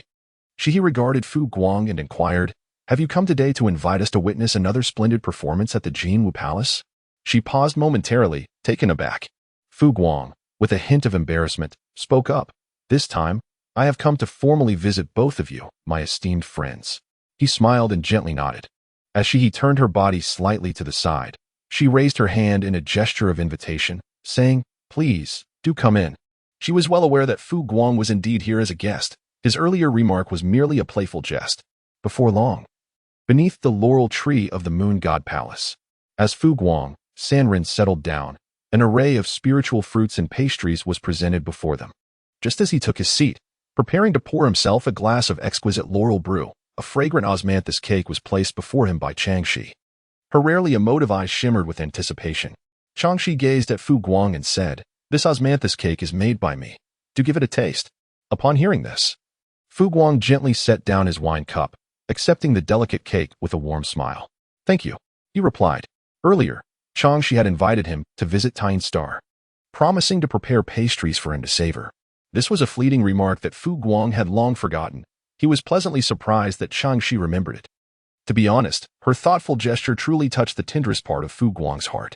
After witnessing Fu Guang indulge in the osmanthus cake, a satisfied Changshi returned to her usual serene and unperturbed demeanor, quietly seated in her place, exuding an air of detachment from worldly affairs. Meanwhile, she maintained her ever-present smile and remarked, Little sister has been eagerly anticipating your arrival. Fu Guang raised an eyebrow and instinctively replied, "What about you?" As soon as these words escaped his lips, he felt an unsettling sensation. Why did it seem as though he resembled a scoundrel attempting to woo both sisters simultaneously? However, it was evident that he and She would not concern themselves with such trivial matters. Upon hearing Fu Guang's retort, He gracefully nodded in acknowledgement, clearly harboring her own expectations. How refreshingly candid. Fu Guang felt as though he was first pierced by Changshi's gentle touch on his inner softness, and then stirred by Shi's allure. After silently reciting the heart-purifying incantation, he managed to quell the slight tumult of his emotions. Fu Guang has come to understand that in the primordial chaos, when it comes to love, there is no need for convoluted demonstrations of affection. One simply needs to express their feelings candidly. Being all born of divine origin, everyone is diligently pursuing their own paths, leaving little time to waste on drawn-out entanglements. This is quite agreeable, as Fu Guang himself does not favor such complexities. Thus, after 3 cups of wine, Fu Guang straightforwardly declared, "Dear friends, I wish to form a partnership with you as companions on this journey." Swiftly, the 2 pairs of beautiful eyes fell upon Fu Guang, each glimmering with a hint of anticipation, captivated by the gaze of the 2 celestial maidens. Fu Guang exhibited neither timidity nor embarrassment. Instead, he continued, "However, regarding this matter, I have devised a plan. Should it come to fruition, we would not only become a pair of envious companions in the eyes of others, but we could also attain celestial merit. It is precisely because of this strategy and the potential benefits that I have refrained from discussing it with you both until now." Upon regaining her composure, Shi's eyes sparkled with curiosity. "So, do you bring it up now because your plan is already in place?" He nodded affirmatively. Fu Guang did not deny that he had indeed harbored certain thoughts in his heart. However, for this endeavor to succeed, there remain countless uncertainties, and in the end, I cannot ascertain whether it will truly come to fruition. After a brief pause, Fu Guang's expression turned solemn. "This is not mere modesty. I genuinely lack confidence." Upon hearing this, both Shi and Changshi nodded lightly, indicating their understanding. With a gentle gesture, Fu Guang conjured a radiant light, encapsulating the numerous considerations pertaining to the heavenly marriage. This ethereal glow was presented before Shi and Changshi. All the plans were contained within. The 2 of them might wish to take a look and then provide me with a response. After a brief glance at the luminous manifestation, Shi and Changshi exchanged a look, ultimately choosing to accept. Chapter 65, the 3rd lecture. In merely a moment, the 2 sisters, Shi and Changshi, regarded each other with expressions of bewilderment and incredulity. Instinctively, Shi, with a bemused countenance, remarked, "Is it truly possible? Is the acquisition of heavenly merit so effortlessly attainable? If it were indeed that simple, why are there so few virtuous cultivators in the cosmos?" However, upon reflection, if the scheme originated from Fu Guang, despite its peculiar nature, it remains entirely plausible. For there is no one more deserving of the title of the foremost virtuous cultivator in the primordial realm than Fu Guang himself. He once created written language, thus inaugurating the path of literature and amassing tremendous heavenly merit, alongside numerous treasures of virtue. Additionally, he established the chronology of the heavens during the creation of the primordial world, once again earning vast heavenly accolades, while also attaining the unique status of the sun god and acquiring a remarkable primordial treasure of virtue, along with a plethora of temporal merit artifacts. These 2 instances of intervention unequivocally affirm that Fu Guang's approach to orchestrating merit is undoubtedly sound. Therefore, Fu Guang had just informed her sisters that the celestial marriage, a manifestation of heavenly virtue, might indeed be attainable. Naturally, to secure it with absolute certainty, several prerequisites must be met. The identities of both parties, as well as that of the officiant, are crucial, with Fu Guang embodying the unique sun god of heaven and the 2 sisters, Shi and Changshi, representing the lunar constellations. Their qualifications should, albeit barely, elicit a response from the heavenly order. The pressing issue, however, lies in ensuring that the officiant possesses adequate credentials. In the eyes of Shi and Changshi, there appears to be no one in the primordial realm presently qualified for such a role, except perhaps the esteemed sage within the Purple Cloud Palace. Yet, it is not entirely inconceivable for that sage to emerge from seclusion to officiate the marriage of these 2 younger generations. Contemplating this, Shi turned her beautiful gaze towards Fu Guang.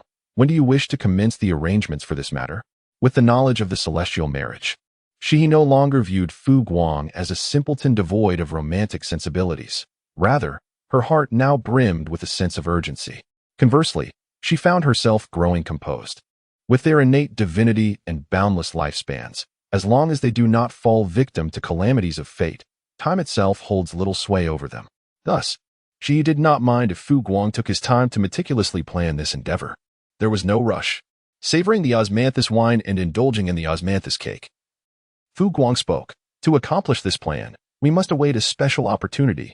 The present moment is not suitable. The reason I shared this with you is to prevent any misinterpretations of my previous demeanor. My words may be lacking, but I felt it necessary to convey the truth. Upon hearing this, he gently nodded. My sister and I both understand your intentions.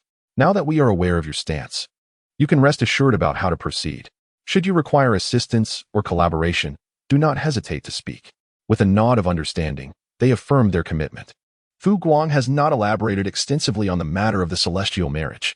Firstly, Niwa is merely a nascent saint, a mere novice in the grand scheme of things. And the red embroidered ball has yet to come into her possession. Thus, her role as the officiant is not yet established, rendering the celestial marriage a mere jest. Secondly, in order to secure the merits of the celestial marriage with assurance, he must elevate his own standing within the vast expanse of the primordial universe, as well as the statuses of Shiha and Changshi, both of whom also require elevation. This, however, poses no significant challenge. For the reputation of the sun god and the two lunar goddesses resonates resoundingly throughout the primordial realms. The essence of one's standing within the primordial universe is, in fact, a reflection of an individual's renown.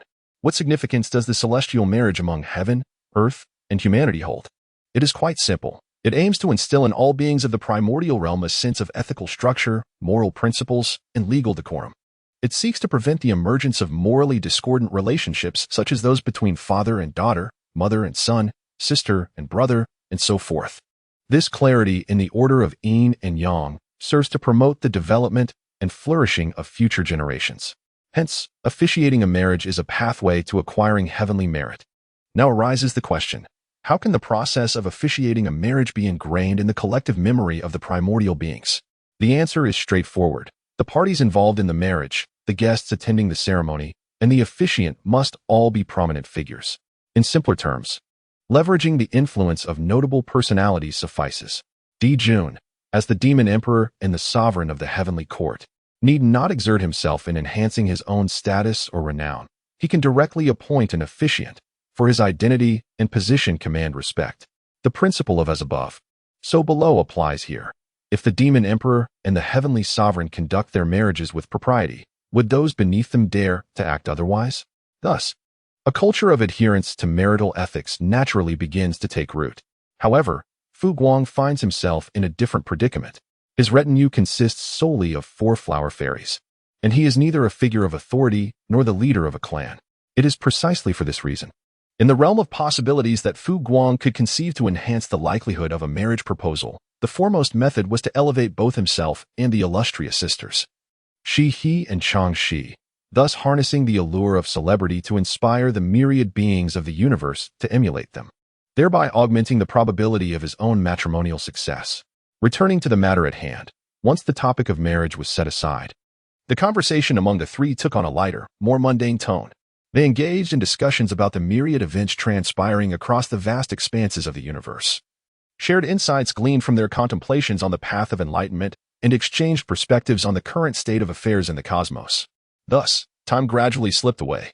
On this particular day, within the tranquil confines of the moon god palace on the serene Tian star, the sudden resonance of a Dao bell echoed through the air. Dong, dong, dong. Upon hearing the sound of the bell, Fu Guang, Shi and Changshi, who had been harmonizing in their musical endeavors, all halted their activities. A flicker of brilliance sparkled in their eyes as they exchanged glances. The time for the third lecture had arrived. With a swift motion, they tucked away the guqin, a treasure of merit and virtue. Fu Guang rose to his feet and gazed at Shi and Changshi. Shall we go together? He inquired with a smile. Nodding his head, Shi did not decline, responding, that is indeed my wish. As for Changshi, there would be no objections from her either. In no time at all, the 3 figures, transformed into a golden rainbow and a silvery moonlight, departed from the lunar star, soaring towards the chaotic expanse beyond the heavens.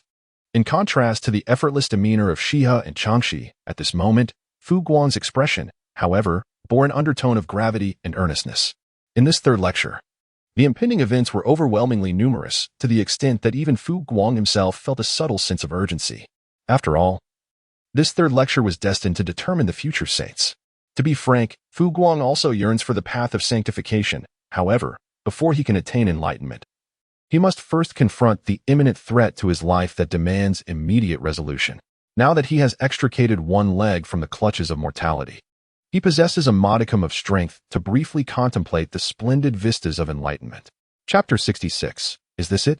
How many aspire to this, yet find no opportunity? Chapter 66. He arrived at the front of the chaotic purple sky palace without obstruction. After performing the necessary formalities, the three individuals settled into a position of meditation, calmly awaiting the opening of the Zixiao palace, indifferent to the surrounding events. It was akin to being accompanied by magnificent deities, the esteemed Dong Wang Gong and Shi Wang Mu, both of whom were exalted figures among the great Luo golden immortals. At this moment, these two celestial leaders had established their formidable influence, reigning at the pinnacle of primordial authority, unmatched throughout the realms. Indeed, they had every right to be audacious. Presently, the dynamics of the universe were shifting, and the relationships among the 3,000 guests within the Zixiao palace were also undergoing subtle transformations. The harmony once experienced during the initial and subsequent teachings had dissipated. The underlying cause stemmed from the celestial court's ascent, which had incurred the ire of numerous formidable beings. Some of these powerful entities had even engaged in combat with the celestial court. Correspondingly, the number of guests attending the third lecture had diminished slightly. Some had fallen victim to the newly empowered witch clan, while others, defying the celestial court's commands and refusing to join its ranks, had met their demise. Overall, amidst the tumultuous changes of the tribulation, everything was in a state of profound transformation.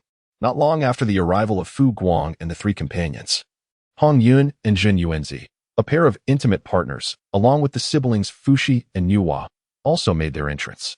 Upon their arrival, they too sensed a shift in the atmosphere among the 3,000 guests. After exchanging brief greetings with Fu Guang, Shihe, and Changxi, the four fell into a quietude, patiently awaiting the opening of the Zixiao palace. Time swiftly passed, and shortly after the last of the 3,000 guests arrived, a resounding clang echoed as the grand doors of the Zixiao palace swung open. The young deity Haoyan emerged from within, announcing, "The time for the 10 Yuan assembly has come. Our esteemed teacher is about to commence the lecture. Please, all of you enter." Upon hearing the reminder from Tongzi Haoyan, the 3,000 guests gradually emerged from their trance-like state. They then quietly entered the Zixiao palace, taking their respective seats and patiently awaiting the arrival of the sage to expound upon the great Tao. Once the guests were settled, the figure of the sage appeared on the elevated platform without any forewarning. The resonance of Tao surged around him as he articulated profound teachings, instantly transforming the entire Zixiao palace into an ocean of boundless Tao and myriad imagery. The 3,000 guests, eager to absorb the wisdom, swiftly entered a state of meditation, beginning their contemplation of the great Tao. The content of this third lecture was rather disorganized, as the sage seemed to lack a definitive theme for his discourse. At times, he spoke of the cultivation of the quasi-saint realm. Other times he delved into the practices of divine arts, and at yet other moments, he shared insights into the path of a sage. His teachings flowed freely, dictated by inspiration, leaving the listeners in a state of bewilderment, adrift in a sea of clouds and mist, caught between clarity and obscurity. Before long, the portion of the 3,000 guests with the least aptitude and strength began to frown, their faces reflecting their struggle, and they were compelled to withdraw from the state of listening. Upon their exit, they initially felt a sense of disorientation, but soon engaged in the endeavor of unfurling their own Tao blossoms, diligently memorizing the esoteric and exquisite principles expounded by the sage, intending to revisit them once their strength had grown. However, even in their attempts to memorize, they found it difficult to retain much. As time passed, a millennium later, only those among the 3,000 guests endowed with superior aptitude and strength remained capable of following the teachings. 2,000 years later, those still engaged in the lecture were primarily the top-tier innate saints. 2,500 years hence, nearly all of the elite innate saints had successively exited the state of enlightenment, dedicating themselves to memorizing the sage's teachings. After 3,000 years, the sage having enjoyed a free-spirited and unrestrained discourse, finally concluded his teachings, though not without a lingering sense of satisfaction. The Tao resonance and extraordinary phenomena within the Zixiao palace gradually dissipated, and the assembly emerged from their efforts to commit the sage's words to memory. Upon the sunlit mat, they gathered.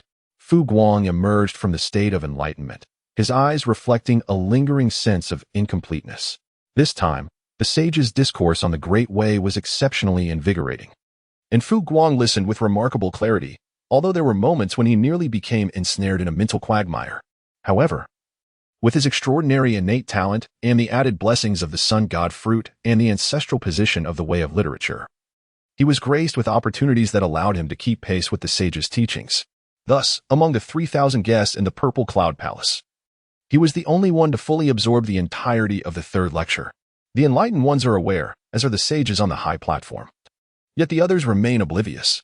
After all, within the Zixiao Palace, the 3,000 guests are all in pursuit of the Tao. They would not divert their attention to one another during such a significant occasion when the sage imparts wisdom. Once the 3,000 guests regain their composure, following the precedent set in previous gatherings, the sage first addressed the queries of the three pure ones. Then, with a tranquil gaze and a composed demeanor, he spoke. I have attained enlightenment and become a sage, aligning with the celestial mandate, having conveyed the teachings 3 times to all beings of heaven and earth. Now, with my virtues complete, I shall merge with the Tao and replenish the celestial order. You who listen must understand. Without attaining sagehood, you remain akin to mere ants, destined to perish in the boundless cycles of time, reduced to dust. Remember this well, and take heed. As these weighty words echoed, the assembly had yet to recover from the profound revelation of the sage merging with the Tao and replenishing the celestial order. When they were further struck by his subsequent declaration, without becoming a sage, one ultimately becomes not but an ant? Is it true that none can escape the calamities of endless cycles, destined for death and dissolution? How could this be? No one wishes for death. The saying goes, to hear the Tao in the morning is sufficient to die in peace by evening. Yet this presupposes that one has indeed heard the Tao. Presently, none among the 3,000 guests have truly comprehended the Tao. Who amongst them would willingly embrace death? In response, the 3,000 guests, filled with trepidation, bowed and earnestly implored, we beseech you, esteemed teacher, to illuminate our path. Even Fu Guang, who had anticipated this turn of events, exhibited his remarkable acting prowess. His countenance a mask of urgency and sincerity as he sought the sage's guidance. In truth, Fu Guang is acutely aware that rather than offering guidance, the saint is more inclined to directly appoint a select few of his disciples to achieve sanctity. Within the Zixiao Palace, among the 3,000 guests, apart from the 6 predetermined disciples of the saint, the remaining individuals hold no hope of attaining such a status. Does Fu Guang harbor any regrets within his heart? Undoubtedly. Who does not yearn for the attainment of sagehood? While there are many perspectives suggesting that upon achieving such a state, one must bear the weight of Hongjun and submit to the governance of the heavenly Tao, complicating any subsequent aspirations for transcendence, the reality is that without attaining sagehood, one does not merely contend with the heavenly Tao and the oversight of the great steward Hongjun, but must also face the scrutiny of the 6 saints. At that point, the notion of transcendence becomes a distant dream. Merely clinging to life is a challenge in itself. Therefore, let us not speak of how becoming a sage of the heavenly Tao invites restrictions from Hongjun and the heavenly Tao. Numerous souls strive fervently to breach that threshold, yet opportunities remain scarce. Chapter 67, The Distribution of Sacred Positions. The Multitude of Beings. For the myriad beings of the primordial world, becoming a sage of the heavenly Tao does not signify entry into a restrictive circle. Rather, it marks a genuine entrance into the final competition. Failing to attain sagehood, one risks peril even in merely observing the celestial game from the sidelines, let alone participating within it. If one cannot comprehend this fundamental truth, then the pursuit of the Tao becomes an endeavor devoid of substance. Fu Guang is acutely aware of this fact. However, the difficulty of achieving enlightenment and becoming a sage is undeniably immense. Hence, he has chosen to lower his aspirations, aligning himself with the worldly sovereigns. Does not this title resonate harmoniously with his identity as the sun god, Fu Guang? Although he may still face the inevitability of demise amidst the endless cycles of time, every additional epoch lived is a gain, and each day extended is a boon. Maintaining a tranquil disposition, the universe is vast and accommodating. In this moment, despite the expression of longing and sorrow on his face, Fu Guang's heart remains undisturbed. He is merely fulfilling his role alongside the sage, completing the subsequent scenes of the third lecture. Although he presently stands as a mere background actor, he upholds a professional demeanor, ensuring that he does not cause any discomfort to the sage. This performance, the song of support, must be completed. At the high platform lecture, the sage, faced with the earnest pleas of the 3,000 guests, remained unperturbed. He proclaimed in a resonant voice, "In the realm of heaven and earth, there should be 9 revered sages. Besides myself, there exist 8 other sages of supreme attainment." As the sage's words resonated, the expressions of the 3,000 guests turned grave. The vast multitude contended for the 8 positions of sages. The pressure of competition had reached an explosive magnitude. Without granting the 3,000 guests further opportunity to plead or speak, the sage's gaze shifted directly to his 6 disciples before him. This single glance caused a jolt in the hearts of the 3,000 guests, while the 6 disciples seated upon the heavenly dais were filled with ecstatic surprise. Without prolonging the suspense, the sage spoke directly. "I established the mystical gate, creating life for all beings, and there shall be a transmission of sagehood among my disciples." Laozi of Taiji, transformed from the primordial spirit of Pangu, stands as the foremost of the 3 pure ones, endowed with the merits of creation. "In the future, you shall become a sage. I bestow upon you the innate treasure, the Taiji diagram, along with the foundational essence for sagehood, the primordial purple chi. I hope you will soon attain the path and bear the heavy responsibility of the mystical gate's legacy." As the sage concluded his declaration, a resonant hum filled the air. With a mere gesture, he conjured a swirling, ethereal purple aura in the Taiji diagram, both suffused with the essence of the innate treasure, placing them before Laozi. Such an opportunity, even for the typically composed Laozi, ignited a fervent excitement upon his countenance. After solemnly expressing his gratitude for the sage's bestowal, he accepted the primordial purple chi and the innate treasure, the Taiji diagram. Witnessing Laozi's fortuitous endowment, the 3,000 guests within the Purple Cloud Palace were envious to the core. The foundation for sagehood and the innate treasure, each alone, were enough to drive the 3,000 guests into a frenzy. Especially the primordial purple chi, the foundation for sagehood, incited an unparalleled madness. Who would not desire to become a sage? Who would not wish to attain the path? Everyone desired it. Yet, the 3,000 guests could only harbor such thoughts. Laozi, being the sage's most cherished disciple, was entrusted with the crucial responsibility of the mystical gate's legacy, and naturally, the sage would not allow his possessions to be taken by others. Thus, who would dare to act against Laozi before he attained sagehood? Even if one could defeat the 3 pure ones, they would inevitably face the sage's wrath. None dared to act. Following Laozi, the sage further conferred upon the Yuqing Yuan Shi the innate treasure, the Panga banner, along with the foundational essence for sagehood, the primordial purple chi. He then bestowed upon the Shangqing Tongtian the complete set of the extermination sword array and the foundational essence for sagehood, the primordial purple chi. Moreover, after granting the Tongtian extermination 4 swords in the extermination sword array, he specifically cautioned Tongtian, "This array is perilous, it must be used with utmost caution." Despite Tongtian's impressive response, it remains uncertain whether he has truly internalized the words spoken. The 3 direct disciples have been bestowed with spiritual treasures. The sage's gaze turned toward his closed-door disciple, Nuwa. "Nuwa, you are destined for a grand opportunity ahead, and you too may attain sainthood. I bestow upon you the finest innate spiritual treasure, the map of mountains and rivers, along with the red embroidery ball and the foundation for your ascendance to sainthood, the primordial purple chi. I hope you achieve enlightenment soon." In comparison to what the 3 direct disciples received, Nuwa's gifts seem significantly less substantial. It is not that the map of mountains and rivers and the red embroidery ball are inferior.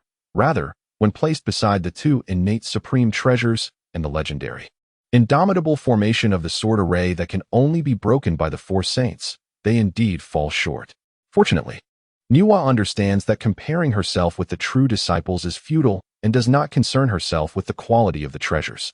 With a beaming face, she accepted the sage's offerings. Disciple expresses deep gratitude for the master's bestowal. The worth of these treasures is secondary. What truly matters is the foundation for attaining sainthood. This is pivotal for my future path. While magical treasures are undeniably significant, the pursuit of one's own path remains paramount.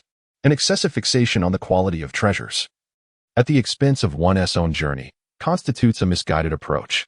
After bestowing Nuwa with the treasures and primordial purple chi, The sage turned his attention to Jiayin and Jundi. Before they could commence their lamentations, he equally gifted them a spiritual treasure and a portion of primordial purple qi. Thus, all 6 disciples under the sage's tutelage had received their rewards, their destinies now entwined with the path to sainthood. In other words, among the 9 esteemed saints in the primordial heavenly realm, including the sage himself, 7 have already attained their fruitions. Only 2 saintly positions remain. When there were still 8 positions available, the competition among beings was intensely fierce, creating a palpable pressure. At this moment, many among the 3,000 guests felt a sense of despair. Only 2 saintly positions remain, and they glanced toward the formidable powers of the primordial realm, Dongwang Gong and Shiwang Mu, the Taoist of light and the Taoist of Fuxi. Along with a multitude of eminent primordial saints, cast covetous glances upon the remaining 2 revered positions of the saints. With their mediocre backgrounds and qualifications, do they still harbor any hope? Among the 3,000 guests, some maintained a calm and composed demeanor, preserving their poise and positive mindset. Others, however, were filled with envy, their hearts brimming with dissatisfaction. Some sighed heavily, feeling that their aspirations for saintly attainment had become futile. Among them, 2 individuals exhibited the most extreme reactions. The first was the esteemed Dongwang Gong, the leader of the male immortals. Within his heart resided both bold ambitions and a profound desire for transcendence, as he clearly recognized his own path. Therefore, no one yearned for the enlightenment of sainthood more than Dongwang Gong. The second was Kunpeng, whose opportunity for ascendance was thwarted by the unintentional act of Hongjun, leading to his being jointly invited by the figures of Jiayin and Jundi to inherit the heavenly lotus seat. In this moment, Kunpeng felt as though his very teeth would shatter from the pressure of frustration. He glared nervously at the heavenly lotus seat occupied by Jundi, a position that was rightfully his. The status of a saint's disciple and the opportunity for future elevation should have all belonged to him. Yet, due to the foolishness of that imbecile Hongjun, not only had he lost his own chance for sainthood, but he had also jeopardized Kunpeng's prospects. Contemplating this, Kunpeng's eyes burned with a fierce intent as he directed his gaze toward the regretful Hongjun. While he dared not provoke the disciple of a saint, he felt emboldened to confront Hongjun, even contemplating his demise. In chapter 68, the saint declared, "Heaven and earth are in need of a true sovereign." To which Fu Guang responded, "Indeed, indeed." After bestowing the sacred positions upon his disciples, the saint did not cease his actions. Instead, he raised his hand once more to unveil a strand of primordial purple energy. This energy was to be freely chosen by its destined master, available to all who were fated to receive it. As the words fell, the saint relinquished his hold on the primordial purple energy, allowing it to soar freely. Akin to a mischievous child darting about within the purple cloud palace, weaving through the 3,000 guests in search of a worthy recipient. At this moment, the hearts of the 3,000 guests were filled with yearning, some gazing with eyes ablaze. Naturally, there were those with a more serene disposition, refraining from revealing any avaricious tendencies. Before long, the primordial purple energy traversed among the 3,000 guests. Then, with a nimble turn, it darted directly toward Hongjun, who sat upon his own lotus seat, harboring no excessive longing for the energy, and seamlessly merged with his divine platform. Was the foundation for his sainthood chosen to be me? The unexpected surprise left Hongjun in a state of bewilderment, yet it also elicited an exclamation of joy from him. However, before he could bask in his delight for long, a multitude of envious, fiery gazes fell upon him, filled with admiration, intense desire, and a palpable sense of hostility. The 3,000 guests within the Zixiao palace were not fools. When the saint unleashed this primordial purple aura, he had made it unequivocally clear that those fated could possess it. Whether one is truly fated or not is inconsequential. The phrase "all may obtain" spoke volumes. This primordial purple aura was indeed a prize to be contested and seized. As long as one possessed sufficient strength, they could claim and safeguard this foundation for sanctification, thus becoming one of the destined. Although Hongjun had now acquired this primordial purple aura, whether he could maintain his hold on it remained uncertain. Startled by the intense and murderous stares from the multitude of guests, the joy that had just filled Hongjun vanished in an instant, leaving him solemn and grave. The other guests understood this truth. As a distinguished practitioner among the powerful, Hongjun was certainly capable of profound comprehension. This primordial purple aura was indeed a tremendous opportunity, but it equally bore the immense peril of potential demise. However, it would be utterly impossible for Hongjun to relinquish the foundation for sanctification so easily. All were formidable practitioners, All were innate sanctified beings, and each possessed unwavering resolve regarding their own paths. To abandon the foundation for sanctification in the face of the hostility from the 3,000 guests would mean forsaking his own journey altogether. Disregarding the trivial commotion among the 3,000 guests, the saint atop the high platform spoke once more. Cultivation is no simple task, and calamities are unpredictable. Since you are all fated individuals within my Zixiao palace, heed my teachings and inherit my profound methods, and I shall ensure that none of you leave empty-handed. Upon hearing the saint's words, the 3,000 guests, who had previously eyed Hongjun with hostility, turned their gazes back to the saint, their faces alight with surprise, and simultaneously bowed, expressing their gratitude. Thank you, Master, for your bestowal. This appellation was entirely appropriate, as the saint was indeed the one imparting teachings to the 3,000 guests. Within the confines of the Zixiao palace, addressing him as master posed no issue. However, once outside the palace, aside from the 6 disciples under the saint's tutelage, the remaining 3,000 guests were required to respectfully address him as either saint or Tao ancestor. Summoning the young attendant Hongjun, the saint addressed the 3,000 guests within the Zixiao palace at the treasure cliff. There lies a spiritual treasure I obtained during my travels through the primordial wilderness. You may go and claim it according to your fate. After the words of the sage resonated, the young man Hongjun stepped forward and addressed the 3,000 guests. Esteemed guests, please follow me. As he spoke, the throng of 3,000 guests eagerly rushed to keep pace with Hongjun, making their way towards the treasure cliff of the Zixiao palace. Except for, beyond the support of light, what is the final opportunity within the Purple Sky Palace? Naturally, it is the chance to divide the treasures at the treasure cliff. Since the moment Guang ceased his pursuit of enlightenment, he has been perpetually poised to partake in the division of treasures at Baoyao Cliff, yearning to acquire an abundance of artifacts to expand his repository of magical treasures. However, a question arises. Why, when others are eagerly rushing to claim their share, does Guang remain seated upon his mat, utterly still? The answer is quite simple. He has been retained by the sage, just as Guang was about to take action. An overwhelming yet gentle force compelled him to remain seated upon the mat, preventing him from rising. In but a fleeting moment, the grand hall of the Zixiao palace was left with only Guang and the sage upon the elevated platform. Although a sense of trepidation welled up within him upon realizing that the sage intended to keep him, he refrained from resisting. There was no necessity for it. The sage's desire to summon a mere little golden crow from Guang was but a matter of a simple gesture.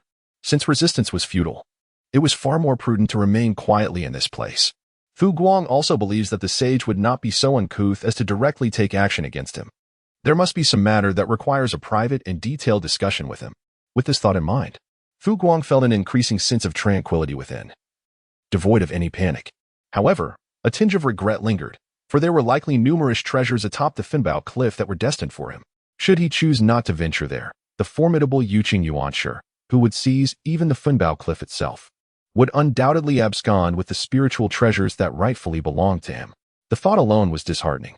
Just as Guang's mind began to wander, the sage on the high platform cast a gaze toward him, his eyes shimmering with subtle ripples of intrigue.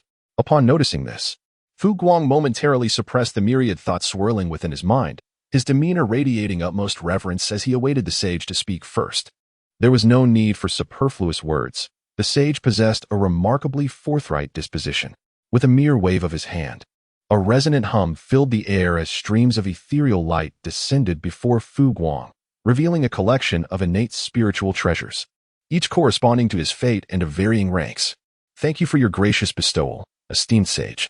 As the spiritual treasures manifested, Guang's eyes sparkled with delight. After expressing his gratitude, he eagerly accepted the treasures with great satisfaction.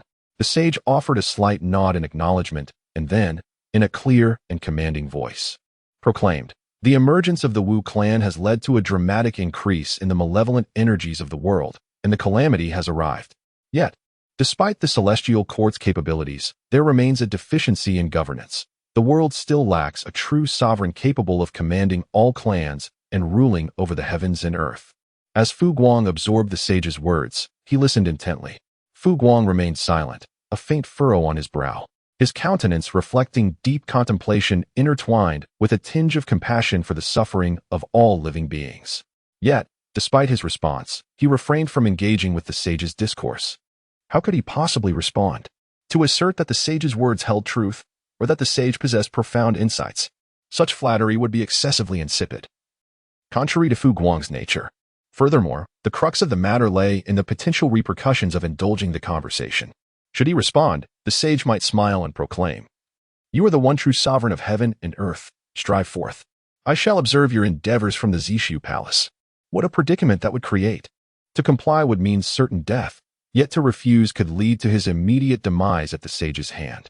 Thus, it sufficed for him to display an expression of helplessness, masterfully crafted through his acting prowess. To remain steadfast in the face of uncertainty was his strategy. Chapter 69. Fu Guang. Is this a test for the seasoned veteran? Chapter 69. The sage was not surprised by the topic that was abruptly introduced. He possessed a certain understanding of Fu Guang, recognizing his cautious and composed nature, as well as his tendency to seize only those opportunities in which he had confidence, while dutifully fulfilling his responsibilities. Such a disposition, how could it be swayed by merely a word or two? Fu Guang is not a fool. Most eminent beings can clearly perceive that the supreme throne following the unification of heaven and earth is a position of sagehood, and Fu Guang is certainly aware of this. However, the challenges are exceedingly daunting. Destiny, strength, fate, wisdom, and assistance, these harsh prerequisites are indispensable. Moreover, one must confront the 12 ancestors of sorcery and the formidable, warlike Wu clan, which feasts upon the lives of the beings of the primordial world. Furthermore, there are other beings who may have attained sagehood even before him. If the myriad conditions remain unmet and the numerous tribulations prove insurmountable, this coveted position of sagehood will elude the schemer. When faced with astute individuals, cunning plots, and persuasive rhetoric hold little sway, and sages disdain such base tactics. As the sage raised his hand, several treasures radiating an overwhelming aura descended before Fu Guang. Among them, the most potent was a measuring ruler, imbued with the luminous essence of great virtues and the swirling energies of primordial chaos, nurturing an unparalleled capacity for destruction. This was the postnatal treasure of merit, the primordial measuring ruler. The sage regarded the primordial measuring ruler and remarked, "Though this treasure possesses immense offensive power and can also suppress fate, its greater purpose lies in delineating the order and rules of heaven and earth. Should one grasp the celestial laws and terrestrial principles within, they may attain great merit." Upon hearing the sage's words, Fu Guang found himself momentarily taken aback by the great merits spoken of by the sage. Surely, they were not trivial matters. His heart began to beat uncontrollably.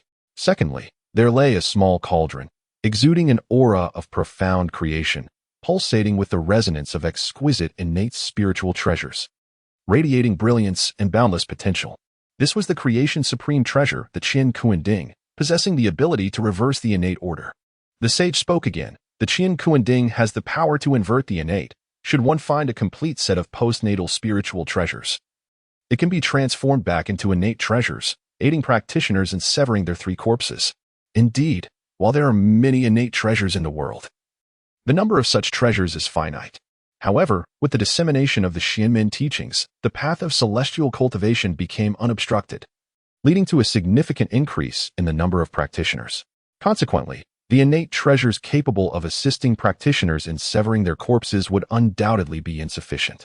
Thus, possessing the Qian Kuanding equates to holding a vital lifeline for countless practitioners lacking the means to sever their corpses.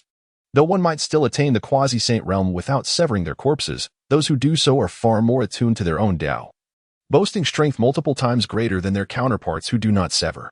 Moreover, having embarked on the path of quasi-saint, one would naturally seek the shortcut to severing their corpses and drawing nearer to the Tao. How could one not contemplate the act of severing? Furthermore, even the creation of humanity by Yuan necessitated the use of the Qian Kuanding. This effectively serves as a stepping stone to seize the opportunity for Yuan's sanctification.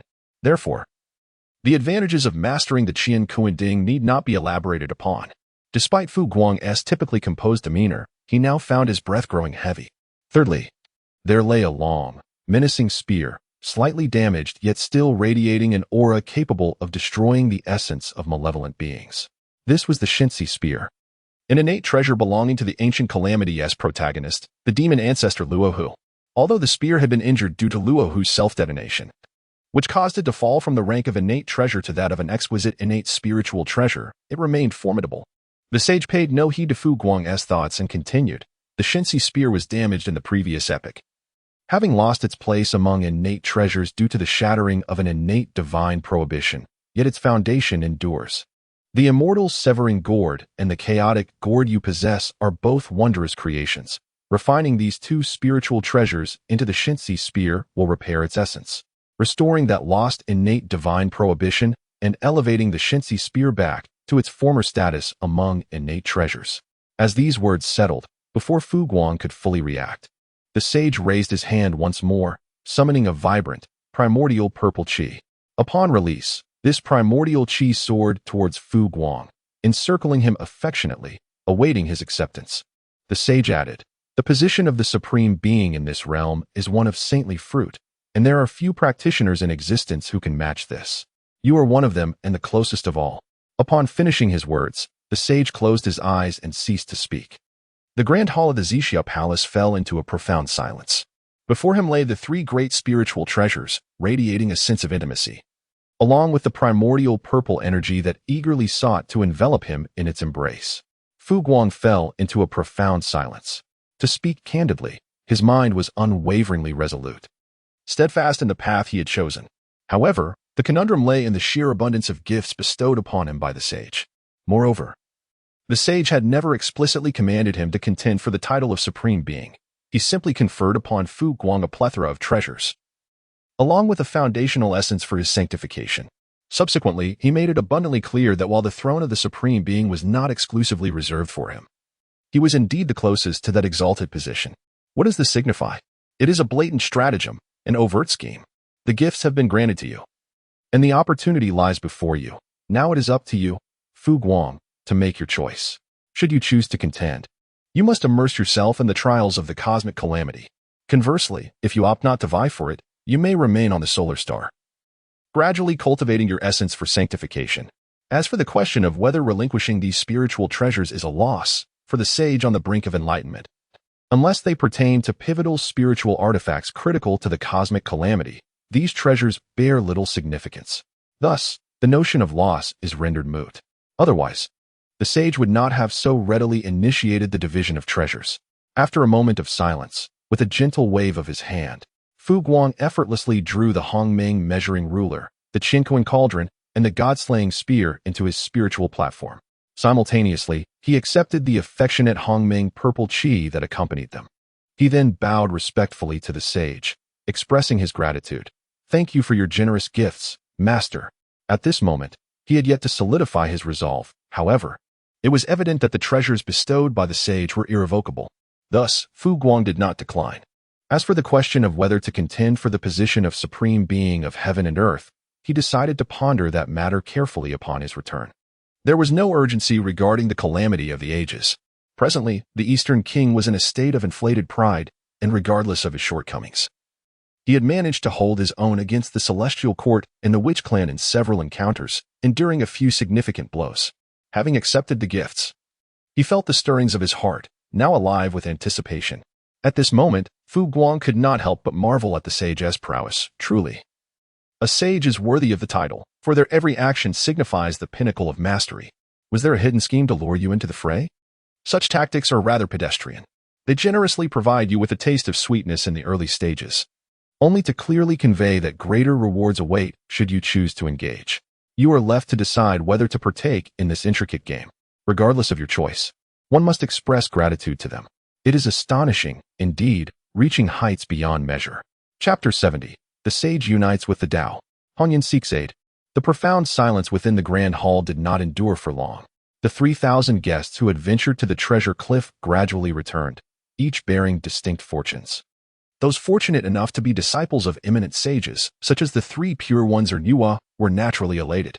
Conversely, those with lesser gains, such as Jian, Zhuandi, and the renowned but impoverished Kuanping, wore expressions devoid of mirth. Yet, as the sage had articulated, each individual had indeed obtained some spiritual treasures and opportunities. The distinction lay in the satisfaction of some, while others remained unfulfilled. Why did you not go to the treasure cliff? Upon returning to her meditation mat, Xia finally noticed that Fu Guang had not gone to the treasure cliff and inquired with unexpected curiosity. Fu Guang shook his head and remained silent. He could not divulge that he had been left behind by the sage. Thus, he chose not to respond to Xia's inquiry. Fortunately, she was not one to pry excessively, and upon noticing Fu Guang's reticence, she refrained from pressing further. Having attained the opportunity, you may now depart. Upon their return, the sage on the high platform spoke with neither sorrow nor joy, declaring, "In the future, amid the vast wilderness, the trend shall remain unchanged, and Hongjun shall not emerge." As the final words echoed, the sage's figure vanished from the lectern. The throng of 3,000 guests bowed in reverence and took their leave. Once all had departed from the Zixiao palace, the sage's voice resonated through the chaos and the primordial realm. The great Tao consists of 50, the heavenly transformation of 49, one must elude. I, Hongjun, having attained the utmost enlightenment, must adhere to the celestial mandate, aligning myself with the Tao to restore the celestial order. Henceforth, Hongjun shall embody the heavenly Tao, while the heavenly Tao shall not exist for Hongjun. The heavenly Tao unite. As the proclamation concluded, a resounding tremor shook the chaos and the primordial realm. Almighty beings could distinctly perceive that within the cosmos, an indescribable transformation had commenced. The heavenly Tao was completed, and all sentient beings now dwelled beneath its auspices. They sensed this subtle shift in the fabric of existence. Fu Guang pondered deeply. The celestial path is both perfect and flawed. To transcend it is fraught with challenges. With this thought, he found himself immersed in contemplation. In an instant, he retracted his thoughts. What was he pondering? He was still a step away from achieving perfection as a primordial golden immortal, yet he was contemplating matters of transcendence. Such lofty aspirations are not meant for one in his position. It is time to cast aside all distractions within his heart. Fu Guang turned to gaze at Shi and Changxi and spoke, "Let us return to the primordial realm. The sages have already united their paths. This vast and desolate chaos purple sky palace is soon to be concealed within the chaos, and it shall not re-emerge easily. Remaining here offers no benefits beyond the peril of experiencing the chaotic atmosphere." Fu Guang, Shi and Changxi were just about to depart together when a group approached them, including the solemn Hongjun, Jin Yuanzi, and several other quasi-saint powerful beings who had close ties with them. Fu Guang, Shi, Changxi. Hongjun greeted them with a respectful bow before directly stating his intention. "On my return journey, I fear there may be some tribulations. I earnestly request your assistance. Should we succeed, I promise a generous reward." As soon as he finished speaking, the honest and straightforward Jin Yuanzi chimed in, "My fellow Taoists, I also implore your help. And I assure you, I will offer a substantial reward."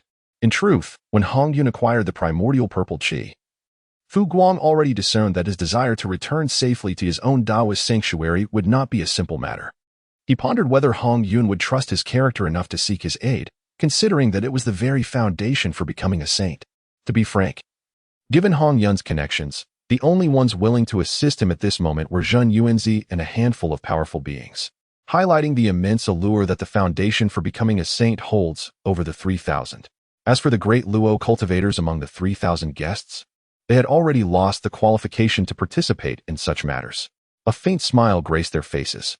Fu Guang gazed at Hongjun and remarked, "I had presumed that you would doubt my character and refrain from seeking my assistance." Upon hearing these words, a hint of shame graced Hongjun's countenance. With a respectful bow, he replied, "It was indeed my folly to underestimate your noble disposition. This misjudgment is solely my fault, and I shall certainly offer my apologies in due course." He raised his hand and gestured dismissively. With a smile still gracing his face, Fu Guang replied, "There is no need for that. After this matter, Taoist Jin Yuan will host a banquet, and at that time, you may simply drink 3 cups as a form of self-punishment." Upon hearing this, a deeper shade of guilt washed over Hongyun's countenance. "Your magnanimity is commendable, my friend," he said, nodding in acknowledgement. Fu Guang cast a glance at Jin Yuanzi, as well as the 4 esteemed beings closely allied with Hongjun, who, having set aside the allure of attaining sanctity, came forth to offer their assistance. He contemplated the myriad powerful entities that might join the journey ahead, and then spoke. "The numbers are somewhat fewer than anticipated. Yet, should it merely be a matter of escorting you back to Wuzhuang Temple, it is not insurmountable. Let us proceed. Having pledged to escort you, Fu Guang shall not go back on his word, despite the diminished numbers. Given his inherently cautious and prudent nature, he could have easily refrained from involving himself in this matter. Nonetheless, irrespective of whether he intervenes or not, Hongjun would ultimately return safely to Wuzhuang Temple. After all, his demise was not destined to occur within this time frame. Thus, while this journey may possess its perils, the potential rewards are not insignificant.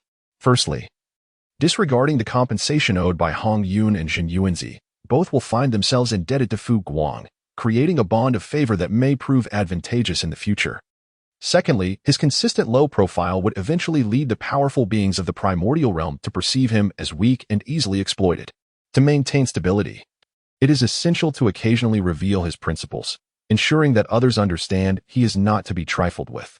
Thirdly, in light of the prior celestial marriage plan, Fu Guang had contemplated that enhancing the chances of success lay in elevating the renown of himself, Shihe, and Changshi, in the vast expanse of the primordial universe.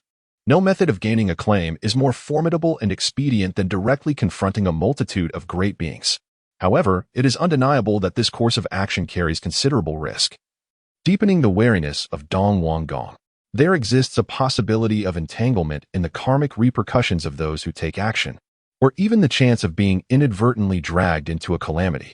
Yet, having been stirred by the schemes of the saints, Fu Guang found himself in a state of unrest, needing an outlet for his tumultuous emotions. Engaging in battle with the incoming adversaries undeniably presents a commendable option. Moreover, it is widely known that he shares a close camaraderie with Hongjun. Thus, his involvement further enhances his image of benevolence. When the day of reckoning truly arrives for Hongjun, others will be compelled to obstruct any lethal intentions aimed at him. At that time, with the support of light, one can finally refrain from intervening in the inevitable demise of Hongjun. Let us not speak of sinister plots. Although Fu Guang cannot be deemed entirely unfeeling or unprincipled, the foundation of his actions rests upon the assurance of his own interests and safety. Thus, considering the various factors and weighing the pros and cons, Fu Guang decided to extend his hand in assistance to Hongjun. Chapter 71. Who is so valiant? Chapter 71. Fu Guang walked ahead. Since their first encounter during the initial lecture, Shihe and Changshi, inseparable from Fu Guang, silently followed in his wake whenever he appeared in public.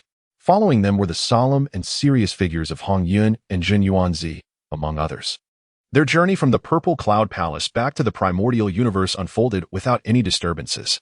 Within the chaos, the uncertainties of battle were far too numerous. Hence, those who sought to seize the Hongmeng Purple Chi were not so foolish as to launch a direct assault on Hongjun amidst the tumult of chaos. They ventured into the primordial universe. Fu Guang, unwavering and resolute, advanced towards Wuzhuangguan. As for Hongyun's Fire Cloud Cave, let that be. Though it is indeed a prestigious dojo, its safety pales in comparison to Wuzhuangguan, where one possesses the earthly script and can conjure an unparalleled defensive formation with the aid of the Longevity Mountain and the Ginseng Fruit Tree. Moreover, given the profound bond between Hongjun and Jin Yuanzi, it is certain that Jin Yuanzi would insist on bringing Hongjun along to Wuzhuangguan, and Hongjun would undoubtedly not decline Jin Yuanzi's invitation. The others followed Fu Guang in silence. Despite being the ones who sought Hongyun's assistance, he should have been the one in command.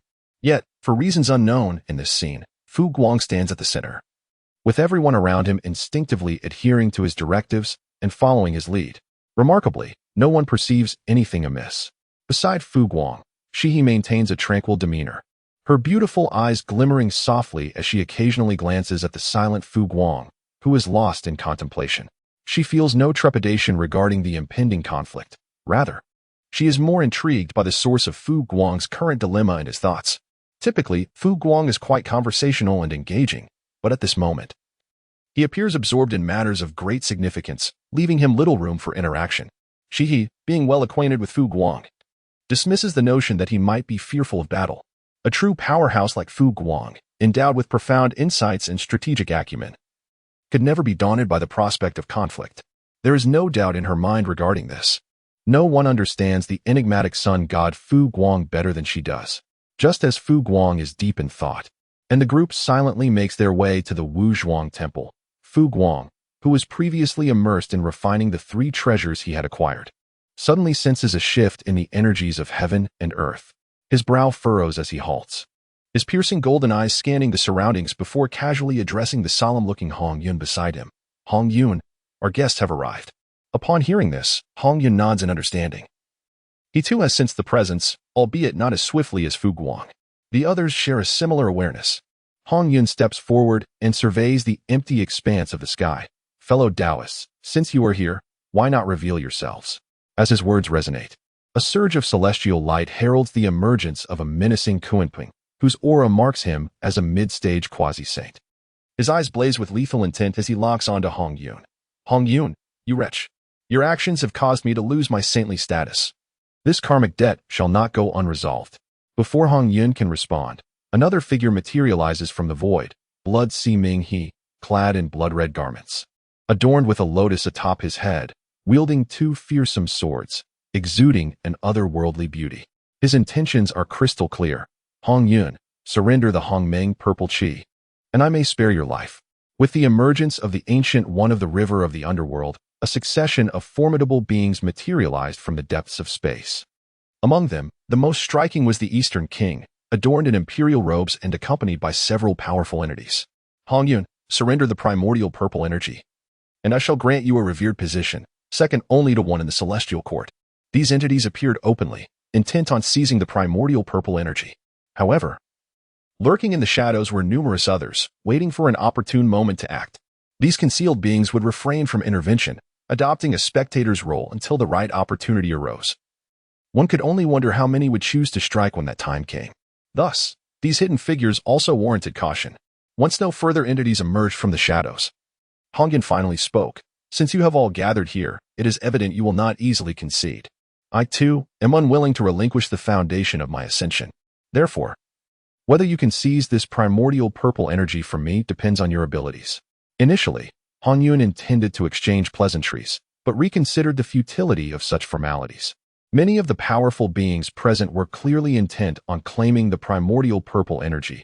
Idle words would serve no purpose. Ultimately, a confrontation was inevitable.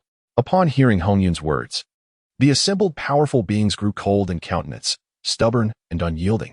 The primordial purple energy is destined for the worthy. Hongjun, you are fated to remain outside the sacred realm. You seek your own demise.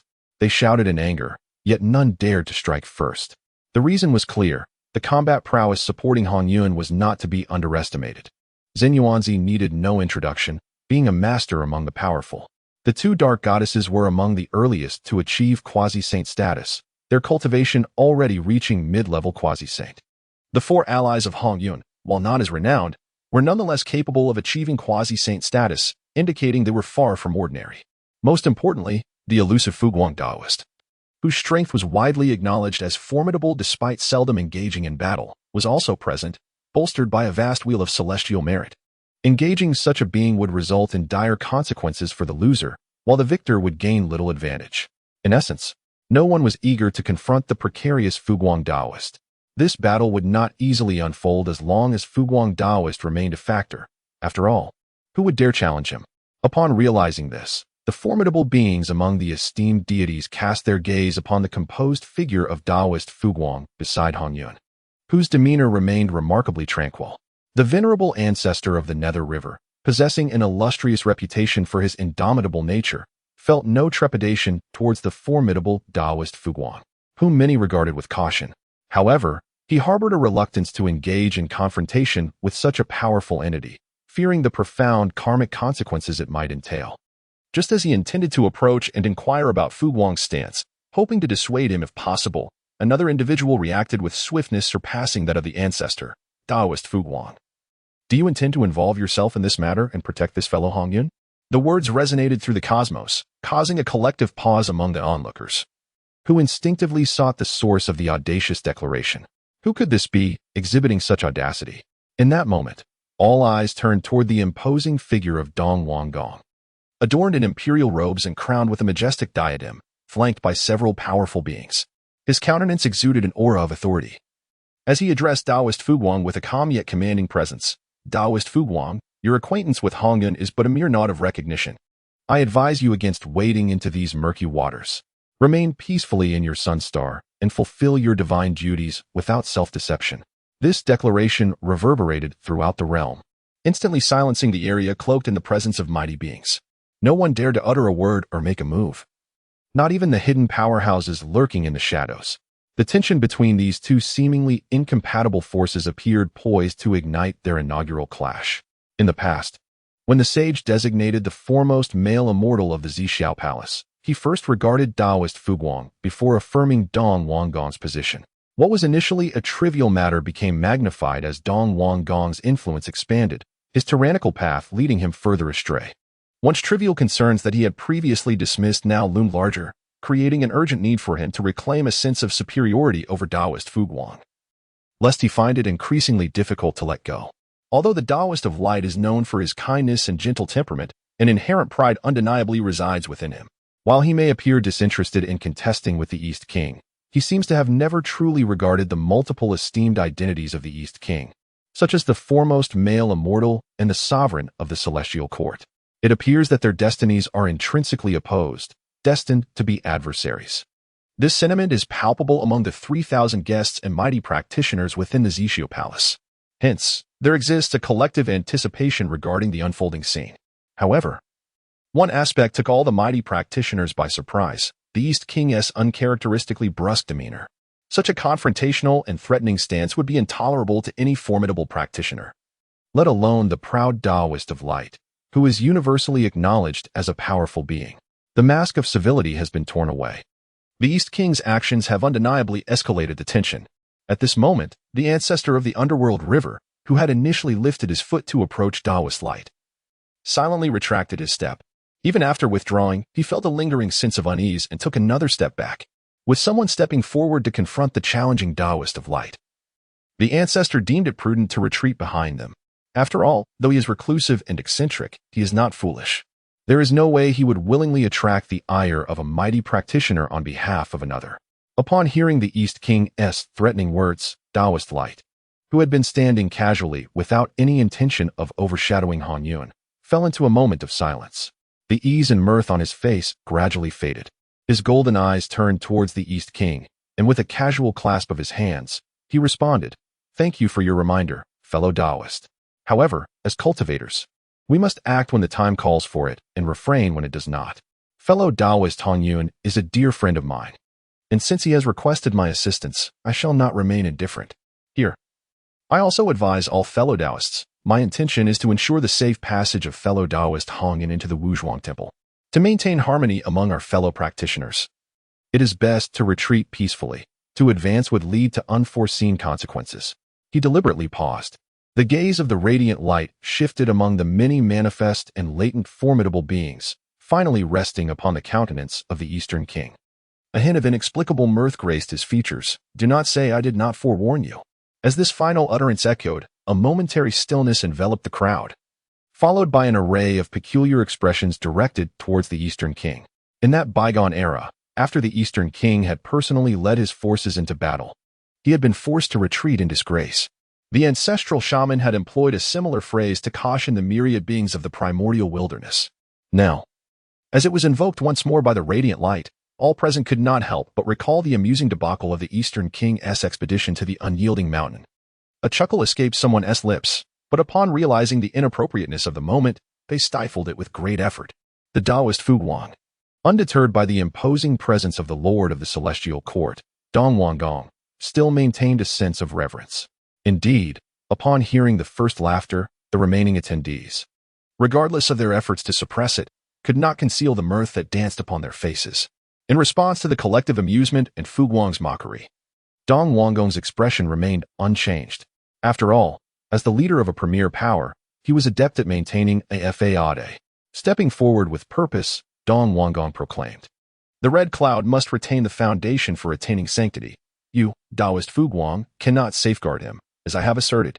With the utterance of these words, a thunderous resonance filled the air. Dong Wanggong exuded a terrifying aura characteristic of the mid-stage of quasi-sacred beings. The myriad paths he had cultivated and the countless laws he commanded erupted into a wondrous spectacle, manifesting as flowers of the great Tao and fruits of the laws, each harboring formidable lethal capabilities.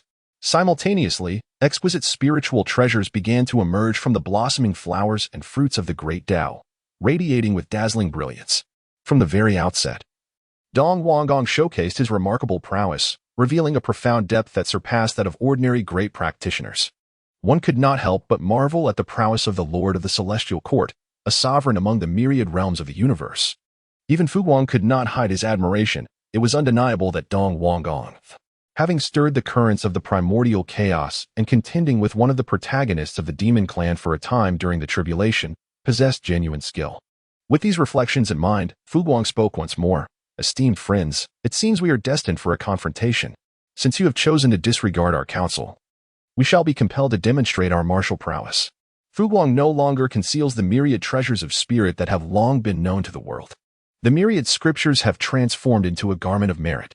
The black jade, alongside the ink sea, offers protection to the surroundings. The ordinary autumn hairbrush is effortlessly wielded. The manifestation of the treasures of profound virtue is evident. As time unfolds, various treasures make their appearance. The ordinary immortal slaying gourd hovers quietly by his side. At last, with a resonating clang, the supreme innate treasure of merit, the sun wheel, emerges like a radiant sun, exuding the essence of utmost firmness and yang. It emanates an aura of fierce determination and lethal intent, hovering behind Fu Guang, awaiting the moment he desires to unleash this unparalleled treasure of merit that is devoid of karmic entanglement to claim the lives of his adversaries. Although the innate treasures summoned by Fu Guang are few in number, every one of them, aside from the immortal slaying gourd, is unequivocally a treasure of merit. This spectacle caused the corners of the mouths of all present, both in the light and in the shadows, to twitch. Ever since the division of the gourd vine treasures from Mount Buzhou, they had heard tales of Fu Guang's numerous treasures of merit. Yet, they could never have anticipated that he possessed such an astonishing array. Before the twitching of their lips could settle, a dazzling golden light of auspiciousness suddenly illuminated their sight, casting a golden sheen upon all that existed. Chapter 73, Dong Wanggong. Am I to confront Fu Guang? If so, then let it be. Chapter 73, How Blinding. Who has activated the Wheel of Merit? Once accustomed to the brilliance, the crowd gazed upon the figure enveloped in the Wheel of Merit, appearing as a small sun beneath the auspicious golden light, obscuring his true visage. Ah! It turns out that it is the Taoist Fu Guang who has activated the Wheel of Merit. Then, all is well. Demonstrating his well-known abilities, Fu Guang radiates with the auspicious light of merit. He addresses Dong Wanggong and the others. Which fellow Taoist wishes to engage in a round or two with this humble one? As Fu Guang's voice faded, a ripple of unease swept through the crowd, their lips twitching in disbelief. Who among them would dare to confront such a celestial being as Fu Guang?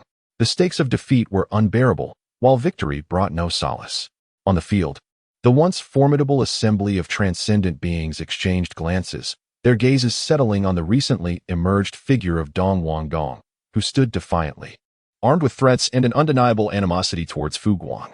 In silence, all the powerful entities, including the likes of Ming He and Kuan Ping, retreated a respectful distance, thereby revealing Dong Wanggong and the other formidable beings of the immortal court. This scene darkened Dong Wanggong's expression. Was it truly their intention to have him face Fu Guang alone, shouldering the karma and divine retribution that came with confronting a great benefactor? Such audacity was utterly shameless. Nevertheless, despite the fire of indignation surging within him, Dong Wanggong found himself cornered, unable to retreat. Suppressing his fury, he fixed his gaze on Fu Guang and declared, "I am the foremost among the immortals, the sovereign of the immortal court. While others may fear you, Fu Guang, I do not. Let us all unite and subdue him." With that proclamation, Dong Wanggong steeled himself and launched an assault on Fu Guang. A thunderous roar echoed as his quasi-saintly powers unfurled, divine light slicing through the heavens and obliterating all in its path. Various doctrines and myriad divine abilities erupted with terrifying might, aimed directly at Fu Guang, who exuded an aura of innate sanctity amidst the swirling forces. Simultaneously, several other powerful figures who had aligned with the immortal court followed Dong Wanggong as lead, their combined might shaking the very skies. Yet, in the face of such brazen aggression, Fu Guang maintained an air of calm and ease. With a resigned sigh, he remarked, "Alas, my friend, you are but misled." While his words conveyed tranquility, his actions belied a swift response. With a deft stroke of his autumn pen, he summoned forth a myriad of literary blooms. Illusory mountains of books and vast ink oceans materialized effortlessly, forming an impenetrable barrier against the onslaught of Dong Wanggong and his compatriots. The mountains of books represented an insurmountable chasm they must traverse, while the ink seas constituted a formidable gulf they were compelled to cross. The mastery of their own paths would dictate their ability to breach Fu Guang's defenses. Yet, as long as Fu Guang's command of the literary path surpassed theirs, any efforts they made to dismantle his techniques would only prompt him to conjure even more daunting obstacles and abysses to overcome. Indeed, while formidable treasures could dismantle these techniques, the challenge remained daunting. However, the extent of the divine treasure's power is contingent upon the prowess of their master. Should the master lack strength, no matter how abundant or exquisite the treasures may be, they would be rendered futile, just as at this moment. The numerous divine treasures summoned by the Eastern Prince and his companions were effortlessly subdued by a few strokes of the autumn hair pin held by Fu Guang. Becoming ensnared within the vast sea of knowledge, only a scant few remained in the hands of the others. As they beheld the Eastern Prince and his allies ensnared within the mire of their own attacks, Fu Guang did not relent. The treasures of the literary path he possessed radiated with resplendent light, and the formidable powers released by his set of merit treasures were unparalleled. He summoned the treasures of literary merit. Each book encapsulated an entire world. Dear fellow cultivators, step into my tome and explore at your leisure. The brilliance of the literary treasures shone vividly, illuminating the space between heaven and earth. Subsequently, a vast world emerged from the interplay of the literary treasures and Fu Guang's evolution, seamlessly merging the celestial and terrestrial realms. In the blink of an eye, the esteemed figures of the Eastern King and other celestial beings were drawn directly into that expansive world. With a mere gesture, Fu Guang suppressed the mighty practitioners of the celestial court into the grand tapestry of his literary realm. The formidable strength of Fu Guang has left the myriad deities observing in the shadows utterly astounded. They are well aware of Fu Guang Daoist's immense power. Yet is it not excessively overwhelming? It feels as though the two sides exist on entirely different planes of existence. Are they truly practicing the same celestial path? Moreover, what of Dong Wang Gong, the foremost among male immortals and the sovereign of the celestial court, has he become so woefully feeble?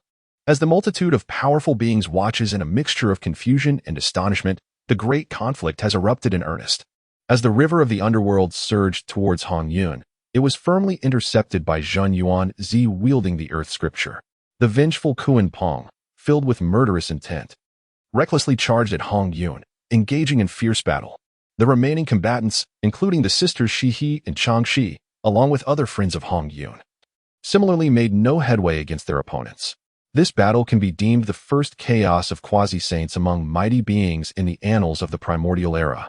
However, since this ambush was hastily conceived, and upon witnessing Fu Guang, Shi He, and Chang Shi coming to Hongyun's aid, many have already resigned to the futility of the situation.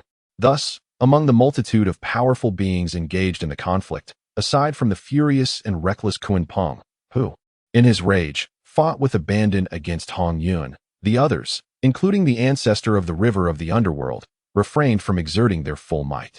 Yet, to depart at this juncture is inconceivable. They must await the outcome of the deadly clash between Kuan Pong and Hongyun. Otherwise, this battle will undoubtedly not reach its conclusion. Fu Guang refrained from taking further action, maintaining the vast expanse of the world within the book, firmly suppressing the multitude of formidable beings from the Eastern Wang Palace of the Immortal Court. Simultaneously, his sharp golden eyes surveyed the various battlefields while scanning the heavens and the earth, noting the concealed positions of the other powerful entities. Observing this, those mighty beings who had initially harbored their own intentions shook their heads in resignation, suppressing their thoughts. They retreated in unison, concluding that it was futile to pursue further. Better to withdraw. Alas, this opportunity was evidently not meant for me. Today is not the right moment, yet Fu Guang cannot shield Hongyun indefinitely. Ultimately, there will be another chance. Thus, one by one, the numerous powerful beings in the shadows departed, and soon, nearly all had vanished. This, of course, did not escape the notice of others. As the departure of the hidden figures became palpable, the venerable Ming He, engaged in a struggle with Zhen Yuanzi, furrowed his brow. He glanced at the Kuanping, who was still unable to overcome Hongyun, and at Jin Yuanzi, who could effortlessly hold his ground against the other formidable beings, including the Tyne sisters. With a silent sigh, he recognized that this was merely a hastily formed alliance and surprise attack. Had Fu Guang and the two Tyne sisters not intervened, there might have been a chance for success. However, as it stands now, further pursuit is unnecessary. Today, it is indeed futile. With this thought, Mingyi felt the inclination to retreat rising within him. Subsequently, he summoned the full power of his abyssal dual swords. Forcing Jin Yuanzi back, with a resounding shout, he declared, "I shall cease my efforts and take my leave." No sooner had the words left his mouth than Mingyi transformed into a streak of bloodlight, unhesitatingly fleeing. Jin Yuanzi, caught off guard, was momentarily stunned. His expression one of bewilderment. Is he leaving just like that? No further contest? Realizing the futility of the situation, he retreated without hesitation. Truly, the venerable Ming He is one who values his life above all. Chapter 74. Fu Guang's Path to Death. With the departure of the powerful Ming He, the remaining formidable beings on the battlefield also began to withdraw from their adversaries one by one, hastily retreating. Before long, only the bloodthirsty Kunping remained. Yet, at this moment, the Kunping too recognized the shift in the battlefield, fully aware that killing Hongjun was no longer feasible. How infuriating! The Kunping roared, his face etched with murderous intent, glaring at Hongjun. Hongjun, you wretched fool! Today you are fortunate. I shall spare you this once. As the words fell, Kunping's every gesture embodied the transformation of yin and yang, unleashing a formidable force that clashed with the defensive treasure summoned by Hongjun, compelling even the latter to retreat. After forcing Hongjun back, Kunping transformed into his true avian form, flapping his wings and finding himself billions of miles away in an instant. With another flap, he was obscured from sight. However, as he departed, he left behind a chilling proclamation: I shall return. The Taoist of light cannot protect you at all times. Upon hearing Kunping's ominous words and watching him depart, Hongjun fell into a momentary silence, before responding, Then I shall await your return for further teachings, my friend. The confrontation between Hongjun and Kunping concluded, signifying the successful overcoming of Hongjun's crisis. With this, upon returning to the vast expanse of the primordial universe from the Purple Cloud's palace, Hongjun, who had been anxious throughout, finally breathed a sigh of relief. He retracted his summoned treasures and various divine techniques, then bowed deeply in gratitude to those who had assisted him. I sincerely thank you all for your support. Hearing Hongjun's expression of thanks, the assembled allies, having ceased their hostilities, nodded with smiles and acknowledgement. At this moment, Jin Yuanzi stepped forward to invite them. Esteemed friends, please visit my Wuzhuang temple, allowing us to extend our hospitality to both you and Hongjun. Upon hearing this, several powerful beings nodded in agreement. Excellent. This is quite agreeable. Jin Yuanzi's ginseng fruit has long tantalized my palate. After a brief exchange of glances, the sisters Shiha and Changxi turned their attention to Fu Guang, who had just retracted his numerous treasures of merit, waiting for his decision. As he withdrew his means, the vast expanse of the book world he had conjured was rapidly being torn asunder from within, collapsing and dissipating into nothingness. Fu Guang retracted his gaze and turned to Hongjun and Jin Yuanzi, saying, This is not a place for idle chatter. Perhaps we should take our leave? What say you, esteemed friends?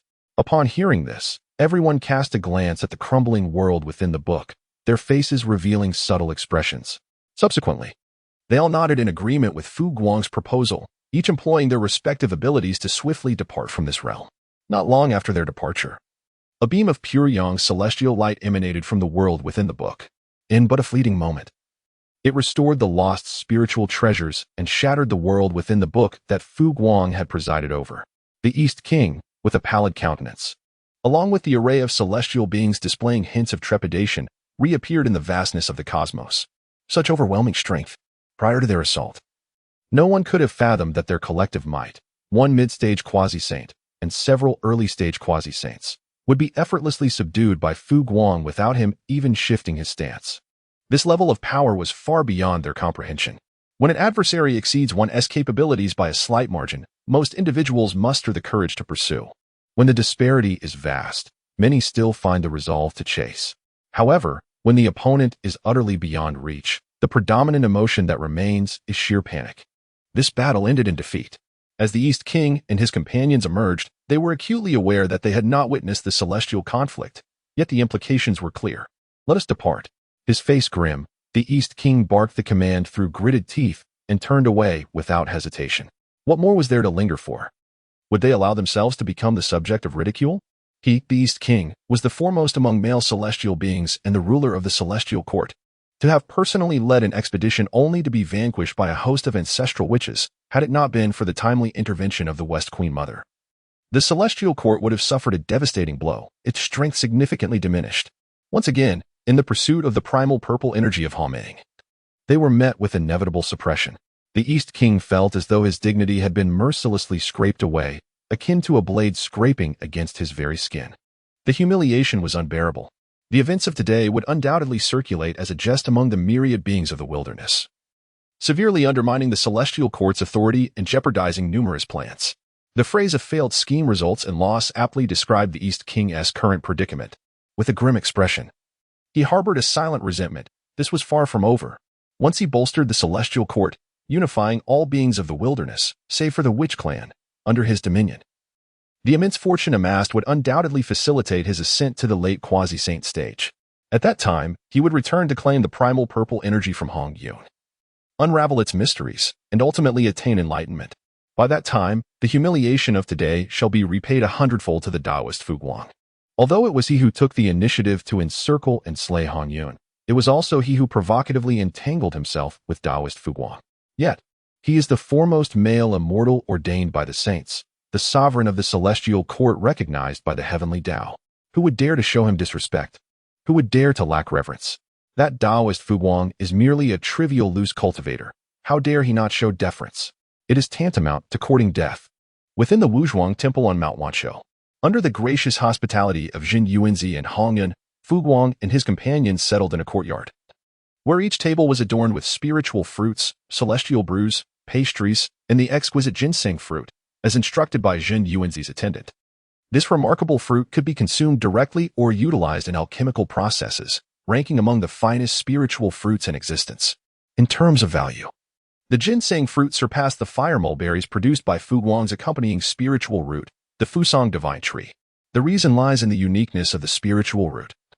The ginseng fruit tree is singular and irreplaceable, incapable of yielding new ginseng fruit trees. Conversely, the Fusang divine tree is capable of such propagation. Within the Golden Crow Palace, a rich forest of preeminent, middle-grade, and lower-grade fire mulberries has already been cultivated. As the guests took their seats, conviviality filled the air, and after a round of feasting, Hongyun raised his cup and stood. This successful return to Wuzhuang Temple is largely due to the assistance of my esteemed friends. I am profoundly grateful, beyond words. All my appreciation is encapsulated within this drink.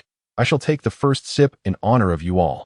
With that, he downed his drink in one go, while the others graciously acknowledged his gesture, indicating that no thanks were necessary.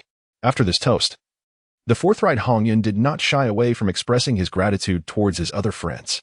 He turned earnestly to Fu Guang and said, "This journey especially relied on your aid. My dear friend, this great kindness shall remain etched in my heart. In the future, should you require anything, do not hesitate to command me." Upon hearing Hongyun's words, the others showed no objection and even nodded in agreement.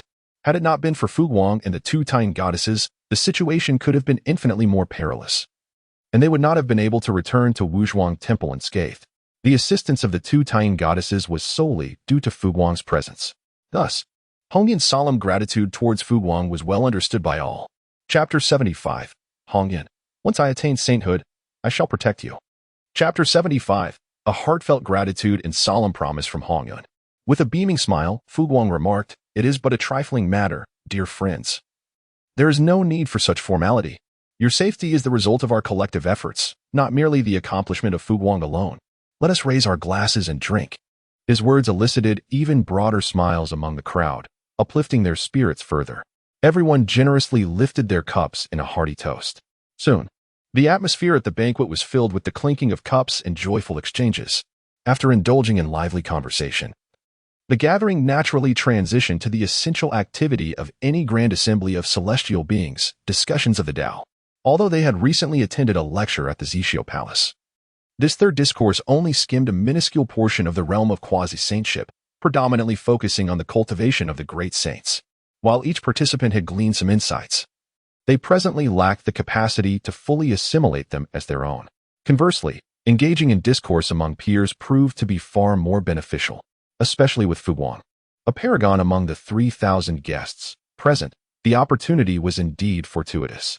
Following the earlier confrontation, even though Fu Guang had yet to clash with the previously acknowledged strongest among the celestial beings, Pangu and the Three Pure Ones, he had begun to garner a reputation as the foremost figure beneath the saints. Thus, the chance to engage in dialogue with Fu Guang was indeed a significant privilege. Before long, the entire Wuzhuang Temple resonated with the profound sounds of Tao, and remarkable phenomena unfolded, as the discussions among these great powers naturally invoked a harmonious resonance with the Tao. Within the picturesque confines of Wanshou Mountain, the seasons continued their relentless cycle outside. Time, spanning over a millennium, slipped by in an instant. As the extraordinary manifestations of the discussions at Wuzhuang Temple gradually dissipated, The esteemed guests in attendance began to take their leave in succession. Fu Guang, Shi He, and Chang Shi were the last to depart. Hongjun and Zhen Yuanzi accompanied them to the outskirts of Wuzhuangguan, bowing their hands in salute and saying, "Esteemed friends, travel safely."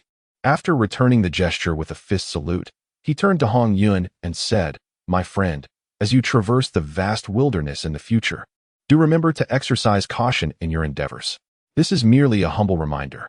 Fu Guang is aware that Hongjun cannot remain quietly at Wuzhuang Temple indefinitely.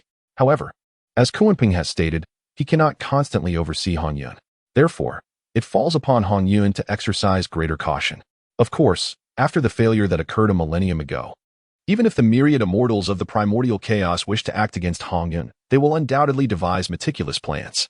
Otherwise, it would be exceedingly unlikely for them to make any moves lightly. It can be firmly established that prior to the return of the celestial sages, the impending crisis faced by Hongjun may exist, yet it shall not be of substantial magnitude. The gravest tribulation confronting Hongjun does not stem from the myriad of celestial beings nor from the primordial purple chi. Rather, it arises from the two sanctified figures of the Western realm, Jiayin and Junti, whose colossal karmic debt, linked to their exalted positions, is simply insurmountable.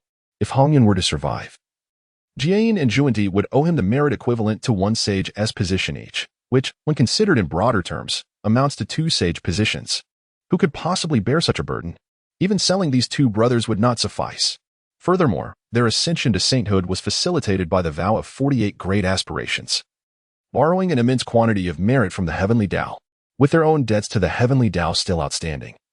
How could they possibly entertain the additional weight of two sage positions' karmic liabilities? Therefore, eliminating Hongjun appears to be the most prudent course of action for the two sages of the West. With his demise, the karmic ties would dissipate. Once Hongjun is no more, even if his true spirit were to return, the immense karmic entanglements associated with the two sage positions would be eradicated. Returning to the matter at hand, upon hearing Fu Guang's counsel and warnings, Hongjun adopted a serious demeanor and expressed his gratitude, saying, "Thank you for your reminder, my friend." "I comprehend." He nodded affirmatively. With a decisive gesture, Fu Guang ceased his idle chatter and conjured a cloud beneath his feet, lifting himself, Shiha, and Changshi into the heavens. After bidding farewell to Zenyuzi and Hongjun below, they transformed into a streak of light, soaring towards the starry vault. Observing the departure of the trio, Hongjun's face displayed a pensive expression. Fu Guang and his companions truly are inseparable, as if bound by an unbreakable bond. Have they formed a romantic partnership? Upon hearing Hongjun's inquiry, Zenyuzi instinctively tightened his grip on his beard, inadvertently tugging at it. He cast a bemused glance at Hongjun. "If your curiosity is so piqued, why not directly inquire with the three of them?" Shaking his head, Hongjun replied, "I dare not. I fear I might receive a thrashing. Although I enjoy a cordial relationship with Fu Guang, it would be sheer folly to pry into such personal matters." Hongjun was not so foolish. The two continued their banter as they walked towards Wuzhuang Temple. "When do you think I will fully comprehend this primordial violet chi?" "I cannot say." "Oh, why so dismissive?" "I see now. You are envious of my fortune." "Not at all. Fear not. Once I grasp the foundation of saintliness, I shall surely protect you. And then you shall traverse the realms with ease. I appreciate your benevolence." They both laughed heartily as they journeyed back atop the celestial cloud. With a hint of a smile gracing her face, Fu Guang appeared considerably more at ease, unlike the burdened demeanor she bore a millennium ago. Observing Fu Guang's transformation, Shiha smiled gently and inquired, "Have you come to clarity regarding the matters that once troubled you?" Fu Guang was momentarily taken aback, then turned to Shihi with a smile. "Did you notice?" He nodded in affirmation. Shihi did not deny it. "It is not only I who have perceived it. Anyone familiar with you should be able to sense it. Am I right, dear sister?" On the other side, Changshi nodded in agreement with Shihi's statement and remarked, "Indeed, I have felt it as well." Fu Guang remained indifferent, acknowledging that he had indeed come to understand certain matters and made some decisions. However, he could not divulge the specifics, and he hoped for your understanding. He nodded gently. Shiha, smiling, remarked, "Do you really think we sisters lack discretion? You need not worry." After a brief pause, Shiha continued with a smile, "By the way, what is your opinion on the promise made to you by Hongjun and Zenyuanzi?" He contemplated for a moment. Fu Guang also spoke, expressing his approval. Previously, neither Hongjun nor Zenyuanzi could offer any tangible reward that Fu Guang sought. Thus they could only make a promise that they would not refuse any future requests from him. The commitment of two mighty beings, even if utilized separately, constituted a rather significant reward.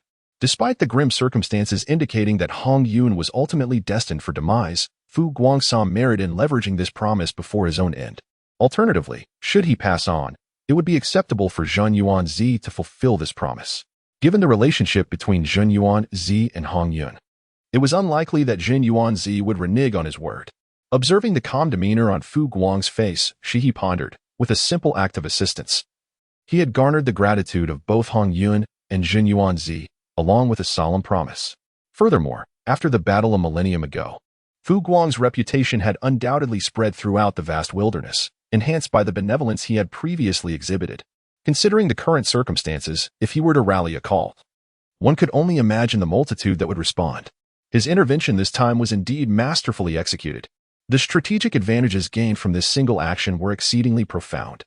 He was not merely indulging in fanciful speculation. Rather, from her perspective, she could discern the myriad details surrounding the situation, revealing the tangible and intangible benefits reaped by Fu Guang, far too many to ignore. Such reflections were unavoidable. Chapter 76, a surprising revelation for all companions. Shortly thereafter, the three arrived at the starry expanse. Fu Guang gazed at the two sisters, Shi and Changxi, and inquired, "Shall we visit the Golden Crow Palace? Or would you prefer to return to the Moon Goddess Palace for some seclusion?" Given their current close relationship, there was no need for pretense. A direct question sufficed. After a moment's contemplation, he made her decision. "Let us return and engage in seclusion for a while.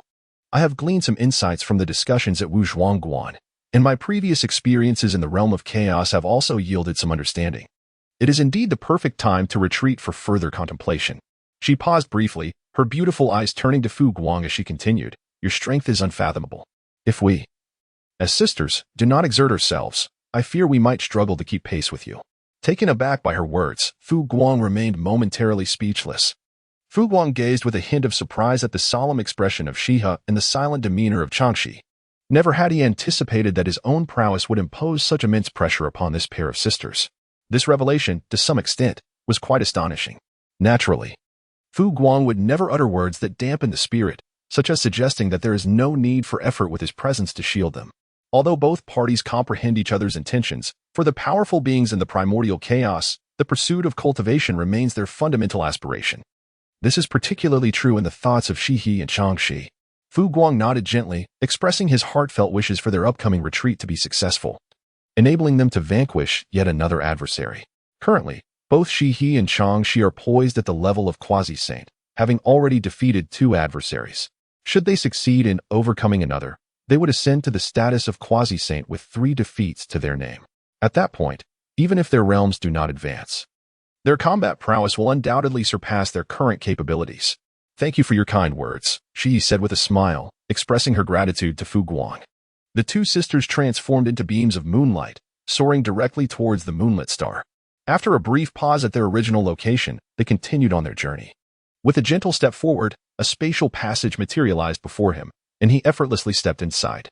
Moments later, Fu Guang has already returned to the Golden Crow Palace. Within the courtyard of Fusang, Fu Guang had scarcely settled himself when Chunlan, one of the 4 flower fairies in attendance, approached him. With utmost reverence, she bowed and greeted. "My lord, you have returned." Raising her head, she continued. Fu Guang cast a glance at the Tai golden immortal Dao fruit that had already blossomed in Chunlan's possession. Nodding in satisfaction, "Harvesting the Tai golden immortal Dao fruit is quite commendable. Take your time and accumulate gradually. I eagerly anticipate the day you attain the Dao fruit of the great Luo." Upon hearing this, a joyful smile illuminated Chunlan's face. "I shall not disappoint your expectations, my lord," she replied, waving her hand. Fu Guang instructed Chunlan, "You may leave for now. After I take a brief respite, I shall also retreat for meditation. Matters within the palace shall proceed as usual." Upon receiving the command, Chunlan bowed respectfully before withdrawing with utmost deference. With a graceful wave of his hand, a plate of sunflower seeds, a dish of peanuts, and a serving of divine brew were elegantly presented upon the celestial table before him. As he savored these delicacies, Fu Guang meticulously organizes his forthcoming plans and arrangements in his mind. Matters concerning the Witch Clan, affairs of the vast world, and issues pertaining to the celestial court, among others, can all be set aside for the time being.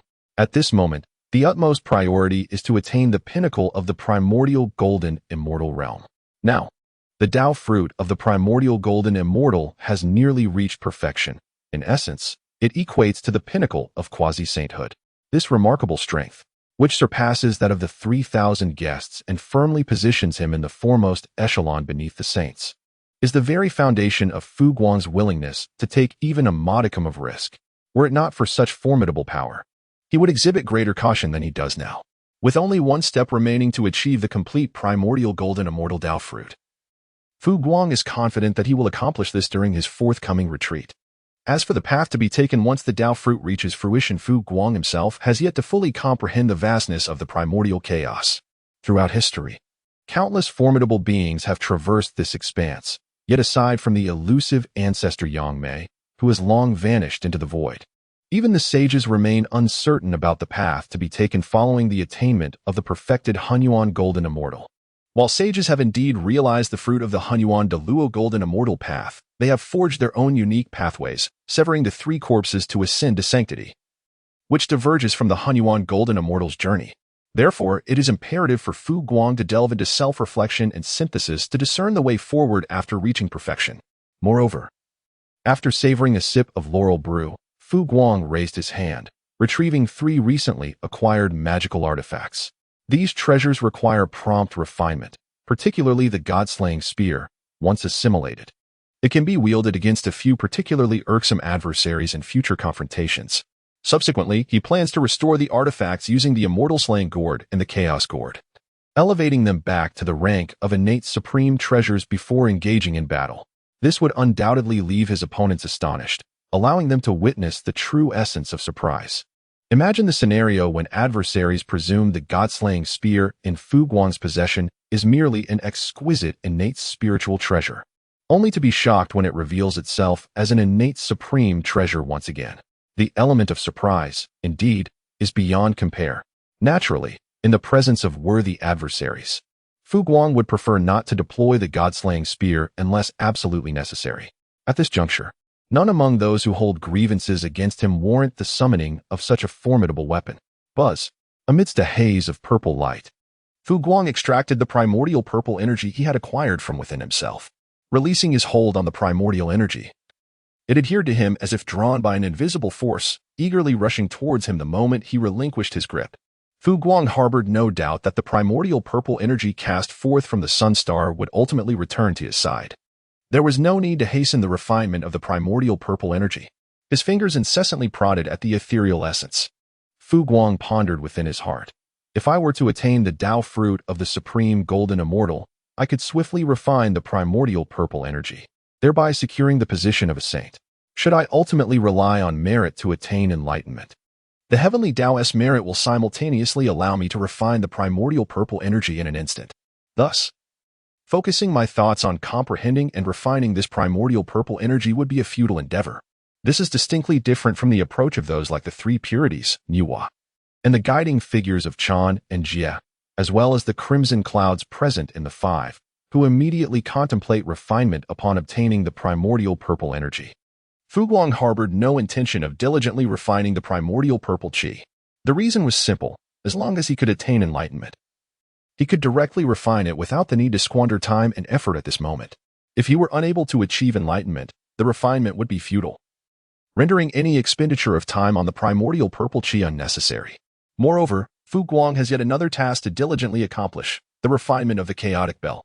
Currently, the top-tier powerhouses of the primordial realm, after their fortuitous encounters at the treasure division cliff, possess at least one suitable spiritual treasure in hand, with the exception of a few unfortunate souls. Originally, Fu Guang's collection of spiritual treasures was deemed somewhat adequate. However, he now feels it has become insufficient. Therefore, it is imperative for him to expedite the complete refinement of the chaotic belt to ensure a solid foundation. Only a fully refined supreme treasure can provide the utmost peace of mind. Chapter 77. Fuxi and Baizhe, Great Minds Think Alike.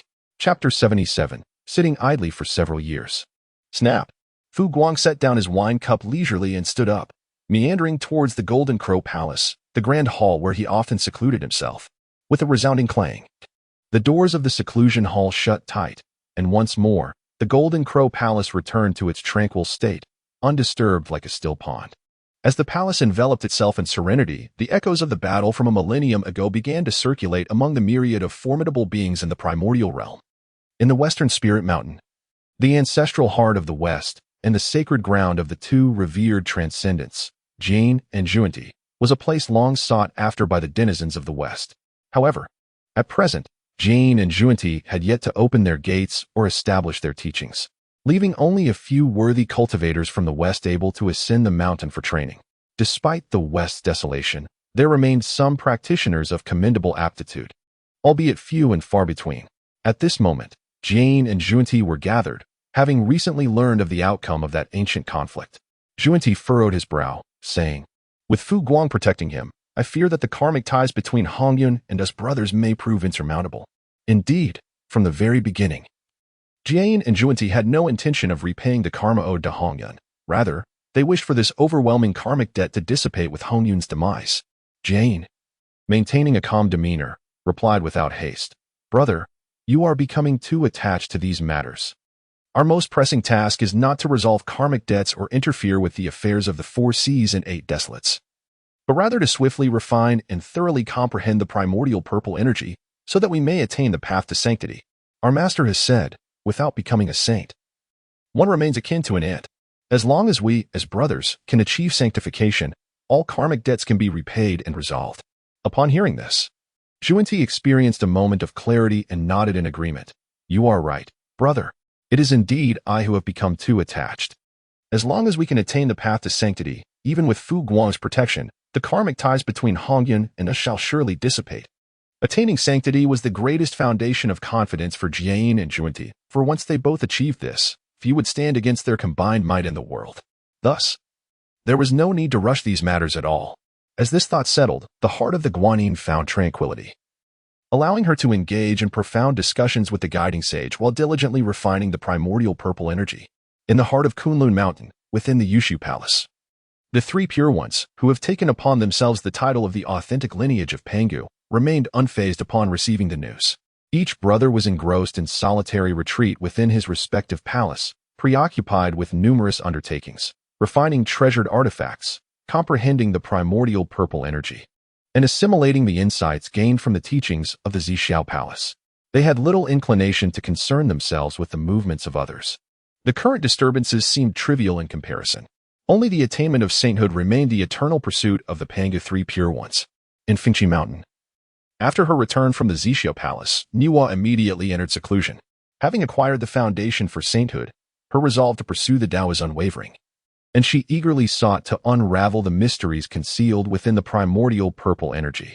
As for Fuxi, he found himself unable to fully grasp the teachings from the Zixiao Palace at the moment, lacking a strong desire to enter retreat, and thus chose to let things unfold naturally.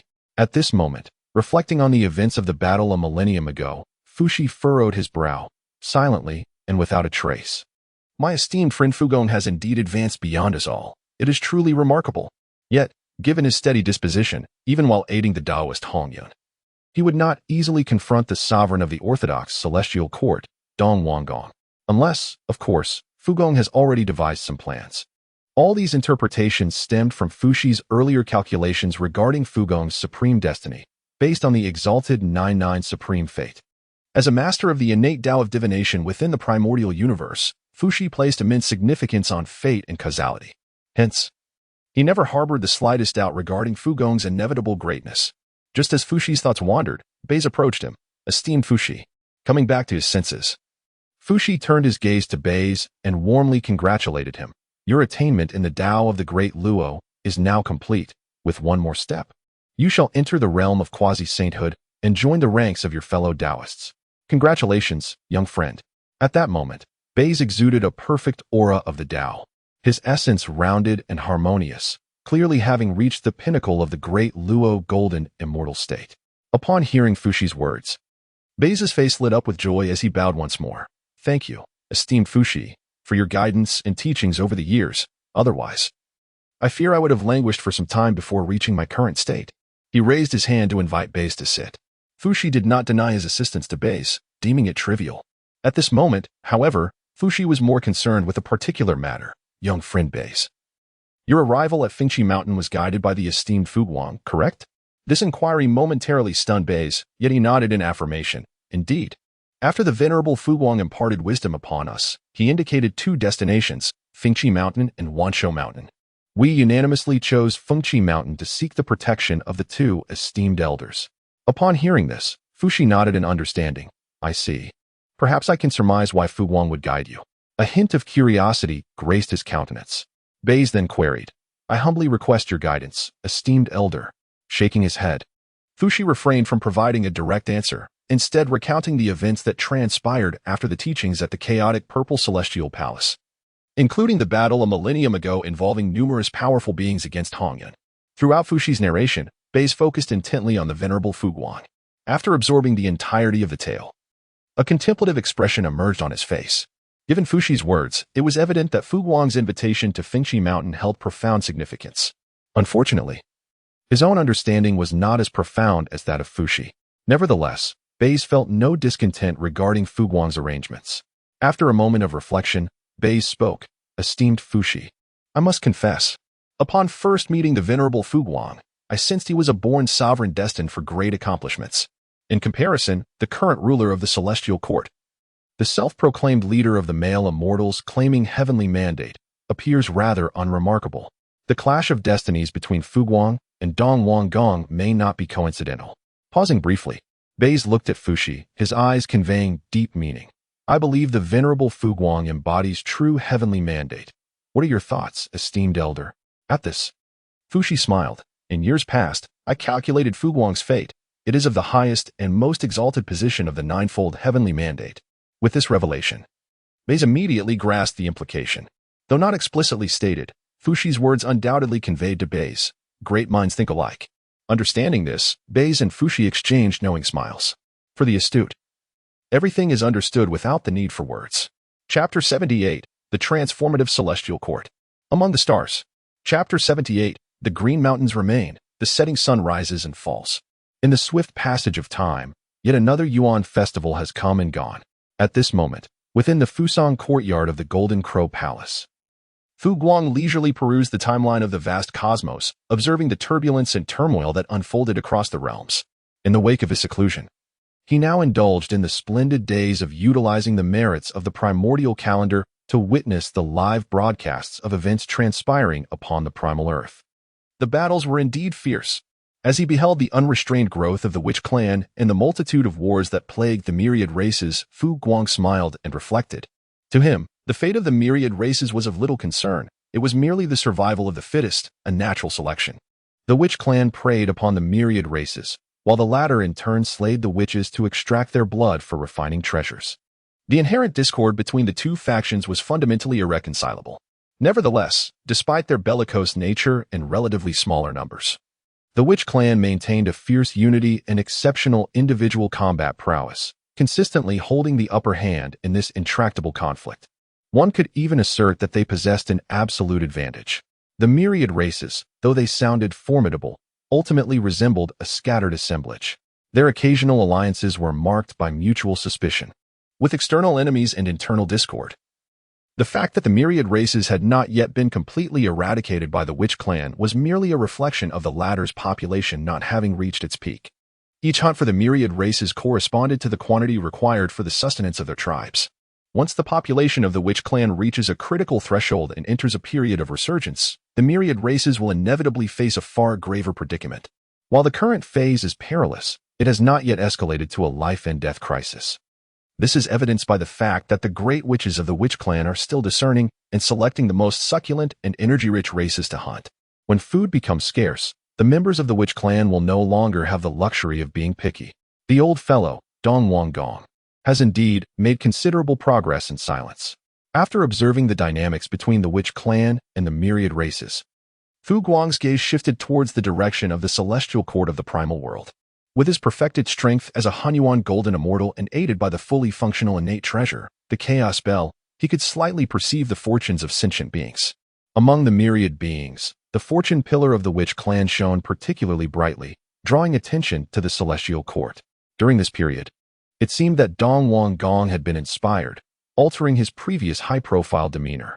The celestial court quietly began to develop, vigorously nurturing potential cultivators within its ranks, recruiting from various races and inviting great powers without the initial obsession with territorial gains.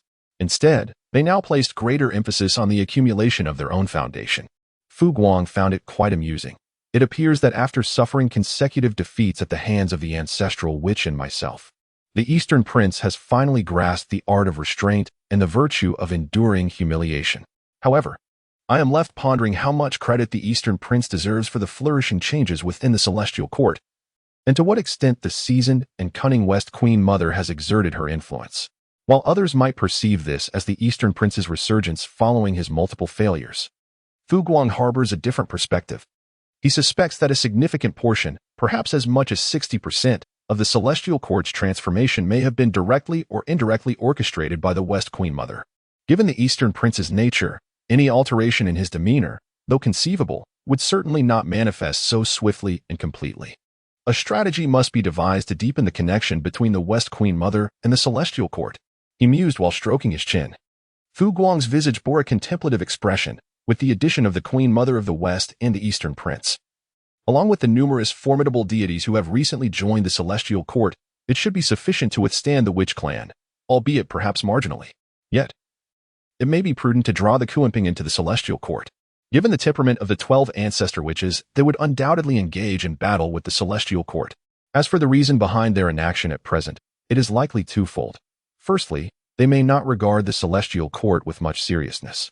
Secondly, the Witch Clan is currently in a phase of rapid development, and the 12 ancestor witches are evidently more focused on nurturing their clan rather than dismantling a mere Celestial Court.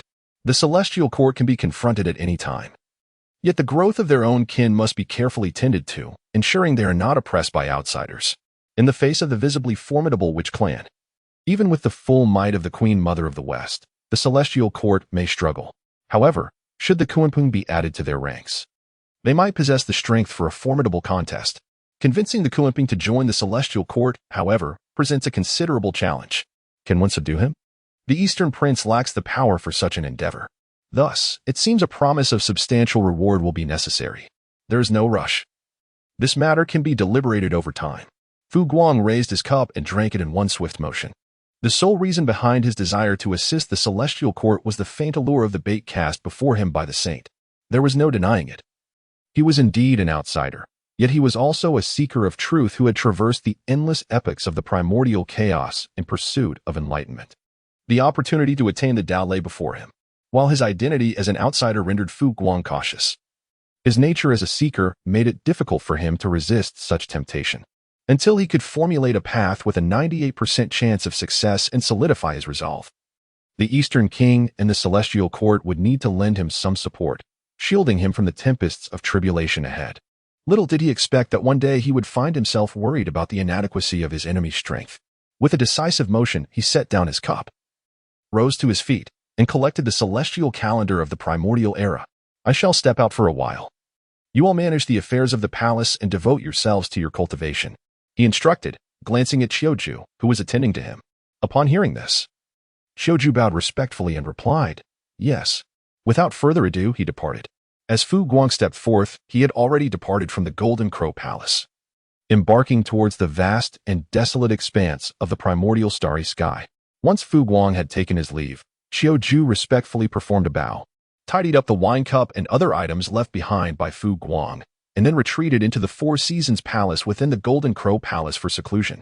The primordial world had endured several tribulations, beginning with the calamity of ferocious beasts at the dawn of creation. The innate 3 clans had established their merits amidst this calamity, gathering virtue and fortune, which allowed the 3 clans to flourish and gradually embark upon the path of hegemony, bringing forth the tribulation of the 3 clans. Alongside this calamity, there erupted the conflict instigated by the former demon ancestor, Luohu, where numerous formidable beings rooted in chaos vied for supremacy. While the main battleground of these numerous tribulations was predominantly set upon the primordial land, it would be implausible to assert that the starry sky was untouched by calamity. As the supreme celestial body, the sun star deity, Fu Guang, who had attained the position of the sun god, could indeed be considered the sole sovereign of the current primordial starry sky.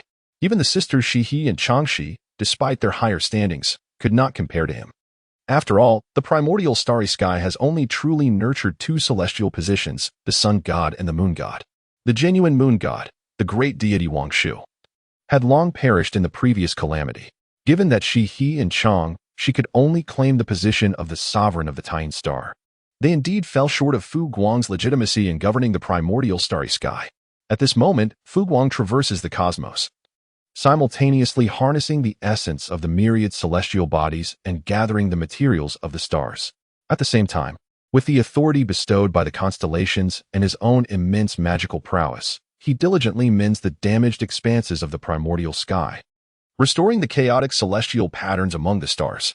Before a singular star, the gentle, golden celestial light emanating from Fu Guang enveloped him, infused with the mild force of the solar path, continuously stirring the celestial phenomena within the stars in the surrounding cosmos.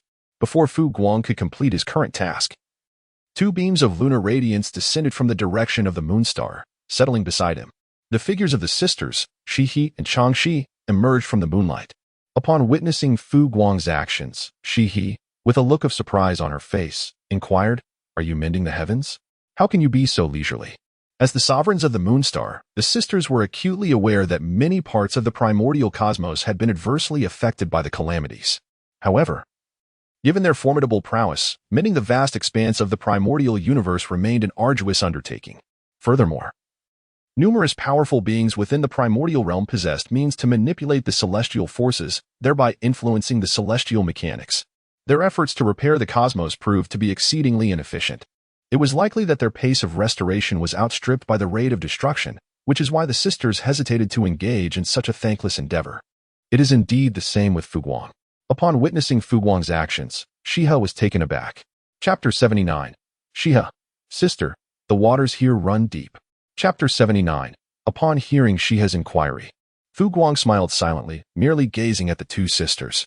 "You have arrived at the perfect moment." Without further ado, he said, regarding the sisters Shi and Changxi, whom he had specially summoned. Fu Guang directly articulated her request. "I have a matter that I would like to entrust to you, my sisters. While it may not be exceedingly burdensome, it holds significant importance, and I sincerely hope that you will give it careful consideration." As she spoke, Fu Guang's face bore an expression of seriousness and solemnity, causing both Shi and Changxi to momentarily freeze in surprise. It was the first time the sisters had witnessed Fu Guang's demeanor so earnest. Realizing that this matter was no triviality, Shi's expression also took on a grave tone. For she understood, Fu Guang has been meticulously plotting for the supreme fruit position between heaven and earth. Even the Eastern King and the currently reclusive celestial court are all part of his grand design. Thus, upon hearing Fu Guang's words, Shi realized that this enigmatic man, who has concealed his true intentions, is on the verge of seizing the opportune moment he has long awaited. At this juncture, it is evident that he regards her and her sister as true allies, intending to embark on a grand venture together. However, Shi had long contemplated her involvement in Fu Guang's ambitious plans, awaiting an invitation from him. Should he extend such a request, she would even offer herself without hesitation. Yet, she harbored concerns for her younger sister, Changxi. It is well known that Changxi possesses an exceedingly innocent disposition, almost naive to the workings of the world. In matters that do not pique her interest, she remains as pure as blank parchment. To rashly step into the intricate schemes devised by Fu Guang may expose her to unforeseen dangers. The mid-stage quasi-saint level of the second corpse realm is indeed formidable. Nevertheless, Fu Guang's ambitions encompass cosmic tribulations, within which even saints may find themselves embroiled in peril, let alone those of the quasi-saint realm. With this thought in mind, Shi took a deep breath and spoke. "I have no objections." Then, with a serious expression, she turned to Changxi and earnestly advised, "Sister, this is of great importance. Be sure to consider it carefully. The waters here run deep, and your nature may not withstand the currents." Upon hearing this, Changxi's initially calm countenance grew slightly solemn before she returned to her usual aloof demeanor. She then looked at Fu Guang and stated, "I am capable." Understanding her resolute character, she nodded in acknowledgement, ceasing her persuasion. Turning her attention back to Fu Guang, she inquired earnestly, "What do you wish for us to assist you with?" In her heart, she had already prepared herself for any eventuality. Even if Fu Guang intended for them to assault the celestial court, she would not object. To achieve great undertakings, one must not shy away from battle. Observing the serious expressions of both sisters, Fu Guang found himself momentarily taken aback. He sensed that he and she might have misconstrued the nature of the task he wished to assign them, hence their grave demeanor. Challenging tasks? The sisters had not outright refused to help him. Truth be told, being a lifelong bachelor, Guang felt both gratified and touched by their willingness. However, it would be prudent to clarify this misunderstanding. Thus, Guang explained with a smile, "You need not be anxious. The matter I wish to entrust to you is not particularly arduous. It merely requires a considerable investment of time." Feeling the gravity of the situation, I found myself somewhat hesitant to speak. Upon hearing this, she smiled and replied, "Even if it were an exceedingly challenging task, since we sisters have agreed, we shall not decline. Please, feel free to articulate your request." She nodded affirmatively. Guang ceased his idle chatter. "I require both of you, the esteemed lords of the moon, to assist me in gathering the primordial essence of the celestial bodies and procuring the gold of the stars. I shall take charge of the principal celestial bodies, while the lesser stars are simply too numerous for me to manage alone. Thus, I must entrust this task to you both, collecting the primordial essence of the celestial bodies and acquiring the gold of the stars. The task is not insurmountable, yet the sheer volume is indeed overwhelming. The time required will undoubtedly commence from the scale of a millennium. Although I am uncertain as to why Guang seeks the primordial essence and the gold, Shiha, who is not one to inquire excessively, nodded in agreement. This task is straightforward. It merely demands a passage of time. Within a decade span, my sister and I shall complete it. I wonder, however, if this will hinder your plans. A shake of the head followed. Guang casually replied, "There will be no delays." Upon receiving this affirmative response, Shiha nodded, "That is good." Subsequently, she exchanged a glance with Changshi and directly stated, "Time is of the essence. My sister and I shall procure these items for you at once." Upon hearing this, Guang smiled and said, "Thank you for your efforts." Without further ado, after bidding farewell to Shiha and Changshi, she transformed into two beams of moonlight and vanished into the vast expanse of the starry sky. Once they departed, Guang continued his meticulous work on the celestial calculations of the primary star. Meanwhile, a subtle smile graced his lips. "Have my plans been delayed? It seems that Shiha has discerned my intentions to restore the night sky. Truly, the renowned innate divinities, these superlative beings, are far from foolish." Haha. Elevated in the starry firmament, they remain indifferent to worldly affairs. The fortunes and misfortunes of beings upon the vast earth, the rise and fall of races, do not sway the celestial bodies that adorn the heavens. The task of mending the celestial calculations of the primary star is indeed monumental. Even with Guang's current prowess, it demands an extensive passage of time for completion. Moreover, sheer strength alone is insufficient, were it not for Guang's divine status as the sun god. A genuine sovereign among the stars, the time required to accomplish such feats would multiply exponentially. The challenges, naturally, would be far greater. On this day, beside a primary star radiating with shimmering starlight, seated cross-legged upon an orb of true solar fire, Guang was simultaneously engrossed in the intricate art of celestial divination. He diligently repaired the cosmic patterns while harnessing the essence of the sun's true fire and the Qian Ding, utilizing the primordial materials he had gathered from the stars and the celestial gold. His primary endeavor was the refinement of spiritual treasures corresponding to the principal celestial bodies. Whether it was the collection of stellar essence or the celestial gold, every effort was directed towards the creation of these stellar treasures. The existence of these treasures served a greater purpose, to facilitate the intricate formation of the great celestial array, which he had begun to comprehend and deduce. In the 80 chapter titled Fuxi and Beis Revisited, news from Fengqi Mountain emerged. A millennium had elapsed. Within the Qian Ding, a radiant light of immortality emanated. Soon after, a small flag imbued with the power of the stars, exuding the aura of an exquisite innate spiritual treasure, soared forth from the ding and landed directly in Guang's hand, which he then deftly stowed away in his spiritual platform. Indeed, this was a laborious and time-consuming task. After stretching lazily, Guang expressed his sentiments. Given his reclusive nature, he found the work of mending stars and rectifying celestial patterns to be tedious and monotonous, requiring an inordinate amount of time. It was no wonder that under the original trajectory of destiny, figures like Emperor Jun and Tai did not engage in such endeavors. Why bother with the restoration of the starry expanse when one could achieve swifter advancement through the conquest of the primordial multitude and ascendancy as the sovereign of the wilderness? After a brief respite, he continued his work. Guang once again embarked on his endeavor of refining treasures. It is precisely due to the tedious, monotonous, time-consuming, and arduous nature of this task that, should one achieve success, the rewards are immensely significant. The principles of the cosmos are inherently just. The greater the effort exerted and the higher the difficulty encountered, the more substantial the rewards upon completion of the undertaking.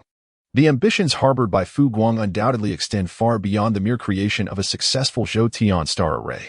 His aspirations encompass far greater objectives, including but not limited to the acquisition of celestial merit, the authority over the Zhou constellations, the fortification of starry fortunes, and an upgraded version of the Zhou star array that he can initiate single-handedly. If his sole aim were to refine the Zhou star array, why would he toil so diligently to repair the starry dome and restore the celestial calculations? Approximately a century after Fu Guang recommenced his endeavors, a resonant hum echoed as two beams of celestial light approached from the distance. As they neared, merely a vast expanse of countless miles away from Fu Guang, two figures emerged from the radiant glow. These were none other than the Taoist Fuxi of Fengqi Mountain and Buzhou, who was currently seeking refuge at Fengqi Mountain. From afar, Fuxi clasped his hands in a respectful salute and inquired, "Dear friend Fu Guang, do you have a moment to converse?" Buzhou bowed deeply in greeting, remaining silent. In the brief moment following Fuxi's words, a surge of spatial power enveloped the area where Fuxi and Buzhou stood. Before they could fully comprehend the situation, they found themselves positioned not far behind Fu Guang, their actions uninterrupted. Fu Guang continued to forge celestial treasures with the cosmic cauldron while simultaneously employing profound powers to mend the celestial phenomena. With his back turned to Fuxi and Buzhou, the seldom polite Fu Guang remarked without turning his head, "As I find myself amidst the vastness of the cosmos, I am rather preoccupied at this moment. Thus my manners may seem lacking. I kindly ask for your understanding, esteemed Fuxi and young Buzhou." Upon hearing this, Fuxi's gaze flickered with intrigue. Yet again, he encountered such spatial techniques. In years past, he had witnessed these capabilities within the Golden Crow Palace, prompting him to reflect and voice his thoughts. Was it not stated that such privileges were confined to the solar realm? How, then, in this distant expanse of the cosmos, could the Taoist Fu Guang, in the midst of a quasi-saintly power, manage to instantaneously transport himself across billions of miles, leaving even a formidable being like himself completely unprepared? Thus, the earlier assertion that this technique was solely a manifestation of the solar deity's authority was indeed misleading, was it not? As these thoughts swirled within him, Fuxi swiftly regained his composure and smiled. "Oh, not at all. It is we, the Taoist and young Buzhou, who have intruded upon your time, dear Fu Guang. How could we dare to lay blame upon you?" Beside him, Buzhou remained as respectful as ever, bowing deeply. "My apologies for the intrusion, esteemed elder." Without turning back, he maintained his decorum. With a casual tone, Fu Guang remarked, "No need for formalities. You two need not be polite.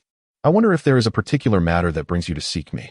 Upon hearing Fu Guang's inquiry, Fuxi cast a glance at the solitary figure seated against the starry sky, who had remained turned away from them. At this moment, Fuxi had no intention of concealing the Qian Kuanding, nor the transformations of the stars and celestial phenomena that lay before Fu Guang. Particularly, upon laying eyes on the Qian Kuanding, Fuxi recognized this renowned treasure at once, and his pupils constricted slightly, a sense of astonishment swelling within him. The Qian Kuanding, a treasure of immense repute across the primordial realms, capable of reversing the innate order of creation, was unexpectedly in the possession of Fu Guang. There had been no prior indication of this. It was especially surprising considering that in the past, due to Nuwa's focused pursuit of the path of creation, the brother and sister had jointly searched for this very treasure. They could never have anticipated that this illustrious artifact would find itself in the hands of Fu Guang. It must be said, the Taoist of light possesses an extraordinary talent for concealment. Such a precious treasure. Had it not been for the fortuitous encounter with Buzhou this time, one may never know when it would come to light. However, Fuxi harbored no ulterior motives. Firstly, as a master adept in the primordial art of numerology, he held a profound belief in destiny. The fact that the Qian Kuanding had fallen into the hands of the Taoist of light indicated that both he and his sister Nuwa were fated to be separate from this spiritual artifact. Secondly, Fuxi was not the type to covet the treasures of his friends. Thirdly, anyone daring to entertain thoughts about the treasure in the possession of the Taoist of light was likely courting disaster. Fuxi had no doubt that the moment he revealed such intentions, the Taoist of light, who had just moments ago called him a friend, would swiftly turn on him with great hostility. Coveting another's precious possessions in the vast universe of Hongjun was undoubtedly a mortal enmity. Lastly, Fuxi felt that opposing the Taoist of light would be tantamount to committing an act of treason. Thus, he held not a single desire for the Qian Kuan Ding in his heart.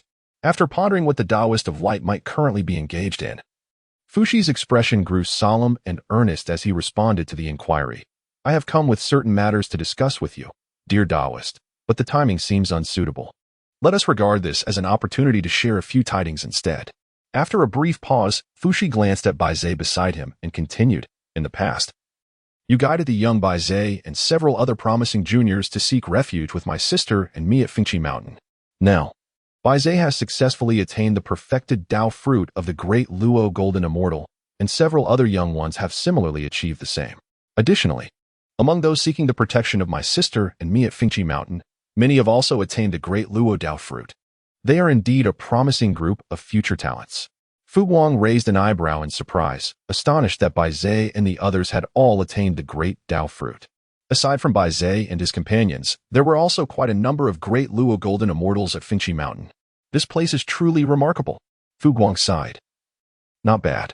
Upon hearing his response, the corners of Fuxi's mouth lifted, and a look of delight graced Buzhou's face. The two exchanged a knowing smile, their unspoken understanding palpable. Chapter 81. The Eastern King made his move again. Chapter 81. Unconcerned with the subtle interactions between Fuxi and Buzhou, with a graceful gesture, Fu Guang once again cast a substantial quantity of star gold into the Qian Kuan Ding and inquired, might you possess any further intelligence? In response to this, Fuxi instinctively replied, there are indeed a few matters of note. Prior to a certain Yuan Hui, the Wu clan of Mount Buzhou fragmented into 6 major tribes, each led by one of the 6 ancestral witches, migrating outward from the heart of their clan's territory. 80,000 years ago, the Eastern King achieved a breakthrough to the late quasi-saint stage and, bearing a significant gift, journeyed to the North Sea, promising the position of Emperor of the Celestial Court, inviting the Kuanpeng Taoist of the North Sea to join the celestial ranks. 50,000 years ago, 3 more formidable practitioners joined the Celestial Court, bringing the total number of powerful beings within it to over 10. 1,000 years ago, a conflict erupted once more between the Celestial Court and the Wu clan, who had completed their migration and begun expanding beyond Mount Buzhou. Without pause, Fuxi relayed all recent breakthroughs across the 4 seas and 8 desolations to Fu Guang since the last Yuan Hui. With an expression of eager anticipation, he tentatively asked, what are your thoughts on the profound changes that have transpired during this Yuan Hui, esteemed Taoist Fu Guang? As Fuxi posed his question, Buzhou's countenance also bore an expression of hope. He and the venerable Fuxi had long since reached a consensus, recognizing Fu Guang as the one destined to unify the vastness of the primordial world and ascend as the supreme sovereign over all beings. The ancestral witches of the Wu clan? They indulge in a gluttonous feast upon the masses, unworthy of the supreme throne. The Eastern King of the Celestial Court? His strength is insufficient, and he is arrogant and dismissive, a mere pretender wielding power through intimidation. Only Fu Guang, endowed with celestial mandate and supreme destiny, stands as the foremost figure beneath the saints. Having pioneered the art of writing and established the path of culture, he set the calendar and defined the sequence of time, accumulating the greatest merits in accordance with the heavenly law, truly a favored child of the celestial order. Fu Guang, the esteemed elder, is truly the one destined to occupy the supreme throne of heaven and earth. This figure is the embodiment of greatness, worthy of Buzhou's unwavering allegiance and a fitting partner for the venerable Fuxi in their grand endeavors. Indeed, prior to this visit, Fuxi and Buzhou had already forged a consensus. They aspire to demonstrate their worth in hopes of being woven into Elder Fu Guang's grand design. Why seek inclusion? It lies in their understanding of the Tao. The path of innate divination revolves around deciphering celestial secrets and seizing the currents of future trends. The heights one can attain are contingent upon the practitioner's ability to perceive clearly amidst varying circumstances of fortune and adversity, to calculate astutely, and to seek insights profoundly. Should these two, who tread the same path yet diverge in direction, seize the opportunity to collaborate with Elder Fu Guang, they would simultaneously engage in the ongoing calamity. As primordial sages of the same lineage, they are bound to glean deeper revelations of their own great Tao through the trials of this calamity. Once Elder Fu Guang's plans come to fruition and he ascends to the exalted throne, it is certain that their own paths will reach the pinnacle of quasi-saintly perfection. At that juncture, They may anticipate the glory of attaining the Tao fruit of the mixed Yuan de Luo golden immortal. However, a question arises, since they are destined to enter the calamity, why choose Elder Fu Guang over the currently formidable Dong Wanggong? The answer is simple. Bai Zhe and Fuxi merely wish to strategize within the calamity, navigating its complexities, rather than courting demise. As for the ancestral shaman, Bai Zhe and Fuxi likely fear they would end up as mere rations. Especially Bai Zhe, whose essence, though unknown in flavor, would undoubtedly pique the interest of the shamanic ancestors and the great shamans. Returning to the matter at hand, after Fuxi spoke, Bai Zhe and he awaited Elder Fu Guang's response in silence, refraining from any movement or utterance, so as not to disturb the elder's contemplation. At this moment, Fu Guang was equally astonished by the news brought forth by Fuxi. The Shaman clan has commenced its migration, although only 6 major tribes have relocated. It undeniably signifies that the population of the Shaman clan has reached a critical threshold. In other words, a minor resurgence of the calamity is likely to erupt in the near future. This is neither wholly good nor entirely bad news. As for Dong Wanggong achieving the late stage of quasi-saint, this was anticipated. Under the immense fortune bestowed by the celestial court, even the most inept among them should have reached the late stage of quasi-saint by now. It can be said that while Dong Wanggong may not be exceptional, one cannot deny that his innate qualifications are among the elite within the realm of the preeminent divine beings. The news of Kunping and several other formidable beings joining the celestial court took Fu Guang by surprise. As for what price Dong Wanggong offered to entice Kunping to willingly join the celestial court, that remains to be seen. It can be surmised that Fu Guang is primarily concerned with 2 matters. Firstly, the matter of spiritual treasures. In the primordial era, who does not know that Kunping is a somewhat impoverished deity with formidable powers, lacking in worthy spiritual artifacts? Even during the distribution of treasures in the Zixiao palace, he was unable to acquire many valuable items. Secondly, the matter of Hongjun. Kunping's intent to eliminate Hongjun aligns closely with his desire to obtain the primordial purple energy. Should Dong Wanggong promise to assist him in vanquishing Hongjun, Kunping would be even more tempted. However, the acquisition of primordial purple energy is an impossible undertaking. Dong Wanggong is neither willing nor confident that Kunping cannot comprehend its essence. After all, Kunping has once occupied a sacred position. It is better to be overly cautious than to overlook potential risks. Although Kunping has joined the celestial court, it is likely that he will not fully commit himself to it. In a moment of contemplation, I pondered the circumstances surrounding the Kunping's ascension to the celestial realm. Once the red cloud meets its demise and the path is extinguished, it is inevitable that Kunping will turn against the Eastern King, vying for the primordial purple chi in that fleeting instant. However, the likelihood of witnessing such a scene appears rather slim.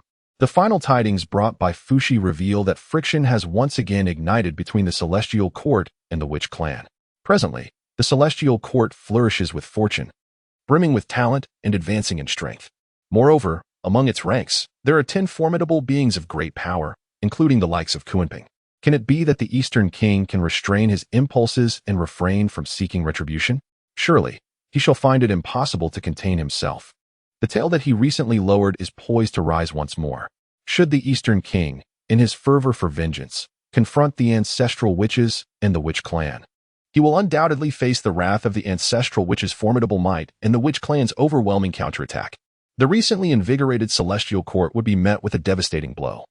The anticipated outcome for the celestial court is nothing short of utter defeat, a catastrophic downfall, with rivers of blood flowing and an irreparable downfall.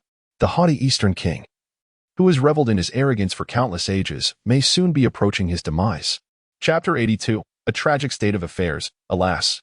After a brief moment of reflection, Fu Guang then reined in his increasingly dissipating thoughts. After a brief pause, he spoke with a light-hearted tone. The calamity has commenced, and the 2 heroes are at odds. Thus, the mountains and rivers shall undoubtedly shatter, and the realm shall inevitably suffer great tribulation. Alas, yet, the grand design of the heavenly Tao is akin to a surging tide, impervious to human intervention. He paused momentarily. Fu Guang continued, "My friend in the Tao, you inquired about my perspective on these changes, yet I hold no particular opinion. Whether it be the witch clan or the myriad of races, what significance does the celestial court hold? In the grand scheme of things, we are but mere pawns on the chessboard of fate. Let us observe further. I am certain that more profound transformations shall soon unfold." Upon hearing Fu Guang's words, Fuxi and Bei's fell into contemplation, pondering the implications. However, within the span of mere moments, Clarity eluded them. Meanwhile, Fu Guang, preoccupied with his own affairs, had no intention of entertaining guests at that moment. Thus, he courteously ushered them out, saying, "Do you gentlemen have any pressing matters? If not, I must confess that I am currently unable to host. However, I assure you, I shall extend an invitation for a visit at a more opportune time." What are your thoughts on this, my esteemed friends? Upon hearing this, Fushi and Beis, still lost in their reflections, returned to the present and understood the underlying message in Fu Guang's dismissal. They bore no resentment. After all, their visit was already an intrusion upon Fu Guang's time. The mere fact that they had been received was a considerable honor. Moreover, Fu Guang merely requested their departure out of courtesy. Should they encounter someone of a more irritable disposition, a single slap could send them soaring into the vast expanse of the primordial cosmos. Neither Fushi nor Beis are known for their temperance. To be fair, if the roles were reversed and they were engaged in significant matters when interrupted, it would be entirely inconceivable for them to grant an audience, let alone exhibit a favorable demeanor. If the disturbances were excessive, a physical altercation might not be out of the question. In this instance, Fu Guang has already demonstrated utmost benevolence and righteousness. If one were to nitpick, it would only serve to tarnish Fu Guang's reputation and reveal an egregious lack of self-awareness. "I apologize for the interruption, my friend." With a solemn expression, Fushi performed a respectful salute towards Fu Guang and proclaimed in a clear voice, "This humble Taoist, accompanied by my young friend Beis, shall take our leave now." Beside him, Beis also bowed deeply, stating, "Beis takes his leave." Upon hearing this, Fu Guang nodded slightly and said, "Gentlemen, please take care on your journey. I must refrain from accompanying you further." Upon hearing Fu Guang's words, Fushi and Beis exchanged apologies once more before swiftly departing. Once the two had left, a hum resonated through the air. With a casual gesture, he summoned his exclusive live-streaming artifact, the primordial calendar. It materialized beside him, its celestial radiance illuminating everything around the primordial Yingzhou celestial court. With the calendar in his possession, he could easily discern any significant movements or cataclysmic events occurring within the celestial court. He cast a glance at the tranquil aura of the Yingzhou celestial court. Devoid of any disturbances, he withdrew his gaze, continuing with his actions, yet his mind lingered in contemplation, in the imminent small climax of calamity. The Eastern King and the celestial court would undoubtedly face a crushing defeat, just as I recall from the trajectory of the heavenly Tao. During the initial clash between the witch and the demon race suffered a catastrophic defeat, nearly facing extinction. It was the intervention of the saints that established the truce of the demon sovereign and the witch, granting the demons a moment to breathe and an opportunity to grow stronger. Now, as I do not stand with the demons, their very existence is rendered null. Conversely, the Eastern King's South Celestial Court, resplendent in its endeavors, does not pale in comparison to the strength of the demons during their first battle against the witch. There was a brief pause. Fu Guang raised his gaze to the chaotic expanse of the heavens, only to withdraw it moments later. Curiosity stirring within him. Would the saint intervene? This question held paramount significance. The old rascal, Eastern King, had been persistently brandishing the saint's designated authority, enlisting a multitude of formidable beings into the celestial court. Even those who chose not to join would, out of respect for this authority, refrain from provoking the celestial court too fiercely. Should the impending conflict between the witch clan and the celestial court unfold without the saint's involvement, Eastern King's fate would undoubtedly be dire, with the possibility of his demise looming large. Simultaneously, the celestial court would lose the formidable backing of the saint's endorsement, leading to a potential erosion of loyalty among the powerful beings who had previously been swayed by this authority. The once reluctant titans, who had been cautious not to openly defy the celestial court out of respect for the saint, would no longer feel beholden. If one claims to be the saint's chosen, let them call out to the saint and see if they receive a response.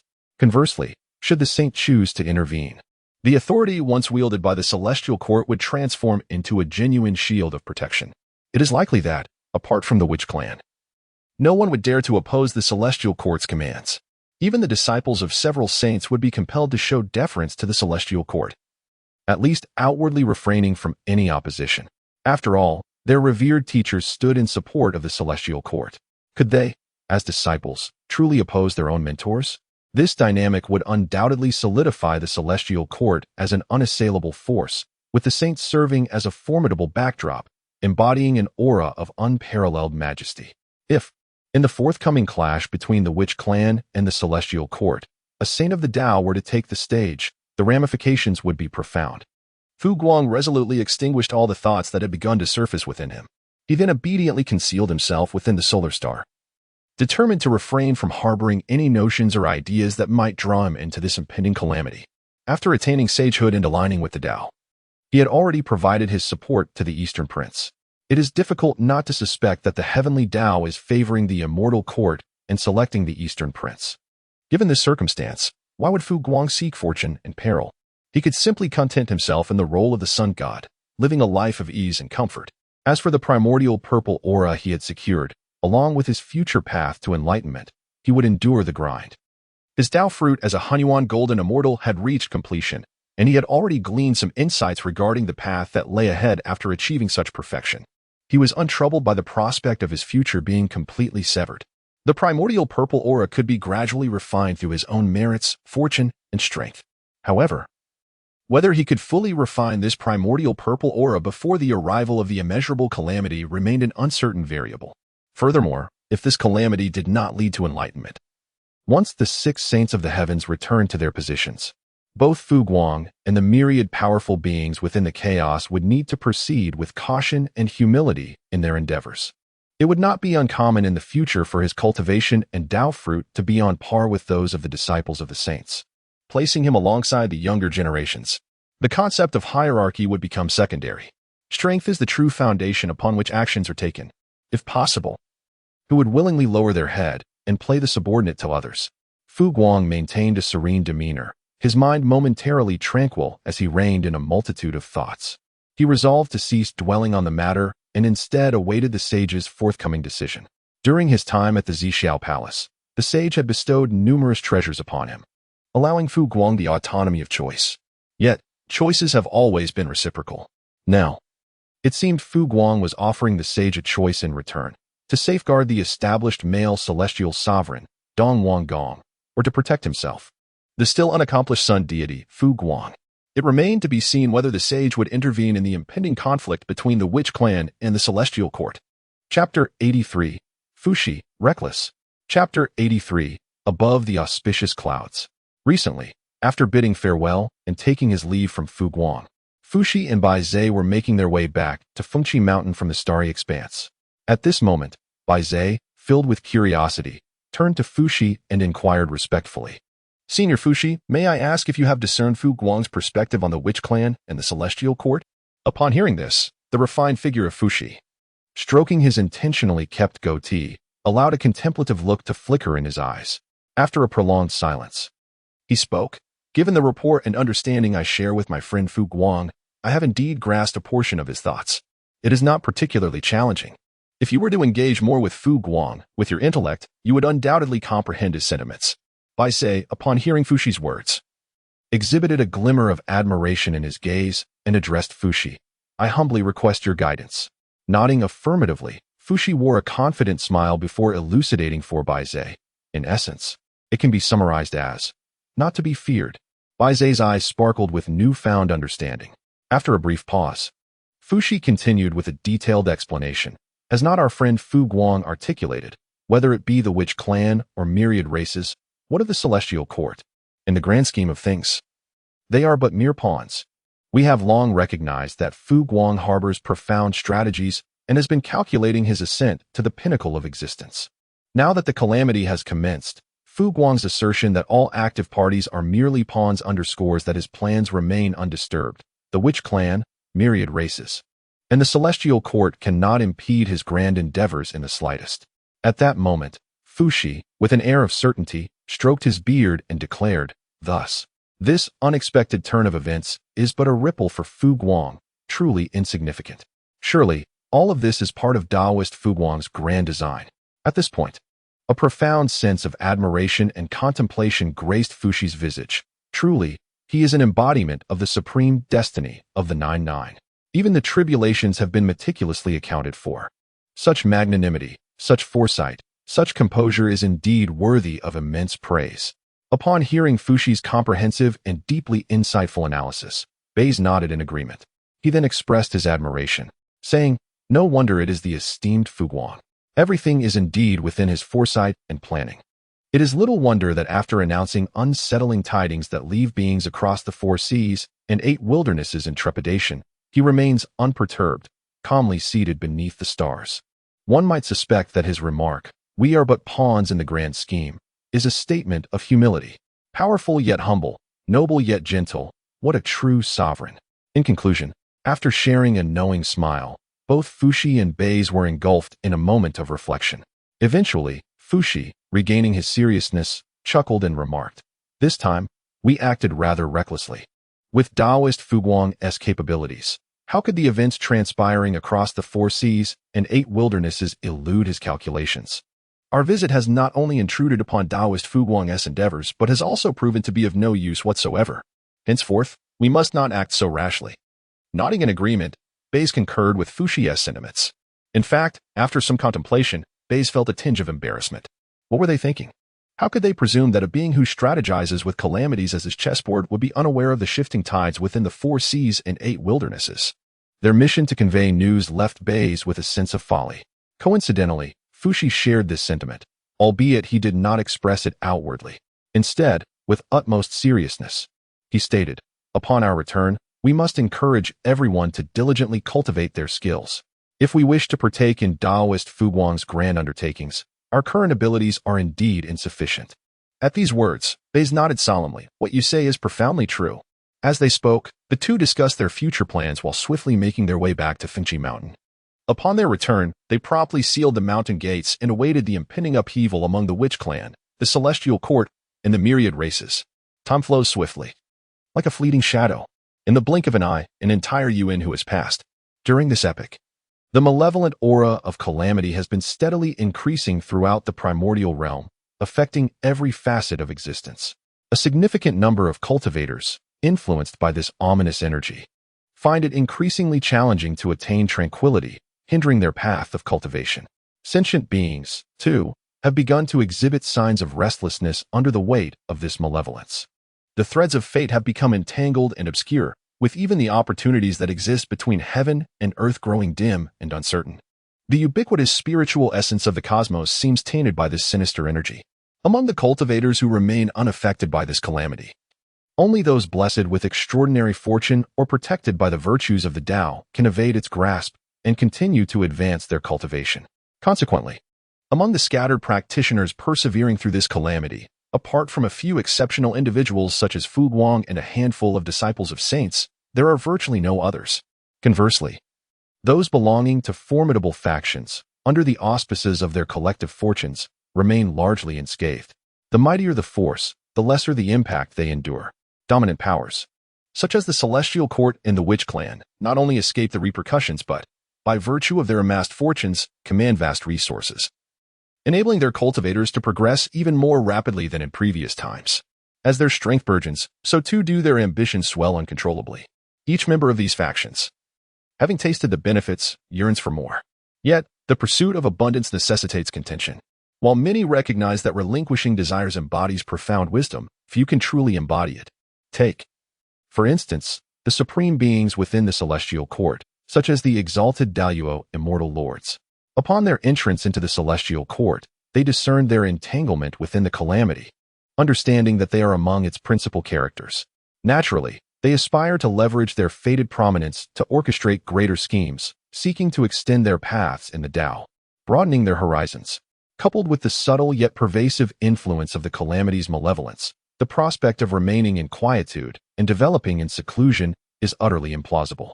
Particularly, the instigator of such ambitions is none other than the supreme leader of the Celestial Court, the Eastern Sovereign, Emperor Zun. Thus, it is only natural that such aspirations cascade downward. Throughout this period, the fervor for war within the Celestial Court has surged to unprecedented heights. The situation has escalated to an almost uncontainable degree. Chapter 84. The Eastern King. To align with me is to align with heaven. To oppose me is to oppose heaven. In this chapter, the immortal court of Buzhou is depicted with ethereal clouds and misty spiritual energy swirling around. It has evolved into a more magnificent and imposing realm than when it was first established, resplendent in gold and jade, dazzling in brilliance. The celestial atmosphere rises in an expansive manner, with orderly ranks of immortal generals and soldiers on duty, and unparalleled beautiful celestial maidens coming and going. The Celestial Palace, adorned with clusters of celestial structures and glazed tiles reflecting the heavenly light, is grand and imposing. As far as the eye can see, it rightfully embodies the authoritative reputation of the ruler of all immortals. At this moment, in the central hall of the Yingzhou Immortal Court, the divine misty red palace rises amidst the clouds. 10 esteemed figures, each bearing the title of emperor, sit regally upon their thrones, their quasi-saintly aura circulating, attracting numerous resonances of the great Tao, with true meanings flowing and displaying a myriad of colors. Great Luo immortal lords stand upon the lotus platforms below, exuding the essence of the great Luo Tao, each possessing their own unique charm, and even the higher-ranking emperors cannot entirely overshadow their brilliance. Below them, the Tai Golden Immortals serve as generals, while the Golden Immortals lead the soldiers. The soldiers and celestial troops beneath their command are not even deemed worthy of entering the main hall of the Yingzhou Immortal Court. Of course, even if the celestial generals were to enter the main hall, they would not be qualified to partake in the discussions. They are simply there to relay the commands of the high-ranking figures. At the very top, upon the throne of the Immortal Court, the Eastern King, clad in imperial robes and adorned with a crown, unabashedly emanates the aura of a late-stage quasi-saint, surpassing the multitude of immortals in attendance. Beside the Eastern King, the dignified and noble Western Queen maintains a calm demeanor, her aura also contained. Despite exuding the presence of a powerful figure, her true level remains elusive. Her imposing aura does not rival that of the Eastern King, giving the impression of a supportive green leaf against the might of the Eastern King. In truth, many practitioners within the Immortal Court do not place much emphasis on the presence of the Western Queen, who shares the title of ruler of the court. Were it not for her control over the court's punishments and her management of numerous celestial maidens, her presence would diminish significantly within the court. After all, in comparison, the brilliance of the Eastern King, as the Lord of the Immortal Court, is indeed somewhat blinding, overshadowing even the radiance of the Western Queen, who is also a ruler of the court. Perhaps this very situation is precisely what the Western Queen wishes for the masses to perceive. In the celestial realm, the truly discerning individuals hold a reverence for the Western Queen Mother that surpasses even their admiration for the resplendent Emperor, the Eastern King. This is not without reason. Merely considering her singular display of might during the legendary battle against the 7 great ancestors on Mount Buzhou serves as irrefutable evidence of her formidable power. Underestimating such a being, who possesses both strength and the ability to cloak her presence, would indeed be a grave misfortune. Returning to the matter at hand, the celestial congregation has gathered, with all eyes focused upon the sovereign of the celestial court, the Emperor, Eastern King. Without further ado, the Emperor emanates an aura of imperial authority. His presence commanding and dignified, his eyes flickering with divine light. He proclaims with a resonant voice, by the decree of the sage, recognized by the heavenly Tao. Since the establishment of the celestial court, I have diligently managed the vastness of the primordial realm and the order of all beings. Where my command extends, compliance is the norm. Yet, despite the grandeur of our celestial court, we have endured the disgrace of 2 humiliating defeats. With this opening, the Eastern King recounts the 2 occasions of defeat at the hands of the ancestors, causing the celestial beings to wear solemn expressions. They are acutely aware that the purpose of this convocation is to deliberate on the impending assault against the Witch Clan and the eradication of the ancestors. However, the gravity of the discussion instills a palpable tension among them. After all, the might of the ancestors and the ferocity of the Witch Clan are most keenly felt by them, the celestial beings, apart from the myriad tribes of the primordial world. The 2 defeats suffered by the celestial court have led to a decline in its celestial might, dampening morale and obstructing grand ambitions. The Eastern King's tone turns icy, glimmering with a fierce determination. Thus, in the time that has passed, I have turned shame into courage, striving diligently to cultivate capable generals and elite troops, fortifying the foundation and strength of our celestial court. Presently, our celestial court boasts several sovereigns, hundreds of great Luo immortals, tens of thousands of Tai immortal generals, golden immortal leaders, and countless elite celestial soldiers. Our strength is formidable. Whether facing the ancestors in the Witch Clan or contending with the proud and unruly myriad tribes, they are no longer a cause for concern. Upon hearing the Eastern King's declaration, the esteemed beings seated upon their thrones nod with approval, their faces adorned with smiles. The great Luo immortals exude an air of pride, while the vast multitude of Tai immortal generals and golden immortal leaders stand invigorated and resolute. Subsequently, The celestial assembly bows in homage to the Eastern King, chanting in unison, "The Emperor is wise. The Emperor is wise. The Emperor is wise." Once the fervent acclaim of the celestial being subsides, a powerful aura of imperial authority radiates from the Eastern King, enveloping the entire celestial court with an overwhelming dominance. His voice resounds once more. The ancestors must be vanquished, and the witch clan must be confronted. Not only that, from this day forth, I decree that all beings of the primordial chaos must heed the commands of the celestial court. Those who dare to defy shall face the wrath of our forces. With no mercy shown, with a swift gesture, the Eastern King directly issued the command, "Prepare the army for war. There is no need for any concealment. Boldly proclaim to all beings of the primordial chaos, and clearly convey to all who oppose the celestial court that to follow us is to follow the will of heaven. And thus one may survive. To resist us is to resist heaven, and one shall surely perish." As the Eastern King's words echoed, all the great Luo immortals, Tai celestial generals, and golden immortal leaders below were filled with excitement. One after another, they raised their voices in unison, proclaiming, "To follow is to live. To resist is to perish. To follow is to live. To resist is to perish. To follow is to live. To resist is to perish." This harmonious chorus was not silenced by the grand formation of the Ingzhou celestial court, resonating outward with a mighty force. The sound reverberated through the heavens, audible to all in the vicinity. Soon, gazes of astonishment, disbelief, and curiosity turned towards the direction of the Ingzhou celestial court. Simultaneously, the owners of these gazes clearly heard the unambiguous proclamation. The straightforward words rendered the expressions of many great powers rather grim, and a similar discontent spread across various races.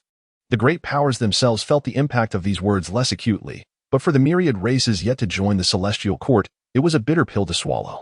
To follow is to live. To resist is to perish? The implication could not be more blatant. The most vehement reaction came from the witch clan, currently teetering on the brink of resurgence.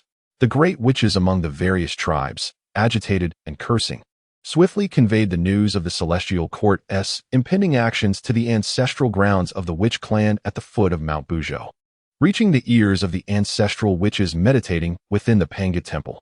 Chapter 85. This individual is exceedingly cunning and treacherous. At this moment, within the Panga temple at the foot of Mount Buzhou, a tremendous and violent surge of ominous energy erupted from the temple, shaking the entire ancestral grounds of the witch clan. Subsequently, all those of the witch clan who remained in their ancestral home heard the furious roar of ancestor Zhu. The sound was deafening, arrogant.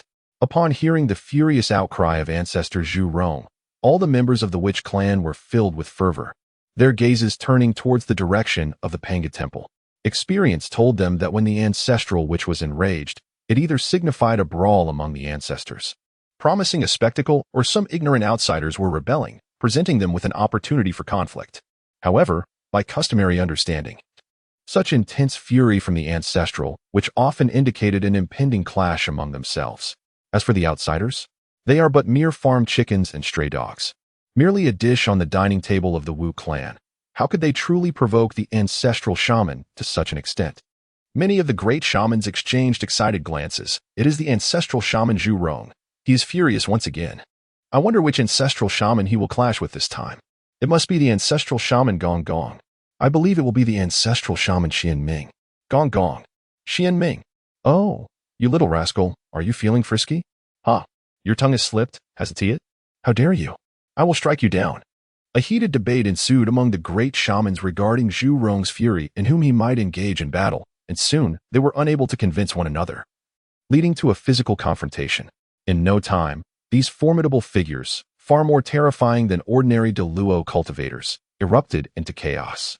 Many great shamans who had initially refrained from joining in, feeling a twinge of excitement, soon became embroiled in the fray.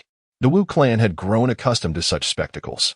Their daily existence revolved around hunting, training, procreation, and seeking out brawls. The minor disturbances within the clan could hardly affect the 12 ancestral shamans in the Panga temple. At this moment, the ancestral shaman Zhu was engulfed in a blazing inferno of the great Tao, reflecting the fury that surged within him. He roared, "This insignificant celestial court, this insect like Dong Gong, dares to be so audacious? I shall take his head this very moment." As he spoke, Zhu, seething with rage, rose from his seat, ready to charge out of the Panga temple towards the Yingzhou celestial court. However, just as he made a move, the eldest among the 12 ancestral shamans, known as the ancestral shaman of space, Jiang, cast a piercing gaze upon Zhu Rong. In a cold voice, he commanded, "Sit down at once, and retract that fire of yours. Who are you displaying such a ruckus for? For us, your brothers and sisters?" Upon hearing his elder brother's words, Zhu Rong's expression stiffened, and he was poised to retort. Yet, as he lifted his gaze, he was met with the unfriendly stares of the other ancestral shamans. His lips twitched, and in silence, he sat back down. "Fine, I shall retract it. But why must you shout so loudly?" In the midst of conversation, Zhu Rong had already resumed his seat, refraining from any further indiscretions. Though he possessed a fiery temper and a disposition that abhorred subjugation, he held great respect for his elder brother, Jiang, the foremost among the 12 ancestors of sorcery. He was not a fool. He recognized the malevolent glances cast by the other ancestors and understood that persisting in his current demeanor would surely result in a collective assault. Even if he was not intimidated, there was no necessity to provoke a beating. Once Zhu Rong settled back into his place, Guang, seated opposite him, revealed a derisive smile that incited Zhu Rong's ire, causing his brows to twitch violently. Ultimately, he chose to close his eyes, opting to ignore Gong's taunt. What a celestial court this was! Among the 12 ancestors, one, possessing a rugged appearance yet endowed with the unique wisdom of the sixth brother, let out a cold laugh and remarked. Upon hearing his words, all the ancestors turned their gazes toward this particular figure, the sage of their assembly, Zhu Jiuyin, the ancestor of time. Throughout history, all actions of the Wu clan had been orchestrated and arranged by Zhu Jiuyin. Despite the Wu clan's lack of cultivation of the primordial spirit, their ignorance of divination, and their disbelief in fate, Zhu Jiuyin, as the ancestor of time, could vaguely perceive the ebb and flow of fortune and misfortune, as well as glimpse fragments of the future. Subsequently, based on his assessments of these omens and the fleeting visions he encountered, he could devise prudent arrangements for the matters and progress of the Wu clan. Jiang's gaze shifted to Zhu Jiuyin as he inquired about his strategy. The celestial court approaches with formidable intent. How shall we respond? Shall we take action ourselves? In response, Zhu Jiuyin pondered briefly before stating, "Send out 2 more. Upon hearing Zhu Jiuyin's words, several ancestors who had yet to engage in battle and remained unknown to the world were invigorated. Their eyes sparkled with fervor and anticipation as they looked toward Zhu Jiuyin. They yearned to partake in the unfolding events.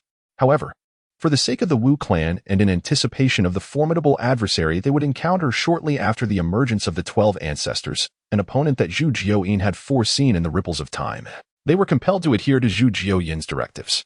Each time they beheld Xian Ming, Zhu Rong, Jiang, and the other siblings moving about openly, showcasing their divine prowess and exerting pressure upon the beings of the primordial wilderness. The 5 ancestors required to remain concealed within the Panga temple, excluding Zhu Jiuyin, felt increasingly stifled. They too longed for such opportunities.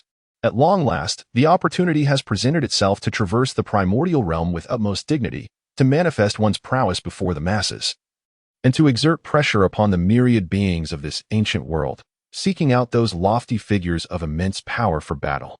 The anticipation is indeed palpable. Ignoring the fervent gazes of the other 4 ancestral witches, Zhu Jiuyin continued, "It has come to my attention that the Lord of the Celestial Court, Gong, has attained the late stage of quasi-sainthood, and his strength should not be underestimated. Furthermore, while our siblings have been growing stronger over time, the forces of the Celestial Court have simultaneously been bolstering their might. The Taoist Kuimping of the North Sea has joined their ranks, and when combined with other formidable beings of the Celestial Court, as well as the deeply concealed second ruler of the Celestial Court, Shi Wangmu, we must remain vigilant against any other hidden powers within the Celestial Court. I fear that the strength of you 7 brothers may prove insufficient to ensure our safety. We shall dispatch 2 more from among our siblings. The remaining 3 must refrain from revealing themselves at this stage, lest someone schemes against our brethren and our countless kin while we engage in battle with the Celestial Court." After a brief pause, Zhu Jiuyin, his face grave with seriousness, cautioned the assembly of ancestral witches. "Let us not forget, our true adversaries, the foes of our siblings and the witch clan, have yet to reveal themselves. This opponent is exceedingly patient and undoubtedly possesses cunning, rendering them insidiously treacherous. We must remain on guard."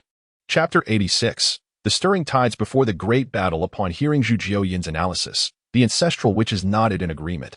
However, whether they truly comprehended his words remained known only to them. The ancestral witches held a simple mindset. Understanding the matter was of little consequence. Yet, at that moment, failure to nod would suggest a lack of intellect, which would appear rather foolish. Zixiao paid little heed to whether his brethren grasped the situation. He had long since lost hope in their ability to strategize. As long as they followed his arrangements, that sufficed. Thus, the decision was made. As the eldest, Guang was still capable of grasping Zixiao's words. Though his own strategic abilities were limited, they were not entirely absent. He spoke, "The celestial court approaches with great force. Let them come. The 6 great tribes that have already migrated shall gather their kin to meet the challenge. After this battle, the 2 who take action will each lead a portion of our people away from the tribal lands, spreading forth to inhabit regions surrounding the Mount Buzhou." At this juncture, Guang cast his gaze upon the 5 ancestral witches who had yet to make their move. Zhu Meng, Zhu Jiuyin, Ru Shou, Ho Tu, and Shi Zi. Except for Zhu Jiuyin, the other 4 were eager to engage. Clearly, none wished to remain confined within the Panga temple. Merely observing their fellow ancestral witches on the outside, demonstrating their divine prowess, and commanding respect. The choice of 2 from 5 was indeed a challenging predicament, and Guang was reluctant to show favoritism. Yet, as the elder brother among the ancestral witches, he possessed his own strategy for selection. Let the 5 of you engage in a contest. The loser shall remain in the Panga temple, while the victor may traverse the vast wilderness. Within the witch clan and among the ancestral witches, there exists no dilemma that cannot be resolved through combat. The principle was simple. The victor claims all, while the vanquished must endure the dust. "I shall abstain," Zhu Jiuyin interjected, waving his hand. "Since it was my suggestion to conceal our strength, I must lead by example. This opportunity to venture forth shall be granted to you." Upon hearing this, Guang nodded in agreement, harboring no objections. After all, he merely needed to await the outcome and issue directives. However, while Guang was placid, the other 4 ancestral witches were far from pleased with Zhu Jiuyin's proclamation. "Granted to us? What does that mean?" They understood Zhu Jiuyin's indifferent attitude towards the prospect of venturing out. If he chose not to engage, he could simply concede. What was this talk of granting? Did Zhu Meng, along with Ru Shou, Shi Zi, and Ho Tu, require the favor of the 6th Zhu Jiuyin? It was utterly preposterous. In the next moment, a thunderous roar erupted. Within the Panga temple, an overwhelming wave of combat surged forth as Ho Tu and the other 3 ancestral witches launched their assault. Yet, they exhibited a remarkable synergy. In the very first instant of engagement, they directed their strikes toward Zhu Jiuyin, landing blows that left him battered and bewildered. Following this astonishment, Zhu Jiuyin's fury ignited, his vitality surging uncontrollably. He bellowed, "This is outrageous. You have gone too far. I have already relinquished this opportunity to roam the wilderness to you, and yet you dare to strike me? This is intolerable." Upon hearing Zhu Jiuyin's words, the 4 ancestral witches, who had been embroiled in chaos, momentarily paused their actions, their tempers flaring anew. They charged at Zhu Jiuyin in unison, vociferously denouncing him. "Granted to you? Nonsense. This ancestral witch possesses unparalleled strength and does not require your concession. You are asking for a fight. Fool, kneel before me. Come, let this ancestral sorcerer witness the prowess of Zhu Jiuyin and determine your worthiness to speak." All of you bow down. Zhu Jiuyin, beset by adversaries, drew the ire of the other ancestral sorcerers, who could no longer bear the sight. They joined the fray. "You have gone too far. Count me in." "Ah, Zhu Rong, you cowardly sneak. Do you dare to strike from the shadows? You cannot play this game, you little rascal. Huh, I shall make you laugh. I shall make you scoff. And I shall show you whether I will strike you down." Thankfully, the Panga temple, formed from the nearly hollow heart of the great Pangu after he birthed all things, possesses a solidity that even the cataclysm of the primordial world would struggle to breach. Otherwise, with the sheer force brought forth by the 12 ancestral sorcerers, the Panga temple would have surely crumbled long ago. Time is of little value. In the blink of an eye, millennia have passed. As the celestial court unabashedly prepared for war, the entire primordial realm fell into an eerie tranquility. Except for the witch clan. Everyone understands that the celestial court's primary target is the witch clan, which has already suffered defeat at the hands of the Eastern King twice. Though the 12 ancestral sorcerers are embroiled in combat, they have not forgotten their primary mission. Thus, the vast witch clan, now at a critical juncture, has likewise begun to make grand preparations for the impending conflict. The looming presence of 2 colossal beings, poised for an imminent showdown. instilled trepidation among the myriad races of the primordial realm, who dared not stir during this tense period. Each race sealed their territories, watching the unfolding events with anxiety and concern. The same held true for the host of innate deities. To this day, the Deluo cultivators who have yet to transcend into the quasi-saint realm have departed from their sanctuaries, seeking the protection of the mighty beings they once listened to at the Zixiao palace. Indeed, even some of the formidable practitioners, who harbored uncertainties about their own strength, have chosen to seek refuge with friends, opting to band together in solidarity. The might of the immortal court is simply overwhelming. Under the direct control of a sovereign with the title of emperor, numerous Deluo immortal lords oversee various matters, while the Tai immortal generals lead the golden immortals in the execution of specific tasks. Their operations are remarkably efficient, exuding an undeniable aura of intimidation, and their actions are executed with unrestrained audacity. It is only natural for anyone to feel a sense of trepidation. As for the Wu clan, the might of the ancestral shaman requires no further elaboration. The valor and combat prowess of the Wu clan members are well known throughout the realms. Even more fearsome is the fact that the Wu clan is far more domineering and reckless than the immortal court. Encountering the Wu clan on the vast primordial lands leaves one with two choices, either to steer clear from them or to prepare for relentless confrontation.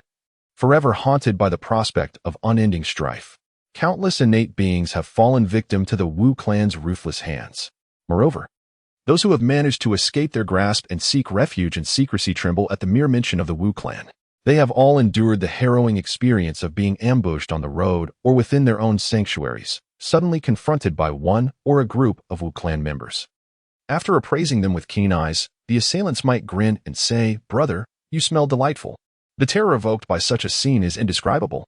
Thus, the territories occupied by the Wu clan have become no-go zones for the beings of the primordial world. When the Wu clan makes a significant move, these innate beings, along with their races and corporeal forms, recoil in fear, eager to distance themselves from the impending danger. Who would dare to remain foolishly entrenched in their own sanctuaries? They flee without hesitation. Unable to confront them, they find no refuge either. After all, the Wu clan lacks the ability to predict outcomes. As long as one can find a location distant from the Wu clan to hide, there is no need to live in constant fear. Chapter 87. The arrival of the pinnacle at Gong at this moment. The winds of fate converge upon the realm of the Yingzhou immortal court and the territory of the Wu clan. The gazes of the powerful have remained fixed upon these two locations. Naturally, the majority of attention is directed towards the Yingzhou immortal court. Compared to being regarded merely as sustenance by the insatiable Wu clan, the immortal court, despite its domineering nature, still allows for discourse and reason. Can one truly engage in reasoned dialogue with the Wu clan? The sorcerers will strike you down with a single blow, leaving you prostrate upon the ground. If there is flesh to be had, they will slay you for it. If not, they will kill you indiscriminately and discard your lifeless form. Then, they will impart a grim lesson to your already shattered soul. Within the domain of the sorcerers, their truth reigns supreme, amidst the vastness of the starry sky. At this moment, Guang was not engaged in the crafting of celestial treasures, nor in the repair of the cosmic stars or the arrangement of astrological calculations. Instead, he indulged in sunflower seeds, peanuts, and divine brew, observing with a leisurely demeanor the impending conclusion of preparations for battle within the celestial court of Yingzhou.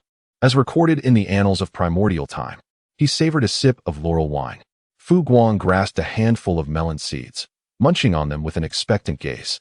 Given the confidence to engage in battle, it was evident that the Eastern King had acquired substantial assurance in dealing with the 7 ancestral witches. Moreover, having faced setbacks in previous encounters, even the most foolish would have been awakened to the necessity of concealing certain trump cards. It appeared that this conflict would be sufficient to compel both the Celestial Court and the Eastern King to unveil the other lurking ancestral witches. As for whether the Eastern King would emerge victorious, it was inconceivable. Absolutely inconceivable. With the current meager strength of the Celestial Court, should all 12 ancestral witches unite, they could obliterate the Celestial Court in an instant, provided that the sages did not intervene. After this battle, the Celestial Court would undoubtedly face annihilation at the hands of the 12 witches. At such a significant juncture of calamity, although the crafting of celestial treasures and the comprehension of the vast celestial array was indeed of paramount importance, Guang was more than willing to pause and indulge in the spectacle, eager to witness the true might of the ancestral witches. Fu Guang naturally understands the formidable might of the ancestral shaman. The terrifying true form of the ancestral shaman possesses the power to clash with the might of treasured artifacts in a brief span. However, knowing is one thing. Witnessing the ancestral shaman fighting at the pinnacle of its strength is another matter entirely. Fu Guang lacks a concrete understanding of the formidable power of the 12 ancestor witches. This battle serves as an opportune moment for Fu Guang to assess the actual combat prowess of the 12 ancestor witches. Fu Guang merely hopes that the Eastern sovereign, who has painstakingly cultivated and expanded the celestial court, could exert a bit more influence, compelling the 12 ancestral witches to reveal more of their hidden trump cards. Ideally, he would like to forcefully unveil the grand formation of the 12 divine star spirits. It would be most advantageous if the ancestral witches were driven to summon their ultimate manifestation, the incarnation of Pangu. At that juncture, he would be able to directly gauge the formidable strength of the Pangu incarnation, thus gaining a clearer understanding of the challenges ahead. After all, Fu Guang is poised to face tribulations as he aspires to ascend to the position of the supreme being of heaven and earth.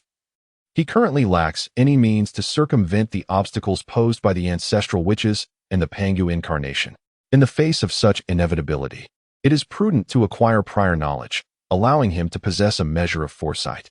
He must avoid the folly of underestimating the adversary's prowess and recklessly charging forth, only to be met with a devastating blow from the Pangu incarnation that could leave him gravely injured.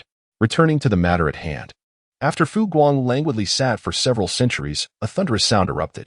In the live broadcast of the ancient calendar, within the celestial realm of Yingzhou, a formidable aura suddenly ascended, reaching into the heavens and piercing through the clouds. Immediately thereafter, a resounding series of 9 chimes reverberated throughout the cosmos. Subsequently, the protective barrier enveloping the Yingzhou celestial court opened abruptly. One after another, the golden immortals led the celestial army forth from the Yingzhou celestial court, employing their mystical abilities to ride on clouds and mists, gathering an immense expanse of auspicious clouds that blanketed the entire sky above the eastern sea. Countless celestial soldiers swiftly assembled in formation, their presence radiating the fierce aura of an army forged through innumerable battles. The sky itself dimmed, as if shrouded in a veil of shadows. Flags of myriad colors fluttered in the wind, creating a resonant symphony that echoed throughout the heavens and the earth. While previous deployments of the celestial army could be described in terms of billions, this time the sheer number could only be characterized as boundless, obscuring the sun itself. Then, majestic Tai immortals rode on dragon steeds, arraying themselves at the forefront of the celestial army, unabashedly exuding their Tai golden immortal essence. Following this, hundreds of great Luo immortals, their bodies radiating the brilliance of the Tao, manifested upon lotus platforms before the celestial army, not yet finished, led by the Taoist Kunping. A total of 8 celestial sovereigns appeared atop their majestic thrones, materializing in the firmament. The vast aura of quasi-saintly power echoed with the resonance of the Tao, filling the skies above the eastern sea with a symphony of profound and mysterious sounds, showcasing the might and extraordinary nature of these great practitioners. After the appearance of these 8 formidable beings, the assembly of great Luo immortals, Tai immortals, golden immortal leaders, and the countless celestial soldiers arrayed above the eastern sea all bowed deeply, resounding in unison, "We humbly welcome the sovereign emperor. We humbly welcome the sovereign emperor. We humbly welcome the sovereign emperor." In a resounding roar, the mighty dragon of the abyss unleashed its fury. 9 magnificent dragons of the highest celestial rank drew forth a resplendent imperial chariot, glittering with gold and jewels, from the celestial court of Yingzhou. Upon the chariot sat the emperor, adorned in a purple golden imperial robe and crowned with a diadem, enveloped in an aura of supreme authority, radiating golden light. He was seated in dignified splendor, embodying the essence of imperial majesty. At this moment, the assembly of celestial beings bowed in reverence, their voices rising like the tides, humbly inviting him forth. Such was the extent of his power and influence, unrivaled in might. This was the pinnacle of glory for the lord of the celestial court, the esteemed Dong Wang, the foremost among male immortals, basking in the triumph of his existence since his emergence into form. Celestial light swirled around him. And though the countenance of Dong Wang remained obscured to the onlookers, an involuntary smile of satisfaction graced his features. Behold, this is the might of Dong Wang. This is the authority of Dong Wang. This is the dominion of Dong Wang. With legions at his command and powerful beings arising, he felt no trepidation regarding the success of his grand ambitions. As for the myriad of tribes, merely a disorganized rabble, The Witch Clan and its ancestral figures? A collection of formidable but ultimately manageable entities easily vanquished with but a fraction of his focus. The powerful of the primordial wilderness? A host of indecisive, cowardly souls unworthy to stand against Dong Guang. The foremost among those beneath the sages, the Taoist Fu Guang of the Sunstar? Merely a withered corpse, a grasshopper after autumn. As for the disciples of the sages, once he accomplished his grand design and ascended to the supreme position within the heavens and earth, he would surely attain enlightenment.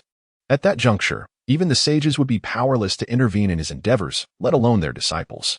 In this moment, Dong Guang envisioned a future where he unified the realms, commanding the primordial wilderness with unwavering authority, eliciting respect and obedience from all. His heart surged with uncontainable excitement. Chapter 88. Fu Guang. Has he become so audacious in his undertakings? Seated upon the imperial chariot, Dong Guang, brimming with fervor and grandeur, surveyed the vast seas and horizons. As if assessing the empire that rightfully belonged to him, it was as though he declared to all the powerful beings currently observing the celestial court of Yingzhou, who truly stood as the definitive center of the primordial universe. Unfazed by the potential offense his actions might cause to numerous mighty entities of the primordial realm, he withdrew his gaze from the heavens and solemnly proclaimed, "The army shall march forth, directly toward the unruly. Those who follow me shall prosper. Those who oppose me shall perish." The commands of the Eastern King resounded like thunder, echoing across the heavens and the earth. In the next moment, the sound of booming footsteps reverberated as a fierce aura swept through the gusting winds, causing countless banners to flutter and creating a drumbeat of war that resonated like muffled thunder, ascending to the highest skies and rippling through the vast seas and wilderness. The Grand Celestial Army, shrouded beneath a colossal canopy of clouds that enveloped the East Sea, advanced with great momentum, resolutely heading towards the unyielding mountain. With unwavering determination, they disregarded all that lay before them, be it the sacred grounds of powerful practitioners or the realms of formidable clans, and boldly set their sights on the territories of the various tribes of the Witch Clan. Such audacity was indeed remarkable. In the cosmos above, Fu Guang gazed at the audacious and overbearing actions of the Celestial Court's army, his face betraying a look of astonishment. Even his habitual shelling of sunflower seeds came to a halt. After a considerable pause, he returned to his senses and instinctively murmured, "Has the Eastern Prince and the Celestial Court become this brazen in their dealings? Such unrestrained arrogance. Soaring over the sanctuaries of numerous mighty beings in the ancestral lands of the myriad clans seemed no different than a direct affront to these individuals. Following this series of provocations, even if the Eastern Prince were to miraculously survive the impending grand conflict, the Celestial Court would inevitably face dire repercussions from the many powerful entities and ancient tribes they had offended. It appeared, after his musing, that Fu Guang grew increasingly anticipatory. Observing the Eastern Prince, who had reached the pinnacle of his career, he thought, that old rascal must be concealing a great many secrets. This battle is indeed something to which I look forward. Sipping the delightful laurel brew, I find myself increasingly anticipating the moment when the Eastern Prince, leading the Celestial Court, compels the 12 ancestral sorcerers and their formidable 12 capital divine array to reveal themselves. Indeed, should this come to fruition, the Eastern Prince would undoubtedly be regarded as a figure of the highest caliber. With a serious expression, Fu Guang implored, "Do not let me down." In this vast expanse of heaven and earth, it seemed that only Fu Guang harbored fervent hopes for the Eastern King. The pace of the Grand Army, naturally, was considerably slower than that of a solitary formidable warrior. However, this was merely a relative comparison. Under the influence of numerous great Luo immortal lords, Tai immortal generals, and golden immortal leaders, the Celestial Army surged forth like a stream of luminous light, making its way toward Mount Buzhou. Before long, under the leadership of the Eastern King, the Celestial Army effortlessly entered the territory of the tribes that had recently been vacated by the Witch Clan. Based on the historical portrayal of the Witch Clan, one would expect the Celestial Army to encounter fierce resistance the moment they stepped into the Witch Clan's domain. Yet this time, the Celestial forces faced no opposition whatsoever upon advancing into the territory of the Witch Clan. Not even a single ordinary witch appeared, let alone those formidable witches who were comparable to the great Luo golden immortals. Observing this peculiar situation, a powerful being furrowed his brow slightly, sensing that the circumstances were far from simple. Given the Witch Clan's nature, it was perplexing that they would retreat without any resistance upon realizing the Celestial Army was approaching. Those savages were known for their fierce defiance. This behavior was simply uncharacteristic. As he spoke, the powerful being lifted his gaze toward the Eastern King seated in the imperial carriage and declared, "Your Majesty, there seems to be something amiss with the Witch clan. Should we investigate further?" Upon hearing this, the Eastern King furrowed his brow, also sensing a hint of something unusual. However, in the next moment, he shifted his thoughts, proclaiming, "There is no need to concern ourselves with them. My grand army has set forth. Any ancestor witch or member of the Witch clan possessing even a modicum of intelligence should comprehend the might of the celestial court. Their retreat, driven by fear, is entirely expected. Moreover, the purpose of this campaign is to unequivocally demonstrate to all beings of the primordial chaos that the might of the celestial court is insurmountable and its dignity inviolable. To hesitate here, cowering in trepidation, would only tarnish my reputation and that of the celestial court." After a brief pause, the Eastern King continued, "Pay no mind to the movements of the Witch clan. As our grand army approaches, the petty antics of these barbaric clans will inevitably dissipate beneath the overwhelming presence of my celestial forces." Upon hearing this, the formidable sage who had voiced his opinion instinctively felt that the impetuous actions of the Eastern King were somewhat inappropriate. However, upon further reflection, he considered the formidable composition of the celestial army, which comprised 9 esteemed sages, hundreds of supreme immortals, and nearly 10,000 celestial generals, alongside a vast and battle-hardened elite force. This overwhelming presence instilled a sense of confidence within him. More importantly, the Witch clan, known for their physical prowess and ignorance of cosmic principles and strategic foresight, were merely a group of brutish beings fixated on physical training and combat, devoid of any intricate schemes. Thus, the sage refrained from further advising the Eastern King to exercise caution. Yet, a lingering doubt persisted in his mind. Would the Witch clan truly tremble in fear? Soon, the celestial army, shrouded in an overwhelming presence, thoroughly penetrated the heart of the Witch clan's territory, positioning themselves at a distance neither far nor near from the unraveled mountain. The journey remained peculiarly tranquil. At that moment, not only the sages, but even the supreme immortals began to sense an undercurrent of strangeness and unusualness. The Eastern King, seated upon his imperial chariot, furrowed his brow. Upon perceiving a shift in the atmospheric energy indicative of impending danger, he narrowed his eyes and commanded, "Halt. Obey my orders." The celestial army came to an immediate stop. The Eastern King surveyed the surroundings, seeking any signs of the unusual. However, just as he began to take action, a vast and terrifying force of spatial energy erupted, distorting the heavens in an instant. Subsequently, from all directions surrounding the celestial army, waves of ominous and bloodthirsty energy surged forth unexpectedly. One after another, towering figures of ancestral witches manifested in 6 directions around the celestial forces, including the already familiar figures of Xianming and 5 other ancestral witches known to the beings of the primordial world. Not only did the 6 ancestral witches reveal themselves, but alongside them, numerous powerful witches and members of the Witch clan emerged, their vitality surging, taking on various forms, some grotesque and others awe-inspiring. This assembly coalesced into a terrifying tempest of malevolent energy, encircling the celestial army completely. Simultaneously, the boundless power of spatial energy twisted through the heavens, resembling an inverted canopy, sealing off this expanse of reality. This scene bore a striking resemblance to the moment when the Eastern King first faced defeat at the hands of the ancestral witches. Surrounded once more, the same oppressive techniques of celestial confinement are at play. However, unlike the previous occasion, the Eastern King stands with an air of unwavering confidence. Chapter 89, Brother Fu and the Kuanping. With an unchanging expression, the Eastern King gazed coldly at the celestial prison that enveloped the space. His eyes drifted towards a certain point in the heavens. "Is this all you have to offer? These same unremarkable tactics? Do you possess nothing more?" The ancestral shaman, Emperor Jiang, emerged with a thunderous roar, manifesting in the form of a towering figure, embodying the innate essence of the Tao. He stepped forth from the space that the Eastern King was observing, remaining silent and unresponsive to the words of the Eastern King. To the ancestral shaman, the position of the Eastern King, the foremost among the male immortals, had never relied on the endorsement of the sages or the support of their authority. Emperor Jiang looked disdainfully at the celestial army and remarked coldly, "Is this all there is? Well, it will suffice." After a brief pause, a thunderous aura of profound malice enveloped him, the terrifying bloodlust surging within. He pointed a finger at the celestial army and commanded, "Annihilate them."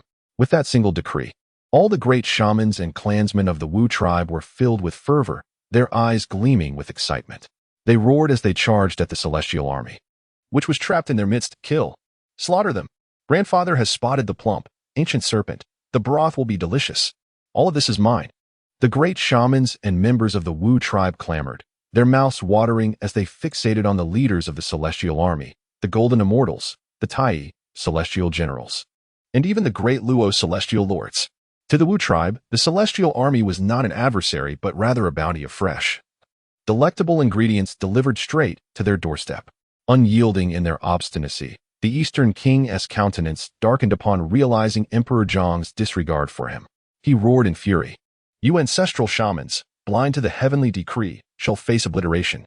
You Wu tribe, defiant against enlightenment, shall serve as slaves. With a sweeping motion of his hand, the Eastern King issued a command for battle. Exterminate the ancestral shamans, subdue the Wu tribe, kill. As his words echoed, the Eastern King raised his hand and summoned his supreme innate spiritual treasure, the dragon-headed staff. It radiated with the overwhelming power of the imperial path, the essence of pure yang. Manifesting the visage of a quasi-saint, and surged forth towards Emperor Jiang, declaring, Emperor Jiang, come forth to battle.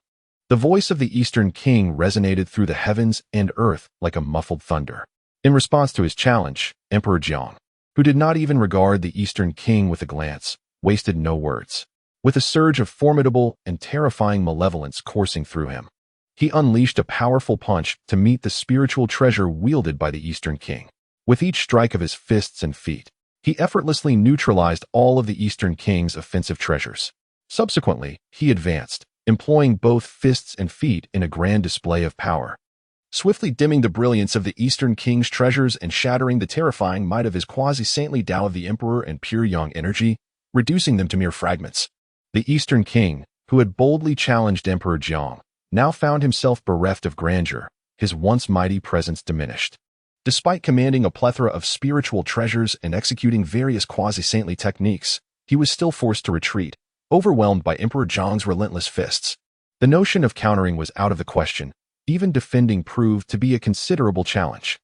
This scene left all the observing mighty beings of the primordial world in a state of bewilderment. What was happening? When the Eastern King faced the ancestral witch Emperor Jiang, he was utterly outmatched, suffering such a tragic defeat. This was the foremost male immortal, personally endorsed by the saints. How could he be so utterly lacking? Fortunately, even if the Eastern King was outclassed, as a quasi-saintly powerhouse, he could not simply succumb to defeat. At most, he would sustain injuries and appear disheveled, looking quite pitiable. The battle between the Eastern King and Emperor Jiang thus commenced, coinciding with the true eruption of warfare between the Celestial Army and the Witch Clan. The tumultuous waves of battle surged forth, shaking the very foundations of heaven and earth. In this moment, blood flowed like rain, and lives were lost. Both the Celestial Army and the Witch Clan suffered casualties. However, in comparison, the losses of the Witch Clan paled significantly against those of the Celestial forces. This disparity was due to the Celestial Army's numbers being several times greater than that of the Witch Clan. Moreover, the combat prowess of the Witch Giants was overwhelmingly formidable. Often, a single manifested giant of the Witch Clan could contend with 3 or 4 Celestial soldiers. A mighty which could easily dominate over 3 or more great Luo immortal lords in combat, although not without sustaining injuries. The great Luo immortal lords found it exceedingly difficult to gain the upper hand against the manifested might of the Great Witch. At this moment, the widespread tales of the Witch Clan's valiant prowess were vividly embodied in the eyes of all observers of this battle. Indeed, it was true. A single Great Witch could simultaneously oppose more than 3 great Luo cultivators, while ordinary members of the Witch Clan could confront foes several times their numbers. If this did not qualify as valorous and courageous, then what could possibly be deemed so? However, the battlefield that the Supreme Beings focus on is not the lower realms where the most fallen spirits reside, but rather the confrontation between the Celestial Court's mighty practitioners and the 6 ancestral witches. The outcome of this clash among these top-tier powerhouses is ultimately the decisive factor in determining the victor of this grand conflict. At this moment, as the third strongest within the Celestial Court, Kuan-Ping met the ancestral witch Xianming with a grave expression. Above his head, a primordial cauldron exuded defensive celestial light, shielding him while he wielded 2 interdependent primordial swords, embodying the dualities of yin and yang, which had attained an exceptional grade. These dual swords, imbued with the essence of yin and yang, were perfectly attuned to Kunping, allowing him to wield them with great proficiency. Simultaneously, powerful spiritual treasures shimmered around Kunping, enhancing his presence. After entering the celestial court, Kunping, often considered a true pauper among the many formidable practitioners of the primordial era, had finally begun to enjoy the fruits of his labor, reveling in the abundance of numerous primordial spiritual treasures. While these treasures were indeed remarkable, an awkward predicament arose. Faced with the terrifying physical form of the ancestral, which Xianming, the newly acquired primordial treasures of Kunping, proved to be of limited efficacy. They could not penetrate Xuanming's formidable defenses. Even if he managed to inflict some injury upon Xianming, such wounds were trivial and did little to diminish her combat capabilities. Thus, rather unfortunate was Kunping, who, despite having amassed a considerable collection of primordial treasures and experiencing a newfound prosperity, found himself compelled to resort to his most familiar techniques of physical combat, relying on his fists and feet in the face of Xianming. Nevertheless, the fact that he single-handedly withstood an ancestral witch and remained evenly matched with her made Kunping the most striking figure on the battlefield at that moment. This was especially evident when juxtaposed with the beaten Guang, who had been overwhelmed by Emperor Jiang, against the backdrop of Kunping's fierce resistance to Xianming's, which incited her wrath and provoked her furious roars, yet she found herself momentarily powerless against him. Anyone witnessing this would undoubtedly find Kunping to be the more captivating presence. Aside from Kunping, the remaining 7 mighty practitioners of the celestial court faced off against the other 5 ancestral witches. Despite their numerical advantage of 7 against 5, they failed to secure significant victories. Though they did not suffer immediate defeat, they were nevertheless overwhelmed, and their eventual downfall seemed inevitable. Boom, boom, boom. In a series of relentless collisions, the figure of Guang continuously retreated against the vast sky, the radiance of his protective treasure dimming, his robes in disarray, and his aura in disarray. Even his quasi-saint visage appeared slightly dulled. He had been thoroughly battered by Emperor Jiang. Undoubtedly, the protective treasure proved useful. However, in the face of Emperor Jiang's onslaught, a portion of the force circumvented its defenses with each strike, landing directly upon him. Consequently, at this moment, Guang had sustained injuries, his entire being rendered dazed. With rage that threatened to burst forth, he roared, "How can this be? I am the emperor of the immortal court, a quasi-saint at the pinnacle, having severed 2 corpses. How can I not be your match, you barbarian? How can this be?" Chapter 90, Emperor Jiang. No rush, let us toy with him. At this moment, Gong's fury was beyond expression. It starkly contrasted with his expectations of overwhelming strength. Indeed, he had been overwhelmed, but the one being crushed was none other than Gong himself. Under Emperor Jiang's fierce dominion and relentless assault, Gong was left with only the capacity to defend himself, seething with anger and howling in fury. His wrath was palpable, discernible even to the great powers of the primordial era. Yet, amidst this intensity, the assembly of mighty beings merely chuckled coldly, observing the pitiable figure of Gong. Wounded and in a state of despair, let this impudent wretch learn his lesson. Let him feel the sting of defeat. At that moment, the multitude of great beings gazed upon the beleaguered Gong with mocking smiles, as he truly resembled a drowned dog. Were it not for the fear of being entangled in the calamity of tribulation and its ensuing karma, many among these great beings would have relished the opportunity to strike down a fallen foe, while ridiculing Gong. All the great beings cast solemn glances at the 7 ancestral witches. For the first time, the myriad mighty ones of the primordial era gained a profoundly intuitive understanding of the true combat prowess of the witch clan and the ancestral witches. They were formidable. In the absence of the saints, the strength of the ancestral witches stood at the pinnacle among numerous powerful beings. Throughout the vast primordial universe, only those of the same caliber as Kunping Daoist could confront a single ancestral witch head-on, and even among those of equal standing, the number was barely in the single digits. Moreover, even among the ancestral witches, disparities in strength existed. Undoubtedly, the most formidable presence at this moment is Jiang, who is relentlessly assaulting the East King. Although the East King appears as a wretched figure akin to a jester, it must be acknowledged that his prowess firmly positions him among the leading figures of the myriad deities in the primordial realm, with few rivals to contend with. On the battlefield, a resounding clash echoes as the East King's dragon-headed staff collides once more with Jiang's iron fist.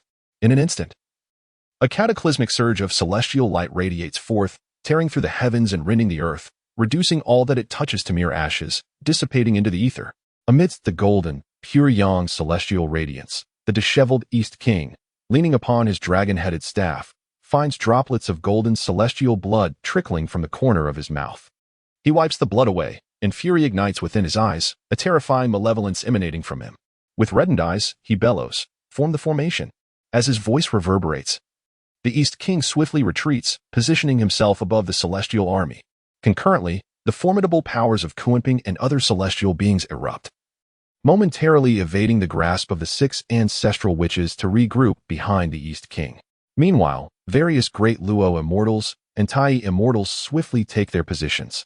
Boom. As the great Luo immortals and Tai immortals steadied themselves in their designated spots, an overwhelming surge of quasi-saintly power enveloped all the celestial beings present. The collective power of the assembled immortals coalesced, emanating a terrifying aura that transcended the late stages of quasi-saintship, achieving a level that approached the pinnacle of quasi-saint perfection, perhaps even surpassing it in a vague sense. However, within the current primordial universe, no being has yet emerged to embody the complete perfection of the quasi-saint realm, leaving no deity daring to affirm that the power amassed in this formation has indeed eclipsed that pinnacle. The only one who could confidently assert the formation's potency beyond the complete quasi-saint level is the observer, Guang, who, after all, has begun to tread the path beyond the completion of the Hongjun Golden Immortal stage. Empowered by the monumental strength of the gathered immortals, the East King now feels invincible. With a commanding wave of his hand, an immeasurable force descends upon the battlefield, drawing all the celestial warriors into the formation.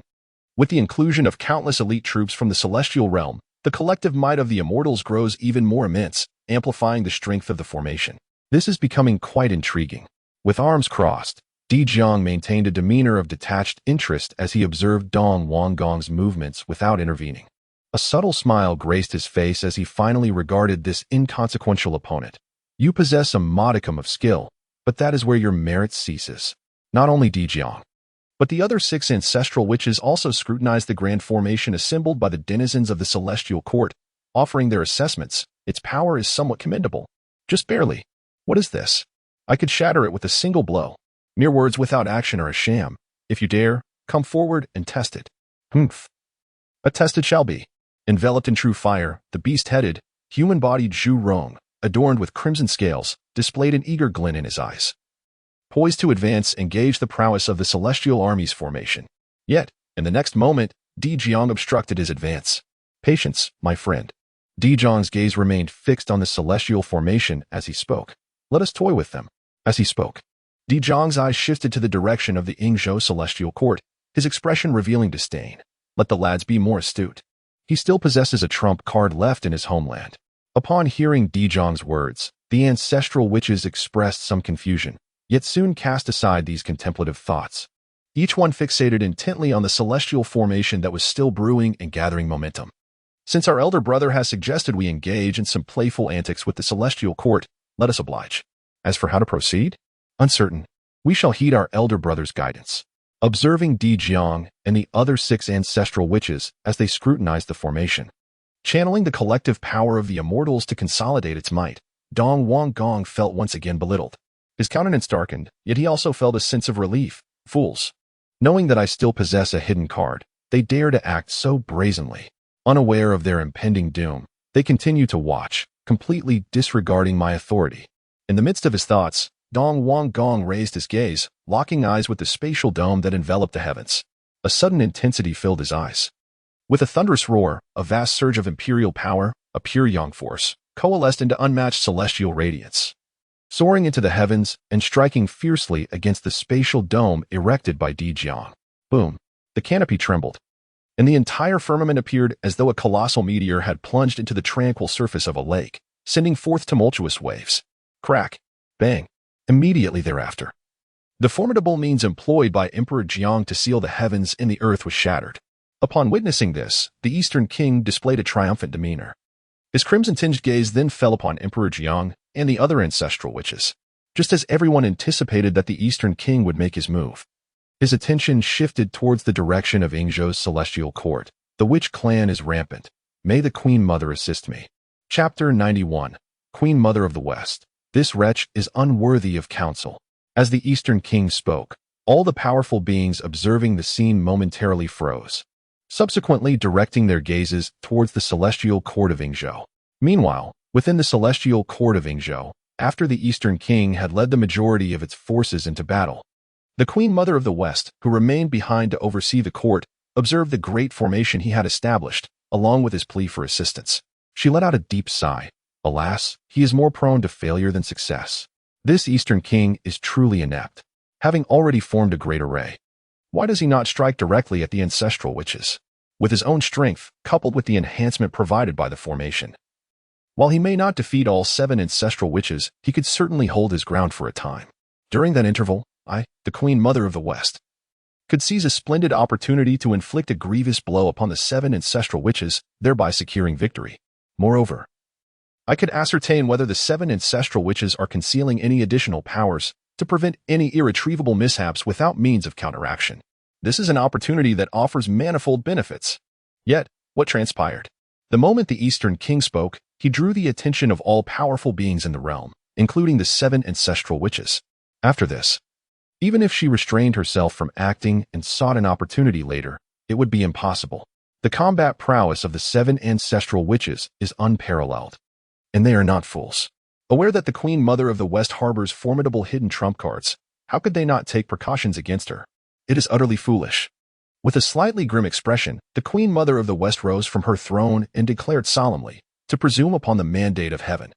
This wretch is unworthy of counsel.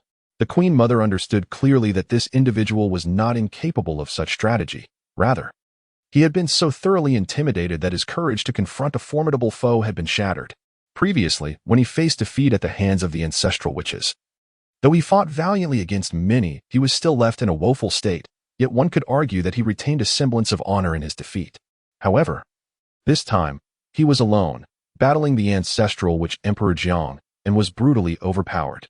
Despite unleashing all his techniques, he was completely crushed by Emperor Guang, who had not even revealed his most powerful true form. From this, the disparity between the two parties becomes evident. Thus, the Eastern King must be intimidated. It is understandable. Since the Eastern King was designated by the sage as the foremost among male immortals, he has faced renowned powers from the primordial chaos on only a few occasions, all of which ended in crushing defeat. Indeed, he has been frightened. While he may appear formidable on the surface, those with discerning eyes can perceive the inner turmoil and trepidation he harbors. This individual is destined to falter in his grand ambitions, regardless of the circumstances.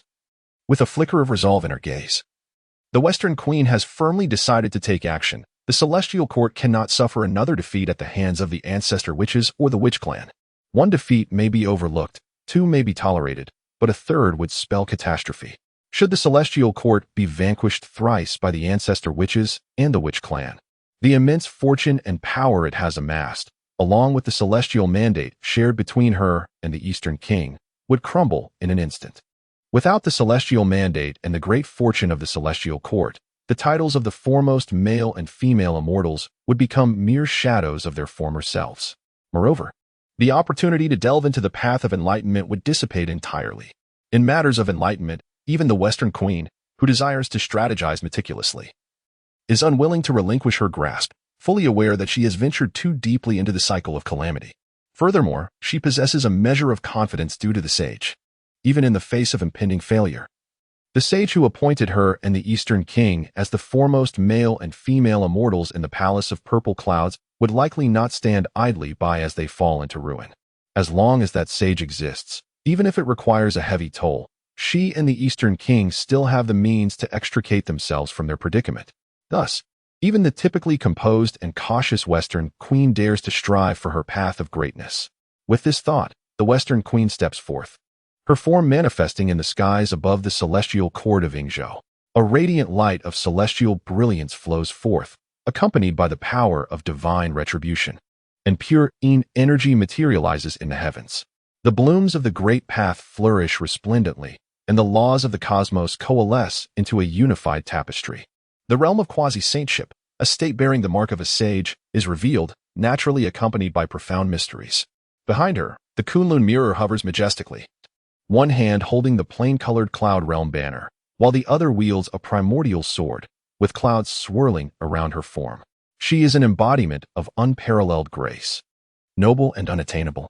Upon her appearance in the celestial court of Yingzhou, the Western Queen proclaims with a commanding voice, "Form the formation." As her voice faded, a resonant buzz echoed through the ethereal realm of the Yingzhou celestial court, heralding the emergence of 5 eminent beings at the nascent stage of quasi-sainthood. They stepped forth from various corners of the celestial domain, accompanied by a cadre of Deluo celestial lords and Tai celestial generals. Although their numbers paled in comparison to those taken by the Eastern Prince to the unfathomable Mount Buzhou, the resurgence of these celestial forces still caused the eyes of many powerful beings from the primordial wilderness to narrow in astonishment. 5 more eminent beings. The existence of a staggering total of 15 such entities within the celestial court was indeed a display of terrifying foundational strength. Moreover, the celestial court had concealed these figures with remarkable depth. The emergence of these 5 eminent beings had been entirely unforeseen, suggesting that had the Eastern Prince not suffered defeat in battle, the Western Queen Mother and these 5 eminent beings would have remained shrouded in secrecy, waiting for the true crisis of annihilation to strike the celestial court. In that eventuality, the sudden appearance of these 5 eminent beings would have delivered a crushing blow to any adversary daring to oppose the celestial court.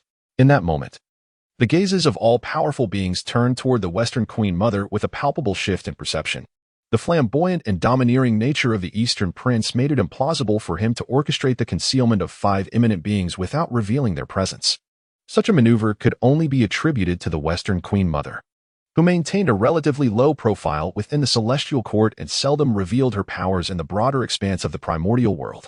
The revelation that the gentle, modest, and self-effacing figure, often overshadowed by the Eastern Prince, could harbor such depth of character was utterly unexpected. She was indeed a master of subtlety. At this moment, numerous beings from the primordial wilderness, including many eminent ones, silently reflected on whether they had unwittingly offended the Western Queen Mother at some point. If so, it would be prudent to seek an opportunity to resolve any lingering grievances. There was no denying the threat posed not merely by her strength, but by her capacity for concealment. A sudden revelation of her capabilities could overwhelm even the most formidable of eminent beings, who might find themselves ensnared by the schemes of such a cunning and calculated adversary. Simultaneously, those who had long suspected the Western Queen Mother of harboring significant strength nodded in silent agreement, internally praising their own sagacity.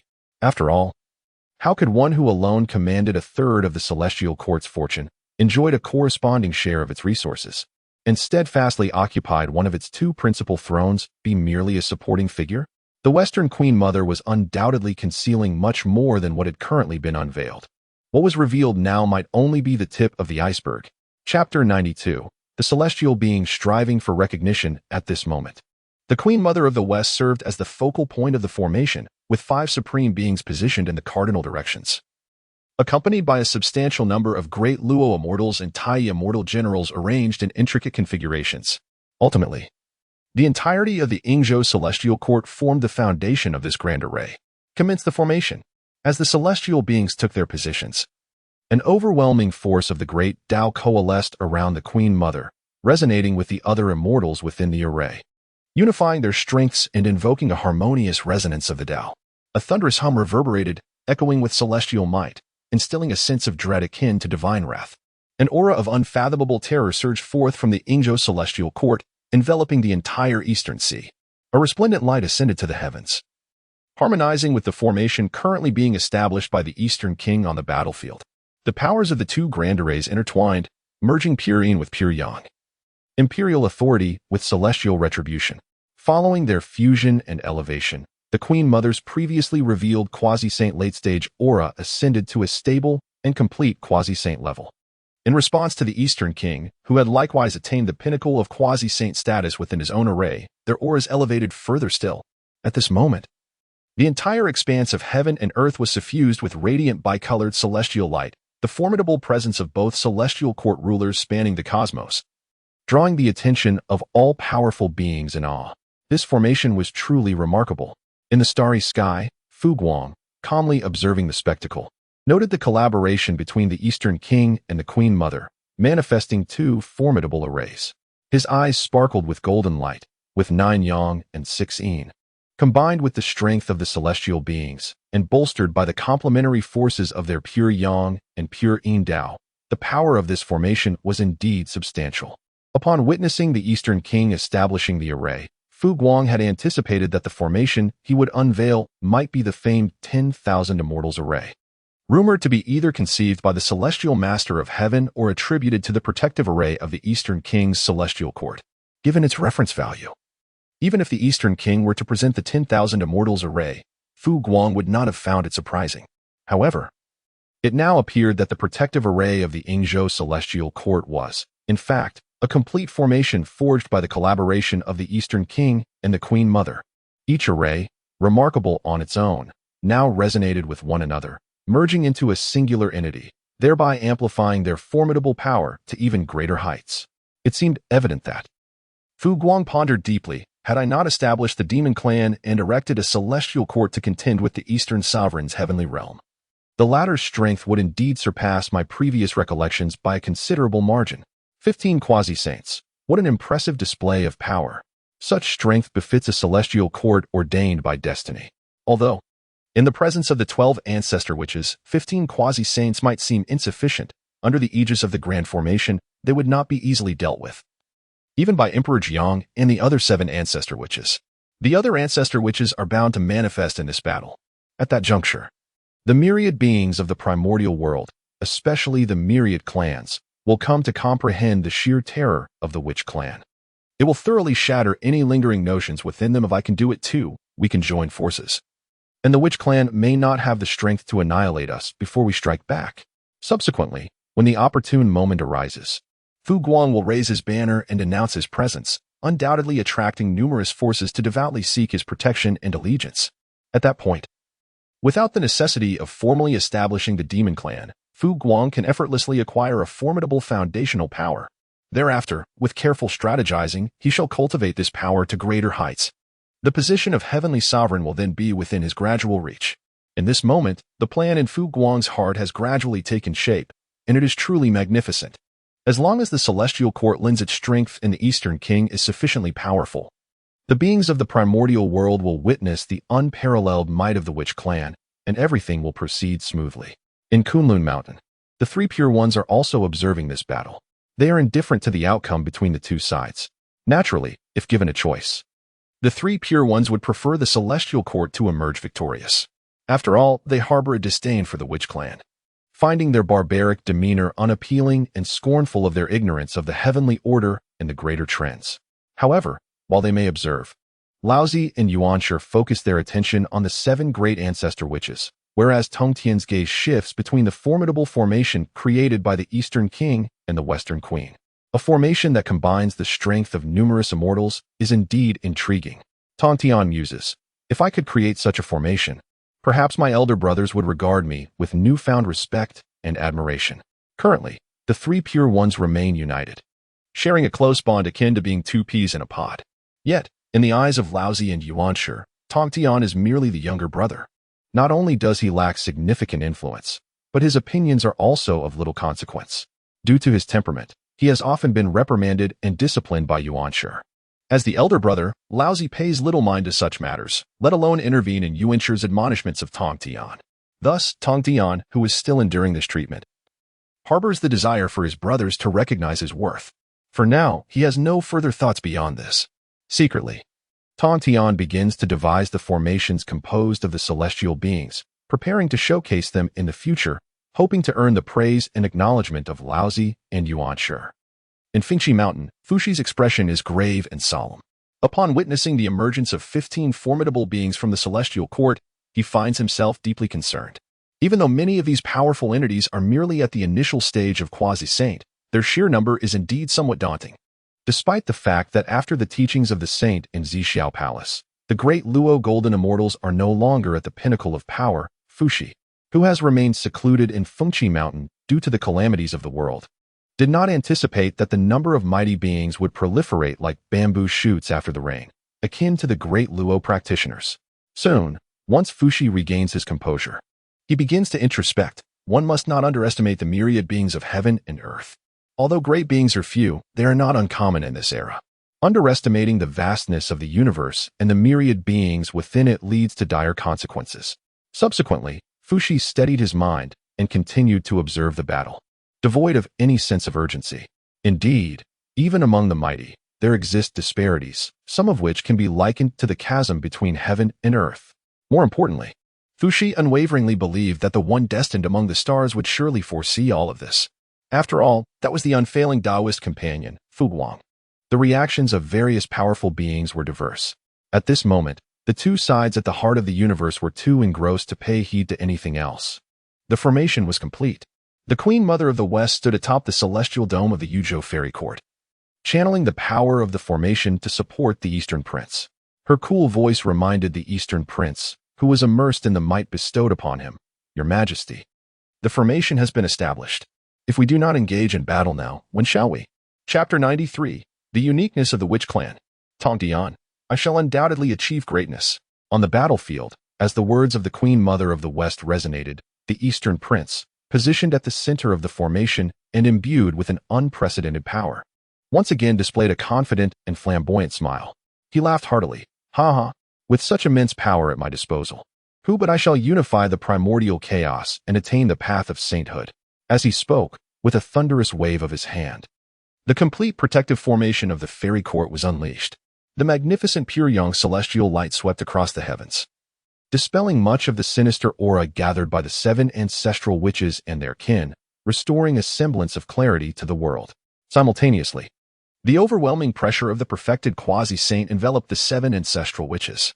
The radiant pure young light illuminated the skies, and the quasi-saint visage of the Eastern Prince resembled a sovereign surveying the realm, casting a downward gaze upon the 7 ancestral witches. The Eastern Prince declared, "Dijiang, I grant you and your 7 ancestral witches, along with your witch clan, one final opportunity. Surrender or face your demise." Upon hearing the Eastern Prince's proclamation, the 7 ancestral witches fell into a profound silence. The myriad powerful beings observing the battle were left speechless.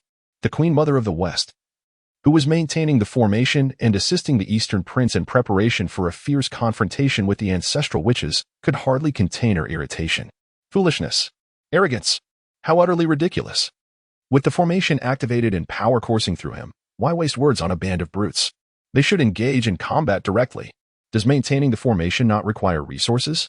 Is the power of the celestial beings truly inexhaustible? How long can everyone sustain such immense strength? In a cataclysmic battle amidst a calamity, even a fleeting moment may bring about countless unforeseen changes. Yet, here you are, squandering time in futile attempts to negotiate surrender. Even if one were to persuade the adversary to yield, it should only be after thoroughly defeating them. Not long ago, the East King was subjected to a humiliating beating by the ancestral deity, Emperor Jiang, yet now he believes he can successfully negotiate a surrender? The expression on the West Queen Mother's face darkened significantly. Fortunately, the 7 great ancestral witches are a breed of brutes, unable to tolerate the East King's arrogance. Thus, at the very moment the East King's words fell, a thunderous roar erupted. The true flames enveloping Zhu Rong surged violently, and the mighty aura of the ancestral body intensified. He bellowed, "You are exceedingly audacious. This ancestral which shall meet you." As his words echoed, Zhu Rong's colossal ancestral form, commanding the ominous energies of the heavens and earth, combined with his formidable vitality and the power of the fire path, surged forth unrelentingly towards the East King. Simultaneously, the previously silent water ancestral witch, Guang, unleashed his own path, conjuring an endless expanse of true water, charging alongside Zhu Rong. Guang too cried out, "I shall bring you down."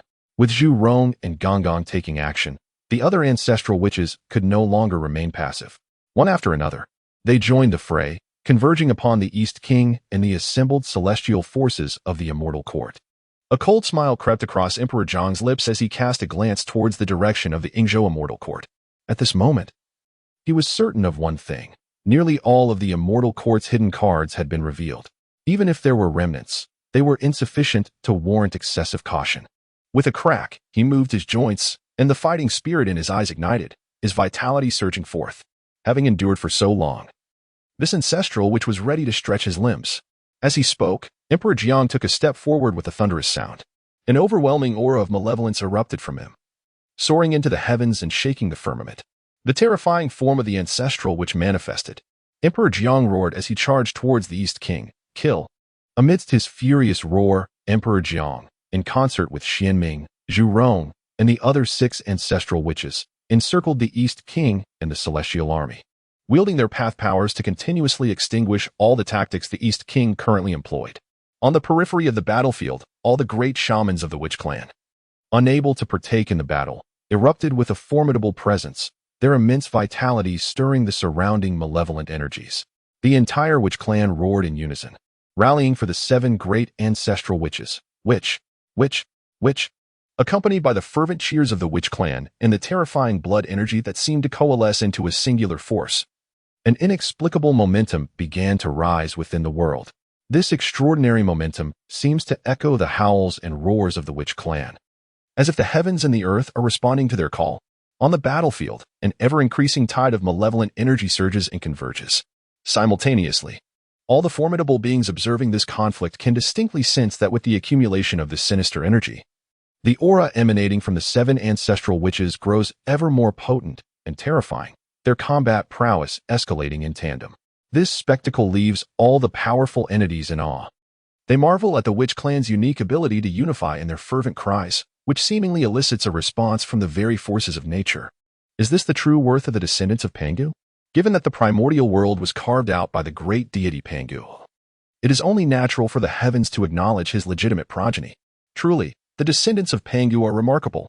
Anyone witnessing this scene cannot help but exclaim such sentiments. Amidst their astonishment, many formidable transcendents cast mocking glances toward the direction of Kunlun Mountain, observing the Witch Clan. Merely through their united cries of encouragement, they can invoke a response from the heavens.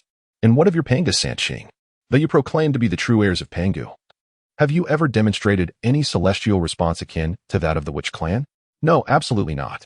While it is acknowledged that the Panga Sanqing are indeed the 3 manifestations of Pangu's primordial spirit, transformed from the pure essence that opened the heavens, to refer to them as the true heirs of Pangu is not without merit. However, comparisons are often daunting. With the Witch Clan capable of eliciting a response from the heavens, the disparity with Pangu Sanqing becomes glaringly apparent. While Panga Sanqing are indeed related to Pangu, in terms of authenticity, the Witch Clan holds a more legitimate claim. At this moment, within the Yushu Palace on Kunlun Mountain, Laozi, embodying the principle of non-action, furrows his brow as he gazes unflinchingly at the 7 ancestral witches and their kin. Though he remains silent, it is evident to all that he harbors a profound dissatisfaction with the Witch Clan. Beside him, the typically prideful Yuanshi wears a slightly grim expression, his eyes glinting with cold light. Even without uttering a word, it is clear that Yuanshi is contemplating the implications of the Witch Clan's prowess. Finally, Tong Tian notices the stir among the witches but chooses to remain indifferent. In his view, the Sanqing are Pangu, yet Pangu is not merely the Sanqing. Thus, there is no need to dispute such trivial matters. Can it be that because of the existence of the Witch Clan, the Panga Sanqing cease to be the Panga Sanqing? It is impossible. This must belong to them. It cannot be lacking. Rather than concerning himself with the matters of the Witch Clan at this moment, Tong Tian is eagerly observing the intricate formations of the heavenly realm's protective array. On the day he succeeds, he will undoubtedly earn the admiration of his 2 elder brothers, receiving their praise in abundance. He will no longer be relegated to the role of the least significant brother among the 3 pure ones, whose opinions are dismissed by his siblings. Tong Tian shall undoubtedly become a great figure.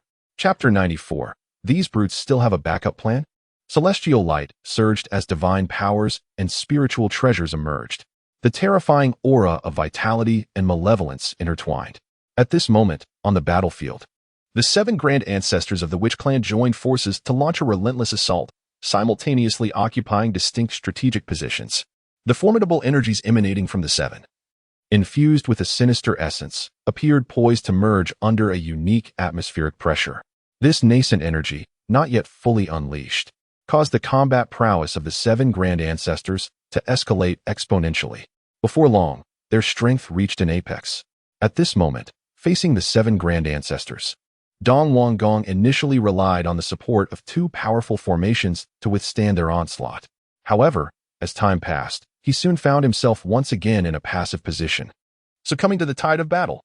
This situation left all observing powerhouses astounded and rendered Dong Wanggong utterly bewildered. As the lord of the heavenly realm and the foremost among male immortals, the face of the destined one had been forcefully ground into the earth by the ancestors and the Witch Clan for the 3rd time. Shame, anger, resentment, and disbelief surged within Dong Wanggong's heart, causing his eyes to redden, his rationality gradually slipping away as a frenzy began to take hold. With a defiant roar, he cried out, "Impossible! Absolutely impossible! Even if you ancestors are the true descendants of Pangu, the gap between us cannot be so vast. The disparity in divine powers cannot be this great." Dong Wanggong was unwilling, even afraid, to accept this reality. Faced with the siege of the 7 grand ancestors, having exhausted all his trump cards, he found himself effortlessly overwhelmed. He yearned to unleash a counterattack, to turn the tide, but found himself reduced to mere defense. Most importantly, with each of Dong Wanggong's defensive maneuvers, the combined force of the 7 grand ancestors would cascade down evenly upon all the celestial beings comprising the formation. At this moment, a multitude of celestial soldiers at the lowest tier of the heavenly realm could no longer withstand the overwhelming pressure they were forced to bear. One by one, their bodies exploded, falling in an instant. The heavens and earth were shrouded in a thick mist of blood, staining the sky and land alike. Simultaneously, within the vast expanse of the primordial world, an even more terrifying calamity was brewing. In the skies above the immortal court of Yingzhou, despite not confronting the 7 great ancestor witches directly, the Western Mother, assisting the Eastern King through the operation of the Grand Formation, was equally sharing the brunt of the ancestors' onslaught. The celestial army on the battlefield suffered grievous losses. Likewise, the situation at the Yingzhou immortal court was hardly any better. A rain of blood fell, swiftly staining the eastern sea crimson, while a malevolent aura enveloped the stunningly beautiful immortal court, casting a pall of darkness over the realm. If this continued, the Eastern King was destined for defeat. The Western Mother, with the wondrous celestial light of the Western Hua flowing around her, wore a grave expression. Contemplating, I must intervene. Should the Eastern King face another defeat, the immortal court would be in peril.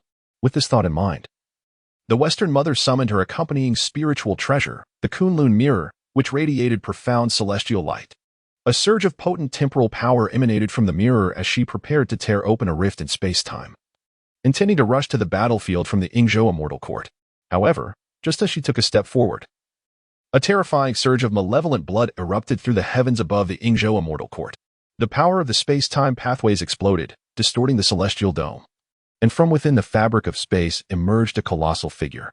This giant, with a human form and a serpent's tail, boasted 7 arms on its back, 2 hands at its chest, and 2 more gripping 2 fierce and menacing giant serpents. The overwhelming aura of blood and the towering presence of this giant, coupled with the terrifying malevolence akin to that of the 7 great ancestor witches, unmistakably revealed its identity, an ancestor witch. At that moment, as this ancestor witch manifested, its blood surged violently, suffused with the weighty and formidable essence of the Earth's path. With a punch that resembled the convergence of stars and the might of great mountains, it struck down towards the Western Mother, who was poised to aid the Eastern King. This abrupt turn of events transpired in the blink of an eye. Many powerful observers had yet to shift their gaze from the battlefield between the Eastern King and the 7 great ancestor witches when a terrifying wave of battle erupted above the Yingzhou immortal court. The clash of various path powers resonated with the laws of heaven and earth, engendering an extremely horrifying confrontation. In an instant, under the grand formation presided over by the Western Mother, numerous celestial beings of the immortal court perished, transforming into a torrential rain of blood that fell upon the resplendent grounds of the Yingzhou immortal court. Simultaneously, the malevolent aura surrounding the immortal court intensified ominously. At this moment, the many powerful figures observing the battle cast astonished glances towards the Yingzhou immortal court. Goodness! The Witch Clan, those brutes, actually had a hidden card? The rear of the immortal court was under attack as well? Today's dramatic performance has proven to be exceptionally captivating, yet it is fraught with twists and turns. Numerous formidable beings are transfixed, their expressions grave. This is the calamity of the ages, a phenomenon that evolves with each passing moment.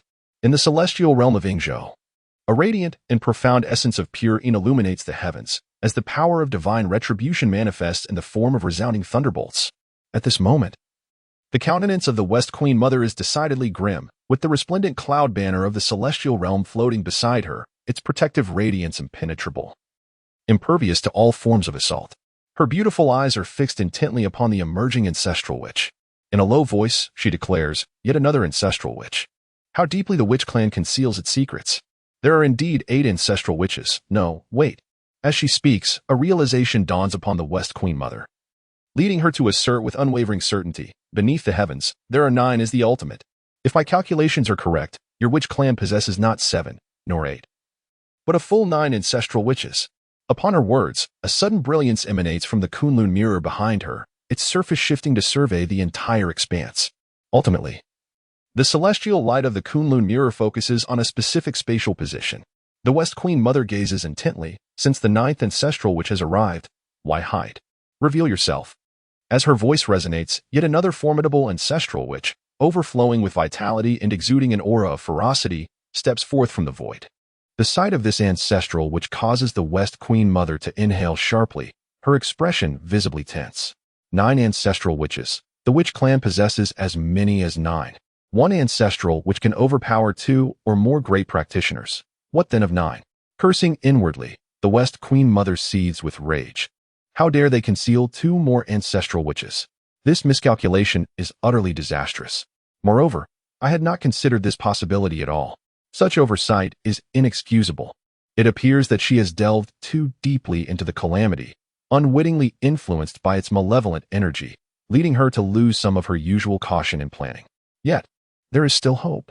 Although the revelation of 9 ancestral witches is indeed shocking, the West Queen Mother is not without her own contingencies. Confronted by the predatory gazes of 2 ancestral witches, her expression remains resolute, as long as the East King can hold his ground. I shall repel these 2 ancestral witches and then rush to his aid. In the most dire of circumstances, this battle might only conclude in a stalemate, preventing utter defeat. Victory? That is no longer a possibility. The sole objective now is to ensure that my side does not succumb to loss. With this thought in mind, the Queen Mother of the West severed her connection with the Grand Formation on the Eastern Prince's side, reclaiming the power of her own formation. Simultaneously, a resounding hum emanated from her, as the pure, transcendent light of the utmost Een radiated from her being, manifesting the full might of her quasi-saintly aura without bolstering the formation's strength. The Queen Mother of the West had already attained the pinnacle of the quasi-saint realm, revealing her true cultivation without further concealment. With her magnificent aura overwhelming the heavens and earth, she conveyed a message to the Eastern Prince on the battlefield of the Witch Clan. Your Majesty, hold steadfast. Once I have repelled these 2 ancestral witches, I shall come to your aid. Her words reverberated through the realms. In the next moment, the Queen Mother of the West summoned her vast magical powers, and the plain-hued cloud banner in her hand shimmered with brilliance, enveloping the sky in a haze, descending protective celestial light that was truly malevolent towards evil, impervious to all forms of attack. This act maximized her defensive capabilities. Simultaneously, the power of the time Tao from the Kunlun mirror intensified, and as its light illuminated the world, the flow of time in this region became disordered and chaotic, ensnaring those within it as if they were trapped in a quagmire, rendering them incapable of free movement. With the might of 2 supreme artifacts, combined with half of the protective formation's power, the combat prowess of the Queen Mother of the West reached an unparalleled height, one that even the most formidable beings of the primordial era would find difficult to match. Prepared and resolute, the Queen Mother of the West prepared to launch a formidable strike against the 2 ancestral witches who stood defiantly before the immortal court of Hongjun, clearly intent on preventing any assistance from reaching the Eastern Prince. She understood that if she did not drive these 2 ancestral witches back first, she would soon face the onslaught of 9 ancestral witches when the Eastern Prince could no longer withstand the pressure. At that moment, all hope would truly be lost. However, just as the Queen Mother was about to act, a cry of anguish and fury pierced the air. Ah, Queen Mother, you have betrayed me. Meanwhile, on the battlefield of the Witch Clan, events unfolded with such rapidity that, by the time the Queen Mother of the West decided to temporarily cease her support for the Eastern Prince and withdrew half of the protective formation's power to confront the 2 ancestral witches, the Eastern Prince was still reeling from the onslaught. Seizing the opportunity, his opponent, Zixiao, surged with blood and energy like a raging demon, bellowing, Jumang and my sister have already made their move. With our rear guard secured, assist me in slaying the Eastern Prince. Upon hearing these words, Xinming, Zhurong, and the assembly of ancestral witches responded in unison. Excellent. As the echoes of their voices faded, the 6 ancestral witches executed a profound and arcane step, their formidable and malevolent aura surging with terrifying vitality, all directed towards the central figure of Emperor Jiang. In an instant, a primal and terrifying force emanated from Emperor Jiang, far surpassing the diminished presence of the Eastern King after the protective formation's power had waned, his aura now at the pinnacle of quasi-sainthood. Die! Roared Emperor Jiang. absorbing the horrific malevolence of the cosmos and converging it into his assault. Armed with the might of the spatial Tao, boundless vitality, and overwhelming malice, he ruthlessly obliterated the quasi-saint manifestation of the Eastern King. Simultaneously, the numerous innate spiritual treasures summoned by the Eastern King were extinguished by the catastrophic energy. Their brilliance dimmed to that of mere scrap, falling back into the Eastern King's being. Even the exquisite innate spiritual treasure, the dragon head staff, could not withstand the onslaught of Emperor Jiang. With a resounding crash, the Eastern King, exerting every ounce of strength, managed to parry the blow, albeit at a significant cost. In the wake of that single strike, nearly 80% of the countless celestial army suffered annihilation under the immense pressure exerted beyond their limits. Even the golden immortal leaders and Tai celestial generals faced considerable devastation. This singular punch had effectively claimed the lives of a substantial portion of the Yingzhou celestial court's forces. The surviving celestial beings were left grievously wounded. And even the 8 mighty transcendents, including Kunping, faced no exceptions. Concurrently, one of the originally sturdy protective formations of the celestial court was shattered. With the formation breached, the celestial beings who had arranged it were once again struck, their energies waning. The Eastern King, as the formation's focal point, sustained injuries more grievous than any. He gasped, his spirit faltering, and bellowed in fury, "Why withdraw the power of the formation? Ah, Zhuangmu, you have betrayed me." As the anguished cries of the Eastern King faded, Emperor Jiang, emboldened by his unyielding momentum, advanced, each movement causing the very heavens and earth to tremble. He raised his fist once more. "Do you even dare to unify the primal chaos? You are unworthy of such ambition. Die." As his words fell, a punch even more dreadful than the last descended upon the Eastern King, now severely wounded and unstable. The Eastern King felt the looming specter of death. His eyes widened in desperation, yet his countenance was fraught with panic. He bellowed defiantly, "I am the foremost male celestial, ordained by the saints, sealed by the Tao ancestor, and endowed with heavenly mandate. Emperor Jiang, do you dare to slay me? Can you truly kill me?" Upon hearing this, Emperor Jiang offered no response. Not only did he disregard the East Gong's claims of backing, but he also intensified his assault with greater ferocity. In an instant, Emperor Jiang's iron fist of slaughter shattered all of East Gong's desperate attempts to resist, landing heavily upon him. Boom. This strike obliterated East Gong's corporeal form, extinguishing his quasi-saintly Tao fruit and consciousness, along with the immense power of the great Tao and the ominous aura of calamity that accompanied it. Simultaneously, it shattered East Gong's aspirations for enlightenment, supremacy, and imperial dreams, leaving only a fragment of true spirit to return to the great Tao. In this boundless cycle of calamity, whether this fragment of true spirit could ever return remained an uncertain mystery. Boom, boom, boom. The fall of the quasi-saint powerhouse resonated through the heavens and earth, invoking a profound symphony of sorrow. The thunderous cries, echoing like mourning, reverberated across the cosmos, while blood rain cascaded from the skies, enveloping countless beings in a shroud of grief, inciting tears and wails. This spectacle sent shivers down the spines of all the mighty practitioners observing the battle. Had East Gong truly perished? This marked the first time a quasi-saint had fallen in the primordial realm. When Emperor Jiang, in earnest, could reduce such a formidable figure to mere fragments with just 2 strikes, it was evident that the ancestral shaman was genuinely formidable. The shaman clan was undeniably powerful. Simultaneously, many mighty practitioners began to realize that even the quasi-saint realm did not guarantee one's survival. The aspiration for enlightenment surged with increasing urgency in the hearts of these formidable beings. Chapter 96. I can't stand you, you fallen wretch. The Lord of the Celestial Court. The foremost male immortal, the Emperor, East Gong, had fallen. At this moment, the phenomenon of shared sorrow among the heavens and earth, triggered by the demise of a quasi-saint, sent a chill through all mighty practitioners. This was a calamity. In this era, after the sages had merged with the Tao, could a quasi-saint powerhouse still be slain? Moreover, this was a late-stage quasi-saint, bolstered by a formidable protective formation, whose strength had reached complete quasi-saint perfection, possibly even surpassing that of the top-tier mighty practitioners. Yet, he was taken down by a coalition of ancestral shamans? Hiss! If even East Gong could fall before the ancestral shamans, what fate awaited those mighty practitioners who were even lesser than him? A direct confrontation with the ancestral shamans would likely lead to a certain death. The mere thought of this sent a wave of lethal dread coursing through all the mighty practitioners. The expressions of many individuals grew increasingly solemn. At Fengqi Mountain, Fuxi wore a grave and serious countenance, his eyes shimmering with celestial wisdom. Upon witnessing the fall of Dong Gong, an alarm rang within his spirit, elevating his vigilance and apprehension towards the ancestral shaman to unprecedented heights. This elevation could aptly be termed a deathly calamity.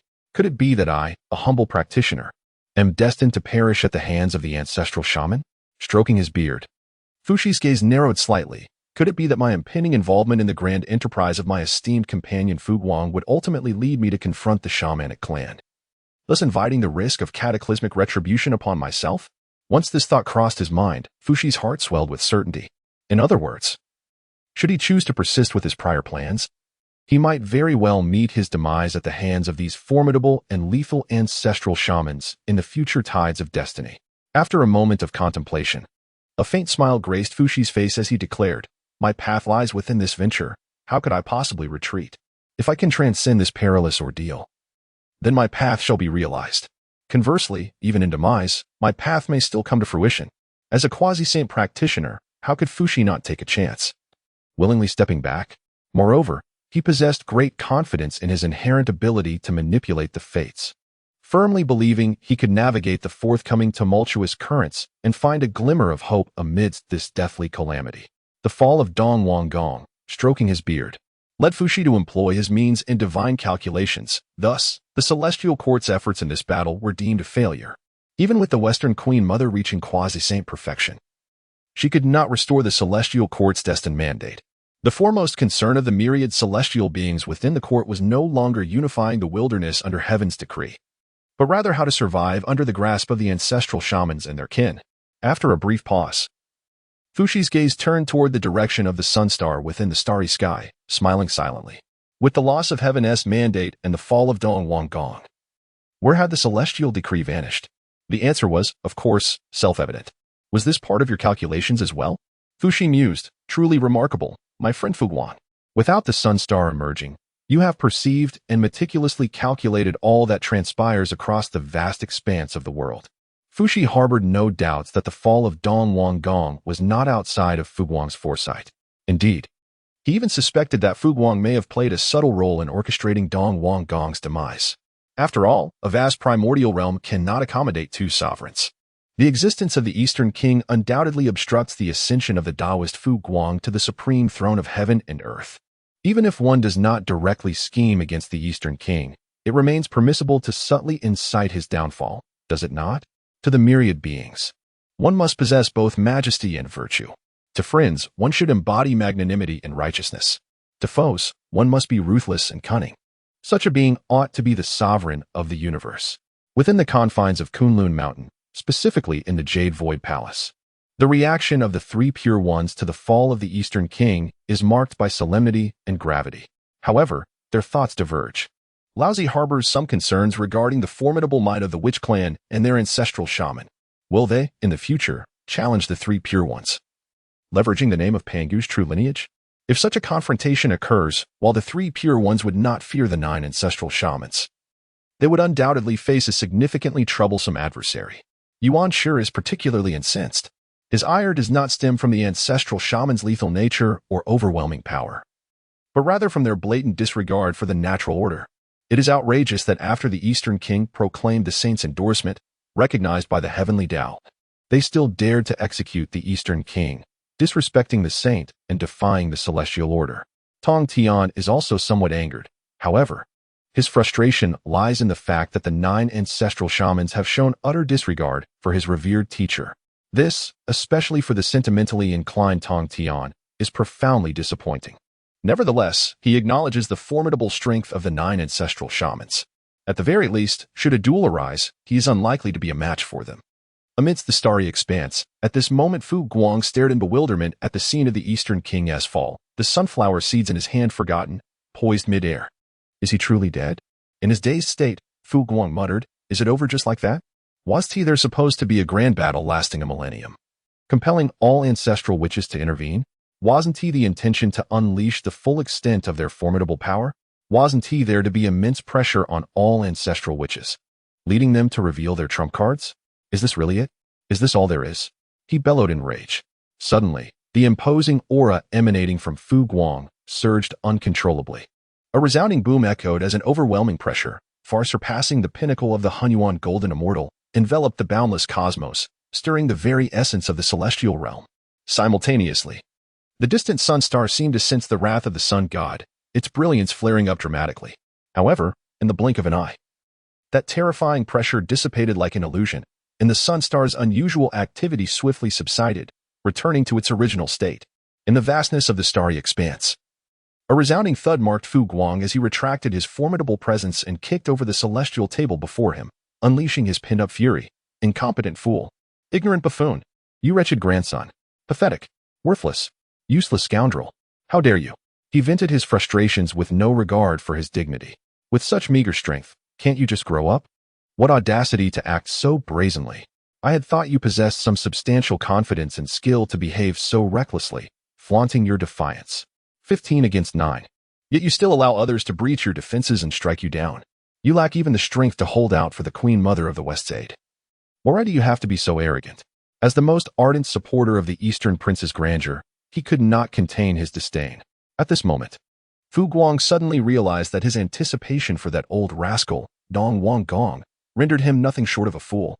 After countless iterations and meticulous calculations, all his plans had gradually solidified, only to be rendered obsolete by Dong Wang Gong's incompetence, forcing him to start anew.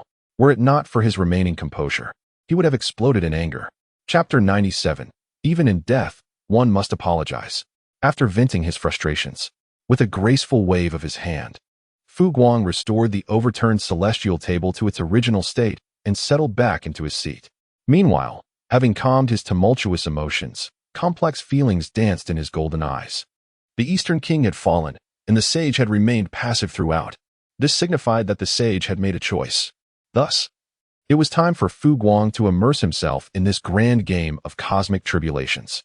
Although the sage had not compelled him, nor would he force Fu Guang to make a choice, the myriad benefits offered had illuminated a path of hope for Fu Guang, who had previously seen no possibility of attaining enlightenment in the grand scheme. Therefore, even fully aware of the perils associated with engaging in the tribulations, he understood that failure would lead to dire consequences. Fu Guang remains ever captivating. He is undeniably an otherworldly being, possessing profound insights into the future's grand trends. However, ever since the dawn of creation, Fu Guang has diligently pursued self-cultivation, striving to transcend his fate. At his core, he is also a seeker of the Tao. The distinction lies in Fu Guang being a steadfast seeker. Yet steadfastness does not equate to passivity or retreat. It is not merely to be a timid tortoise. One must not act without assurance. Without advantage or intention, one must refrain from action. Every endeavor should be meticulously planned before execution. Decisions should not be made rashly or impulsively. When action is taken, it must be with unwavering commitment. This embodies Fu Guang's understanding of steadfastness, and it is one of his guiding principles. Otherwise, given his innate qualities, status, and position within this cosmic tribulation, if he were to remain complacent, he would not even deserve the opportunity to attend the teachings at Zixiao Palace. After all, many have warned that the teachings of sages often bear ulterior motives. Now, the hope of attaining sainthood through enlightenment lies before him. The support of light naturally stirs with eagerness. The destructive power of the word hope is indeed immense. Who is greater, if not you? Fu Guang spoke with a hint of admiration, uttering words that only the sage and himself could comprehend. After regaining his composure, he directed his gaze once more towards the battlefield, yet his thoughts continued to wander. It was time for him to devise a new strategy. Meanwhile, on the battlefield near Mount Buzhou, the fall of the Eastern King caused the remaining celestial beings of the heavenly court to be filled with anguish. Even Kunping, witnessing the 7 ancestral witches brimming with ferocity, felt a jolt of fear. Without a moment's hesitation, Kunping instinctively sprang into action, sweeping up the dim treasures left by the Eastern King. In an instant, Kunping unleashed his innate divine ability, transforming into a streak of light and fleeing swiftly from the scene. His speed was astonishing, and his resolve unwavering. Even the formidable 7 ancestral witches were caught off guard. At that moment, Di Jiang, empowered by the might of 6 ancestral witches, was momentarily stunned. By the time he attempted to intercept, Kunping had already vanished into the distance. As Kunping made his escape, the celestial beings of the heavenly court quickly realized the urgency of the situation. "Flee!" cried one of the powerful beings in terror. In the next moment, the heavily injured celestial beings disregarded their wounds, employing their life-saving abilities, and brilliant celestial lights flared as they sought to retreat. However, just as they initiated their escape, a resounding tremor shook the heavens and earth, as the very fabric of space collapsed upon them, sealing their fates. The 7 ancestral witches, brimming with malevolence, and the great witches of the Wu clan locked onto the celestial beings. Di Zhang's chilling laughter echoed. Let one escape due to my momentary oversight. But if I allow any of you to flee, what face would I have left to stand in the primordial world? What honor remains in calling myself a progenitor? All of you shall perish. With those words, the sealed realm erupted with a terrifying surge of bloodthirsty energy. The 7 ancestral witches and the multitude of great witches launched a merciless assault on the celestial beings of the heavenly court. In an instant, the air was filled with the cries of battle as celestial beings fell one after another. Soon, ominous signs of calamity arose in the heavens and earth, foretelling the tragic fate awaiting the powerful beings of the heavenly court, including the great Luo immortal lords and the Tai immortal generals. The fallen great sage was not without friends, yet the vivid memory of the Eastern King's brutal demise at the hands of the ancestor witch, Emperor Jiang, loomed large. In such dire circumstances, who would dare extend a hand to rescue him? They were all seekers of the Tao, practitioners well aware of the terrors of calamity. Thus, having chosen to join the celestial court and partake in the impending tribulation, they must bear the weight of their own decisions. Moreover, after aligning with the celestial court, these great sages found themselves at odds with their erstwhile allies, diminishing any chance of rescue. Hence, it became a matter of the dead friend over the living Taoist. Meanwhile, the battlefield in the heartland of the Witch clan, near Mount Buzhou, had already drawn its curtain. At this moment, all eyes of the powerful were no longer fixed on the Witch clan's heartland, where survival was a foregone conclusion for all but the first to flee, the Kunping. Instead, their gazes turned towards the Yingzhou celestial court, curious about its impending fate.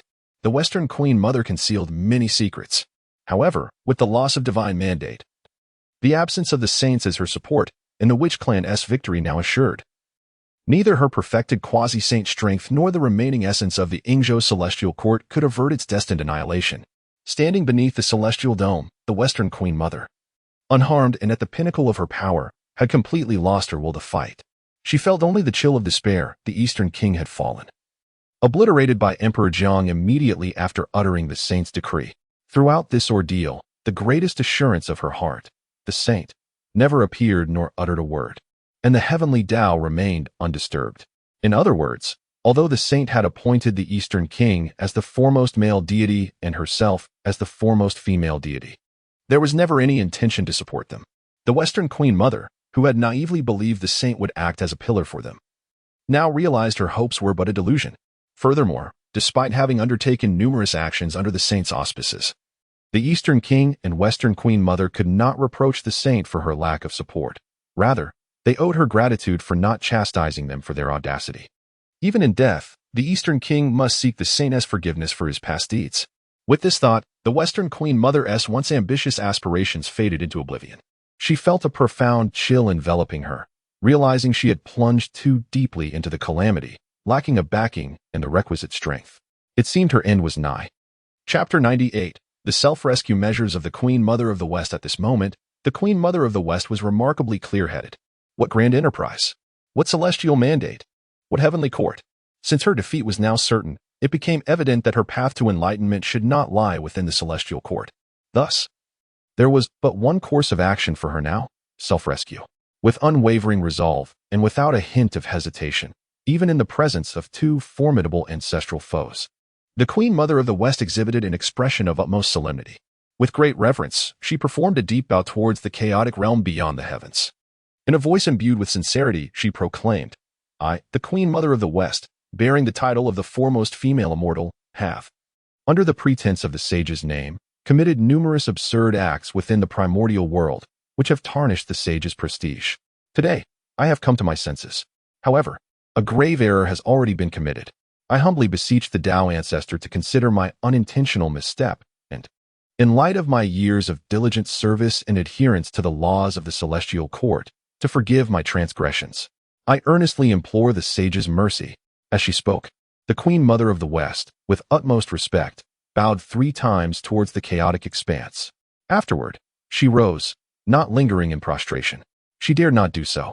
By voluntarily admitting to her misappropriation of the sage's name, She not only distanced herself from the negative impression regarding the sage's indifference towards the Eastern Prince, but also inadvertently upheld the sage's reputation.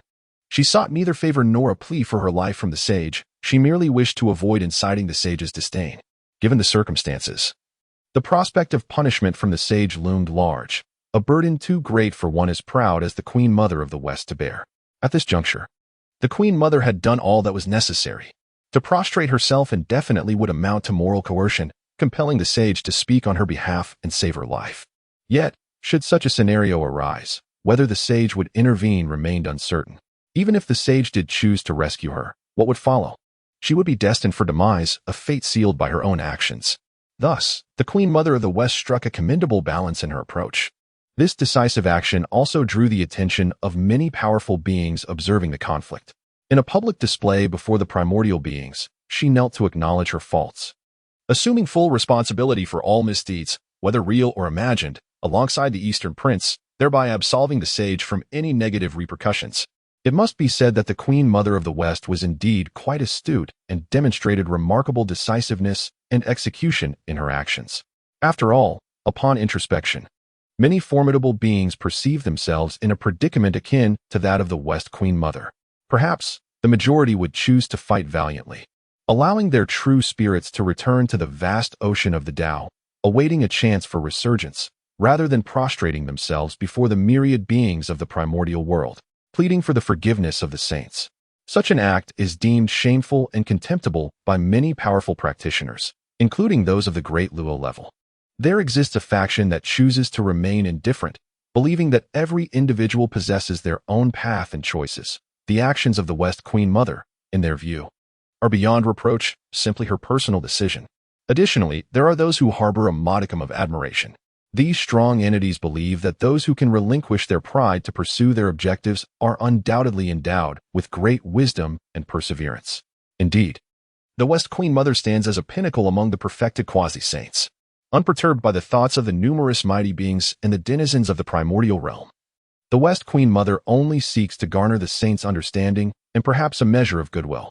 After completing her endeavor, she rose to face the two ancestral witches who regarded her with keen interest and inquired, "Might I know the esteemed titles of the two ancestral witches?" No longer would she underestimate them. Upon learning that the witch clan was home to 9 ancestral witches, all her previous underestimations dissipated. Truly, they embody a formidable force, a principal faction in this calamity. She understood that unifying the primordial world would not be as simple as the Eastern King envisioned. The power of a perfected quasi-saint, coupled with the late-stage strength of the Eastern King, along with 13 quasi-saints, hundreds of great Luo immortals, and nearly 10,000 Tai celestial generals, was still far from sufficient. Previously, she had not contemplated such vastness, but now it appeared that she had been subtly influenced by the ominous aura of calamity, rendering her oblivious to these facts. She had only seen strength, neglecting the shortcomings. Returning to the matter at hand, upon hearing the West Queen Mother's inquiry, the two ancestral witches standing above the East Sea remained silent, for in their eyes, the West Queen Mother was as good as doomed. Why waste words with one who teeters on the brink of death? They awaited reinforcements, while she awaited merely her demise. After her question went unanswered, the West Queen Mother remained unperturbed. The pride of the ancestral witches and the rebellious nature of the witch clan were well known. Having never faced defeat, the ancestral witches held both the saints and the heavenly Tao in disdain, let alone a mere West Queen Mother who had knelt before them.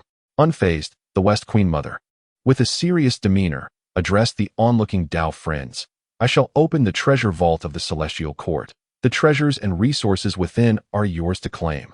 As for the esteemed friends who have taken treasures from the immortal court's treasury, it is imperative that you extend your efforts to safeguard the departure of the celestial beings from the Ingzhou immortal court. The sole requirement is to protect the celestial beings as they evacuate from Ingzhou.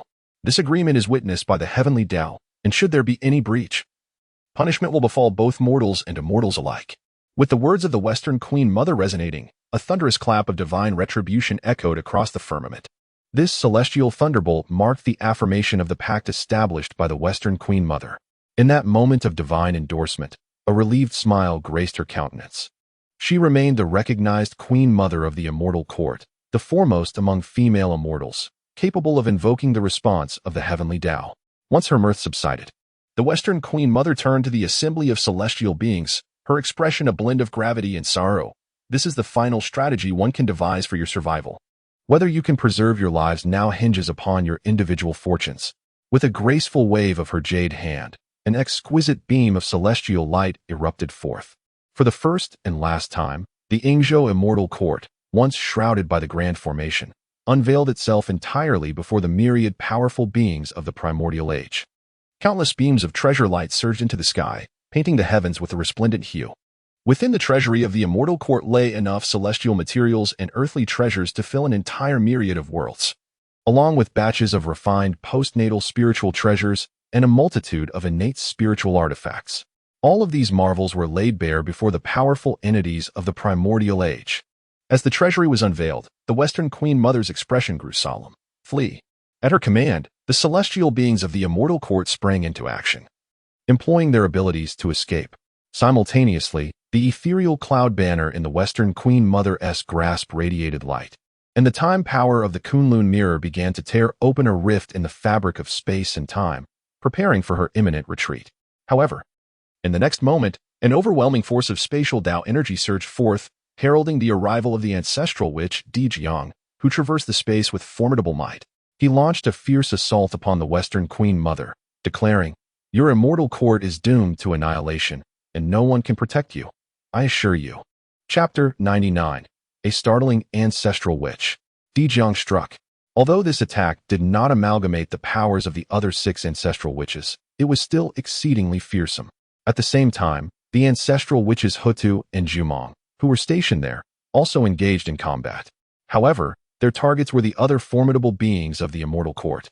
As the Western Queen Mother was the intended target of their elder brother, these 2 proud ancestral witches would not stoop to contesting for heads with their own kin. As the formidable figure of Emperor Jiang charged towards her, the ethereal banner of the cloud realm enveloped her. The Western Queen Mother, unperturbed by the opening of the time rift created by the Kunlun mirror, was not like the Eastern King, who had been blinded by power. Her singular ambition was to expand the celestial court's strength, to recruit more beings of immense power, and to conquer the primordial chaos, diverting her energy into trivial matters. With the support of celestial resources and the favor of destiny, the Western Queen Mother had attained the consummate stage of quasi-sainthood for several millennia. Coupled with the ethereal banner and the Kunlun mirror, both of which were among the finest of innate spiritual treasures, her power matched that of the ancestral witch, Emperor Jiang, without reservation. The Kunlun mirror emanated a swirling force of time, its reflective light illuminating the cosmos, directing its might towards Emperor Jiang, shattering the very fabric of time in his vicinity. Subsequently, with a graceful motion of her jade hand, she unleashed an immense and pure power of ultimate in, dissolving all existence and obliterating the laws of the great Tao, aimed squarely at Emperor Jiang. A thunderous clash in